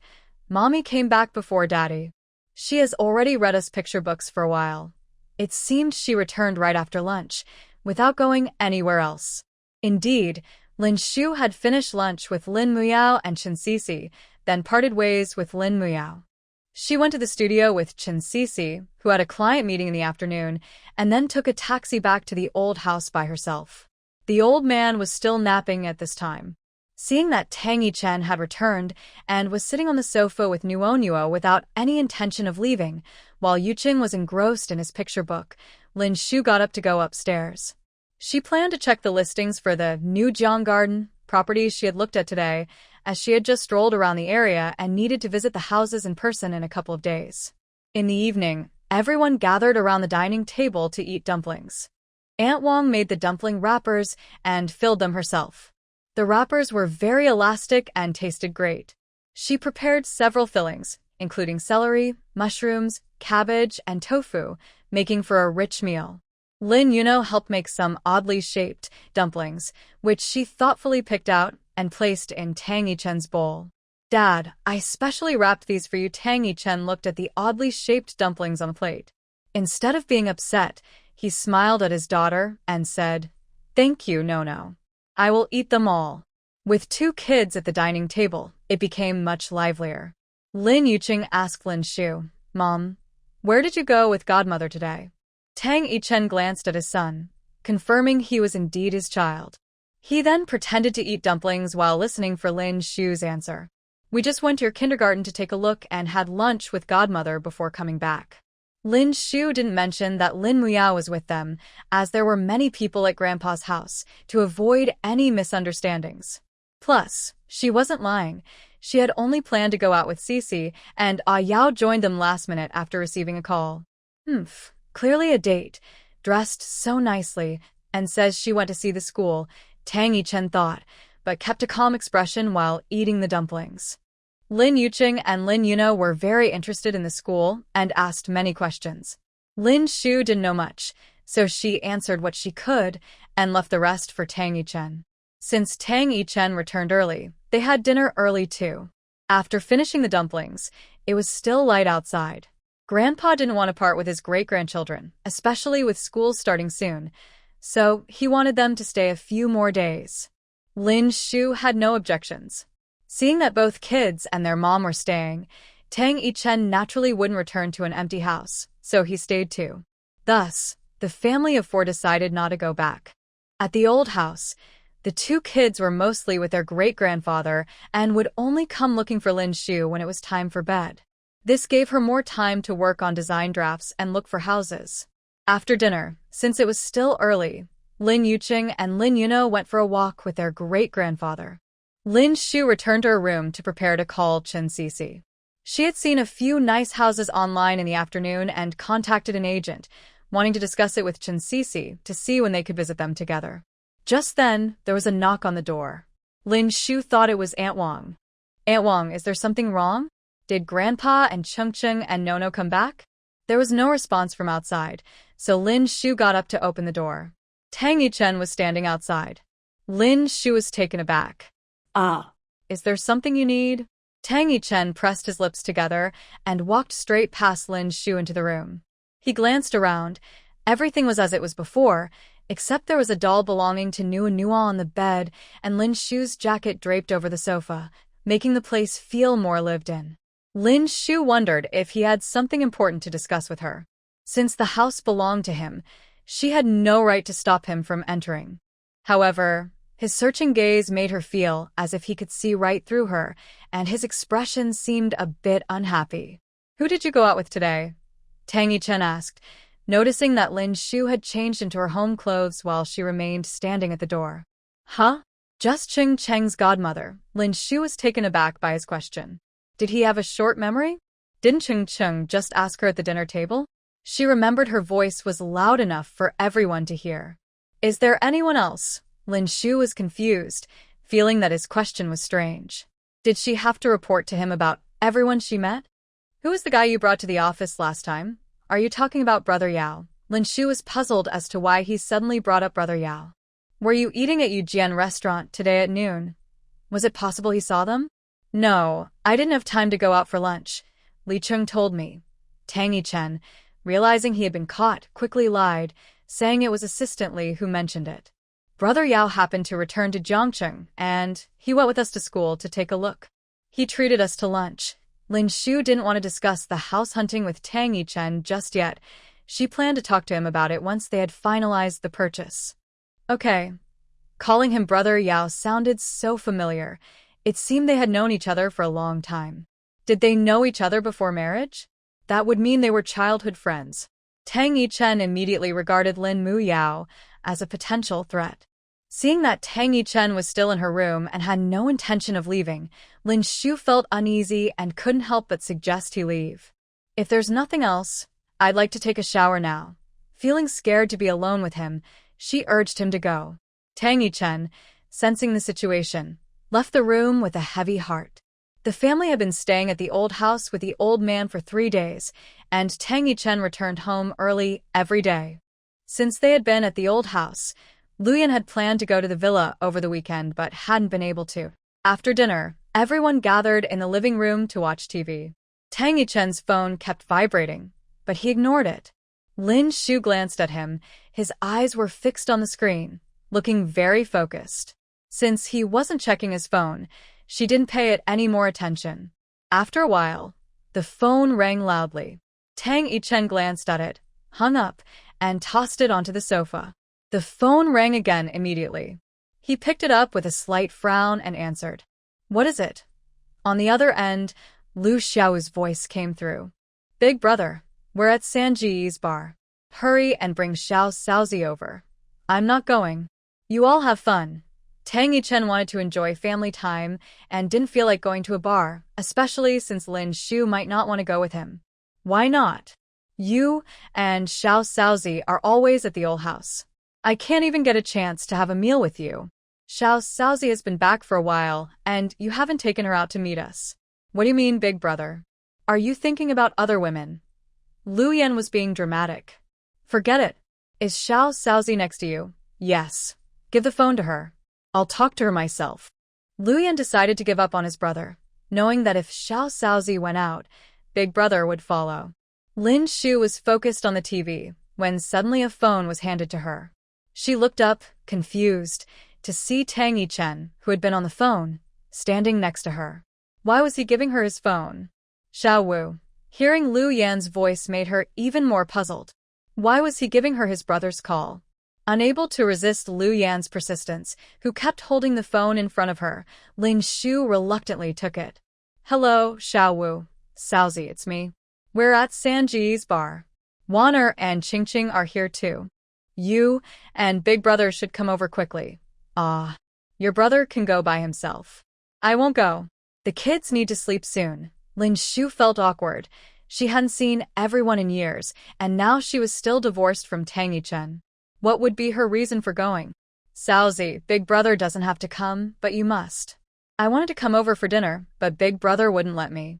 You're at the old house, right? Grandpa Tang can watch the kids for a while. You both need some time together to build your relationship. Lu Yan thought he was creating an opportunity for his brother. Lin Shu felt overwhelmed when she heard Lu Yan's words. Her face turned red as she secretly glanced at Tang Yichen, who was sitting on the sofa watching TV. Noticing he didn't react, she continued her phone call with Lu Yan. Building a relationship in a two-person world? Lu Yan really likes to joke. While Lin Shu was still thinking about how to decline, Tang Waner's voice came through, probably having taken Lu Yan's phone. Sister-in-law, you should come quickly. We're all waiting for you. If you don't come, we'll be very sad. Yes, yes, Lu Yan added in agreement. Lin Shu, who was already bad at refusing others, stood up and went over to Tang Yichen, looking at him for help. She covered the microphone and said, Xiao Wu and the others want to go to a bar. Can you tell them I'm not going? Tang Yichen lazily lifted his eyelids. They invited you, not me. It doesn't matter if I go or not, she thought to herself. Of course, he heard what Lu Yan said. Lin Shu didn't care anymore, shoved the phone back into his hand, and turned to return to her seat to continue watching TV. After all, they were his friends and sister. She wouldn't interfere. Tang Yichen took the phone and stood up. We're leaving now. Lin Shu was stunned. She clearly asked him to help her decline, not to say they were going out. She shrank her head, trying to pretend she didn't hear. Lin Yuqing and Lin Yuno were listening to the phone call. After Lin Yuqing hung up, Lin Yuno asked, Dad, are you going out? Yes. Can Nono and brother go too? Grandpa, hearing their conversation, knew this was a good opportunity and decided to step in. Nono, can you stay home with Great-Grandpa tonight? Let your parents go out alone for a bit. Great-Grandpa's study has many fun things you haven't seen yet. I'll take you to see them later. Upon hearing there would be something more fun, Lin Yuno quickly changed her mind. Okay then, I won't go. Mom and Dad can go by themselves. I hope you have fun. Lin Yuqing, being naturally calm, didn't insist on going and was happy to stay with Great-Grandpa. Lin Shu initially wanted to say she wouldn't go and would stay home with them. Now she felt stuck. Tang Yichen had already gone to get the car keys. After coming downstairs, he said to Lin Shu, Let's go. She slowly got up and followed him. When did she agree to go with him? Recently, Tang Yichen had been driving his black Rolls-Royce. Tang Yichen drove his car from the garage to the front door, and Lin Shu intended to open the back door. However, Tang Yichen interrupted her just as she reached for the handle. Sit in the front, he said with a frown, clearly annoyed.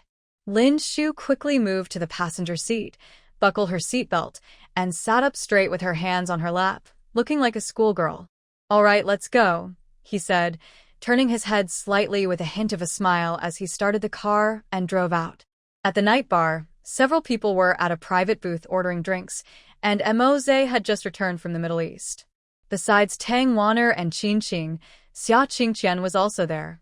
Ji Fengfan had brought her along a few times, so everyone was familiar with her. Listening to their chatter, Xia Qingqian realized that the little sister-in-law they mentioned was Tang Dage's ex-wife, who had divorced 4 years ago and returned with their adorable twins. She remembered Tang Dage as a serious person who was hard to talk to. Ji Fengfan joked that Tang Dage lacked love as a child, while he seemed to have received too much love, acting like a boy now. She couldn't help but glance at the man across from her, chatting animatedly.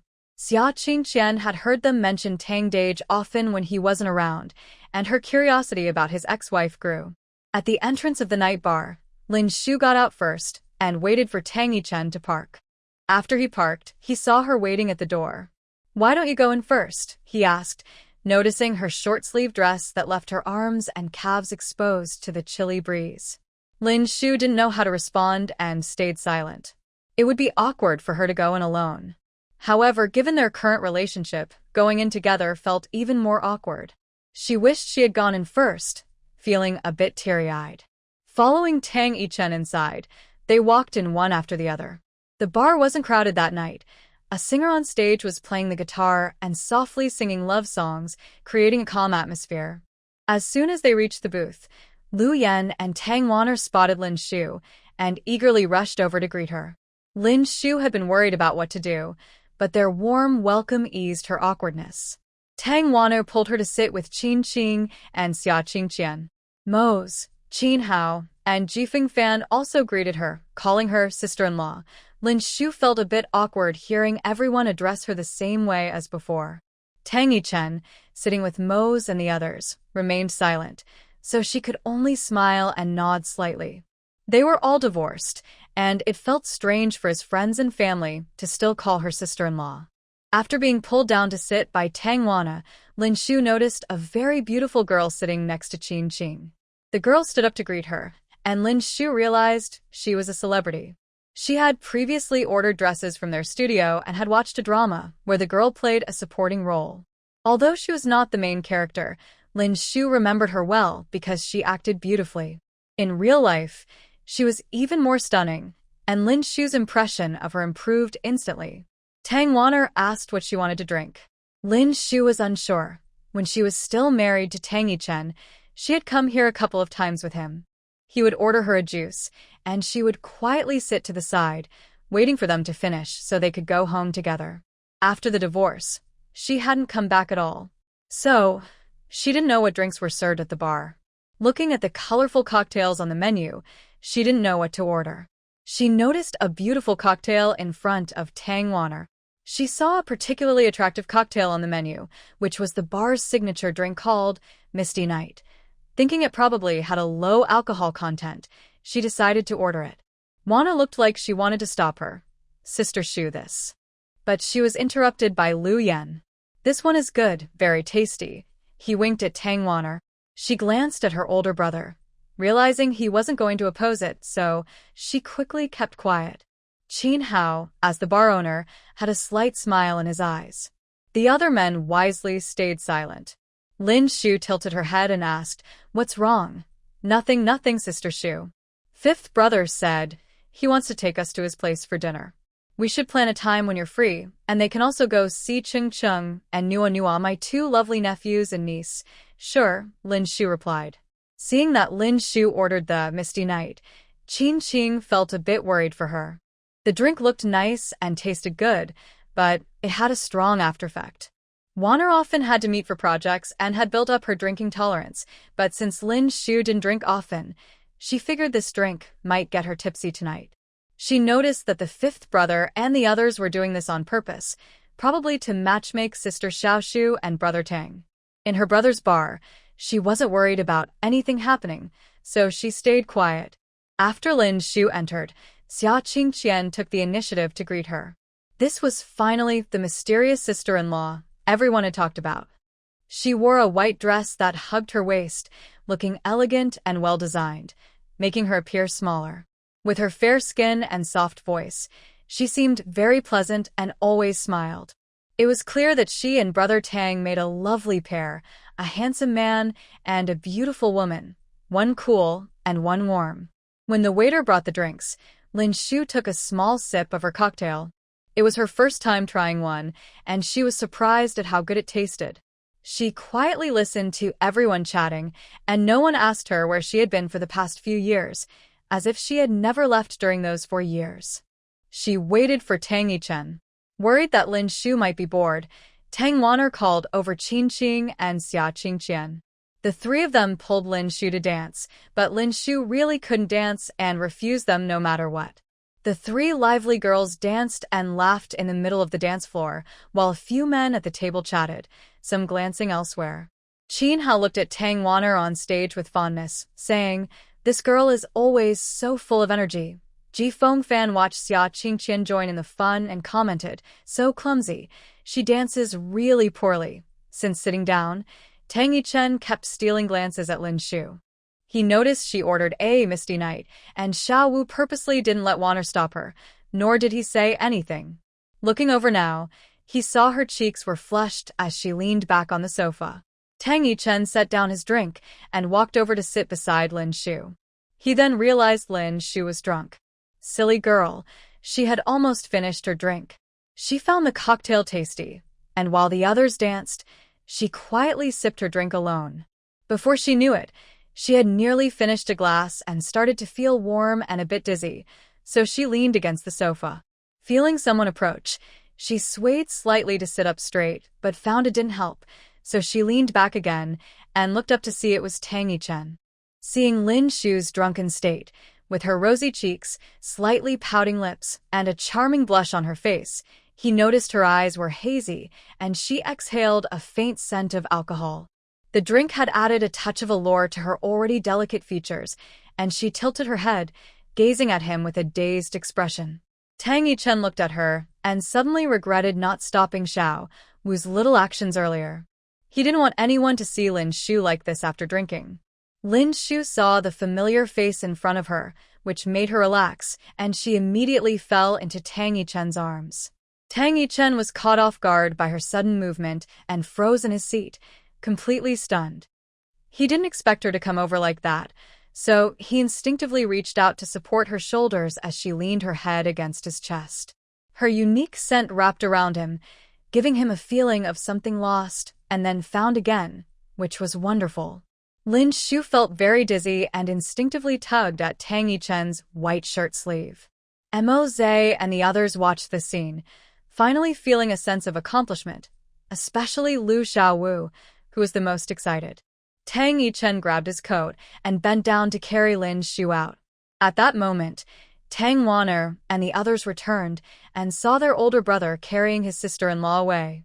They thought to themselves, "Wow, she fell down so quickly." Lu Xiaowu even whistled at their departing figures, saying, "Little sister-in-law is like a little white rabbit, and big brother is the big gray wolf." Tang Yichen sent a message to his driver at the bar to come pick him up. As he carried Lin Shu outside, the driver had already parked his Rolls-Royce at the entrance of the bar. Seeing his boss come out, the driver got out and opened the car door. Tang Yichen gently placed Lin Shu in the back seat and made sure she was settled before getting in from the other side. The driver started the car and asked, "Mr. Tang, where to?" "To the villa," Tang Yichen replied. By now, his grandfather and the two younger ones were probably already asleep. It wouldn't be good for Lin Shu to go back in this state, so it was better to go to the villa first and visit the old house tomorrow. The car drove smoothly. Throughout the ride, Lin Shu was very quiet. This was the first time Tang Yichen saw her drunk, and he was surprised that she was in such a good mood, only wanting to sleep. Lin Shu leaned against the seat, her head bobbing back and forth. She accidentally bumped her head against the car window with a thud, which seemed to hurt a little. She frowned slightly, and as she was about to bump her head again, Tang Yichen quickly reached over to support her head and gently let her lean on his shoulder to sleep. When they arrived at the villa's garage, Tang Yichen carried Lin Shu out, opened the door, and took her directly upstairs to the master bedroom. He placed her on the bed, and with the white sheets, her white dress, and her fair skin, it looked like they were merging into one, with only her long black hair spread out. "I'm sorry, but I can't assist with that." The sudden event left Lin Shu feeling weak, her mind blank and dizzy. Tang Yichen reached out to unbuckle his belt, noticing the woman beneath him looking up at him with confused, teary eyes. He immediately stopped, realizing what he was doing. This was wrong. Lin Shu was drunk and not in her right mind. Was he really going to take advantage of her? They weren't even remarried yet. How would she view him when she woke up tomorrow? Damn it. He regretted letting her drink. After cursing, Tang Yichen got off the bed, pulled the blanket over Lin Shu, and went to the bathroom, where the sound of running water soon followed. Meanwhile, Lin Shu fell into a hazy sleep. After a shower, Tang Yichen noticed that the foolish woman had finally stopped kicking off the blanket. Otherwise, he would have had to take another cold shower. He turned off the light for her, left the master bedroom, and went to sleep in Lin Yuqing's room. The next morning, Lin Shu woke up with a slight headache. Sitting on the bed, she noticed a strange red mark on her chest. After a moment, she realized she was in the master bedroom of the villa, still wearing the dress from yesterday, though most of the buttons were undone. Looking down, she saw the odd red mark. She remembered going to the night bar with Tang Yichen, Xiao Wu, and Wan Er for a gathering. After Wan Er and the others went dancing, she sat alone drinking cocktails, which she found quite enjoyable, so she kept drinking until it was all gone. Then she felt a bit dizzy and leaned back on the sofa to rest. The last thing she remembered was seeing Tang Yichen walk over, and then everything went dark. So, it was Tang Yichen who brought her back to the villa. She thought about how disheveled she must look this morning, grateful that she was covered with a blanket while sleeping. Otherwise, it would be embarrassing. They hadn't returned to the old house yesterday, so her grandfather and the two kids must be worried. Lin Shu hurriedly got out of bed, fixed her clothes, and ran to Lin Yuno's room to wash her face and brush her teeth, as her toiletries were there. After freshening up, she went downstairs where Tang Yichen was having breakfast in the dining room. Seeing her, he said, "After you finish breakfast, I'll have the driver take you to the old house. I need to go to the office first." Noticing his serious expression and the look of dissatisfaction on his face, Lin Shu felt confused. Did she really make a fool of herself last night? Cautiously, she asked, "I didn't do anything embarrassing to you last night, did I?" Tang Yichen looked up at her, and Lin Shu felt uneasy under his gaze. Did she really act out, or did she throw up on him? No. Seeing the little woman looking nervous, Tang Yichen coldly threw out 2 words and continued eating breakfast. Hearing that they hadn't returned, Lin Shu breathed a sigh of relief and happily focused on her meal. Tang Yichen made a simple breakfast of milk and bread for himself. "We didn't go back yesterday. Did you tell Grandpa? Otherwise, they will worry." "I told him." "That's good." Tang Yichen looked up and saw the woman across from him, lively and enjoying her breakfast, and felt very displeased. Why did someone who got drunk and caused trouble have no worries, while he had gone to Lin Yuqing's room and taken a cold shower before sleeping? As soon as Tang Yichen arrived at the company, Lu Yan rushed into the office, curious and asking, "Big brother, did you sort things out with the little sister-in-law last night? Did you two go back together?" Tang Yichen kept his head down, continuing to read documents, ignoring him. Lu Xiaowu persisted. "Big brother, don't be silent. We worked hard for this." Tang Yichen simply replied with 1 word, "Get out." Lu Xiaowu touched his nose and left, mumbling to himself. Could it be that Big Brother is unable? Thinking this, he hurried to find Ji Fengfan. Lu Yan took the elevator and rushed into Ji Fengfan's office. "Fourth brother, something's wrong." Ji Fengfan was reviewing the latest season's advertisement for JK Group, ready to send it to Big Brother for confirmation before it could be released.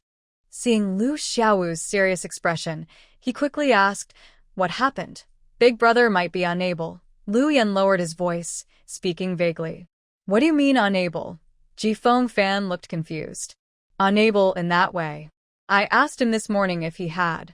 You know, with the little sister-in-law last night, and he looked very unsatisfied and told me to get lost." Lu Xiaowu felt more and more wronged as he spoke. Ji Fengfan stared at Lu Yan as if he were foolish. "Are you overthinking? Not doing something doesn't mean he can't. You've never even seen a pig run. What do you know?" Ji Fengfan's sharp tongue subtly pointed out that Lu Xiaowu was still a virgin. After saying that, he ignored him and returned to work. "I may not have seen a pig run, but I know what I know." Feeling inexplicably attacked, Lu Xiaowu stormed out. Ji Fengfan heard the heavy door slam and thought, is Big Brother really unable? After Lin Shu was driven back to the old house, Grandpa and the 2 kids were already playing in the garden. When Lin Shu walked in, Lin Yuqing and Lin Yuno ran over. "Mom, did you and Dad not come back last night? Lin Yuno tugged at her mother's skirt and tilted her head, asking innocently, "Mom, why didn't you come home last night?" "Well, it was late, and I didn't want to wake you up." "Were you too good while I was away?" "Don't worry, Mom. I helped my little sister sleep last night, and I even told her a story just like you do." Lin Yuqing really is protective of his sister. "You're amazing, Qing Qing," Lin Shu praised her son, stroking his head. "Where did you and Dad sleep last night?" Lin Yuno was still curious about why her parents didn't come back. "We stayed at the villa." Lin Shu naturally wouldn't tell the kids that she had been drinking. "Mom, are you going out to see Godmother again today?" Lin Yuqing felt that his mom had been very busy lately, always going to see her godmother.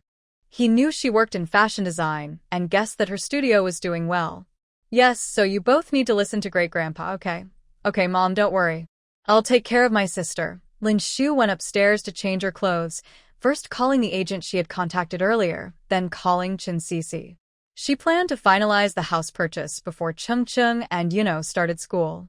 She arranged to meet the agent at the entrance of the New River Garden, as the studio was nearby. She asked Chen Sisi to go ahead while she took a taxi. The agent showed them 3 houses, one with 2 bedrooms and 2 with 3 bedrooms.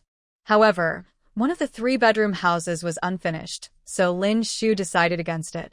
The 2-bedroom house was relatively new, but the rooms seemed a bit small for future living arrangements.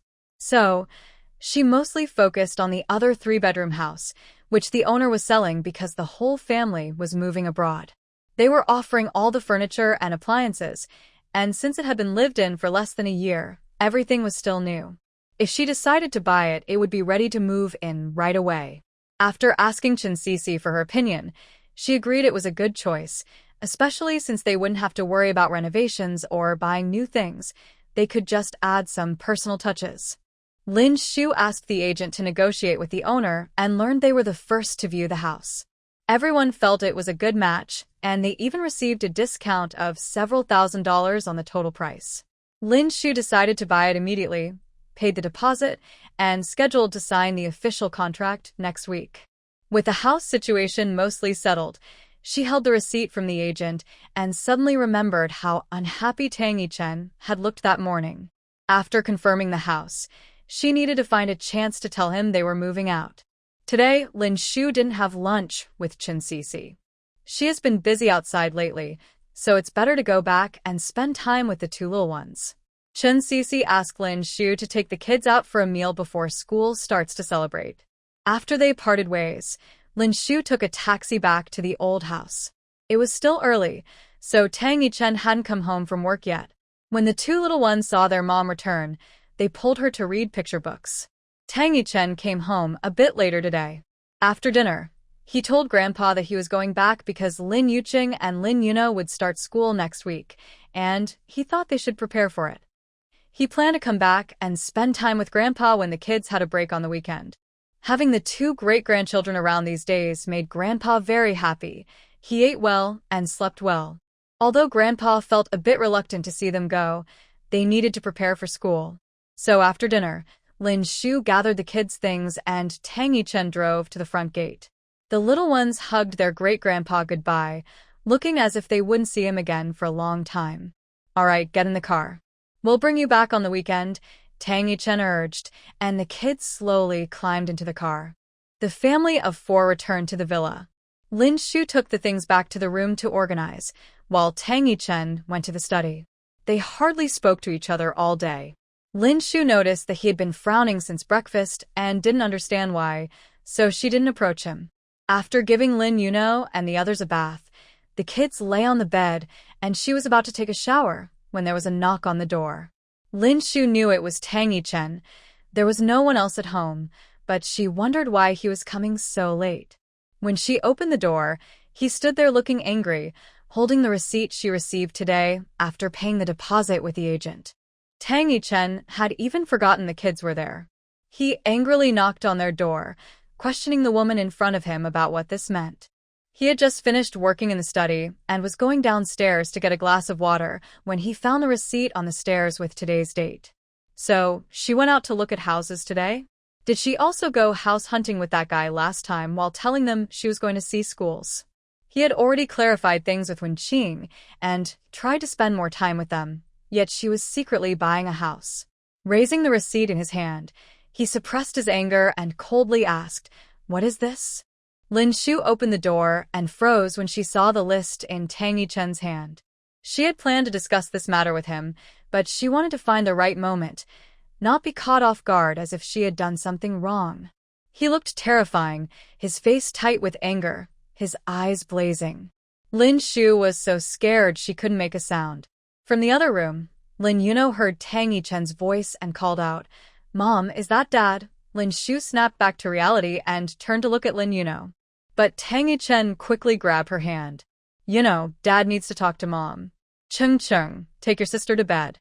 With that, he pulled Lin Shu out, closed their bedroom door, and dragged her into the master bedroom.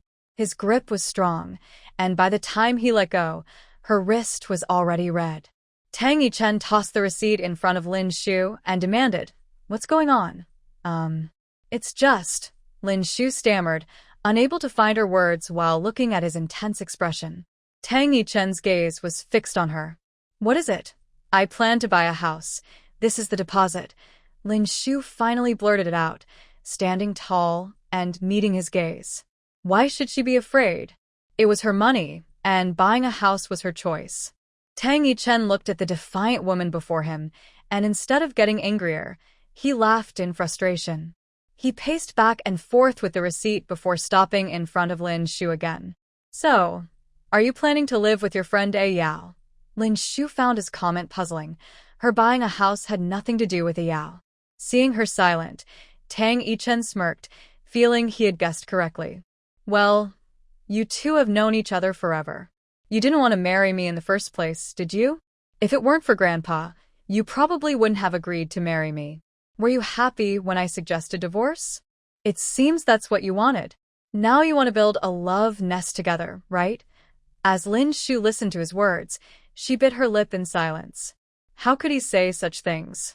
It was he who insisted on the agreement, and it was his first love who returned and wanted a divorce. Now he made it seem like it was all her fault. Lin Shu raised her head coldly and said deliberately, "Yes, since you already know, why ask?" Hearing Lin Shu admit it, Tang Yichen lost his composure. He looked at the small woman in front of him, her eyes red and biting her lip, staring at him. Suddenly, Tang Yichen leaned down, wrapped his arms around Lin Shu's neck, and pulled her close, pressing his lips against hers. Lin Shu was startled by the sudden kiss, her mind going blank. When she tried to speak and stop him, he took the opportunity to explore her mouth with his tongue, dominating every moment. Lin Shu struggled fiercely, trying to push him away, but he held her tightly, not allowing her to escape, his passionate lips silencing her cries and struggles. The kiss deepened as he pressed Lin Shu back onto the bed, tugging at her clothes, his lips trailing down her body as he fumbled with his own buttons. In a panic, Lin Shu raised her hand and slapped Tang Yichen across the face. This made him release her, and the slap brought him back to reality. He looked at the woman beneath him, her eyes red and holding back tears, her clothes torn, revealing her soft skin, marked by the red imprint he had left the night before. Lin Shu covered her chest with her hands. He stared at her in shock, then hurriedly left the room, going downstairs and out the door. Lin Shu lay on the bed, staring at the ceiling. Hearing the loud bang of the door, she slowly got up and walked to the bathroom. After getting ready, she returned to the children's room, relieved to find them both asleep. As she lay in bed, she couldn't understand why Tang Yichen had acted that way. Ever since they returned to the villa, everything had been peaceful. He slept in the master bedroom while she and the children stayed in the room he prepared for them. Even during their marriage, he had never forced her. Today was different. It was frightening. Was it because she planned to buy a house? Lin Shu couldn't comprehend it, but she knew she needed to move quickly on the house. Since he already knew, there was no need to find a special moment to tell him. Her grandfather had taught her to be independent and to love herself. Since he had Miss Wen, she wouldn't be the one to disrupt their relationship. Tang Yichen drove straight to the night bar. In the private room on the second floor, He sat on the sofa with a dark expression. He had just nearly crossed a line with Lin Shu, and now he heard her admit she liked that guy Yao, and that they were buying a house together. At that moment, he only knew he had to stop her from saying things she couldn't bear. But when he touched her, he felt uncontrollable, like he had encountered something addictive. In the 4 years she was gone, he hadn't had any normal physical reactions. Sometimes he handled it himself and didn't think much of it. But every time he saw her, all his feelings surged downwards. Not knowing how to face her, he ran away. He went to a bar to numb himself with alcohol. The next morning, Qin Hao received a call from the bar staff, learning that his older brother had drunk a lot in a private room and hadn't returned home, insisting on more drinks. The staff, seeing he had already drunk too much, quickly called the manager. Qin Hao rushed over to find his brother lying on the sofa, looking dejected. He didn't understand what had happened. Wasn't his sister-in-law back, along with their 2 lovely children? Hadn't they all seemed fine just the other night? Qin Hao went over and helped Tang Yichen sit up. Tang Yichen grabbed Qin Hao's shirt, asking for more drinks. Qin Hao tried to soothe the drunk. Let's go home and drink. He originally wanted to call in Shu but realized he didn't have her new number. After searching for a while, he couldn't find his brother's phone either. He then called Tang Wanner, but there was no answer. He remembered the project manager mentioning she was on a business trip. With no other options, he called for staff to help carry Tang Yichen to his car and took him back to his apartment. When they got out of the car, Qin Hao called 2 security guards to help get Tang Yichen inside. At 1.85 meters tall, his brother was really hard to move when drunk. Qin Hao looked at the still figure lying on the bed and wondered what had happened. It felt worse than when they divorced 4 years ago. Tang Yichen woke up in the evening. Qin Hao was worried about leaving him alone, so after bringing him to the apartment, he decided to work from home instead of going to the office. When Tang Yichen woke up, he felt a bit dizzy and couldn't immediately remember how he ended up at his brother's place. His memory only went back to the bar. He walked out of the room to find Qin Hao sitting in the living room with a laptop, working. Hearing footsteps, Qin Hao paused and saw his dear brother finally awake. He had been considering whether to take him to the hospital if he didn't wake up soon. "Big brother, you're awake. I ordered porridge from Chinji Porridge Shop. It just arrived and should still be warm. Let me serve you a bowl." Tang Yichen didn't say anything and frowned as he sat down at the dining table. His meaning was clear. He was hungry and wanted to eat. Qin Hao opened the takeout bag on the table. He hadn't eaten either, so he ordered congee for Tang Yichen and fried noodles for himself. This place was famous for its congee, and it tasted great. The 2 men sat across from each other. Tang Yichen was quiet, eating by himself, without looking at Qin Hao. Qin Hao couldn't help but speak up. "Big brother, did you lose your phone? You wanted to call sister-in-law to pick you up yesterday. I forgot to bring it with me," he recalled, realizing it was probably on his desk at home when he left yesterday. Then, "Do you want me to take you back or help you call a taxi later?" Qin Hao thought that since he was sober now, Big Brother should go home. "I'm not going back for now. I'm staying at your place for a few days," Tang Yichen said while drinking his congee, his face expressionless, dropping a bombshell. "Why? Is Big Brother running away from home? Or did sister-in-law kick him out? At his age, playing such childish games. No reason." Qin Hao knew that if Big Brother didn't want to talk, no one would find out anything from him, so he decided not to ask further. Since there were extra rooms, he figured it was fine as long as he could handle eating takeout every day with him. After they finished eating, they put the utensils back in the takeout bag and tied it up. No need to wash dishes or clean up. Ordering takeout suited 2 men who weren't good at housework or cooking. Tang Yichen got up and went back to his room. As he walked away, he casually said, "I won't go to the office tomorrow. You'll host the morning meeting. Big brother, why?" Bang! The door slammed shut, cutting off Qin Hao's voice. Resigned, Qin Hao continued to sit on the sofa with his laptop, looking at reports. In the morning, Qin Hao got up and saw that Big Brother's room door was still closed. Remembering what he had said last night, he didn't knock and went straight to the office. The quarterly work meeting for the domestic market of JK Group was held in the main conference room. Originally, Tang Yichen was supposed to host the meeting. Now, not only did he have to take care of a drunk person at the bar, but he also had to do his work. As soon as Qin Hao walked into the office, he received a call from Liu Yan. "Third brother, the meeting is starting. Hurry up, we're just waiting for you and big brother." "Everyone is waiting. I'm on my way." After hanging up, he grabbed his laptop and went upstairs. The main conference room was on the top floor, the same level as the president's office. Qin Hao walked into the meeting room.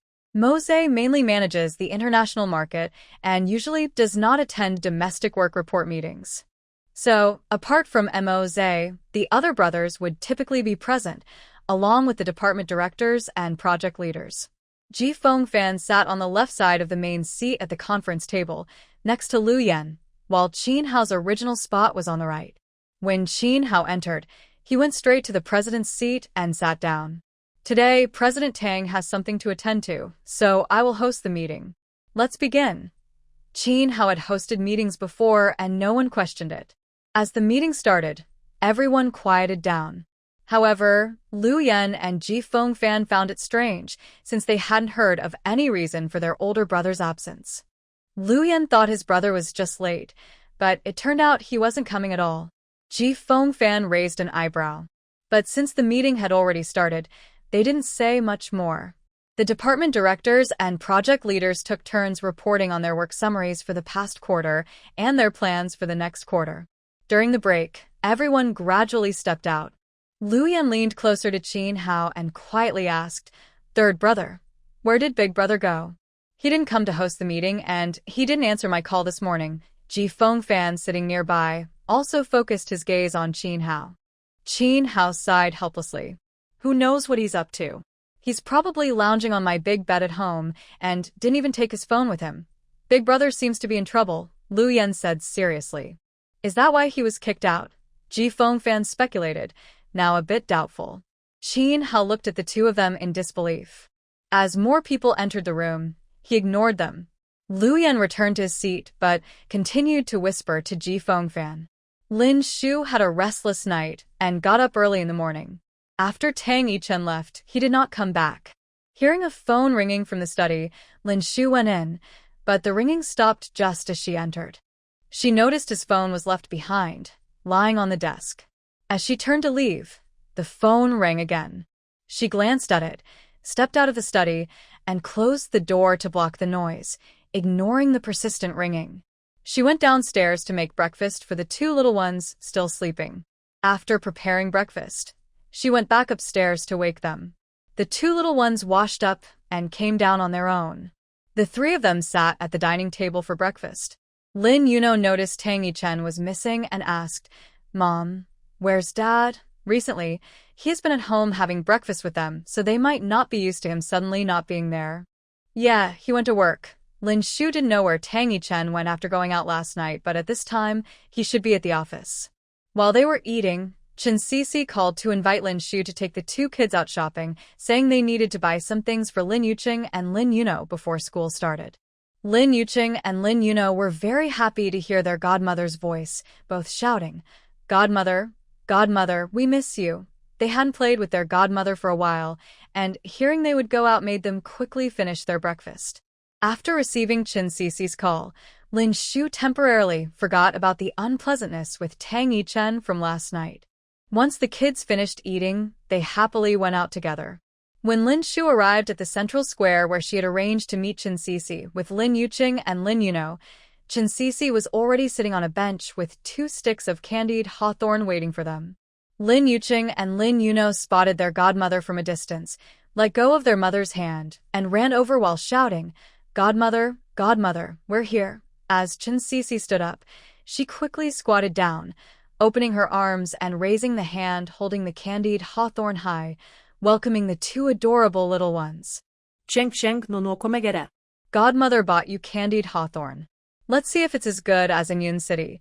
Chen Sisi smiled as she handed a stick of candied hawthorn to each of them. Lin Yuqing and Lin Yuno each took a stick and held Chen Sisi's hand as the 4 of them walked toward the nearby mall. Chen Sisi said she wanted to buy each of them a new backpack and took them into a store that sold children's backpacks.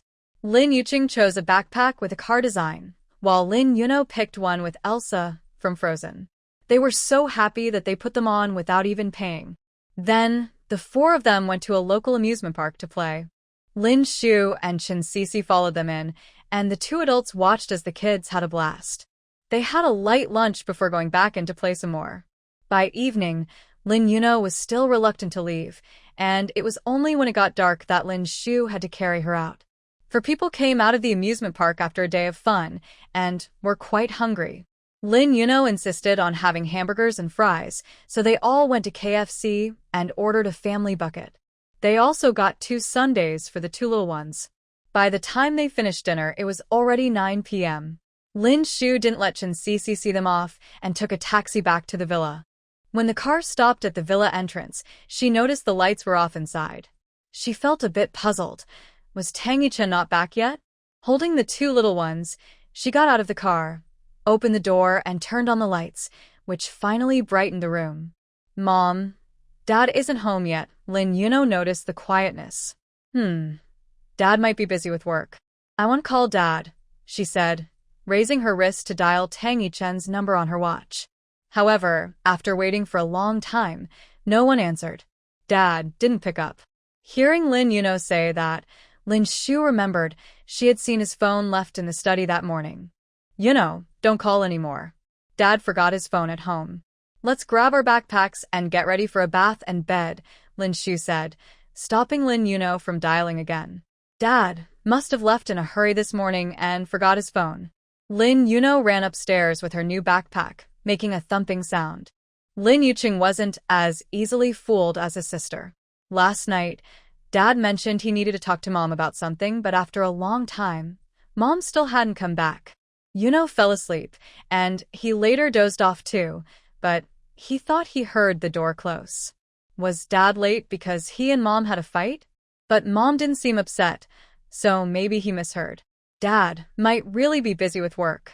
The three of them lay in bed, and Lin Yuqing and Lin Yuno quickly fell asleep after a tiring day of play. Lin Shu, following them, felt quite tired after a long day and wanted to sleep, but she couldn't. Leaning against the headboard, she didn't hear Tang Yichen come back. She only heard the even breathing of the two little ones and gently tucked them in. A lot had happened during this trip back to Jiangcheng.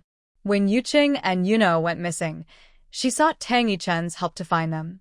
He discovered the two children and brought them back to the villa, causing things to go off track. No matter how things changed, she just wanted to protect her two treasures and help them grow up happily. That night, Qin Hao returned home, carrying some food. When he opened the door, he found his older brother was drinking again. I don't know how to get him to stop drinking the old liquor I've treasured for years. I just let him drink it all. I'm crying inside. Big brother, if you want a drink, I can have someone bring it from the bar. I've been saving this for years to enjoy slowly, and now you've finished it all in one go. I hurriedly put the food on the dining table and rushed over to grab the cup from him. Big brother, stop drinking and eat something first. Tang Yichen, not upset about losing his drink, silently got up and went back to his room, ignoring Qin Hao calling after him. Qin Hao resignedly cleaned up the bottles and glasses, the spilled liquor leaving a strong smell in the carpet. Unable to remove the carpet, he threw it outside. He opened the windows for ventilation, and it took about half an hour for the smell to fade. After finishing all that, Qin Hao went to his room to take a shower and called Lu Yanwell wrapped in a bathrobe. Xiao Wu, come over tomorrow and take Big Brother away. With so much liquor hidden in his place, if his brother kept drinking like this, he would end up in the hospital from alcohol poisoning. It wasn't just about the liquor. He was genuinely worried about his brother's health. So either he goes home, or he has to stay with Xiao Wu, who never keeps liquor at home. Why? Where should I take him? Lu Xiao asked, surprised to receive a late-night call from Sango to pick up Ge. Why do I have to deal with this? Do whatever you want. Either take him home or bring him to your place. It's up to you. After saying that, he hung up the phone. Finally, he felt a bit relieved. Dealing with a drunk every day made him feel like he was getting drunk himself. The next day, Lu Yan drove to Qin Hao's house. Sange, where's Ge?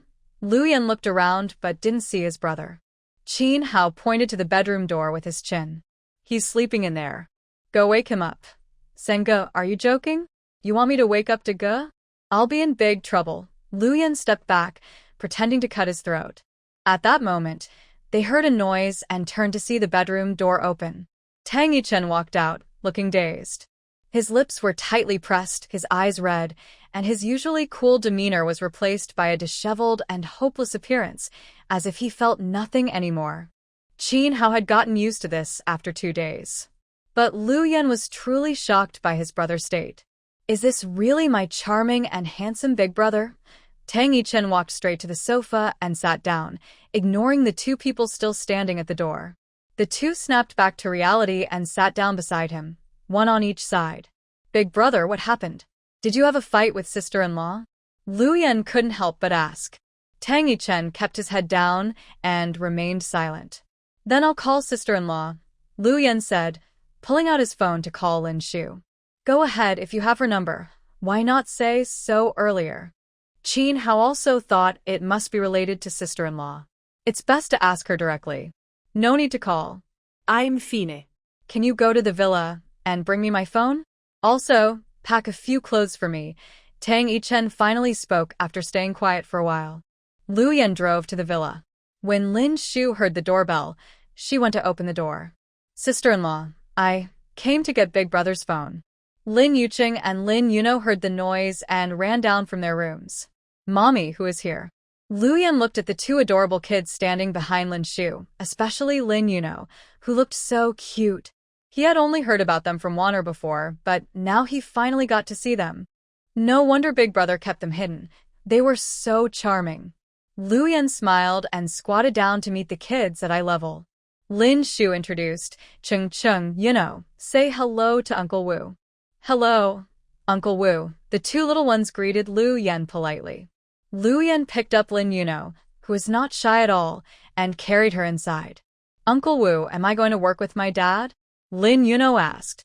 Yes, and your 2nd, 3rd, and 4th uncles are there too. I'll take you to meet them next time. But wait, your 2nd uncle travels abroad a lot, so he won't be around. Everyone else will be there, including your aunt. The little girl clapped her hands.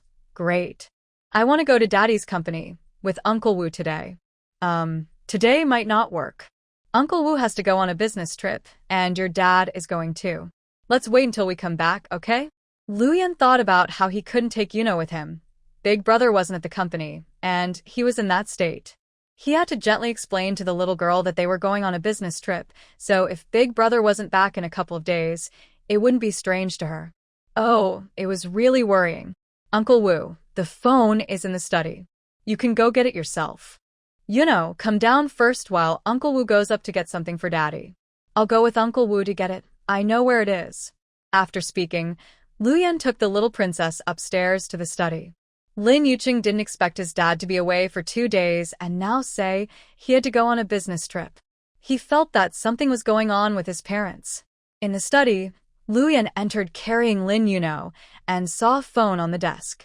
He picked it up. Yuno, take me to your dad's room. I need to pack a few clothes for him. Why do you need to take clothes? Is he going to be gone for a long time? Lin Yuno asked, tilting her head. If he was gone for a long time, that meant she wouldn't see him for a while. Not necessarily, just preparing in advance. Seeing his brother's expression, it seemed like he would be gone for a while. The 2 went to the master bedroom. Luyan opened the wardrobe and found only men's clothes, no women's clothes. Why are there only Big Brother's clothes? He mumbled while taking out a few shirts. Lin Yuno, listening carefully, explained, Mom sleeps with me and my brother in my room, and Dad sleeps in his own room, so of course, they're only Dad's clothes. After saying that, she looked at Luyan with a puzzled expression, as if to say he was a bit silly. Luyan suddenly understood. They slept in separate rooms, and Big Brother was unhappy, which led to their argument, and in the end, Big Brother left home. It must be said that Lu Xiao figured it out. It was indeed due to unhappiness. Luyan quickly packed a few changes of clothes. He figured Big Brother would be back home soon.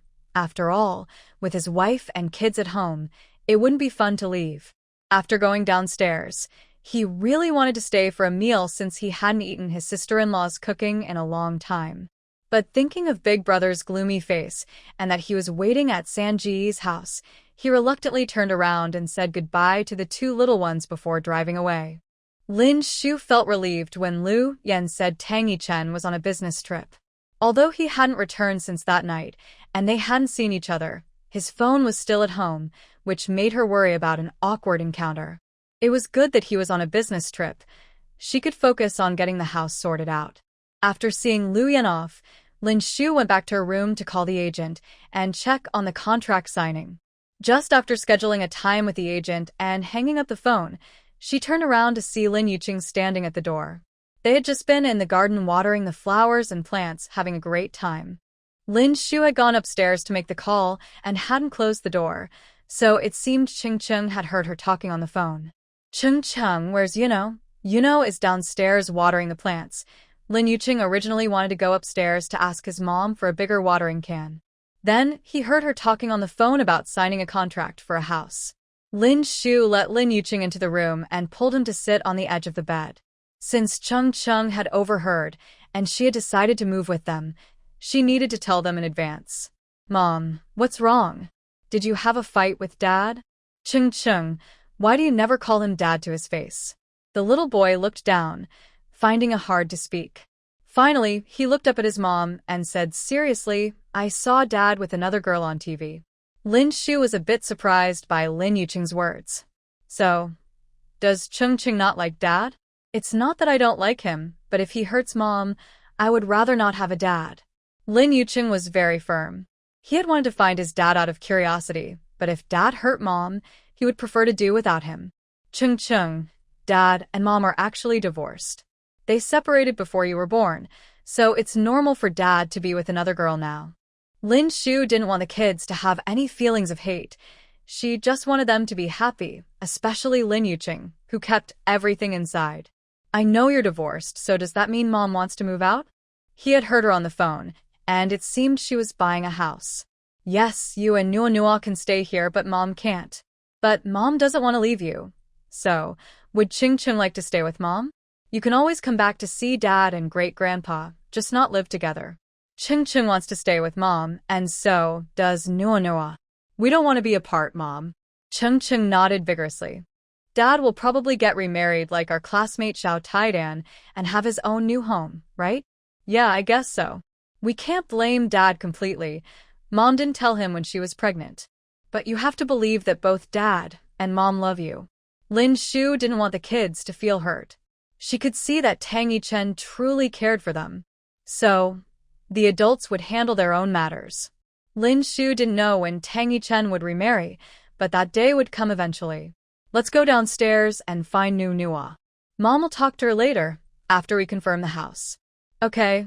Lin Shu held her son's hand as they went downstairs to find their daughter. The greatest luck in her life was that heaven gave her these two treasures. Lu Yan returned to Qin Hao's place with his brother's phone and a few packed clothes. Tang Yichen took the phone and checked the missed calls and messages from the past 2 days. Brother, where are you staying tonight? Lu Yan asked cautiously, not wanting to stir trouble. I'm going on a business trip tonight. There are some issues with the second brother. Tang Yichen replied without looking up from his phone. Really? You're actually going on a business trip? Lu Yan thought to himself. When are you leaving? Qin Hao asked. I'll leave soon. There's a flight tonight. Brother, I'll take you to the airport since I need to head back too, Lu Xiao said, thinking it would be a good chance to gather some information. Tang Yichen silently agreed. Get me a razor, he told Qin Hao before tossing his phone aside and heading to the bathroom. 10 minutes later, he came out clean-shaven and went to change clothes. When he returned, he looked much more refreshed. Aside from being a bit thin, he had mostly regained his handsome appearance. He then picked up the clothes Lu Yan had packed and got ready to go to the airport. Let's go, Xiao. Didn't you say you'd take me to the airport? Oh, right. Let's go, let's go. Third brother, we're leaving. Lu Yan eagerly followed Tang Yichen as they left Qin Hao's home. Be careful on the way, Qin Hao said, relieved that his brother was on a business trip, which meant he should be fine. Tang Yichen had been on his business trip for 3 days. Lin Shu heard Lin Yuno chatting with him on WeChat every day, occasionally showing herself on video, indicating she was not in the country. She didn't ask when he would return. She had signed the purchase contract for the house with the landlord yesterday. The housing situation was settled. In a couple of days, she would finalize the transfer and get the keys to prepare for moving in. In 2 days, Lin Yuqing and Lin Yuno would start school. Tang Yichen had already arranged for assistantly to handle the enrollment, so they just needed to show up on the first day, which was a parent open day, where parents could visit the school. That evening, Lin Shu heard Lin Yuno sending a message to Tang Yichen while holding her phone watch. Daddy, Mommy said that in 2 days kindergarten will start, and on the first day there's a parent open day where you can come with us. Daddy, are you done with your business trip? When will you be back? Can you go to school with us on the first day? Lin Yuno sent a long voice message filled with questions. After a while, Tang Yichen replied, Nuo, I'll be back on the day you start school. I'll take you and your brother to school, Tang Yichen promised in the WeChat message. That's great, Dad. My brother, Mom, and I will wait for you to come back. Hearing his daughter's sweet voice, Tang Yichen smiled to himself, thinking that their mom might not want to see him. Okay, Dad will rest early. Mom has finished her bath and will tell me and my brother a story soon. We'll talk tomorrow. Goodbye, Dad. Goodbye, Nuo. Lin Shu finished her bath, her hair half-dried, wearing cotton pajamas. Lin Yuqing said he wanted to bathe by himself, so he was still in the bathroom, and Lin Shu came out first. Lin Yuno hurriedly reported to Lin Shu, Mom, Dad just told me that he will come back on the day my brother and I start school. He will take us to school and join us for the parents' open day. It was clear that Lin Yuno was very happy about her dad's return and couldn't wait to share the news with her mom. Nuo must be very happy, Lin Shu said as she climbed into bed. It's good that Tang Yichen is coming back. If she quietly leaves with the 2 kids, someone might get very upset. Mom, is my brother almost done? Lin Yuno asked, eager for story. He should be done soon. Let's wait for him a bit longer. Okay. Lin Yuno flipped through a picture book while waiting. After about 10 minutes, Lin Yuqing came out, dressed in his pajamas. Brother, hurry up. Mom is going to start the story. Lin Yuno happily invited him to join her on the bed. After listening to 2 stories, both kids gradually fell asleep. Lin Shu, with her hair still damp, got up to dry it in the bathroom and then gently climbed into bed, falling asleep to the sound of her children's breathing. In a 7-star hotel presidential suite in Saudi Arabia, Tang Yichen chatted with Lin Yuno on WeChat. He often received calls and messages from his daughter lately, and hearing her sweet voice finally lifted the gloom in his heart. Mo Zhe entered the room. Brother, have something to eat. Mo Zhe placed food on the table. Okay. Tang Yichen set his phone down, nodded, and walked over. The 2 of them ate while discussing tomorrow's negotiations. Brother, do you really not need me to go with you tomorrow? Either bring a few more people with you. Mo Zhe was worried about his older brother going alone to discuss the oil development partnership tomorrow. The other party had local gang influence. Although the JK group had been expanding rapidly in the Middle East lately, earning respect from many, there was still a chance the other side might resort to underhanded tactics. It's fine. They wouldn't dare to pull anything during the negotiation, his brother replied. Just focus on your own matters. All right, I'll send a few people to follow you discreetly. I'm still not at ease. Okay. Tang Yichen nodded, not refusing further. The negotiation was set at an underground money exchange of the other party. Tang Yichen, wearing a black trench coat and carrying cash, walked in alone. His presence was so commanding that even the guards at the entrance forgot to stop him. Mr. Tang is indeed brave to come to my place alone, the other party said in somewhat broken English. Tang Yichen placed his briefcase on the table and opened it, revealing a whole box of dollars. That oil must be secured by the JK group, he said fluently in Arabic. With his striking looks and serious expression, his cold words left an impression. Mr. Tang is quite talented, speaking Arabic so well, the man sitting in the center remarked. You're too kind. Tang Yichen sat down and the other party's assistant presented the contract, which he examined carefully. The atmosphere was tense, but the contract was successfully obtained, and Tang Yichen tucked it into his coat pocket. Pleasant cooperation, he said before turning to leave the money exchange. The man watched him leave, narrowing his eyes slightly. Just a few hundred meters away, Tang Yichen encountered a man. He exchanged a wary glance and sensed something was off. Bang! A gunshot rang out, and red blood spread from his chest, staining his white shirt. As Tang Yichen fell, images of Lin Shu and their 2 children flashed through his mind. Hearing the gunshot, the surrounding pedestrians panicked, screams echoing everywhere as the shooter took advantage of the chaos to flee. The situation unfolded too suddenly. Mo Zhe's hidden men realized too late. One quickly contacted Mo Zhe, while the other rushed to check on Tang Yichen, who was nearing unconsciousness.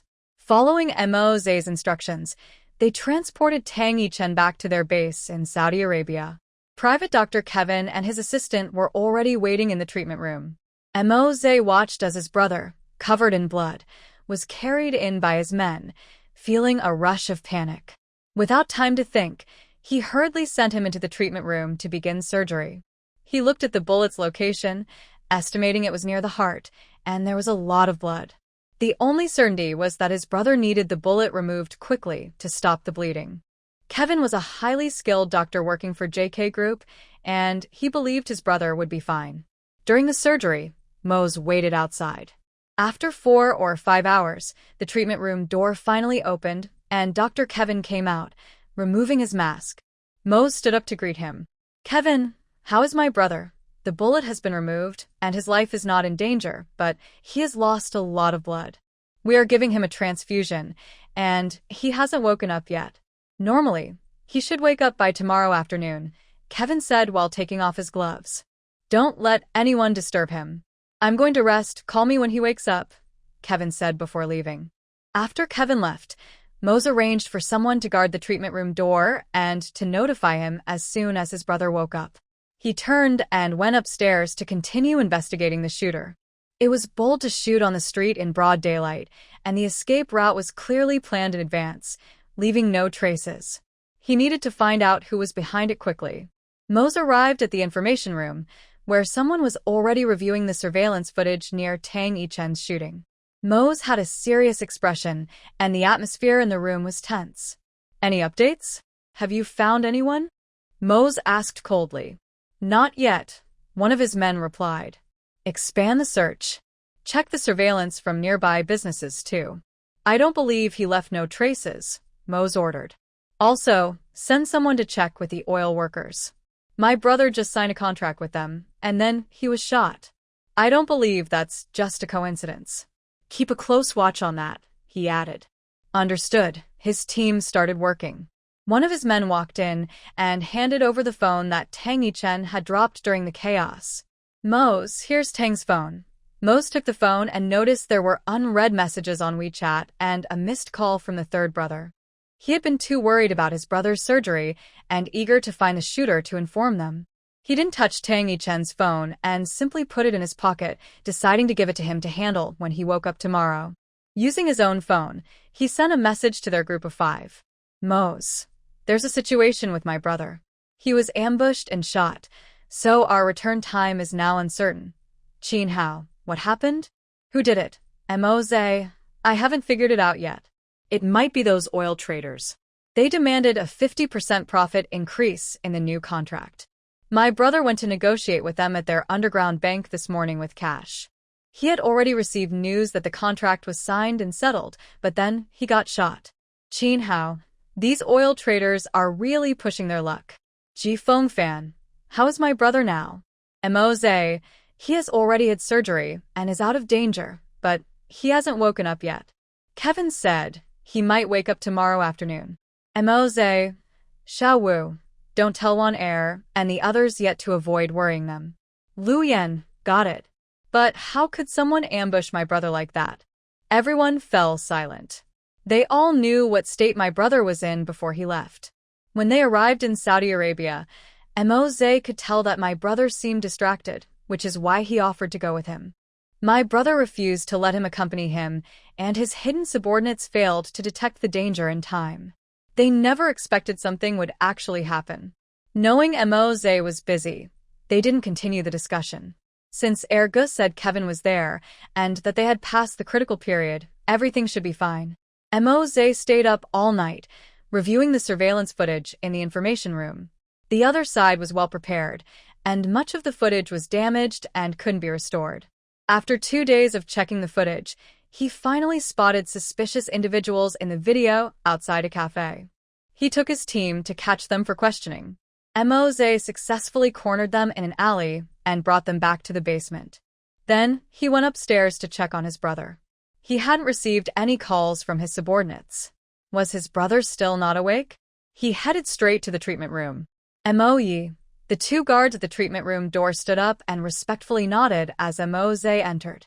Is my brother still not awake? Has Kevin been here? Master Tang hasn't woken up yet and Dr. N hasn't come by. Open the door. I want to take a look. The subordinate opened the treatment room door. Mose walked in and saw his brother lying quietly on the bed, looking as if he were asleep, but his face was very pale. The blood-stained white shirt and jacket were thrown in the trash, leaving him bare-chested. The bullet wound on his chest was already bandaged. Mose anxiously took out his phone to call Kevin. Didn't he say he would wake up in the afternoon? Why was it still night, and he hadn't woken up yet? The call connected. Is he awake? On the other end, Kevin answered the phone, thinking that Tang Chen had woken up. I was just about to ask you, didn't you say you would wake up in the afternoon? It's already evening. Why hasn't my brother woken up yet?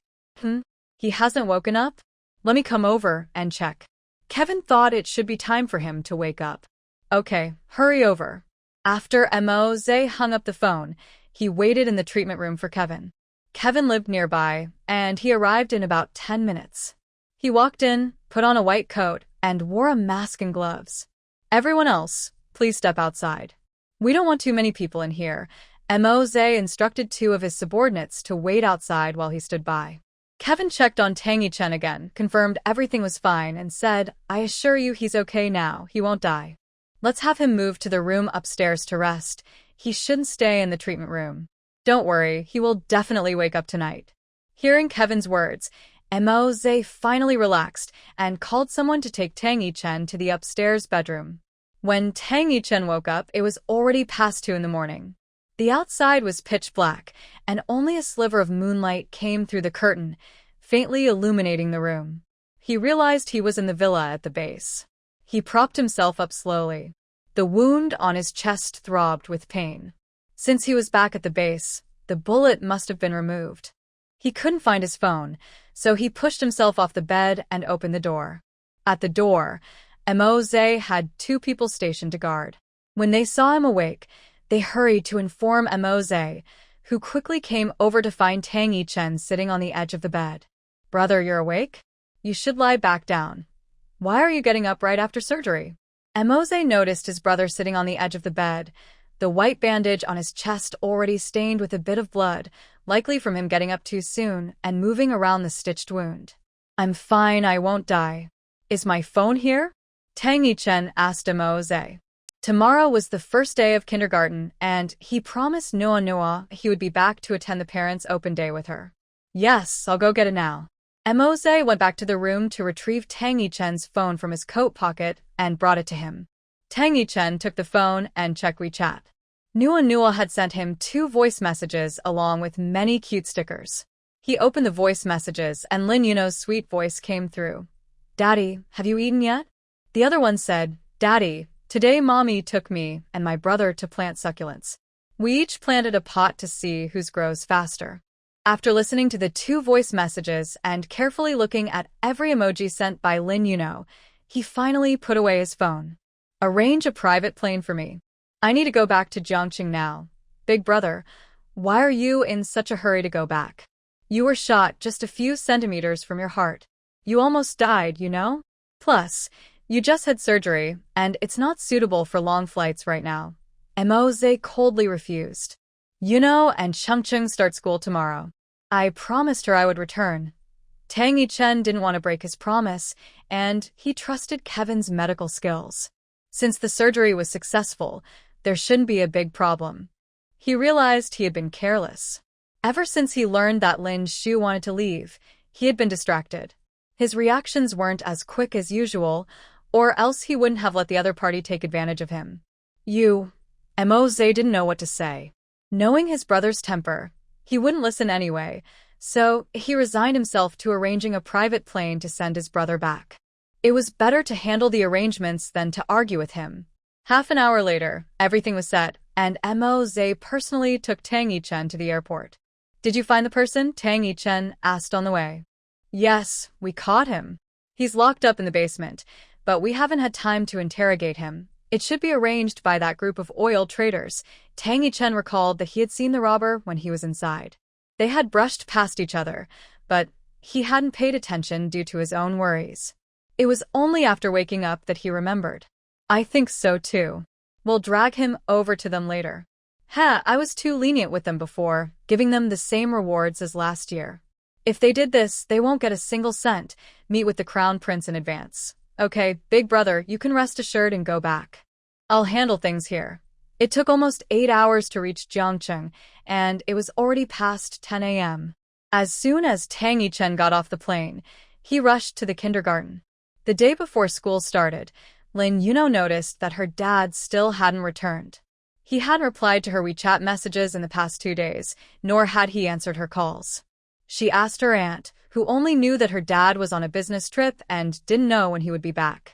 The little girl had always believed that her dad would accompany her to school, so she waited all night for the sound of Tang Yichen opening the door.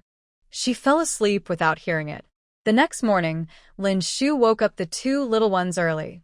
As soon as Lin Yuno got up, she asked, "Mom, is Dad back?" When Lin Shu heard that there was no one, the little girl pouted and said, "Dad promised to come and join me and my brother for the parents' open day.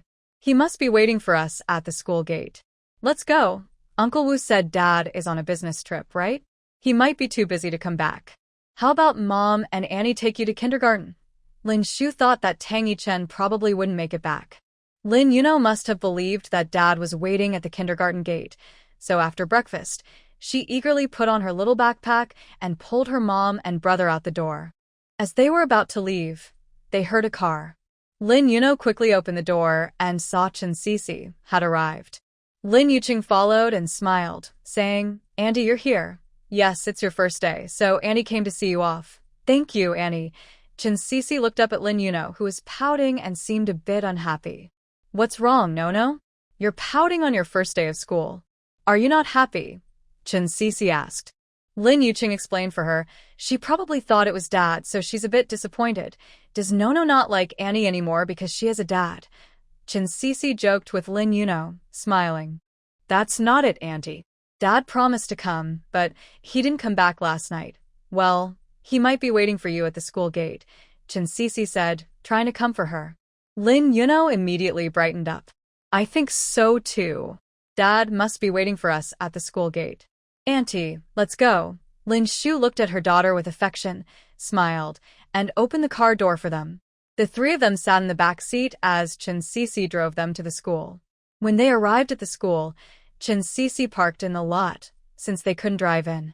After getting out of the car, Lin Yuno started looking for her dad, but unfortunately, she couldn't find him after searching for a while. After a few rounds, as more kids entered with their parents, there were hardly any people left outside. Lin Yuno finally gave up. Dad really didn't come. Lin Shu walked up to her, squatted down and comforted her, saying, No, let's go inside, okay? Dad must have other things to do. There will be more open days and we can come with him next time, alright? Okay, let's go in. Mom, Auntie, and brother are here with you. Lin Yuqing also comforted her. Alright. Lin Yuno walked into the school with her mom, brother, and godmother, feeling a bit down. Lin Yuno and Lin Yuqing were in the same class, and they went to the classroom to meet all the other kids while the parents waited outside. Then the teacher brought the kids out to find their parents and took them on a tour of the school. Finally, there was a family activity. After the tour, everyone gathered on the playground for a fun sports day where every child could participate, and the top 3 would receive prizes. Lin Shu and Chen Sisi took Lin Yuno along, following the group on the school tour while listening to the teacher's introductions. They both marveled at how advanced the facilities were at the prestigious school and how nice the environment was, concluding that being wealthy is great. After the tour, the 4 of them went to the sports field. Lin Yuqing participated in a ball bouncing contest, where a parent and a child competed to see who could bounce the ball the most in 1 minute. Lin Yuno joined the three-legged race, where a parent and a child tied their legs together and raced to the finish line. Lin Yuqing and his mom competed first, while Lin Yuno and her godmother cheered them on. Lin Yuno cheered loudly, and Lin Yuqing and his mom won second place, mainly because Lin Yuqing bounced the ball a lot. Seeing her brother and mom win a prize, Lin Yuno jumped up in excitement. Turning around, she saw Tang Yichen walking towards them. Lin Yuno spotted her dad and ran over quickly. Tang Yichen squatted down to catch his running daughter and let out a grunt. Lin Yuno accidentally bumped into his injury while running. Excited, Lin Yuno took her dad's hand and headed toward the competition area. Dad, why did you come now? I thought you weren't coming. Lin Yuno smiled brightly. I'm sorry, I was busy with work and just got here on the morning flight. Tang Yichen apologized. It's okay, you made it just in time. Can you compete with me later? Sure. As they spoke, they reached Lin Shu and the others. Lin Shu watched as Lin Yuno and Tang Yichen approached. It had been over a week since they last saw each other after that night. He looked pale and seemed to have lost some weight, appearing a bit worn out. Lin Shu turned his head to find Lin Yuqing, who had just gone to get his second-place sticker from the teacher. After the competition, those with stickers could attend the award ceremony to receive their prizes. Lin Yuqing was still immersed in the recent competition and had not noticed that Tang Yichen had arrived. He told his mom that if he had taken a few more shots, they could have won first place. He excitedly asked his mom to squat down and put her badge in a prominent spot on her chest, sharing how they could have secured first place if things had gone differently. Lin Shu smiled and patted her son's head, saying, Chongqing is great. Mom held you back. It's okay, Mom. Second place is still good. We can go on stage to receive our prize. Yes, we'll go up together later. When Qin Sisi saw Tang Yichen approaching, she recognized him as Nono's father. Even though he looked a bit tired, he still had a strong presence. She greeted him. Hello, Mr. Tang. This was the first time Tang Yichen met the godmother that Lin Yuno and Lin Yuqing talked about. Having chatted with Lin Yuno and Lin Yuqing before, he knew how much Qin Sisi had cared for them, so he politely replied, Hello, thank you for bringing them here. You're welcome, Qin Sisi said with a smile, surprised that the president of JK Group was so polite. She had heard he was quite stern, but he seemed nice up close. Lin Yuqing turned his head and spotted his dad, his eyes lighting up. Lin Yuno quickly said, Brother, Dad is really here. I want to switch to Dad for the competition with my godmother. She then turned to ask for Tang Yichen and Qin Sisi's opinions. Qin Sisi had no objections. It was definitely better for Nono to have her dad join her. Tang Yichen wasn't really suited for intense sports, but seeing his daughter's eager expression made it hard to say no, so he nodded in agreement. Lin Yuqing was excited to see his dad, but he controlled his emotions and didn't show it. During this time, Tang Yichen had noticed his son's calm personality. Lin Yuqing was always a bit reserved around him. Although he looked happy to see his dad, he didn't want to show it too openly. Since bringing them back, Tang Yichen had not heard Lin Yuqing call him Dad. He didn't want his son to be as clingy as his daughter, constantly calling out for him. He wondered if there was something on Lin Yuqing's mind and thought he should find a good opportunity to talk to him. Tang Yichen stood next to Lin Yuno at the starting line, their legs tied together. When the race began, they quickly moved into first place, showing great teamwork. After 2/3 of the race, Tang Yichen's speed noticeably slowed down. Lin Shu, watching from the stands, felt that something was off with him. In the end, he was overtaken and finished in second place, just like Lin Yuno and her father, who also took second. Although Lin Yuno felt a bit disappointed not to get first place, she was still very happy to match her brother's result and excitedly ran to the teacher to get a sticker, which she proudly placed on Tang Yichen's chest in a prominent spot. Seeing this harmonious family of four standing together, Qin Sisi quietly walked over to take a photo of them. When Lin Shu came down, she noticed that Tang Yichen's face was even paler than before. She thought to herself, is he sick? He looks like he might faint. During the race, they could have easily won first place, but his speed suddenly dropped. He seemed to touch his chest on the right side and furrowed his brow deeply. Could he be hurt? Lin Shu didn't realize that she was instinctively worried about whether Tang Yichen was sick or injured. However, she remembered their earlier disagreement and felt a bit awkward since he hadn't shown up for so many days, so she didn't ask if he was feeling unwell. During the award ceremony, the family of four stood on the podium, looking quite dazzling together. A handsome man, a beautiful woman, and a pair of twins. They stood out, making everyone else seem like a backdrop. Chen Sisi was frantically snapping photos from different angles to capture their family portrait. As she took pictures, she couldn't help but think, Xiao Shu and Tang Zong really make a perfect pair. With such stunning looks, it's no wonder they have such adorable kids like Cheng Cheng and Nuanura. Even though Tang Zong seems a bit cold and doesn't smile for the camera, he looks even cooler that way. Compared to him, Yao seems a bit dull. Oh well, what can I say? Tang Zong is the father of Cheng Cheng and Nuanua, so I guess I have to support him. After receiving the award, the first day's orientation and parent open day activities came to an end. The children could go home with their parents, and classes would officially start the next day.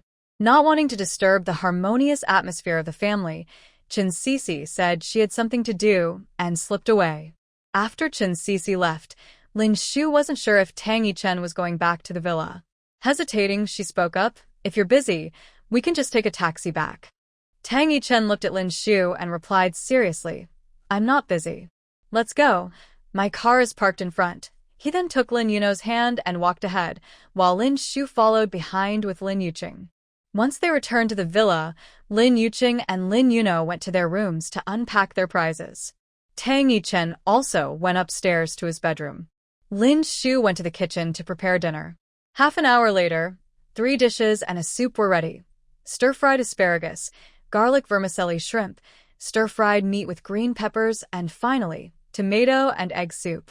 These were simple home-cooked dishes, so it didn't take much time. Lin Shu brought the dishes to the dining table. Seeing that the 2 kids and Tang Yichen had not come down, she took off her apron and went upstairs to call them. She first passed by the master bedroom, knocked on the door, but there was no sound.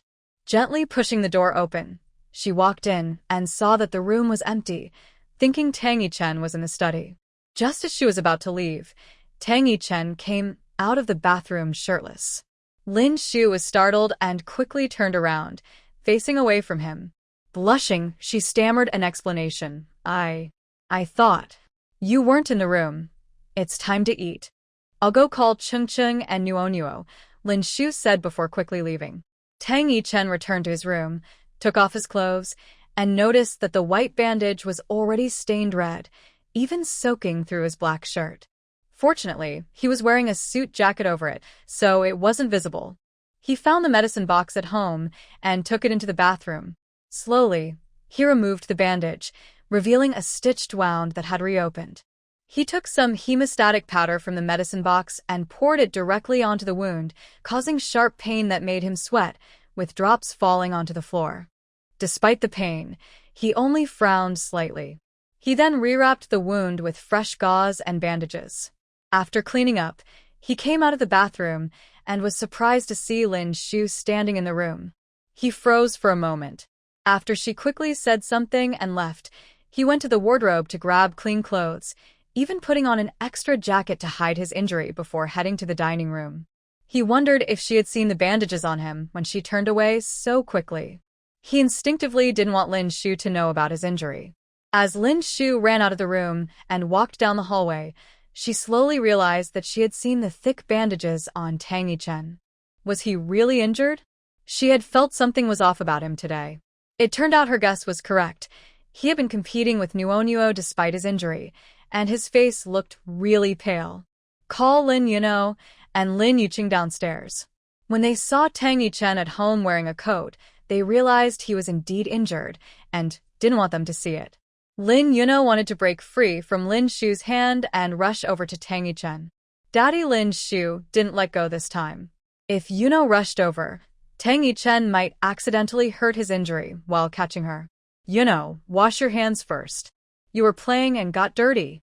Don't mess up Daddy's clothes. Lin Yuno stopped and obediently went to the kitchen to wash her hands before dinner. Okay, Mom. Lin Yuqing followed her to wash his hands too. Only Tang Yichen and Lin Shu were left in the dining room. Tang Yichen looked at Lin Shu meaningfully, and she quickly looked away, turning to follow him into the kitchen. I'll get them some towels. During dinner, Tang Yichen had a good appetite and ate more than usual. It was just simple home-cooked food, but because it was made by Lin Shu, the four of them at the table enjoyed the lively conversation. Always asked quirky questions, and Lin Shu patiently answered them. In this atmosphere, the meal felt like home. After dinner, Lin Shu cleaned the dishes while Tang Yichen sat with the two little ones in the living room watching TV. Lin Yuno wanted Tang Yichen to hold her while watching, but Lin Shu saw this from the dining table and quickly intervened. You're growing up now. You can't always ask to be held. You have school tomorrow, so go upstairs with your brother to wash your face and brush your teeth. Mom will come up later to help you sleep, okay? Okay, but hurry up, Mom. Lin Yuno turned to Tang Yichen and said, Daddy, let's watch TV together tomorrow. My brother and I will go to sleep now. Good night. She then gave Tang Yichen a kiss on the cheek. Good night, sweetheart. Tang Yichen also kissed Yuno's cheek. Lin Yuqing obediently got up, took his sister's hand, and they went upstairs to their room. After the two little ones went upstairs, Tang Yichen continued watching TV alone in the living room, sticking to the animated show that was on. Lin Shu didn't bother him and turned to go back to the kitchen. Tang Yichen watched Lin Shu's back and was now sure that she had seen the bandage on him. Earlier, when Yuno wanted to rush over to hug him, Lin Shu had stopped her, and when Yuno tried to climb onto him, she had intervened again. Tang Yichen felt very conflicted. On one hand, he didn't want her to know and didn't want her to feel sorry for him. If Lin Shu was worried about him, he wanted to avoid that. On the other hand, he knew that after getting hurt, she would pay attention to Nono's actions and avoid touching his wounds. This thought made him a little happy inside. If he held Nono a few more times tonight, and his wound started bleeding again, he would probably have to go to the hospital tomorrow. Lin Shu finished tidying up and came out of the kitchen. She was surprised to see Tang Yichen still in the living room watching TV. The cartoon had already started the next episode. Lin Shu thought, when did he start liking cartoons? She dried her hands and prepared to go upstairs to find the two little ones. Tang Yichen watched her go upstairs without saying anything. After telling a story to the two kids, Lin Shu found they had both fallen asleep. She put down the storybook and heard sounds coming from downstairs. She thought, why is he still watching TV? He should rest after getting hurt. Tang Yichen was downstairs alone, not really watching TV at all. While Lin Shu washed the dishes, he didn't want to leave. He wanted to stay with her. After Lin Shu went upstairs, he couldn't go up right away, or it would be too obvious why he was there. So, he continued sitting in the living room, thinking about his relationship with Lin Shu. While in the Middle East, Mo Zhe noticed something was off. He had told Tang Yichen about Lin Shu wanting to buy a house and her childhood friend, Yao. Mo Zhe said, Big brother, if the person in your heart is your sister-in-law, you should let her know. If you don't say anything, how will she know? Plus, you've been divorced from her for 4 years. Living together without clarity, she will definitely want to move out. If she insists on moving, let her go. As long as she isn't remarried, you can compete fairly with that childhood friend, Yao. You have 2 kids with her, which gives you an advantage. Tang Yichen's romantic experience was quite simple. Previously, when Qing had pursued him. Now, being asked to compete and pursue someone else, he really didn't know how to do it. He took out his phone and sent a message to Ji Fengfan. Tang Yichen, 4th brother, how do you usually pursue girls? After sending the message, he felt a bit uneasy sitting on the sofa. Ji Fengfan, seeing his older brother texting him late at night about this, knew something was up and quickly replied. Ji Fengfan, it's usually others who pursue me. Do I need to pursue anyone? Tang Yichen, get lost. Ji Fengfan, no. Big brother, even though I haven't pursued anyone, I can tell you what to do when others pursue me. Seeing that Tang Yichen didn't reply, Ji Fengfan continued to send messages. Ji Fengfan, for a date, a candlelight dinner, and flowers are a must. It's even better if you can make her feel a little guilty by getting hurt for her. That should do the trick. Tang Yichen still didn't respond. Jifeng Fan happily put down his phone, lay back on the bed, and smiled to himself. The little woman sleeping next to him frowned and said with her eyes closed, "Why are you laughing in the middle of the night?" Jifeng Fan turned and hugged the little woman from behind, gently kissing her neck, and said, "It's nothing. Go back to sleep." Then he silently thought about how Wen Qing didn't need Big Brother to pursue her. It was definitely little sister-in-law who needed attention. Hey, he knew it. Big Brother was finally getting the hint and was ready to make a move on little sister-in-law. Early the next morning, Lin Shu got up to prepare breakfast for the two little ones. Not seeing Tang Yichen around, she noticed that the doors to the bedroom and study were closed. Lin Shu thought that since he went to bed so late last night, did he leave for the office this early? Lin Yuno, while eating breakfast, asked, "Mom, did Dad go to the office?" "Yeah, he probably did. After breakfast, I'll take you both to kindergarten, okay?" "Okay." Lin Yuno understood that Dad was busy with work, so she didn't dwell on whether he was home or not. After finishing breakfast, Lin Yuqing and Lin Yuno each grabbed their little backpacks, holding hands with their mom as they walked out the door. Lin Shu had planned to take a taxi, but when she saw Tang Yichen's car parked outside, the driver quickly got out to open the back door for them as soon as they appeared. "Ma'am, Mr. Tang instructed me to wait here to take you to kindergarten."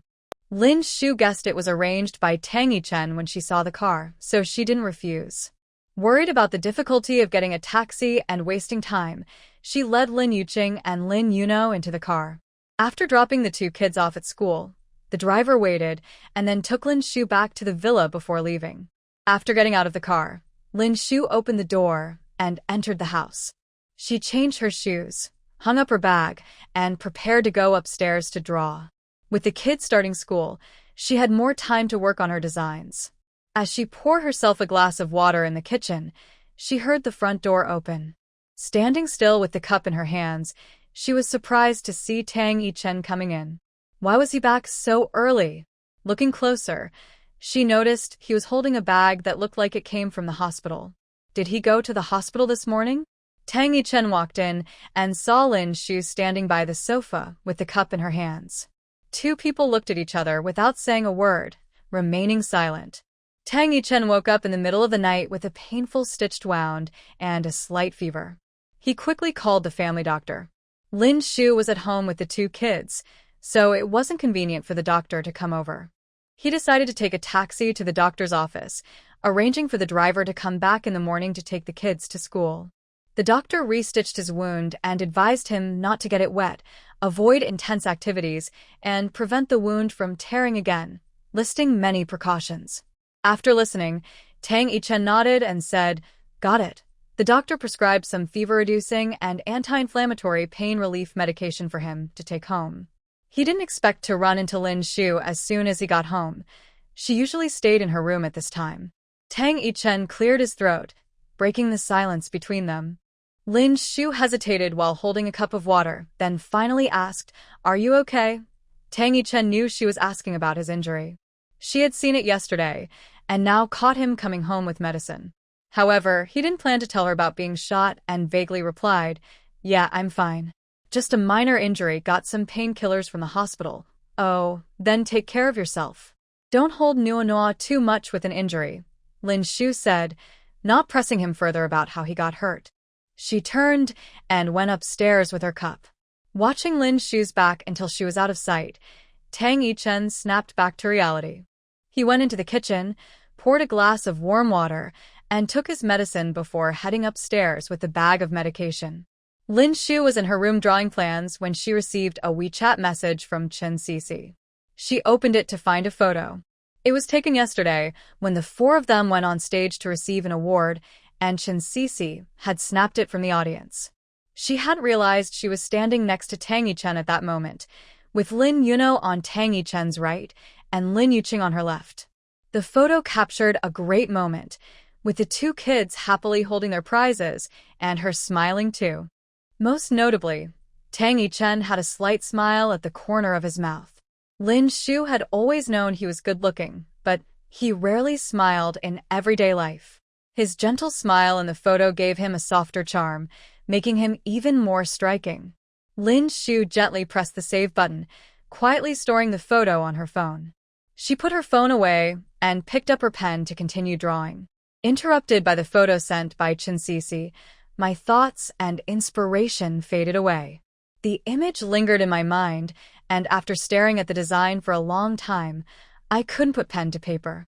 So, I decided to put down my pencil and take a walk in the garden, checking on the cacti I had bought for Chungchung and Nuonuo. I picked up my phone and stepped out of the room. It was quiet inside. I didn't hear Tang Yichen leave again. He was either in the master bedroom or the study, both doors closed. Lin Shu quietly walked downstairs and headed straight to the garden. The two pots of cacti belonging to Lin Yuqing and Lin Yuno were on the top of the plant stand.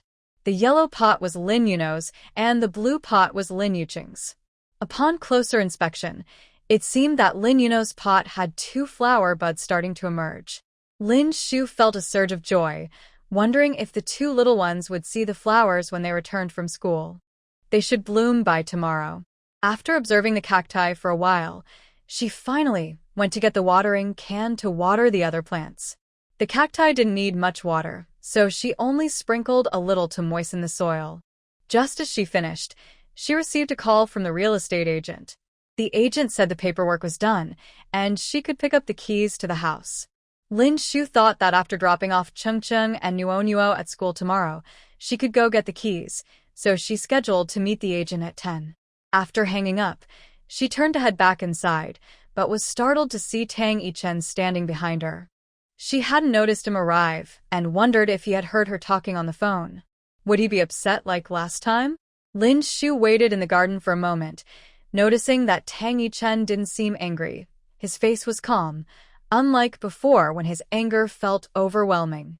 After taking his medicine, Tang Yichen went back to his room, feeling a bit drowsy, and fell asleep. When he woke up, it was nearly noon, and he hadn't heard a knock on the door. He felt puzzled. Lin Shu had just learned he was home. In the past, she would have cooked and called him for lunch, but today she hadn't come. He wondered if she was still upset about the last incident and whether she would still make him lunch. He decided to go downstairs to check. As he reached the living room, he saw Lin Shu bending over, closely examining the two cacti through the glass. He remembered that Nuonuo had texted him about how she and Chungchung each had a cactus, which he assumed were these two pots. After observing for a while, she went to get the watering can to start watering the plants. Seeing her so focused and unaware of him, he quietly walked to the glass door and watched her busily watering the plants with a sweet smile on her face. Later, she received a phone call and learned that the paperwork was complete and she could pick up the keys. She arranged to get the keys tomorrow. So, she must have bought the house. Lin Shu felt a bit awkward being stared at by him. She raised her hand to check the time and realized it was already past noon. He must have come down to prepare for lunch. She had been so focused on the cactus that she forgot about lunch. Lin Shu put down the watering can and walked inside. Tang Yichen followed her to the dining room. Lin Shu noticed he was following her like a hungry child trailing behind their mother. Remembering he was injured, she thought it was important for him to eat something light. She said, "I forgot to prepare lunch. Would you like some wontons?" Sure. Tang Yichen was not picky. He was just happy to have something to eat. He had tried Lin Shu's wontons before and thought they tasted better than those at five-star hotels. Lin Shu went to the kitchen to cook the wontons while Tang Yichen quietly sat at the dining table waiting. She ground the meat, mixed in the seasonings, and quickly wrapped the wontons with the skins she had bought the day before. About half an hour later, 2 bowls of wontons were ready, topped with some greens and sprinkled with scallions, looking delicious. The two sat across from each other, quietly eating the wontons without speaking. Tang Yichen ate quickly and soon finished 1 bowl. He set the bowl aside but showed no intention of leaving. Lin Shu noticed he was done and couldn't help but say, "You can go back to what you were doing. I'll wash the dishes after I finish." She lowered her head to continue eating, but she noticed that he still did not get up. She had no choice but to focus on her own meal. After a moment of silence, she heard Tang Yichen's voice from above her. "The paperwork for the house is done." Lin Shu froze, dropping a wonton back into her bowl. He spoke with certainty, so he must have heard her talking to the agent. She wondered what he was planning to do next, and if he was going to get angry. Seeing that Lin Shu didn't respond, Tang Yichen remained calm and continued. When do you plan to move in? Have you talked to Cheng and Nuonyo about it? Hearing this, Lin Shu finally looked up from her bowl, staring at Tang Yichen in disbelief, trying to find any hint on his face that would reveal what he really wanted to do. But after staring for a while, the man across from her still looked calm and steady, showing no signs of anger, and his tone was very calm. Seeing that Lin Shu was staring at him without saying anything, Tang Yichen raised his hand to touch his face and asked in confusion, "What's wrong? Is there something on my face?" Lin Shu awkwardly shook her head and replied, "No, nothing." Noticing that Lin Shu hadn't answered his earlier question, Tang Yichen continued, "So, when do you plan to move?" Lin Shu finally reacted, realizing she hadn't answered either of his previous questions. The agent said to pick up the keys tomorrow. All the paperwork is done. It's a second-hand house, and after cleaning up and buying some things, we can move in. If all goes well, we should be able to move next week. After finishing her thoughts about moving, she remembered she hadn't told Nuonyo yet. I told Ching about buying the house, but Nuonyo doesn't know. She had always known that Nuonyo was very attached to Tang Yichen and liked him a lot, so she wasn't sure how to tell her daughter that they would be moving out and living separately from her father. She didn't know how to explain it in a way that would help the little one accept it. Seeing Lin Shu's conflicted expression, Tang Yichen guessed some of her thoughts. Since Nuonyo was usually very attached to him, she probably didn't know how to talk to the little girl about it. "I can talk to Nuonyo," Tang Yichen offered. Lin Shu was even more puzzled. How had he changed so much since he returned? Wasn't he upset about her taking the two kids with her? If that were the case, he wouldn't be able to see them every day. He must have cared about that before, which is why he was angry. Since he was willing to let her take the kids, and even communicate with Nuonyo, that was great. "Okay, thank you," Lin Shu said. "Before the move, Xiao Wu and Wana will come over for a meal. It would be great if you could cook something.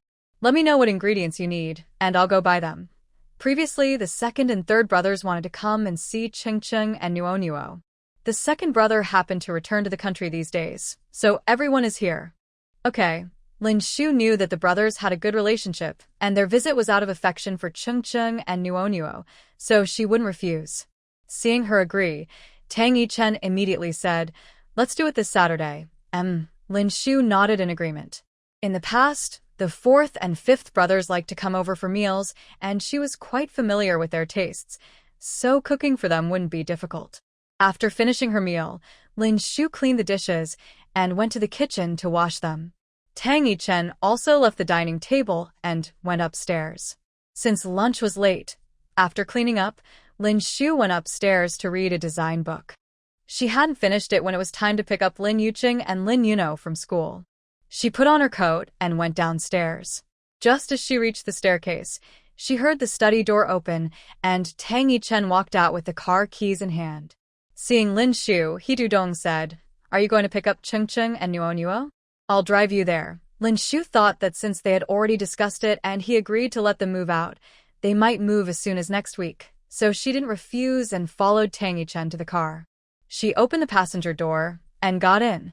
Tang Yichen was driving his usual black Rolls-Royce, and the charm hanging from the rearview mirror was the safety charm she had once gotten for him. She was surprised he still kept it. Once in the car, they both remained silent, and the atmosphere was a bit quiet, making Lin Shu feel a little awkward. Fortunately, the kindergarten wasn't far away. 15 minutes later, the car stopped at the kindergarten entrance. They both got out and joined the line to pick up the kids. Lin Yuqing and Lin Yuno were holding hands and came out in line. When they saw their parents together, they were very happy and waved to Tang Yichen and Lin Shu. Lin Yuno even called out, "Daddy, Mommy." The kids came out in order by class. Finally, when it was their class's turn, the two couldn't wait and rushed towards their parents. The family of four stood at the entrance, attracting the attention of passers-by. They all held hands as they got into the car. Lin Shu sat in the back with the two little ones. With the kids in the car, the atmosphere became much livelier. Lin Yuqing and Lin Yuno shared funny stories about their first day at kindergarten with their parents. The family of four had a wonderfully harmonious atmosphere. For the next few days, Tang Yichen personally drove the two little ones to school in the morning before heading to the office. After school, Lin Shu would pick up the kids, and he would always be there on time to drive them home. With a free driver, Lin Shu didn't have to worry about taking a taxi. In the morning, she would ride with him to the kindergarten, which was just a short walk from their new home. In the afternoon, she would check the time and go to pick up Chungchung and Nuonuo, then ride back to the villa with him. On the day they were supposed to pick up the keys, knowing she was nearby, the agent brought the keys directly to her. After getting the keys, Lin Shu spent the week cleaning the house. Since the previous landlord had lived there, the house was well-maintained and looked almost new after cleaning. She planned to keep the smaller guest room for Cece, while the larger master bedroom would be divided with a cabinet to create two beds for Lin Yuqing and Lin Yuno, allowing them to learn to sleep independently. The remaining room would have her own bed moved in. The shopping list included a tall cabinet for the divider, two children's beds, and various bedding items. On the first day with the keys, Lin Shu measured everything. The next day, she visited a furniture market and took a while to find a store with the right-sized wardrobe. The owner said they only had the display model available, otherwise, it would need to be custom-made. Lin Shu decided to reserve the display model since she had checked it thoroughly and found no issues. Although the owner claimed it was made from eco-friendly materials with no formaldehyde, it had been displayed for a while, so any residual formaldehyde had likely dissipated. If she weren't in a hurry, she could have custom-ordered, but she wanted to move in sooner, so she ultimately decided to buy the ready-made item. Luckily, she found one in a natural wood color that matched the existing furniture. The children's beds were easier to choose from, as there were many colorful options available. In the end, Lin Shu ordered beds from a reputable brand, ensuring safety for the kids. Since they were in stock, delivery and installation were scheduled for Friday, just in time for their move the following week. On Friday evening, she finally finished setting up Chungchung and Nuonuo's room and returned to the villa for dinner. After cleaning up the dishes in the kitchen, she saw Tang Yichen with the two kids still watching TV downstairs. Seeing Lin Shu come out, Tang Yichen looked up and said to her, "Let's go to the supermarket together and buy some things. They will come over tomorrow." Lin Shu took a few seconds to remember that he mentioned that Xiao Wu and Wan Er would come over for dinner before moving. She had been busy preparing the house and almost forgot about it. "Okay, are they coming early? How many people?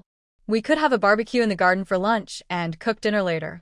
If you drive, we can go to that bigger supermarket a bit farther away. They have more variety."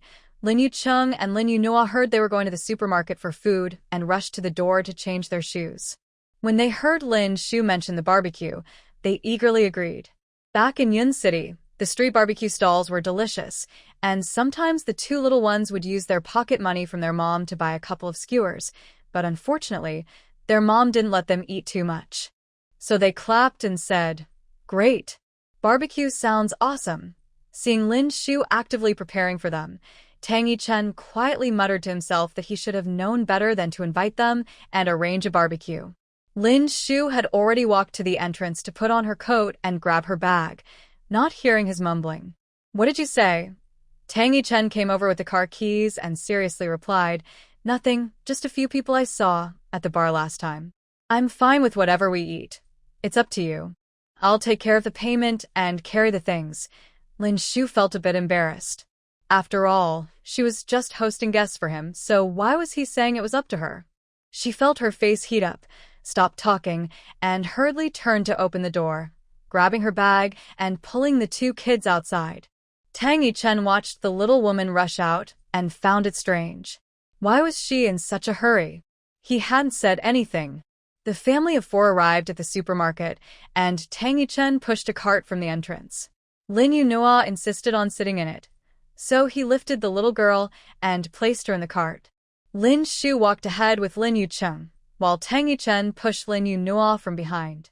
As Lin Shu walked and looked around, she quickly filled the cart with items. Before long, it was almost full. This was Tang Yichen's first time accompanying Lin Shu to the supermarket. Looking at the cart, he realized something. There are women who go crazy buying clothes and bags, and there are also those who go just as crazy buying groceries. He silently wondered if he should get another cart. Watching the little woman in front of him, he noticed that they were only halfway through the supermarket, and the cart was nearly full. Lin Shu kept walking forward, selecting ingredients. She bought vegetables and meat, then went to buy fruits and still needed to get some drinks and snacks. When she picked up a box of cherries and turned around, she saw Tang Yichen pushing Lin Yuno and a cart full of food, standing in front of the chocolate cookies. It looked like Yuno wanted to eat them, and Tang Yichen was putting them into the cart. Lin Shu and Lin Yuqing walked over and noticed that the cart was almost full. At that moment, they heard Tang Yichen say, "I'll go get another cart." She felt a bit embarrassed and quickly waved her hand, saying, No, we have enough." Lin Shu thought to herself, "I need to control myself." When others go shopping, they seem to buy whatever they want without thinking about the cost. Tang Yichen looked at her with a questioning expression. Lin Yuqing chimed in loudly, "Mom, do you want to buy this discounted shampoo?" Lin Shu covered her face and turned to escape. She hurried over to Lin Yuqing and took the shampoo from his hands, saying, "No, we won't buy it. We have some at home." "Oh," Lin Yuqing replied, a bit confused. After all, every time they went to the supermarket, if there was a sale, Mom would usually buy tissues, shampoo, and laundry detergent in advance. Didn't she just put several packs of tissues and laundry detergent in the cart? Tang Yichen watched the little woman making small gestures with his son. As he pushed the cart over, he quietly placed the bottle of shampoo into the cart. In the end, although they didn't get another cart, they had to find a basket to divide some items because there was just too much to carry. Tang Yichen bent down to pick up the basket, but Lin Shu quickly grabbed it. He had been injured before, so she thought it was better not to let him lift it. After checking out, they could push the cart directly to the underground parking lot, so even though they bought a lot, they didn't have to carry much. They just pushed the cart to the car and loaded it up. Lin Shu didn't expect that they had spent almost 2 hours in the supermarket, so they returned home around 10 o'clock. After putting all the items from the trunk into the kitchen, she hurriedly urged the two little ones to go upstairs and wash up. The two were still excited and wanted to pull Tang Yichen to play with Lego. "No, it's too late today. You can play tomorrow," Lin Shu said. She usually had strict rules about their bedtime because it was important for their growth, and staying up too late could have an impact. "But we don't have school tomorrow, so it's okay to stay up a little later," Tang Yichen said, unable to resist his daughter's big pleading eyes. Lin Shu looked at Tang Yichen and stopped talking, thinking to herself, "Humph, you get to be the good person all the time." Tang Yichen noticed his little woman glaring at him in anger, her face flushed, and found it somewhat cute. He scratched his nose and said, "Then I'll take them upstairs to wash up." After saying that, he took the two children upstairs to get ready for bed. Seeing the three of them go upstairs, Tang Yichen comforted his daughter, telling her what they would do tomorrow, while helping her wash up and get to sleep. Only then did Lin Shu turn to the kitchen to put the food she bought in the fridge. Then she took the remaining items to the storage room and placed the tissues in the cabinet. While organizing, she noticed that the shampoo bottle she had asked Qing to buy was in the bag. She clearly hadn't put it in the shopping cart. Did Qing add it? This was Lin Shu's favorite brand of shampoo. She loved the scent, and it suited her hair well, leaving it soft after washing. She usually stocked up whenever there was a sale, and she had just felt too shy to take it with Tang Yichen around. She didn't expect Qing to put it in for her. What a good son. She must give him a kiss before bed. After Lin Shu finished organizing and went upstairs, she found the two little ones already bathed and lying on the bed, while Tang Yichen sat at the edge telling them a story. Qing usually bathed himself, but Nua was typically bathed by her. Did Tang Yichen help Nua wash up? When Lin Shu entered, Lin Nua quickly sought praise. "Mommy, I took a bath by myself today. Daddy helped me adjust the water temperature and watched me from the shower room. I did great, right?" "Yes, you did really well. Daddy's stories are different from yours, Mommy." Usually, no matter how she encouraged Nua, she would refuse to wash herself. But now, something she struggled with was easily handled by Tang Yichen, who even took over her storytelling duties. Tang Yichen stood up from the bed and turned around. He saw that the little woman, who had been smiling moments ago, now had wide eyes and looked a bit upset upon seeing him. He had just comforted the two children and was trying to tell them a story, What was she upset about? Women's hearts are truly hard to understand. Tang Yichen closed the storybook, wished the children good night, and stepped out. Lin Shu didn't know what was wrong with her. Seeing him like this, so easygoing and friendly, was frustrating. He used to have a terrible temper, cold and unapproachable, so someone must have changed him, right? Suppressing the slight bitterness in her heart, Lin Shu bent down to kiss her two little treasures on the cheeks and said, "Good night." While kissing Lin Yuqing, she added, "Thank you, Cheng Cheng, for helping Mommy put the shampoo in the cart." Lin Yuqing looked confused and replied, "Mom, I didn't put it in." Lin Shu was also surprised. Who put it in then? Lin Yuno, hearing her mother's words, chimed in, "Mom, I saw Dad secretly put it in. Why did he give her the shampoo?" So he saw the little actions between her and Cheng Cheng. How embarrassing. While others returned from divorce, looking glamorous and dazzling their exes, she was caught by her ex trying to take advantage. "Sigh, Mom. What's wrong?" Little Lin Yuno innocently asked. "Nothing, you two go to sleep. Mommy is going to take a shower now. Wake up early tomorrow. Many uncles, aunts, and your aunt will be coming." Lin Shu got up, grabbed her pajamas, and walked into the bathroom. Early Saturday morning, Lin Shu got up to start preparing the ingredients. She didn't expect Tang Yichen to be up so early too. Just after she finished washing up and opened her door, she heard the master bedroom door also open. They looked at each other, and Lin Shu cleared her throat and said, "Good morning." "Good morning." His voice was low and hoarse, probably because he had just woken up. Lin Shu quickly went downstairs and headed straight to the kitchen. She took out the glutinous rice balls she bought yesterday to prepare breakfast. Turning around, she was startled to see Tang Yichen standing at the kitchen door. She patted her chest, thinking, how did he walk so quietly? I wanted to ask if there's anything I can help with. She had bought so many things yesterday, and it was too hard to do it all alone. I'll cook the glutinous rice balls first. Later, you can go light the charcoal in the barbecue grill in the garden. Okay? Tang Yichen seemed noticeably happier with the task assigned to him. They each had a small bowl of glutinous rice balls, and after Lin Shu entered the kitchen, she quickly began preparing the ingredients for the barbecue. Tang Yichen went to the garden to set up the grill and light the charcoal. They worked together surprisingly well. After Tang Yichen got the fire going, he brought a few chairs from inside and entered the kitchen to carry out the marinated meat Lin Shu had prepared, placing it on the outdoor table, and even set up the umbrella beside the table. After bringing out the vegetables, I planned to go upstairs to wake the two little ones. As soon as I walked in, I found Lin Yuqing and Lin Yuno had already gotten up and dressed themselves, holding hands and getting ready to go downstairs. Daddy, Lin Yuno called out from upstairs. "I was just about to come up to wake you too. Have you washed your faces and brushed your teeth?" "I already did, and my brother helped me twist the towel and squeeze the toothpaste." Lin Yuno walked over to her dad and took his big hand. "Great job, Cheng Cheng." Tang Yichen praised his son by patting his head. Lin Yuqing, standing nearby, turned his face away shyly, a blush creeping up to his ears. Tang Yichen looked at his awkward son, thinking how thoughtful and cute he was, even if a bit shy. He took the two little ones to the kitchen to find Lin Shu. Lin Shu was busy preparing drinks, planning ahead. Seeing that Lin Yuqing and Lin Yuno were up, she stopped making juice and turned to cook some sweet rice balls, as breakfast was important. "Can you two eat sweet rice balls?" Lin Shu asked with a smile. "Sounds great, Mom. I want to eat sweet rice balls." The two little ones were excellent at complimenting their mom. Tang Yichen moved over to the juicer to help make juice. Although it was his first time, the buttons on the machine were labeled, making it easy to operate. Just as Tang Yichen finished making the juice, he imitated Lin Shu and poured it into a large glass jar. The doorbell rang. They must be here. "I'll go open the door."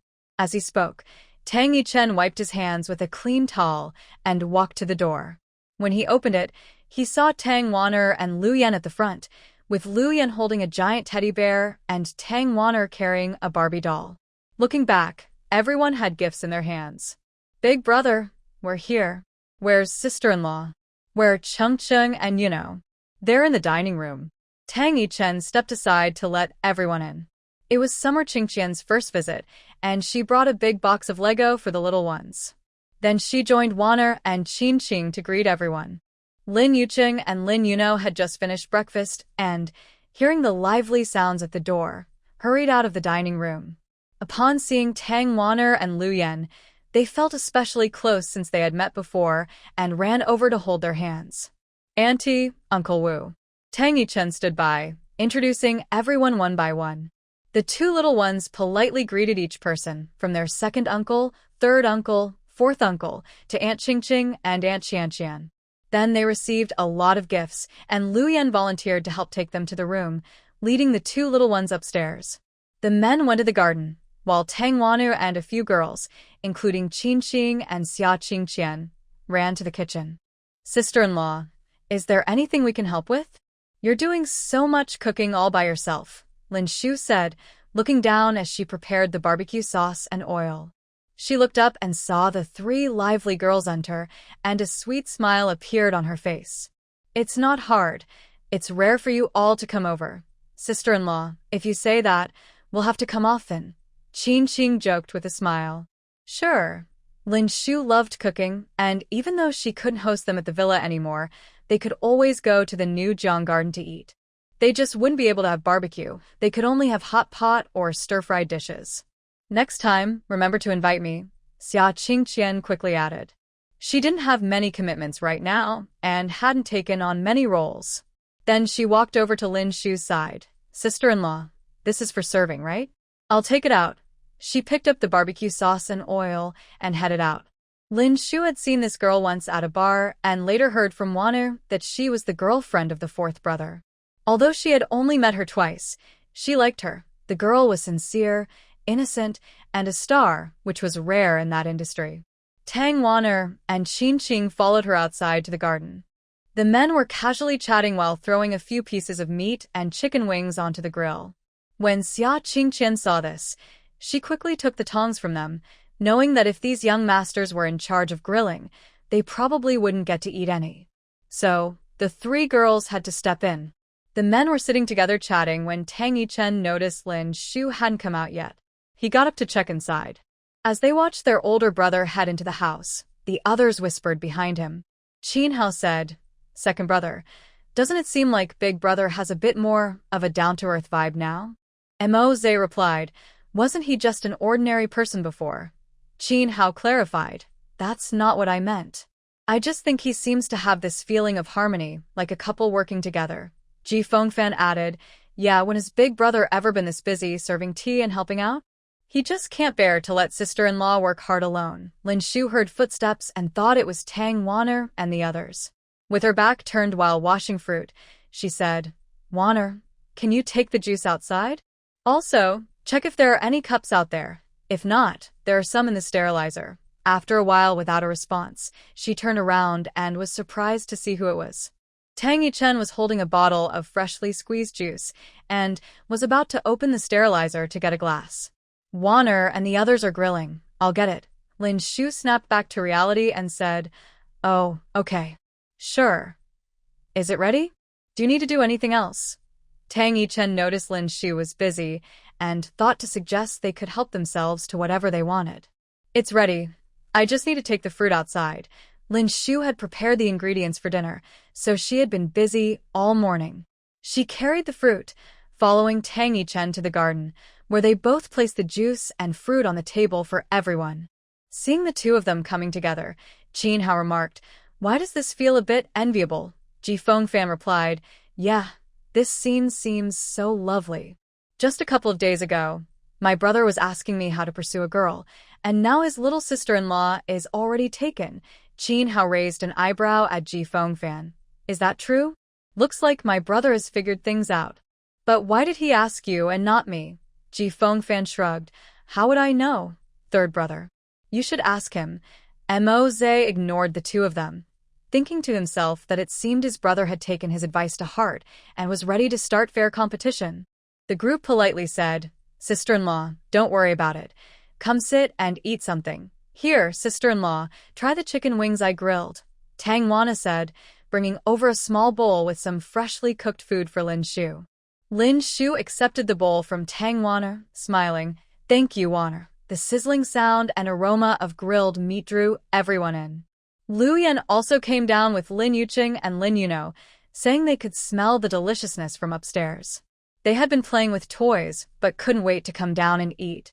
The barbecue sauce was made by Lin Shu herself, so it tasted different from what they were used to. The aroma reached their taste buds, and paired with the fresh juice, everyone gave a thumbs up. Lin Shu was pleasantly surprised by how much everyone enjoyed the food and how good their appetites were, as she had prepared just enough ingredients for the meal. Everyone was focused on eating barbecue, so not much fruit was consumed.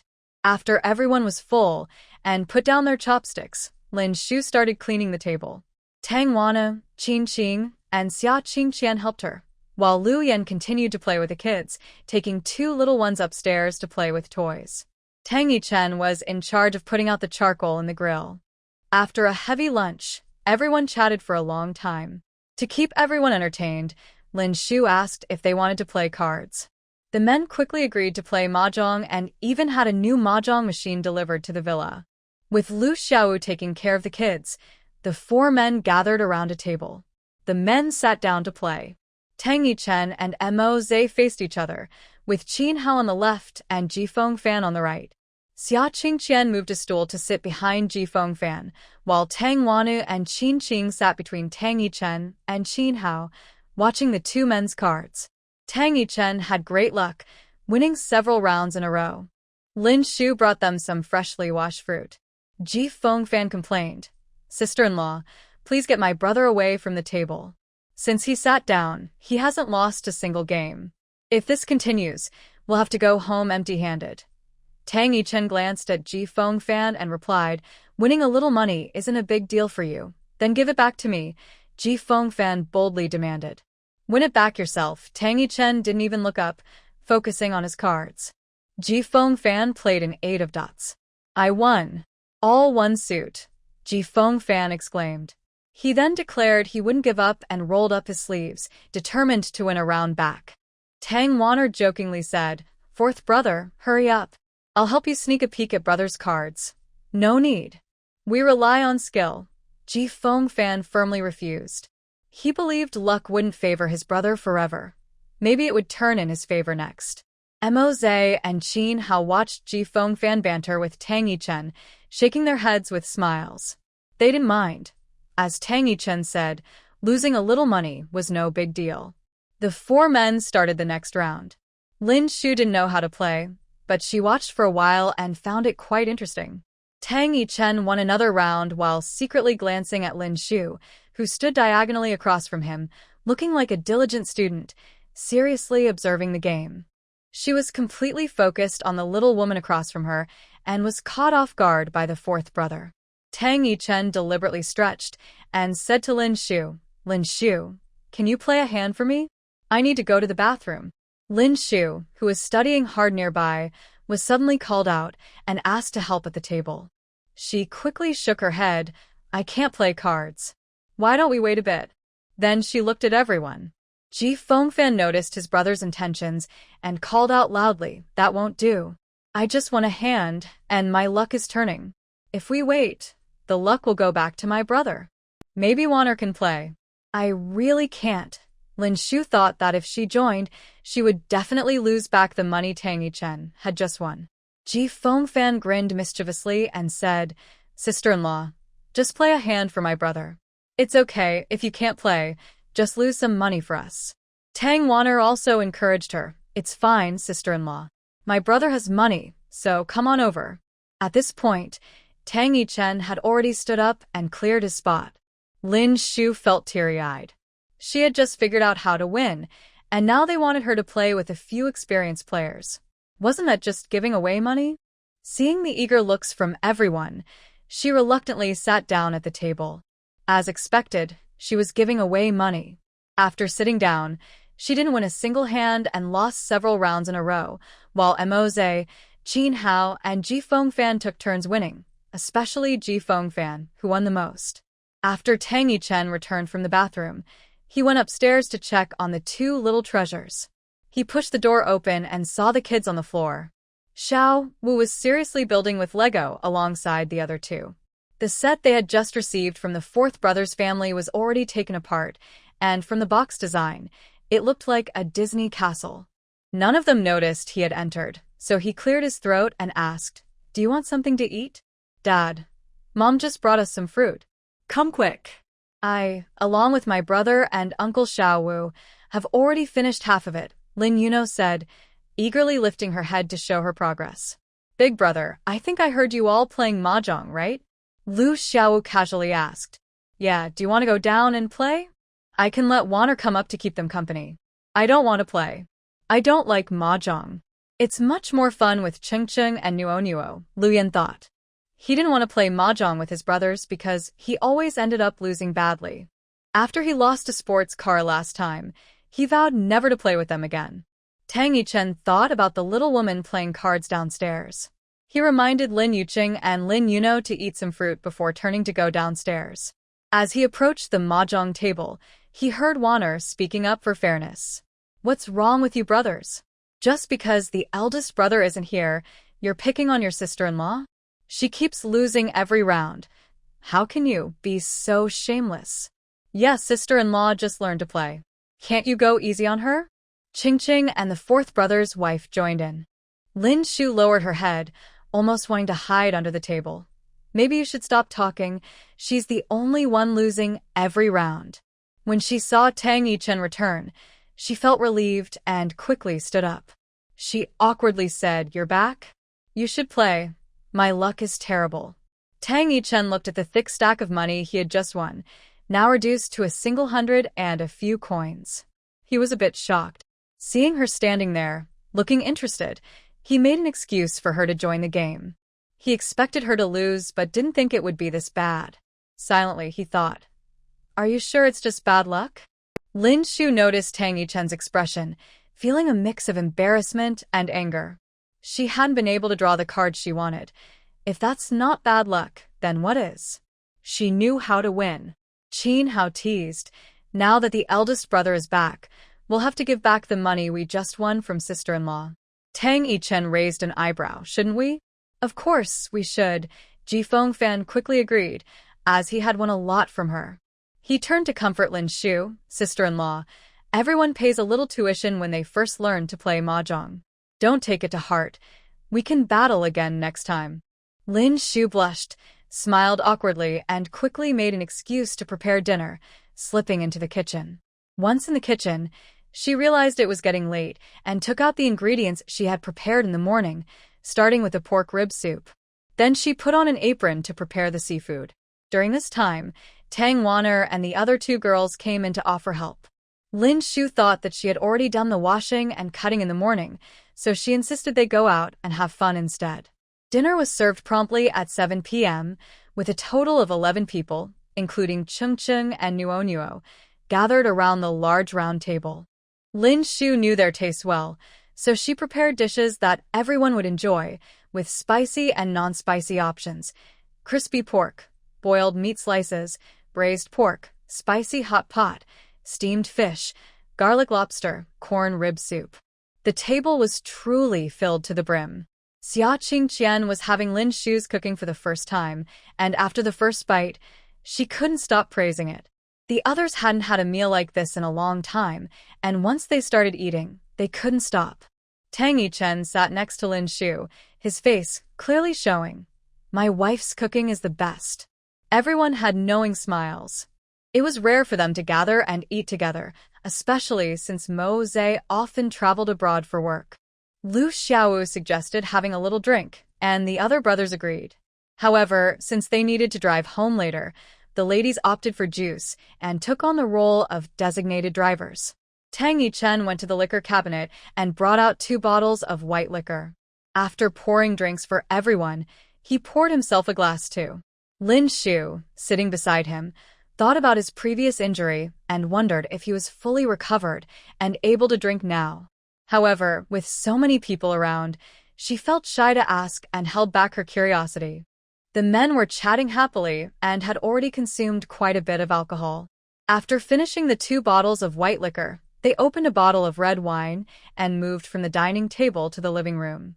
Tang Wanu and the other two girls helped Lin Shu clear the dishes, insisting on washing them together.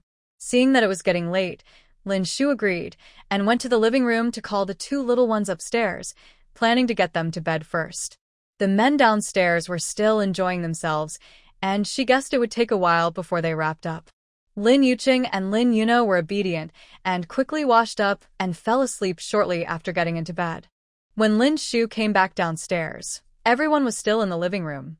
Qin Qing had to go to the film set the next day, and since it was getting late, she suggested they wrap things up.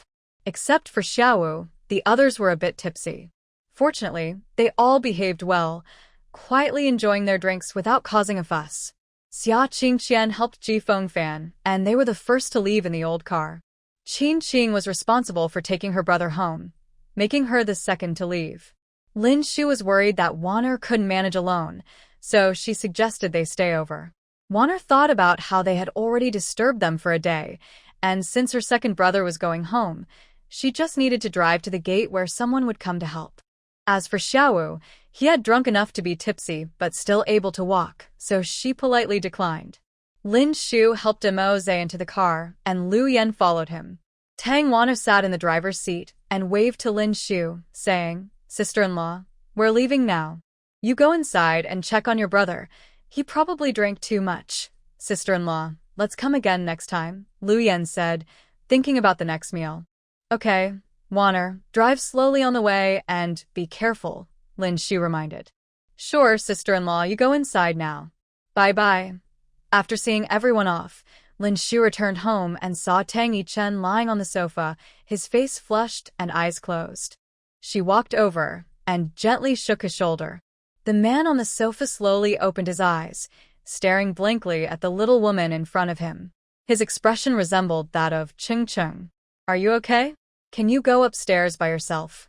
Lin Shu thought that if he couldn't go upstairs, he would have to sleep on the sofa, as she couldn't help him up. Tang Yichen had indeed drunk quite a bit today and felt dizzy. As he opened his eyes and recognized the little woman in front of him, he heard her soft voice. He pushed himself up, swaying and almost falling, and Lin Shu hurried to support him. Seeing him like this, Lin Shu wanted to suggest he just sleep on the sofa, but he insisted on standing up and walked toward the stairs. Worried he might fall, Lin Shu had no choice but to help him slowly go upstairs. What should have taken a few minutes took them 20 to get Tang Yichen back to his room. She laid him down on the bed, sweating from the effort, and decided to wash her face in the bathroom first. Just as she turned around, someone grabbed her wrist. The man on the bed said, "Don't go, dear." Lin Shu angrily pulled her hand away. "Humph, who is your dear? You should be calling someone else." "Calling everyone dear. When you're drunk, I bet you have a whole list of them." She turned to the bathroom, buried her head under the faucet, and splashed cold water on her face, finally feeling refreshed. Without a towel, she grabbed a couple of paper towels to dry her face. Just as she finished, she saw in the mirror that Tang Yichen had somehow gotten up and was standing at the bathroom door. Lin Shu thought, "Why is he up? Didn't he lock the door?"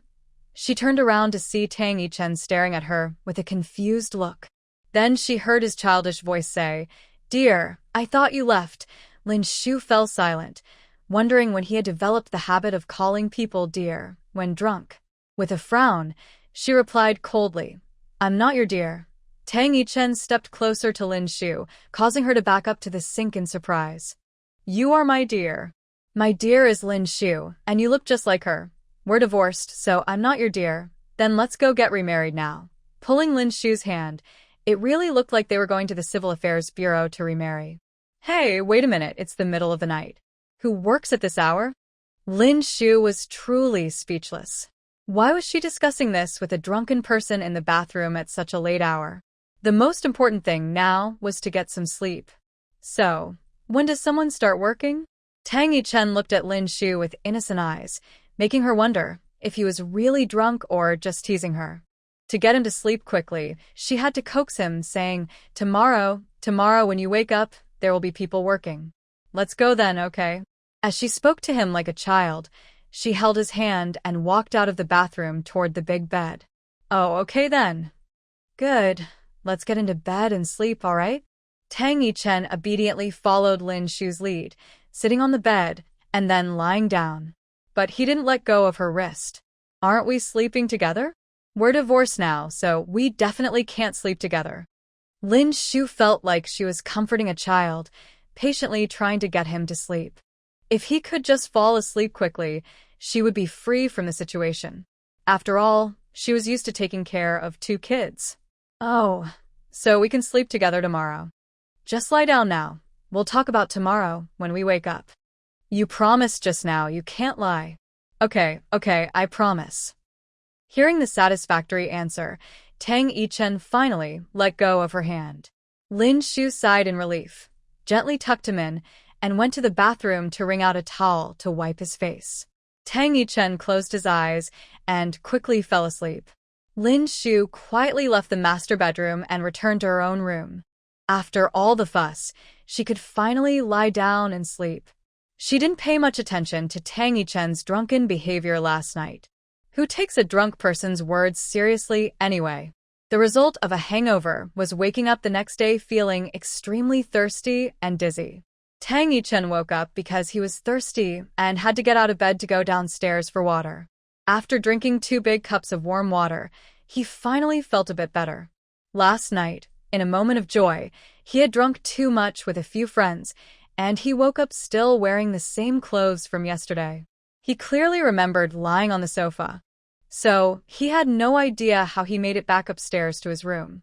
The house was very quiet. Nua's room door was closed. Was Lin Shu still not awake? Just as he was thinking about it, he heard the sound of a door opening. Then Lin Shu saw Lin Shu wearing home clothes open the door to the room. Lin Shu didn't expect him to be awake. After drinking so much last night, she thought he would sleep longer.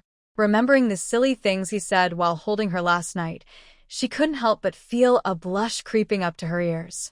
Looking down at her clothes, she quickly turned back into the room and closed the door, changing into proper clothes before coming out again. Tang Yichen poured himself a glass of water, slowly sipping while watching Lin Shu's series of actions, opening and closing the door, unsure of what she was doing. He also noticed that she seemed a bit shy when looking at him. Did something happen last night that he didn't know about? After Lin Shu got dressed, she went downstairs to prepare breakfast for the 2 little ones. As she passed by Tang Yichen, she caught a whiff of alcohol and frowned slightly. Tang Yichen noticed her small gesture. He had just woken up feeling very thirsty and went straight downstairs for water without taking a shower first.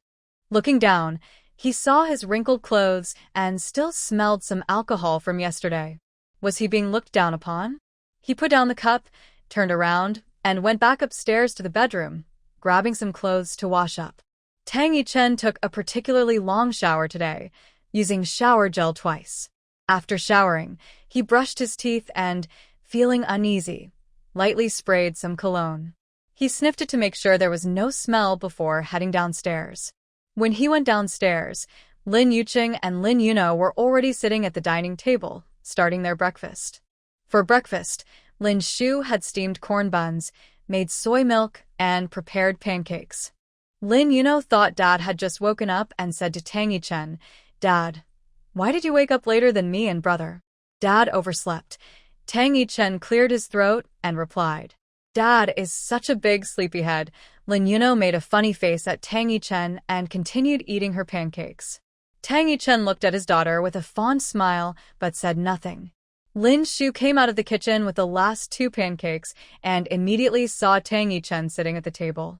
He had changed into clean, neat clothes and even his hair was styled. As she approached with the plate, she didn't smell any alcohol. So, he really was just taking a long shower. Lin Shu sat down and quietly ate breakfast, thinking about how to bring up the topic of moving. The new house was almost ready, and she wondered if he had told Yuno about it. She planned to take Chungcheng and Yuno to kindergarten tomorrow and then come back to pack up and move. They actually don't have much in the villa. 2 suitcases can hold everything. It's not possible for Chungcheng and Nua to take all their toys, so they can only take a few small ones that don't take up much space. The house over there is small and can't fit too much. I plan to discuss with Tang Yichen about storing some things at the villa first. If that's not convenient for him, we can pack them up and put them in the storage room. Tang Yichen got up to pour himself a cup of soy milk. He looked at the little woman sitting across from him, who seemed distracted while eating breakfast, as if she had something on her mind. Lin Shu watched Tang Yichen eat slowly and suddenly asked, "Aren't you going to the office today?" Tang Yichen was slightly surprised and replied, "It's the weekend. I don't need to go to the office." Oh, Lin Shu thought to herself why he wasn't leaving. He used to work on weekends, but now is the JK group not busy anymore? The boss can take weekends off. Hearing the tone of the little woman, Tang Yichen cautiously asked, "How did I get back to my room last night?" Lin Shu was startled by his mention of last night while drinking soy milk and ended up choking, bending over, and coughing repeatedly. Seeing her like this, Tang Yichen quickly patted her back gently. "Are you okay?" Lin Shu stopped his intimate gesture, recalling what he said while drunk last night. She shifted uncomfortably. A fleeting look of embarrassment crossed her face. Fortunately, she had just choked, and her face turned red from coughing, which helped hide her shyness. Tang Yichen seemed unaware of Lin Shu's discomfort and calmly sat back down to continue eating breakfast. After breakfast, Lin Shu noticed the weather was nice and decided to take Lin Yuqing and Lin Yuno out for a walk. They had been cooped up at home for too long. Back in Yun City, since it was the countryside, they would run around after school or on weekends, spending less time watching TV. Now that they have computers, TVs, and tablets, Lin Shu still didn't want them to spend too much time on electronic devices. When Tang Yichen heard that Lin Shu was taking the kids out, he wanted to join them. He told Ching Chung and Nua he would take them to fly kites. The two kids couldn't wait and immediately pulled Tang Yichen to go outside. Lin Shu found a canvas bag and packed some snacks, clean fruits, and drinks. Tang Yichen glanced at it and quietly took the bag to carry it. He thought they could buy these things there, so why go through the trouble of bringing them from home? But seeing the little woman's prepared bag, he didn't say anything and just walked over, knowing he should put it in the car. Tang Yichen drove them to a resort not far from the villa. There was a large lake, with huge lawns and a central square on both sides, as well as a small artificial beach where they could set up tents. Since it was the weekend and the weather was nice, there were quite a few people. After parking, Tang Yichen took out the tent and picnic mat he had placed in the trunk earlier, along with a bag of food that Lin Shu had prepared. The four of them found a shady spot, and as soon as Tang Yichen set up the tent, the two kids eagerly ran inside and lay down. Lin Shu spread the picnic mat outside the tent and arranged the food neatly. She didn't expect such a great place near the villa. The breeze from the lake felt very pleasant. Most of the people around were young couples or families with small children. From a distance, many tents were set up on the lawn, and some people simply laid out picnic mats to sit on. The central square was bustling with vendors selling water guns, kites, snacks, drinks, and ice cream. After setting up the tent, Tang Yichen took Lin Yuqing and Lin Yuno to buy kites, and each chose one. The wind by the lake was perfect for flying kites. Lin Yuqing ran around a few times and successfully got his kite up in the air, while Lin Yuno tried several times without success. In the end, Tang Yichen helped her launch it and handed her the string so she could control it herself. Tang Yichen turned to see Lin Shu quietly sitting on the mat with her knees hugged, watching them. He bent down to remind the siblings to be careful, then walked over to Lin Shu. Seeing Tang Yichen approaching, Lin Shu deliberately turned her gaze to the lake. Tang Yichen sat down on the mat and opened a bottle of water to drink. Lin Shu thought, why is he coming over to take my spot instead of being with Ching Chung and Nono? Noticing that Lin Shu was ignoring him, Tang Yichen initiated a conversation. Do you want to buy a kite and give it a try? Lin Shu was taken aback, then shook her head. The area was filled with children playing, and the adults were just helping out. It felt silly for her to buy a kite and compete for space with everyone. Watching Lin Yuqing and Lin Yuno happily playing in the distance, she hesitated but finally spoke up. I think I'll be moving tomorrow. The new house is almost ready. About Nono, Tang Yichen felt a weight in his heart, slowly capped the bottle, and replied gloomily, Okay, I'll talk to Nono about it tonight. Lin Shu looked at him seriously and said, Thank you, you can come to see them if you have time. If they want, they can stay at the villa for a couple of days. I will take them to see Grandpa when I have time this weekend. After all, he didn't fight for custody, so she wouldn't be too strict. Maybe this is their best situation. They can raise the two children together. She accepted the schools and trips he arranged for them. He can continue his life without disturbance, and she has her own little home and a relatively free and well-paying job. She believes she can take good care of the two kids. Okay. Tang Yichen looked down, seeming a bit downcast. Don't worry, I will take good care of them, Lin Shu said, thinking Tang Yichen was concerned, and quickly reassured him. I know. Only then did Tang Yichen lift his head and smile brightly at Lin Shu. Lin Shu was taken aback by Tang Yichen's smile. This person usually seems cold, and she rarely sees him smile. When he smiles, the scenery around them seems to fade away. She didn't know he could look so good when he smiled. Tang Yichen noticed that the little woman in front of him seemed stunned, staring at him as if she might leap into his arms at any moment. Although he wouldn't mind, it wasn't appropriate to do that in public. Tang Yichen cleared his throat, and Lin Shu snapped back to reality, quickly getting up to say, I'll go check on Ching Chung and Nu Noah. She felt embarrassed for being mesmerized by his smile. Watching the little woman hurriedly leave, Tang Yichen thought that fair competition didn't exist. It seemed necessary to use a little charm. If charm worked, he wouldn't mind smiling a few more times. From a distance, he watched the two kids running, with Lin Shu following behind. After playing for a while, Lin Yuqing and Lin Yuno packed up the kite, and the three of them walked towards him. Dad, I want some water, Lin Yuno called out to Tang Yichen. Tang Yichen opened a bottle of mineral water for her. Lin Yuqing also opened a bottle himself. They both seemed thirsty. Seeing them drink, Lin Shu took out some snacks. Let's eat something before playing again. You don't want to be hungry later. Okay, we want to go to the beach soon. The two little ones had their eyes set on that for a while.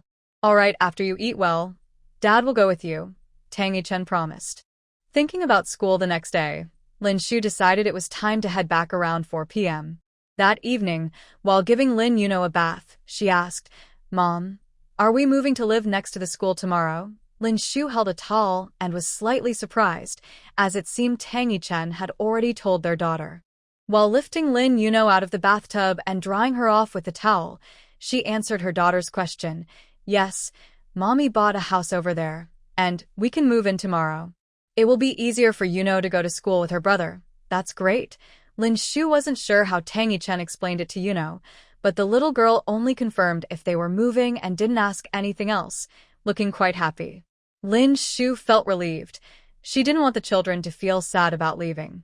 The next morning, after dropping off Lin Yuqing and Lin Yuno at school, Tang Yichen insisted on driving Lin Shu back and offered to help her move. Lin Shu couldn't refuse him and got back into his car to return to the villa. There weren't many clothes to pack, as most were still in Yun City, and they managed to fit everything into 2 suitcases for the 3 of them. However, the toys were a bit overwhelming. When Tang Yichen walked in, he found Lin Shu sitting on the floor, staring blankly at Chung Chung and Yuno's toys. Do you need help? Lin Shu turned to see Tang Yichen standing at the door. Since he had bought most of the toys, it was fitting for him to handle them now. There are too many toys to take. If it's inconvenient, we can leave them in the storage room for now. I'll take care of it, Tang Yichen said as he stepped inside. Many assembled Lego sets couldn't be taken, and there were several unopened toys. He gathered them all and placed them in the car's trunk, planning to bring them along. The larger items that couldn't be taken were left in the room for the kids to play with when they returned. Lin Shu pushed the suitcase behind Tang Yichen until they reached the stairs. He paused, turned to her, and said, Leave it here. I'll carry it. Lin Shu accepted his gentlemanly gesture and placed both suitcases at the stairway before heading to the bathroom to grab the toothbrushes and towels she had forgotten. Once everything was organized and loaded into the car, it was already past noon, so Lin Shu hurried to the kitchen to cook 2 bowls of dumplings. After they finished eating, Tang Yichen drove Lin Shu to the new apartment, Xinjiang Garden. He carried the luggage upstairs, and when Lin Shu opened the door, he followed her inside. The apartment was on the 7th floor, with plenty of natural light. The living room had a view of the wooden furniture, wooden floors, white curtains, and fabric sofas. While the apartment wasn't as spacious or luxurious as the villa, it had a warm and cozy feeling. Lin Shu started packing her luggage and asked Tang Yichen to put the toys he organized into the car in the innermost room for the two little ones. Tang Yichen watched Lin Shu busy with her tasks and obediently carried the toys into the room. It turned out she had transformed the master bedroom, which was spacious, into two separate areas with a bed for Qing Qing and a bed for Nua Nua. Aren't there 3 rooms? Wouldn't it be better for Qing Qing and Nua Nua to each have their own room? But he didn't ask. He separated their toys and placed them on the nightstands by their beds. After coming out, he slowly explored each corner of the house. Lin Shu was busy packing and had to pick up Qing Qing and Nua Nua from school later, so she didn't pay much attention to him. After a while, Tang Yichen checked the time and said to Lin Shu, "I'll go pick up Qing Qing and Nua Nua. You can take your time." Seeing that she still had half a suitcase to pack and needed to put on the bed sheets, Lin Shu agreed. About half an hour later, Tang Yichen returned with the 2 children, and Lin Shu finally finished packing. Tang Yichen sat down on the sofa, showing no intention of leaving. Having helped all day, Lin Shu felt it was inappropriate to rush him out.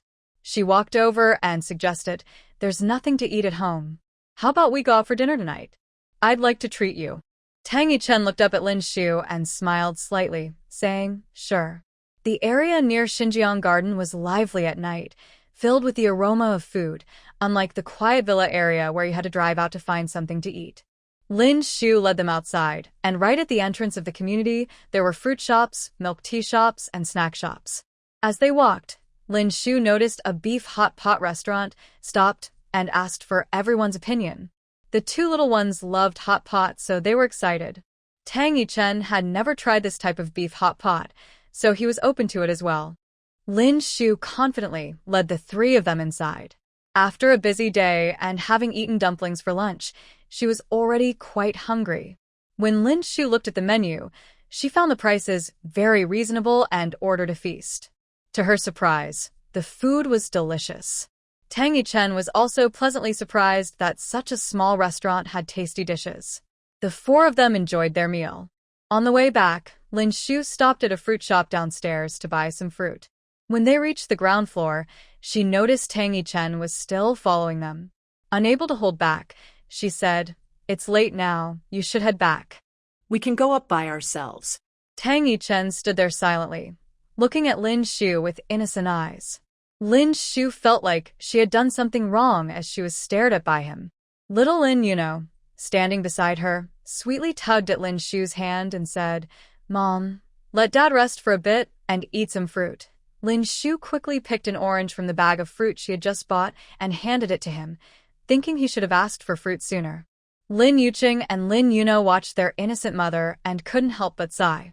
Tang Yichen smiled gently and took the orange. Lin Shu looked at him, wondering what was so funny, and thought he could just return it if he didn't want to eat. Tang Yichen leaned down and said to Lin Yuno, "Be a good girl and go home with Mom and your brother. Dad will come to see you tomorrow, okay?" As the 3 of them walked closer and nodded, after a while, the light in the window on the 7th floor turned on, and Tang Yichen turned to walk towards the car and drove away. When the car returned to the villa, Tang Yichen sat inside, peeled the orange Lin Shu gave him, and took a bite. It was sweet. After moving, Lin Shu and Tang Yichen seemed to understand each other better. On weekends, they usually visited Grandpa at the old house. Sometimes, Tang Yichen would take the 2 kids there himself, and if she had time, she would go too. If they didn't go to the old house or only stayed for a day, they would take the kids out to play. During the week, if Tang Yichen finished work early, he would come to Xinjiang Garden and occasionally buy things for the kids. He would usually stay for dinner, and Lin Shu thought about how having an extra person meant more chopsticks. Since he had no one to cook for him at night, she would just assume to make a couple of extra dishes whenever he came over. Recently, Lin Shu had been busy finishing her work. Chen Cece mentioned that she met many people at a clothing exhibition, and suddenly there were more orders. During the day, Lin Shu was mostly drawing or running to the studio. Although she was busy, Lin Shu felt fulfilled. On Friday, she dropped the 2 little ones off at kindergarten and then took the subway to the studio. As soon as she entered the office, she received a call from Lin Muyao. Hey Yao Gao, Xiao Shu, I heard from Cece that you moved. I just got back from the capital today. Let's have dinner at your place tonight with Cece. Sure. We just moved in. Cece is out of town for a business trip, but will be back this afternoon. I'll send you the address and you can come over later. Okay. After hanging up with Lin Muyao, Lin Shu texted Chen Cece to ask what time she would arrive in the afternoon. Unexpectedly, Chen Cece replied that she wasn't done with her work and had to change her flight, so she wouldn't be back in the afternoon. Lin Shu thought that since he had already agreed to meet a Yao, he wouldn't call him again. A Yao was busy, and by the time Cece returned, he might not be available. So, he focused on finishing today's drawings to give to Xiao Wei and the others for making clothes. Recently, there were many orders and everyone was busy. Around 5 o'clock, Lin Shu left the studio and went to the market because there wasn't much food at home. He was planning to invite a Yao for dinner, so he needed to prepare in advance. In the morning, Tang Yichen had come to pick up Chung Chung and Nua Nua to go to the old house, saying the two little ones would stay with their grandpa tonight. After buying the groceries, Lin Shu returned home to find it empty. He put down his bag and went into the kitchen to start preparing, just finishing the last dish when the doorbell rang. Lin Shu wiped his hands and went to open the door. Lin Muyao stood outside in a suit, as if he had just come from an important event, holding a gift box. When he saw Lin Shu open the door, he walked in and handed over the gift. I bought this scented candle in the city. A colleague recommended it, and I thought you might like it. Thank you, a Yao. Lin Shu took the bag and placed it on the living room shelf. Not seeing the two kids, Lin Muyao asked curiously, aren't Ching Chung and Nua Nua home? Oh, their dad took them to great-grandpa's. They won't be back tonight. Cece can't come either. She had to change her flight due to an urgent matter. A Yao, we can start preparing dinner now, Lin Shu said while heading back to the kitchen to serve the soup. I see. Has Mr. Tang been coming over often since the move? It seemed like they got along well from Lin Shu's tone. Lin Muyao didn't think much of it, took off his suit jacket and followed Lin Shu into the kitchen, trying to help. Let me do it. Okay. Lin Shu stepped aside to make room and went to get the bowls and chopsticks. The two sat across from each other at the dining table. Lin Shu had cooked 4 dishes and a soup, and they chatted while eating. A Yao, you mentioned last time that your business moved to Jiangcheng. You've been on this business trip for quite a while, Lin Shu asked curiously. Yeah, it's for tourism development, so I have to travel a lot, Lin Muyao explained. The company's main operations were gradually shifting, but many projects still required him to be there in person, which is why he was often on business trips. That sounds nice, like a chance to travel while working, Lin Shu said with a smile, thinking that balancing work and travel was quite enjoyable. While they were talking, there was a knock at the door. Lin Shu wondered who it could be at this time. I'll go check, Lin Shu said as he stood up to open the door. When he opened the door, he was completely stunned. How did he get here? Tang Yichen stood outside the door holding a thermos filled with chicken soup made by Aunt Wang. After dinner, Grandpa insisted he deliver it to Lin Shu, since both kids were at the old house. As he arrived, he was surprised to find Lin Shu standing at the door, looking a bit off and not moving. What's wrong? Is it not a good time? Tang Yichen asked sternly, his face dark. Lin Shu snapped back to reality just as she heard Lin Muyao's voice from inside. Xiao Shu, are you okay? Lin Shu turned to see Tang Yichen looking even angrier. She felt caught, so she stepped aside nervously as he confidently walked in with a thermos. Realizing her anxiety was misplaced, after all, they were already divorced and this was her home, she decided to stand tall and walked past him, sitting back down at the dining table. Lin Muyao turned and politely greeted Tang Yichen. Mr. Tang, hello, we've met before. Tang Yichen nodded, hello, and placed the thermos directly on the table. Grandpa asked me to bring this to you. Aunt Wang made chicken soup. He pushed the thermos toward Lin Shu, and then sat down beside her. Lin Muyao quietly took a seat as well. The two of them looked like the hosts of the house. Knowing it was Grandpa's wish, Lin Shu didn't want to disappoint him. She got up to grab 2 small bowls and poured out 2 servings of soup. She pushed one bowl toward Lin Muyao and said, Brother Yao, try this. Aunt Wang's soup is really good. She picked up her bowl and took a sip. It was delicious. Tang Yichen, sitting next to her, noticed that she had no intention of acknowledging him and was sharing the soup he had hurriedly brought for her with another man. He hadn't eaten dinner and rushed over, only to find her enjoying a cozy dinner with someone else. It seemed he had interrupted them. Lin Shu noticed Tang Yichen's expression growing darker and felt confused. Wasn't he just here to deliver soup? Why wasn't he leaving? He looked as if someone owed him money. Seeing the awkward atmosphere, Lin Muiao spoke up to ease the tension. "Mr. Tang, have you eaten? We just started. Would you like to join us?" Tang Yichen replied firmly. "I haven't eaten." Lin Muiao looked at the bowl of chicken soup Lin Shu had poured for her and pushed it in front of Tang Yichen, saying, "Mr. Tang, you should drink the soup first. I'll go get some bowls and chopsticks." Just as Lin Muiao was about to get up, Tang Yichen stopped her. He took the chicken soup back, politely saying, "You are the guest. It's rare for you to come, so you should drink first. I'll get the bowls and chopsticks myself. I don't want you to have trouble finding a place to put them." After saying this, he got up and went into the kitchen. Lin Muiao felt a bit awkward hearing Tang Yichen's words and sat down sheepishly. Seeing this, Lin Shu explained, "Yao, just drink your soup and ignore him. That's just how he is."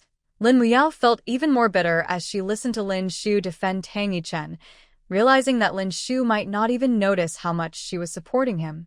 Tang Yichen came out with 2 bowls and a pair of chopsticks. After sitting down, he placed 1 bowl in front of Lin Shu. Lin Shu looked confused and asked, "Why?" "I already have a bowl." Tang Yichen, eating his food, casually said, "Help me pour some chicken soup. Didn't you drink any at home?" Lin Shu thought it was strange that he was asking for soup at this hour. "I didn't drink any. I brought it right after it was done cooking," Tang Yichen replied confidently. Reluctantly, Lin Shu poured him half a bowl. Humph. This made Tang Yichen feel quite happy. While Lin Shu and Lin Muiao chatted, he enjoyed his meal quietly, not saying much. After the meal, since Tang Yichen was there, Lin Muiao didn't linger too long. After finishing, she told Lin Shu she had to go. Hearing she had something to do, Lin Shu didn't try to keep her. Tang Yichen was in the living room watching TV, seemingly very focused. When Lin Shu greeted him, he just nodded slightly. Lin Shu ignored him, put on her coat, changed her shoes, and walked Lin Muiao downstairs. As soon as they closed the door, Tang Yichen hurriedly got up from the sofa, even forgetting to put on his slippers, and leaned by the window, staring down. Lin Shu accompanied Lin Muiao in the elevator. Lin Muiao's car was parked in the community, just downstairs, and they quickly reached the car. "Yao, be safe on your way back. Next time you have time, come over again." Chung and Nuo said they haven't seen you in a while, Lin Shu said. "Okay, you go back. I'll come see the little ones another day," Lin Muiao replied, feeling a bit nostalgic for the 2 kids. Lin Shu turned to head back.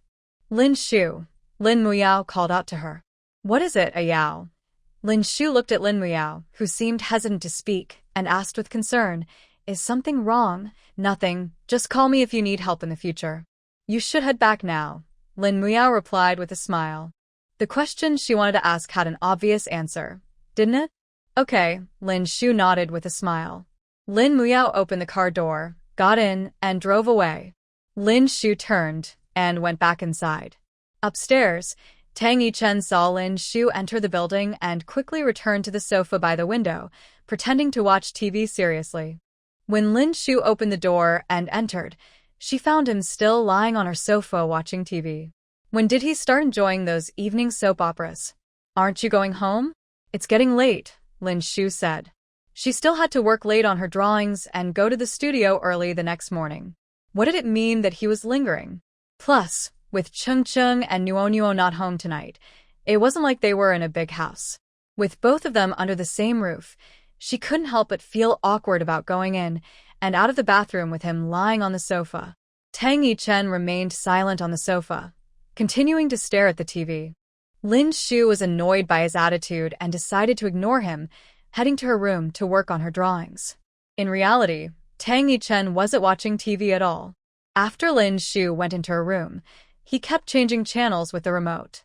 After a while, he heard noise and saw Lin Shu leave for the bathroom, then return to her room.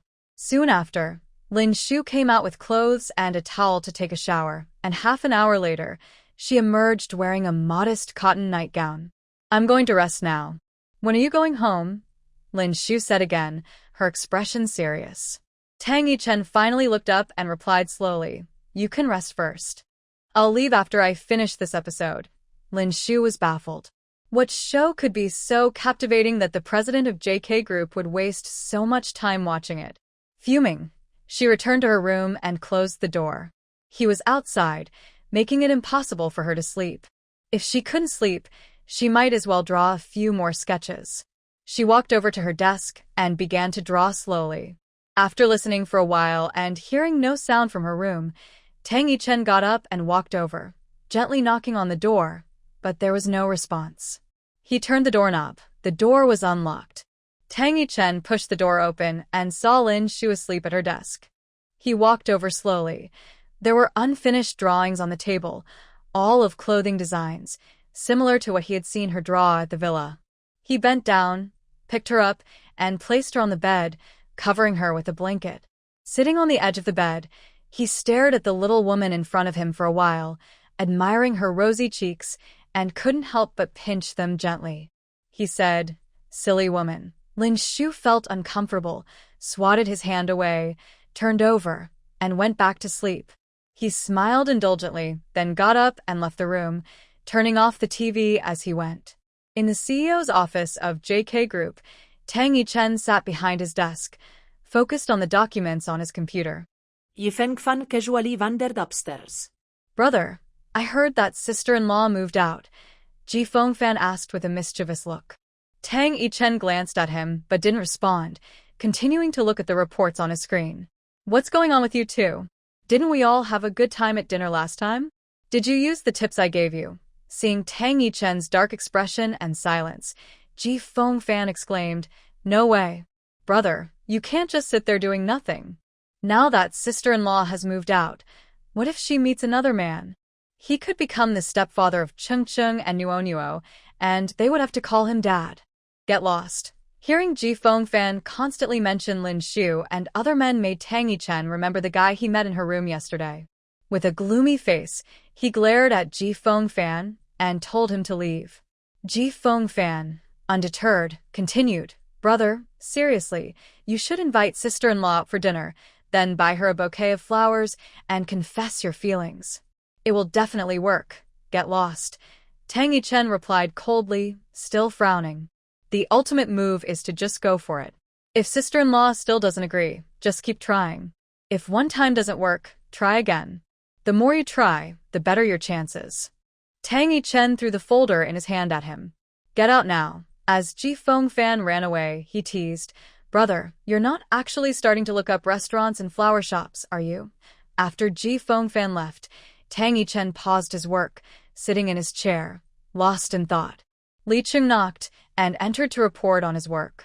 After finishing, he stood there waiting for instructions, but unexpectedly, the boss suddenly asked him, Li Qing, do you usually buy flowers for your wife? Li Qing was taken aback by the question but answered honestly, Yes, for anniversaries, Valentine's Day, birthdays, I buy flowers and sometimes bags, jewelry, and clothes. It's all about the little gestures. Women love that. Is that so? Tang Yichen stared at Li Qing. Of course. Li Qing almost patted his chest to assure him. All right, you can go now. Tang Yichen lowered his head, signaling the end of the conversation. Li Qing looked at the document in his hand and said, What about this plan? Just leave it here for now. I'll take a look later. Li Qing. Li Qing placed the document on the desk and left the office, thinking that the boss seemed to be in a good mood lately. Tang Yichen left the office early and called Lin Shu from the car, saying that his grandfather wanted the two little ones to stay at the old house for a night. Tomorrow, he would arrange for them to be taken directly to kindergarten. Lin Shu had no objections. As long as Grandpa and the kids were happy, it was fine. Plus, she had time tonight to work on the drawings. Are you home now? After discussing Lin Yuqing and Lin Yuno, Tang Yichen was ready to get down to business. I'm not home. Why? Lin Shu wondered. Her being at home shouldn't affect him picking up the kids, as the kindergarten teacher knew he was their dad. When will you be back? Well, I'm not sure yet. Do you need something? We can talk on the phone. Lin Shu thought about how the two little ones weren't home and planned to work late in the studio to finish the design draft.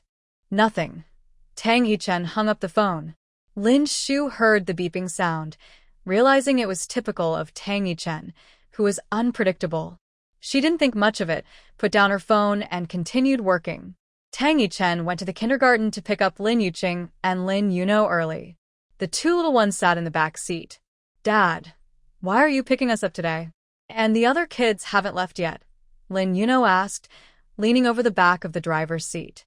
"Mom has work to do, and Grandpa wants you to stay a couple more days, so I came to pick you up early and take you to Grandpa's." Hearing that their mom was busy, the two little ones understood and quietly followed their dad to Grandpa's house. After dropping the kids off at the old house, Tang Yichen drove to a flower shop and bought a large bouquet of roses that filled the entire trunk. Then he drove back to the new river garden and waited in the car for Lin Shu to return. Lin Shu worked late in the studio until after 9 p.m. and hadn't eaten dinner. She went downstairs to a convenience store, bought a bread and a bottle of yogurt, and finished eating inside before heading to the subway station. After getting off the subway, she still had a few minutes to walk. The streets were not very crowded, and Lin Shu walked quickly. As she entered the community, she didn't notice the black Rolls-Royce parked below or the figure leaning against the car under the dim light. Tang Yichen had been waiting in the car for her all night. He didn't expect this woman to return so late, and when she walked past him without noticing, he felt a bit surprised. He quickly grabbed the bouquet of roses from the trunk and hurried after her, but he was still a step behind and pressed the button for another elevator. When he reached the 7th floor, Lin Shu was about to open her door when she heard the elevator doors open and instinctively turned to look. Suddenly, she froze. At the elevator entrance, Tang Yichen, dressed in a black suit, looked even more handsome. His white shirt peeked out from the collar. He held a large bouquet of roses and walked toward her, his dark eyes fixed on her, shining brighter than the hallway lights. As he approached, Lin Shu felt scared and backed away until her back hit the door, leaving her with no escape. "You. Why are you here so late?" Since she saw Tang Yichen with the flowers at her door, her heart raced uncontrollably. She seemed to anticipate what he was about to do, her hands nervously fidgeting behind her, making her stutter. She only heard 2 words in her ear. "I waited for you." After Tang Yichen spoke, he continued to look at Lin Shu, the red roses in his arms blooming beautifully. Lin Shu saw the deep affection in his eyes mixed with a hint of awkwardness, feeling flustered and unsure of what to do. She instinctively wanted to escape. Turning away from him, she opened the door with her fingerprint and said, "Is there something we can talk about tomorrow?" It's "Too late today, and I want to rest." Tang Yichen grabbed her hand and said, "Seriously, I need to talk to you. Let's talk another day. It's really too late today." Lin Shu tried to pull her wrist free, wanting to escape inside. "Do you want to talk here or inside? You choose." Tang Yichen looked at the resistant woman and decisively gave her a choice. He had prepared for this all night, and he needed to give her the flowers. Worried that their struggle in the hallway might disturb the neighbors, Lin Shu reluctantly opened the door to let Tang Yichen in. Inside, they stood facing each other. Tang Yichen still held the flowers, and he awkwardly offered them to Lin Shu. "These are for you." "Why?" "Suddenly giving me flowers?" Lin Shu couldn't understand. During their 3 years of marriage, he had never given her flowers. Now, after being divorced for so many years, why was he giving her flowers out of the blue? Lin Shu didn't reach out to take them, and Tang Yichen didn't mind, placing them directly on the table since he was already there. After putting down the flowers, Tang Yichen stood in the living room, looking down, showing no intention of leaving. Lin Shu was unsure of what he wanted and remained silent. Tang Yichen suddenly looked up and asked, "How do you think our relationship is now?" Lin Shu was slightly taken aback and honestly replied, "It's pretty good." They were raising their children together, and he hadn't fought her for custody. The kids were still with her, they had bought a house, and she had a job she liked. Lin Shu felt that things couldn't be better. "Let's remarry," Tang Yichen blurted out. There was a moment of silence. Tang Yichen had never been this nervous before. Even in dangerous situations or during billion-dollar negotiations, He had never felt so lost, all for the answer from this woman in front of him. Lin Shu was shocked by his words and even wondered if she had misheard him or if she had done something recently that made him misunderstand. She chose to stay, not to get back together with him. She didn't understand why he suddenly wanted to remarry. Maybe it was because of pressure from his grandfather or because of Chung Chung and Nuo. But no matter the reason, it wasn't what she wanted. Their 3 years of marriage had taught her that one-sided love is not love. Trying to love someone while on tiptoes can make you unstable. Some people aren't meant for you. Even if you meet them, they will still leave. She didn't want to trap him with children or responsibilities. Perhaps this was just a fleeting thought for him, while she couldn't bear the pain of losing him again. Call her cowardly. She feared the feeling of heartbreak, so she preferred to face him with a calm heart, just like now. I think things are pretty good as they are. You don't have to give me an answer right now. Take your time to think about it. I can wait. Tang Yichen quickly interrupted Lin Shu, afraid of hearing a rejection. If he didn't say it out loud, maybe there was still a chance. After Tang Yichen left, Lin Shu looked at the flowers on the table, her mind in a mess as she sat on the sofa, lost in thought. He didn't love her. What was the point of remarrying? Lin Shu didn't sleep well all night because of Tang Yichen's actions, which left her feeling uneasy. She went to the studio early in the morning, followed by Chen Sisi. I'm so tired. I arrived at the airport after my flight around midnight, and it was past 1 by the time I got home, Chen Sisi said as she flopped onto the sofa. Lin Shu warmed some fresh milk and brought out bread, placing it on the table, guessing that Chen Sisi hadn't had breakfast. Have breakfast first. Why didn't you sleep a bit longer this morning? There's no rush, Lin Shu said with a gentle smile. Sister Shu, I couldn't wait to see you. I didn't even get back in time to see your new place, Chen Sisi said, playfully clinging to Lin Shu's arm. We'll go tonight. I'll cook hot pot for you. Ching Chung and Nuo are their great-grandfathers, so we probably won't see them for a couple of days, Lin Shu replied. Chen Sisi mumbled through a mouthful of bread. I haven't seen my goddaughter and godson in a while. I really miss them. They miss you too. Last time, they asked why you were away for so long. Well, it's to earn some money. By the way, Sister Shu, I met a very famous fashion designer. After seeing our designs, she gave me an application form for you to enter an international fashion design competition. Look, I brought the form back for you. Just fill it out and send it in. She got up and took the application form out of her bag. Lin Shu took the form and looked at it seriously. Can I really do this? Could she really participate in such an international competition? They mainly did private clothing now, and while they had some success, they were still behind those big international brands. If she had the chance to enter this competition and win, it would be a huge leap for both the company and her personally. Of course you can, Sister Shu. You need to have confidence in yourself. I showed your designs to that teacher, and she thought they were excellent. So don't worry, just go for it. We are your strong support. Even if the judges don't see your talent, we can still manage our little business just fine. Lin Shu laughed at Chen Sisi's words. The judges at international competitions are professionals. If she didn't win, it would mean she still had room for improvement or that there were even more talented people. Recently, I finished the design drafts for the orders you sent me. Tomorrow, you can show them to the client first. If any changes are needed, I will adjust them, and once confirmed, I'll find the fabric to make it. Okay? After finishing her bread and milk, Chen Sisi felt full of energy again. Looking up at Lin Shu's dark circles, she couldn't help but say, Sister Shu, while making money is important, your health is even more important. Did you stay up late again last night? Take it easy next time. There are always more orders to take. I know, you sound more nagging than Aunt Chen, Lin Shu replied, feeling embarrassed. She didn't want to admit that she hadn't stayed up late because of work, but rather because of someone who kept her awake, unable to calm her mind until nearly dawn. Sister Shu, let's go have hot pot tonight after work. We can leave early and go to the market together, Chen Sisi suggested with a smile. Sure. The two of them started working hard to earn money. In the afternoon, Lin Shu received a WeChat message from Tang Yichen. Tang Yichen, Grandpa said to come back to the old house for dinner tonight. Where are you? I'll pick you up after work.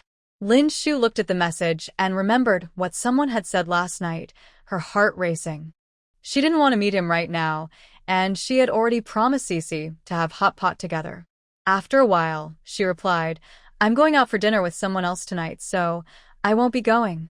I'll call Grandpa to let him know. Who are you going with? Tang Yichen, seeing that Lin Shu finally replied, felt a twinge of jealousy when she said she was going out with someone else.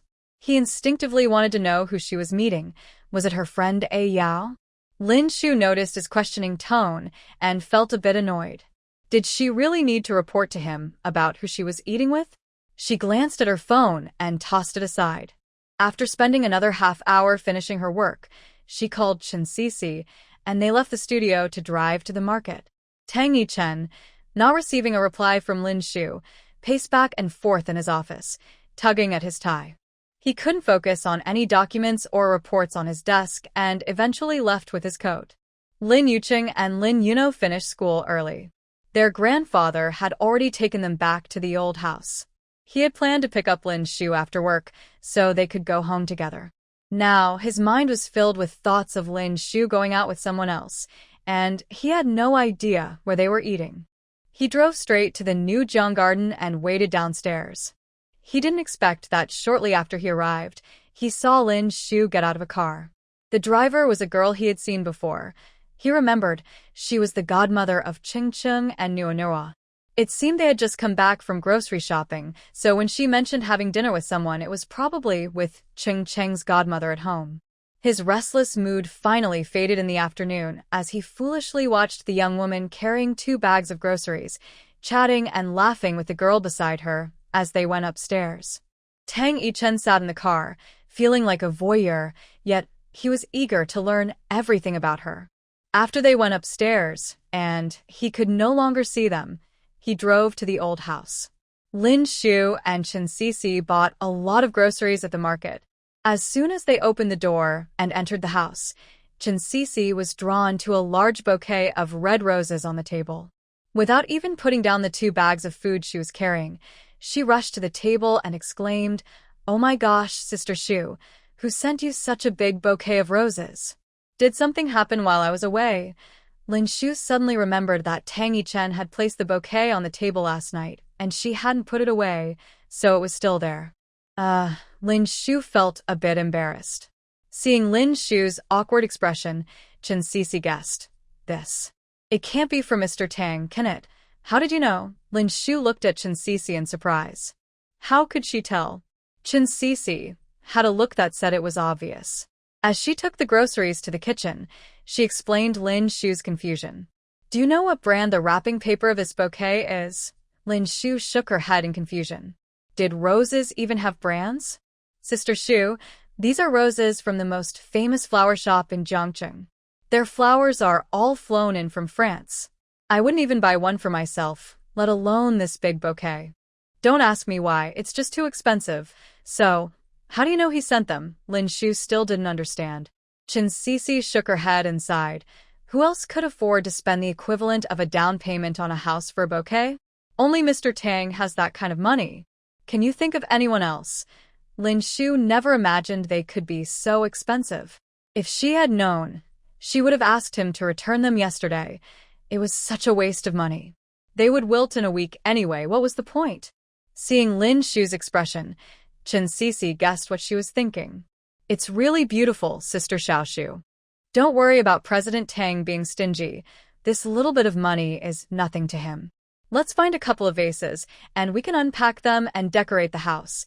Lin Shu got up to find the vases, while Chen Cece, unpacking, asked curiously, "Sister Xiaoshu, tell me what's going on between you and President Tang. Are you two back together?" Lin Shu placed the vases on the table and shared how Tang Yichen came to see her last night. "Did you agree to anything?"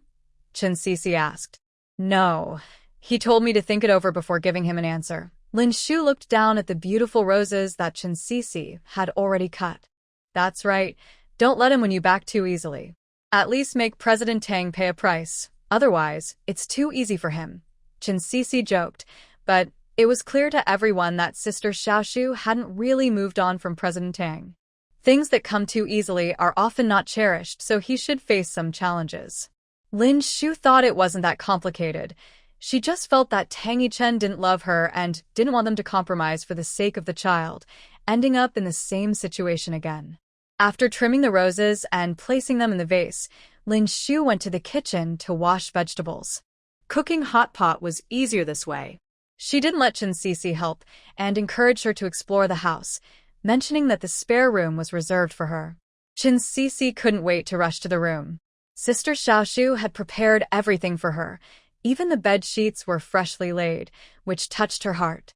The two enjoyed hot pot together, and after drinking a bottle of fruit wine from the supermarket, Chen Sisi decided to stay the night.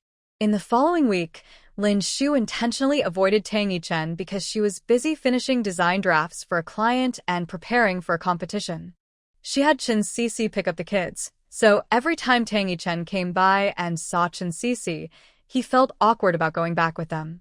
At first, he didn't feel much, but he heard Nua say that their mom was very busy with work. He was also curious about what Lin Shu did. He had seen the girls who picked up Ching Cheng and Nua a couple of times, their godmother. He couldn't help but ask her about Lin Shu's job. Chen Sisi felt that there was no need to hide Sister Xiaoshu's excellence from President Tang, so she honestly told him about it. Tang Yichen just realized that the two people were the behind-the-scenes owners of the Secret brand, and Lin Shu was the designer for Secret. He had heard of this brand before. It was somewhat famous in their circle. When he saw her drawing design sketches at the villa, he thought she was just playing around, but it turned out she was already quite impressive. After not seeing Lin Shu for a whole week, Tang Yichen finally felt something was off. She was avoiding him. Lin Shu had been busy all week and finally submitted her design draft and application for the designer competition. If the preliminary selection went well, she would go to France for the competition. However, she was quite calm about it. If she was lucky enough to attend, that would be great, but if she was unfortunately not selected, she wouldn't be too upset. After all, it would mean being away for half a month, and she felt a bit reluctant to leave the two little ones behind. She hadn't seen Tang Yichen all week. According to Sisi and the two little ones, he showed up at the kindergarten every morning and evening, even asking Sisi about her work. It didn't bother her that he knew. She used to be reluctant to let others know her identity mainly because she was worried he might discover the existence of Ching Cheng and Nuo and compete for the children. Now, she didn't have those worries anymore. Lin Shu didn't expect to see Tang Yichen at the studio. She was in the office comparing two batches of fabric samples that Sisi had retrieved when Xiaowei walked in, looking a bit hesitant. Sister Shu, someone is looking for you outside. Lin Shu looked up at Xiaowei's uncertain expression, puzzled. Who could be looking for her? Yao wasn't in Jiangqing lately, and it seemed nobody else knew she had a studio here. Who is it? You should go out and see for yourself. Xiaowei had seen Tang Yichen before, but since she hadn't heard Sister Shu or Sister Sisi mention him lately, she wasn't sure what was going on now. Lin Shu set down the fabric and walked outside. She saw a man in a dark gray suit standing straight in the living room, facing away from her. The large floor-to-ceiling windows of the studio let in sunlight, creating a halo around him, giving him an air of natural nobility. Lin Shu paused, instinctively wanting to turn and run, but Tang Yichen called out to her. Lin Shu. As the guest, Lin Shu steeled herself to greet him. Is there something you need? Tang Yichen noticed that the little woman he hadn't seen for a week seemed to want to escape, and it looked like they needed to have a serious talk. Lin Shu, let's talk. Oh, about what? Tang Yichen sometimes really feels frustrated by Lin Shu's innocence and timid personality. Let's find a suitable place, he said, knowing that there were still a few employees in the studio and they couldn't just talk in the lobby. Lin Shu led Tang Yichen to her office. She walked in first, and after he followed her in, she locked the door. Lin Shu turned around, and they stood facing each other, her gaze intentionally avoiding his. Tang Yichen sighed softly, looking seriously at her for a long time before speaking quietly. That night scared you, didn't it? No, Lin Shu answered honestly. She wasn't scared.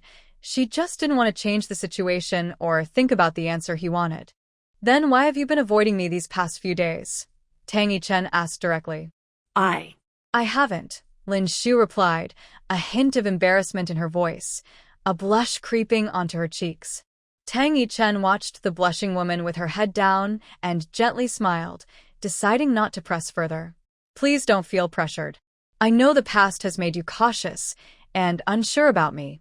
I just want to say that if you are considering finding a father for Cheng and Nuanua, I hope I can get in line for that opportunity. I won't compete with you. I want us to be a family living together. As Lin Shu listened to Tang Yichen's words, her head lowered more, her hands nervously fidgeting in front of her. She was silent, surprised by his sudden confession, her heart racing as if it would jump out of her chest. Tang Yichen was actually more nervous than Lin Shu, his palms slightly sweaty. That long minute felt like a century. Seeing that Lin Shu remained silent, Tang Yichen spoke again. Can I just have a fair chance like everyone else? Lin Shu looked up in surprise, sensing a pleading tone in his voice. He was Tang Yichen, the president of JK Group, a powerful figure in Jiangcheng. He was always the one others sought after. How could he be asking her? He truly was a good father, willing to take this step for Cheng and Nuanua. Lin Shu gently nodded. She had never thought about finding a new father for Cheng and Nuanua or remarrying, so agreeing to him was no big deal. It was just an empty promise that wouldn't be fulfilled. Seeing Lin Shu finally nod, Tang Yichen sighed in relief. He had been too afraid to think about what he would do if she had rejected him. So, can you stop avoiding me now? I'm not avoiding you. I'm just really busy, Lin Shu quietly explained. Before leaving, Tang Yichen told Lin Shu that he would finish work early to pick her up, and then they would go together to get Cheng and Nuonuo from the kindergarten. Recently, Lin Shu hadn't been back to see her grandfather much, so she didn't refuse. Lin Shu felt confused, as if something was off. Why was he coming to pick her up? He could just go to the kindergarten. It would be easy for her to take the subway back. At 3 p.m., Tang Yichen appeared at the studio on time. Compared to the morning, Xiaowei was no longer as shocked. Qin Sisi, who had been absent earlier, didn't know that Tang Yichen had come, so she found it a bit strange to see him now. Lin Shu told her they were going back to the old house, and she didn't ask more questions.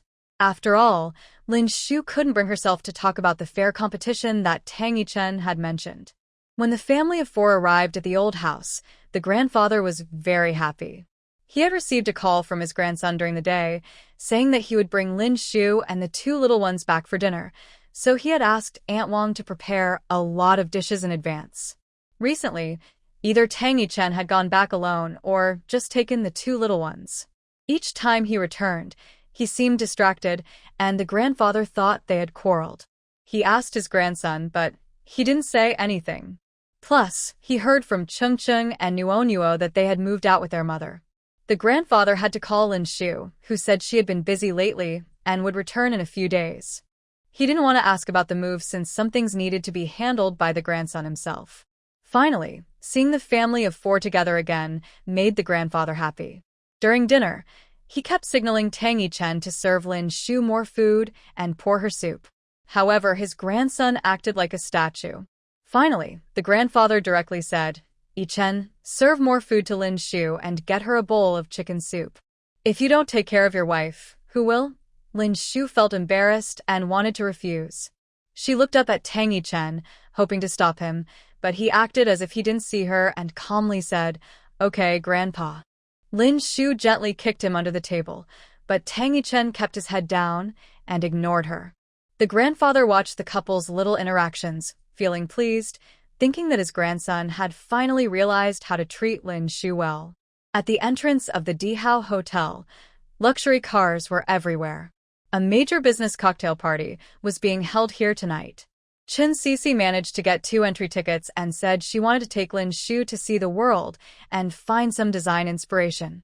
Lin Shu originally did not like such occasions. Thinking about what happened last time, she was worried about Qin Sisi going alone, so she called her grandfather in advance and sent Lin Yuqing and Lin Yuno to the old house. Qin Sisi drove, and the two of them arrived at the hotel banquet hall in evening gowns. They both dressed up seriously. Qin Sisi wore a black evening gown with an off-shoulder design and a high slit, which made her skin look snowy. Her long, Wavy black hair cascaded down her chest, exuding charm with every movement. Lin Shu wore a white mid-length dress adorned with small pearls. Her long black hair was styled up and secured with a lily hairpin. The high heels accentuated her long, fair legs, making her look as enchanting as a lily. Once they entered, not many people recognized them. Chen Cece had been responsible for the company's marketing and public relations for years, so she could easily chat with socialites and wealthy ladies about the latest fashion trends. Lin Shu was still getting used to it, quietly staying close to Chen Cece as a form of support. Before long, they heard gasps of surprise and everyone turned to look at the entrance. Lin Shu did not expect to see Tang Yichen there. He walked in wearing a low-key yet luxurious suit, with a harmonious blend of brown shades that added depth. Even the intricate checkered pattern did not overshadow his presence. He looked classic and elegant, radiating a charming gentleman vibe. Tang Yichen was not accompanied by a partner, just his assistant, Li. As soon as they entered, the host of the event welcomed them and led Tang Yichen to the VIP room. If encountering Tang Yichen was unexpected, seeing Wen Qing made Lin Shu's heart skip a beat. Shortly after Tang Yichen entered the VIP room, Lin Shu saw Wen Qing walking in, linking arms with another man.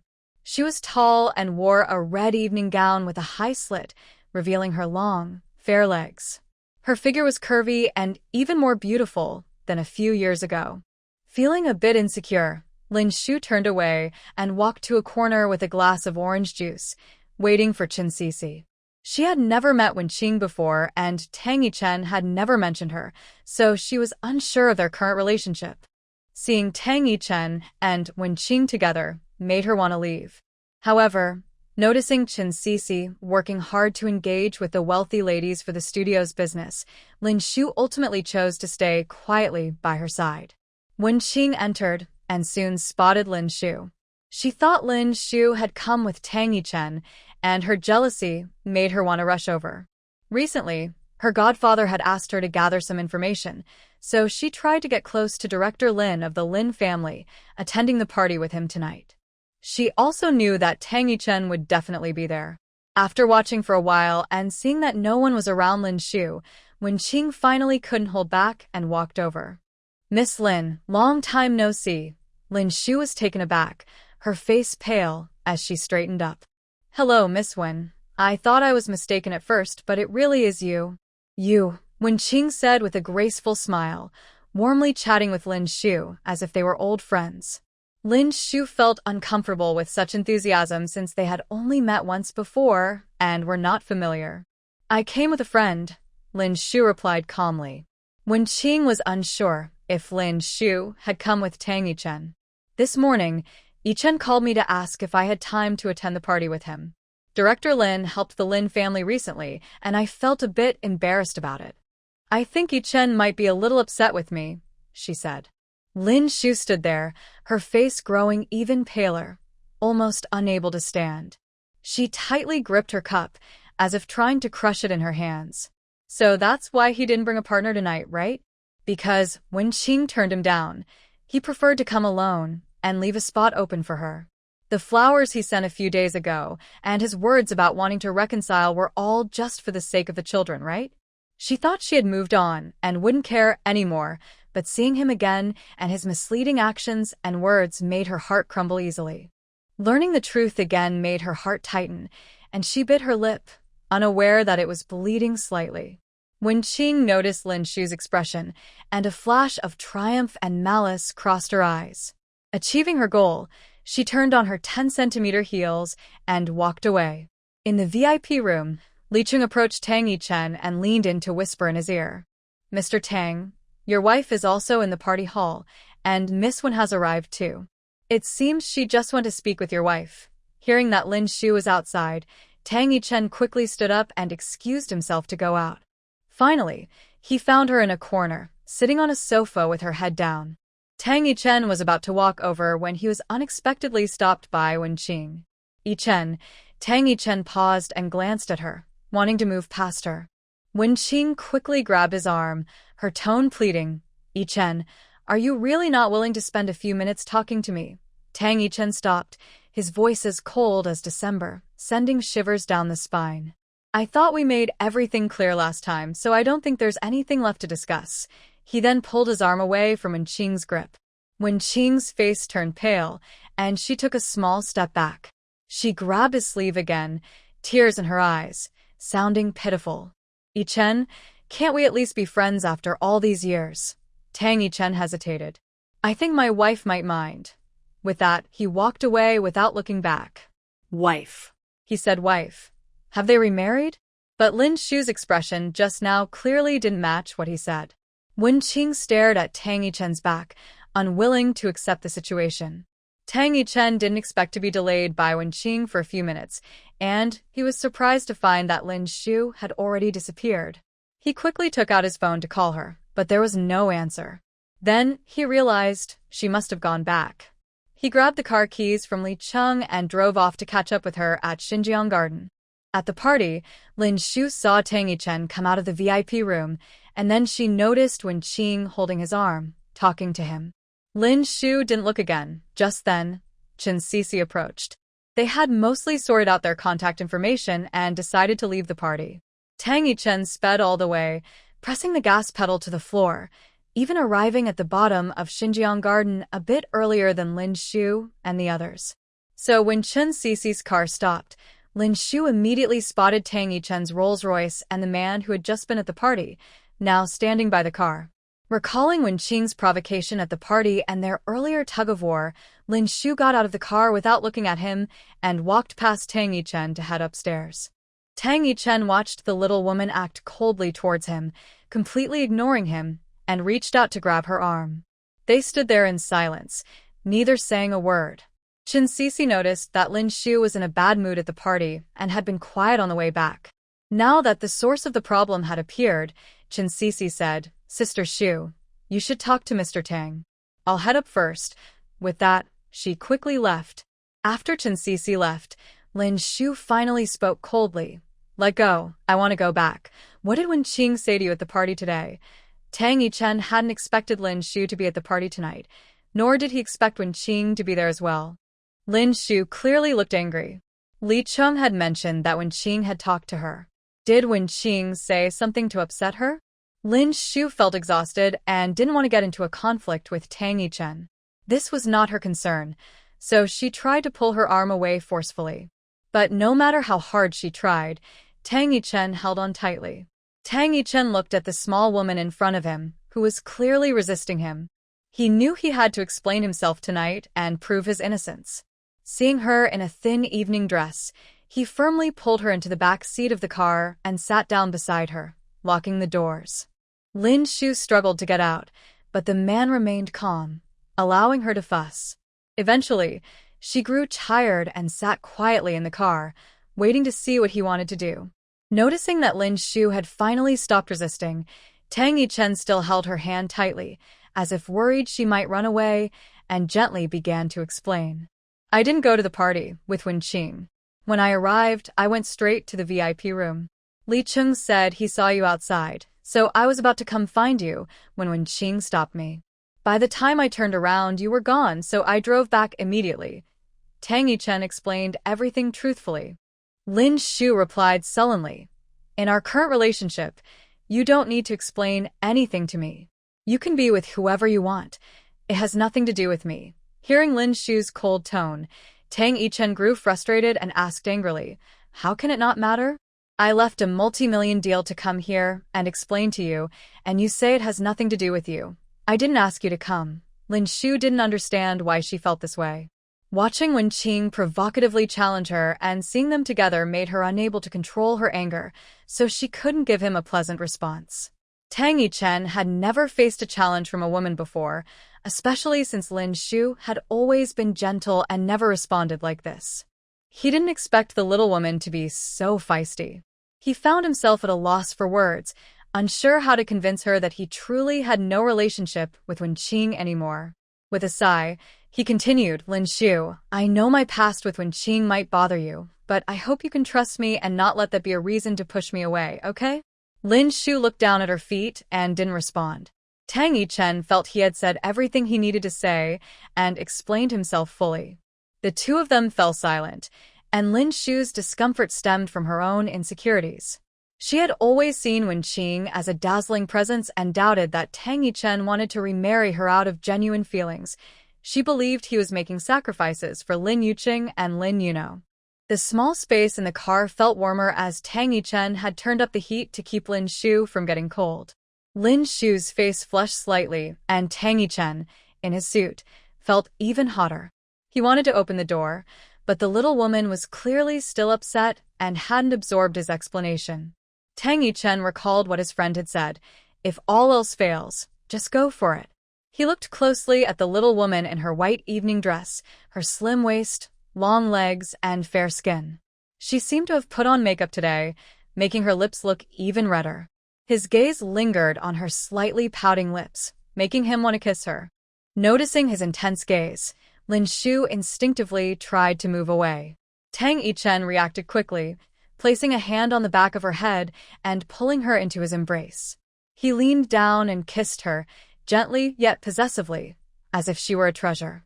The sweetness of her lips lingered, and in a moment of surprise, he deepened the kiss. The sudden kiss took Lin Shu by surprise, leaving her mind blank and causing her to forget to resist.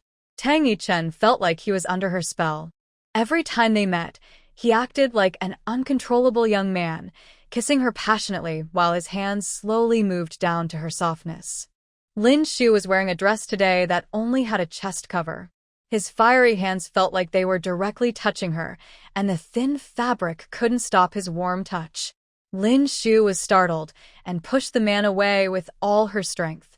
In the struggle, Tang Yichen finally released her lips, gently letting go, his face showing great restraint. Lin Shu was a bit frightened by the desire in Tang Yichen's eyes. What? What are you doing?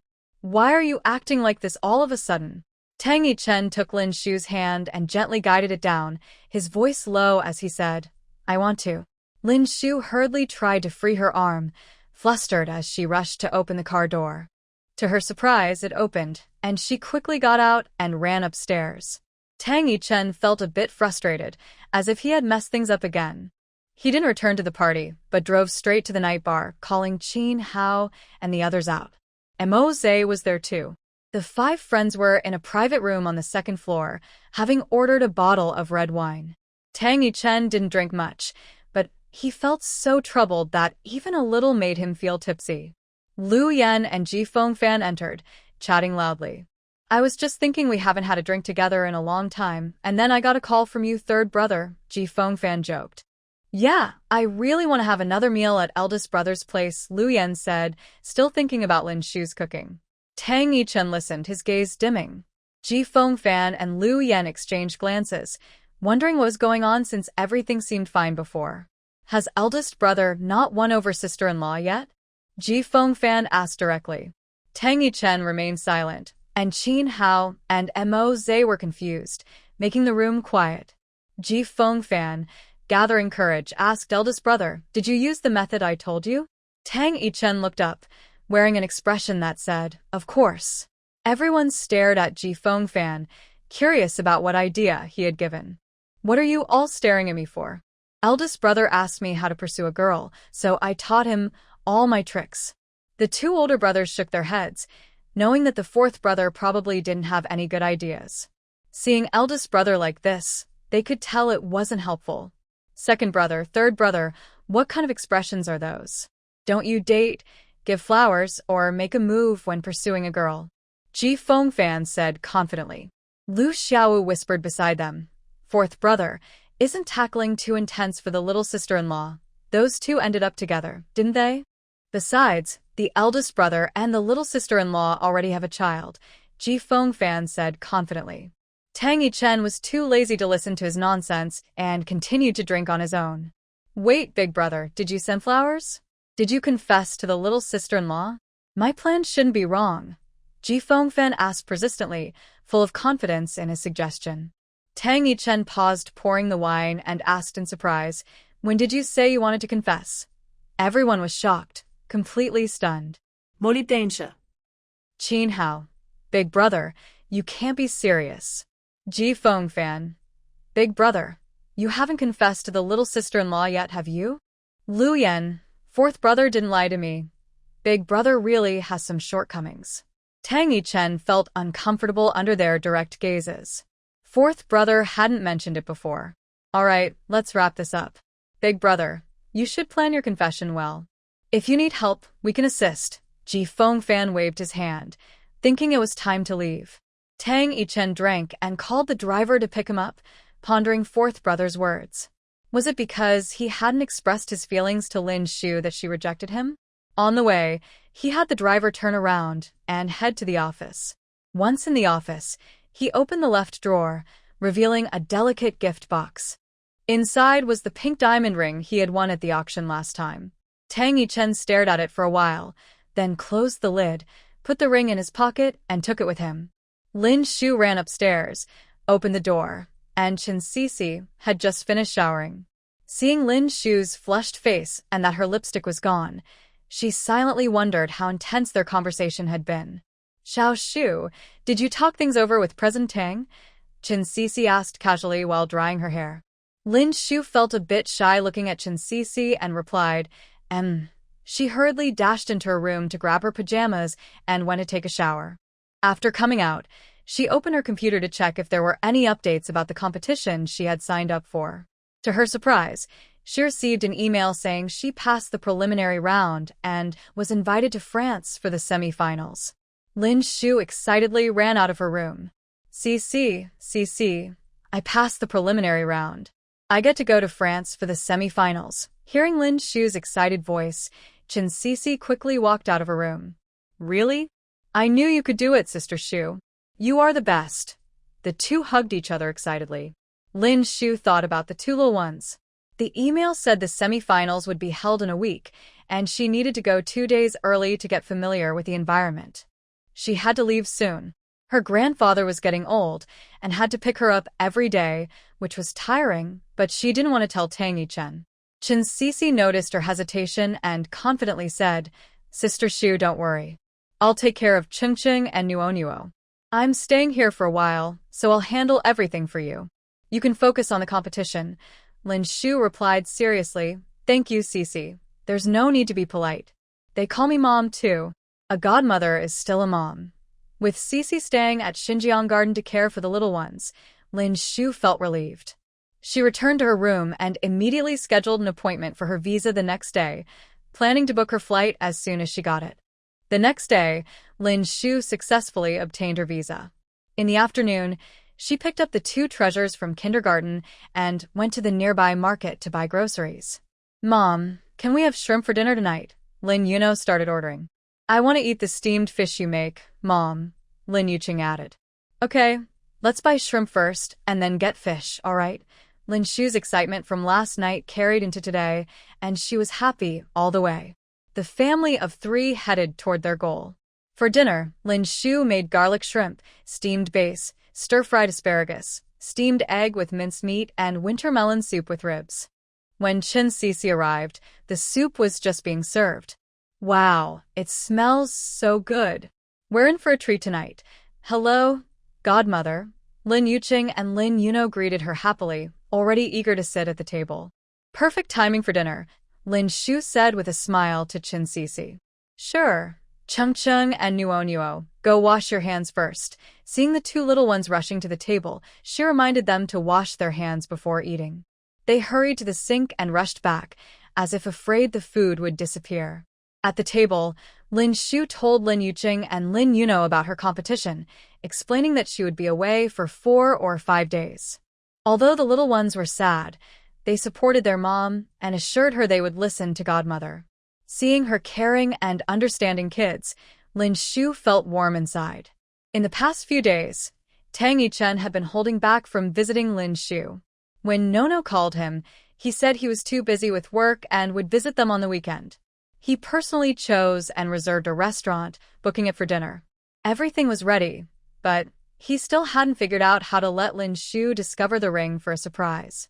In the end, he decided to keep it in his pocket and take it out himself. On the 3rd night, Tang Yichen sent Lin Shu a message to invite her out, but he received no reply. When he called, he found her phone was off. Tang Yichen felt a rush of panic, worried something might have happened to her. He hurriedly drove to Xinjiang Garden. The lights upstairs were off, indicating no one was home. Were Qing and Nono not there either? Just as he was about to call Lin Yuno, he heard a little voice behind him. "Daddy, why are you here? Didn't you say you were too busy with work and would come see us on the weekend?" Lin Yuno ran over, and Tang Yichen caught her and lifted her up. Chen Sisi approached and greeted him. "Hello, Mr. Tang." Tang Yichen nodded in response. He looked back but only saw Chen Sisi with the two kids, not Lin Shu. "Where's Mom?" "Mom went on a business trip. We just took her to the airport," Lin Yuno said innocently, leaving Tang Yichen stunned. "A business trip? Why? Where to?" A long list of questions popped into his mind. Chen Sisi noticed Tang Yichen's expression wasn't right and wasn't sure what Lin Shu had told him that night. Did she not mention she was going to France for a competition? Chen Sisi quickly explained. Lin Shu participated in a fashion design competition in France. She passed the preliminary round and is now going for the finals. She took a flight today and we just returned from the airport. She should be on the plane now. Tang Yichen was truly taken aback. He set Lin Yuno down and reassured her, No, Daddy has an urgent matter to attend to and might be gone for a few days. You and your brother, along with your godmother, stay home and be good. If you need to go to Great-Grandpa's, just call me and I'll arrange for a driver to pick you up." He then told Lin Yucheng, "Cheng, please help take care of your sister." Standing up, he said to Chen Sisi, "Miss Chen, thank you for taking care of them." Without waiting for a response, he took out his phone, made a call, and opened the car door, driving away. Chen Sisi watched his hurried actions, nodding blankly at the back of the car. Then she took the hands of the two little ones. "Let's go home. Forget about your parents," Tang Yichen called Li Cheng. "Quickly find out the flight number for Lin Shu to France and the hotel where she is staying. Book me the fastest ticket to the same destination for today. I'll head to the airport first. Mr. Tang, what about the restaurant? Did Madame go to France?" Li Cheng, who had been waiting at the restaurant, was surprised to receive a call from his boss, realizing that Madame was leaving Jiangqing for France. What was going on? "Do I need to teach you how to handle the restaurant?" Tang Yichen replied sharply, annoyed by the sudden news of Lin Shu going to France. Li Cheng quickly replied, "Understood, Mr. Tang. I will check and send the information to your phone right away." After hanging up, he immediately got to work, quickly discovering that Lin Shu's destination was Paris and booking a flight for Tang Yichen. He then sent the hotel and flight information. Tang Yichen arrived at the airport just in time for his flight and boarded the plane to chase after Lin Shu in France. France is truly a romantic city. Walking the streets of Paris, one can see a relaxed atmosphere everywhere, with cafes, museums, art exhibitions, and interesting cultural activities. Paris is a typical symbol of romance, with lavender in Provence, falling leaves on the Champs-Élysées, and the Eiffel Tower, all exuding a unique charm. The hotel Lin Shu booked was not far from the Eiffel Tower. When she opened the window, she could even see the beautiful silhouette of the tower. After checking in, Lin Shu went out to stroll along the Champs-Élysées, enjoying the pleasing and romantic atmosphere of the city. After wandering for over half an hour, she found a cafe, sat on a chair outside, and slowly sipped her coffee while watching the people pass by.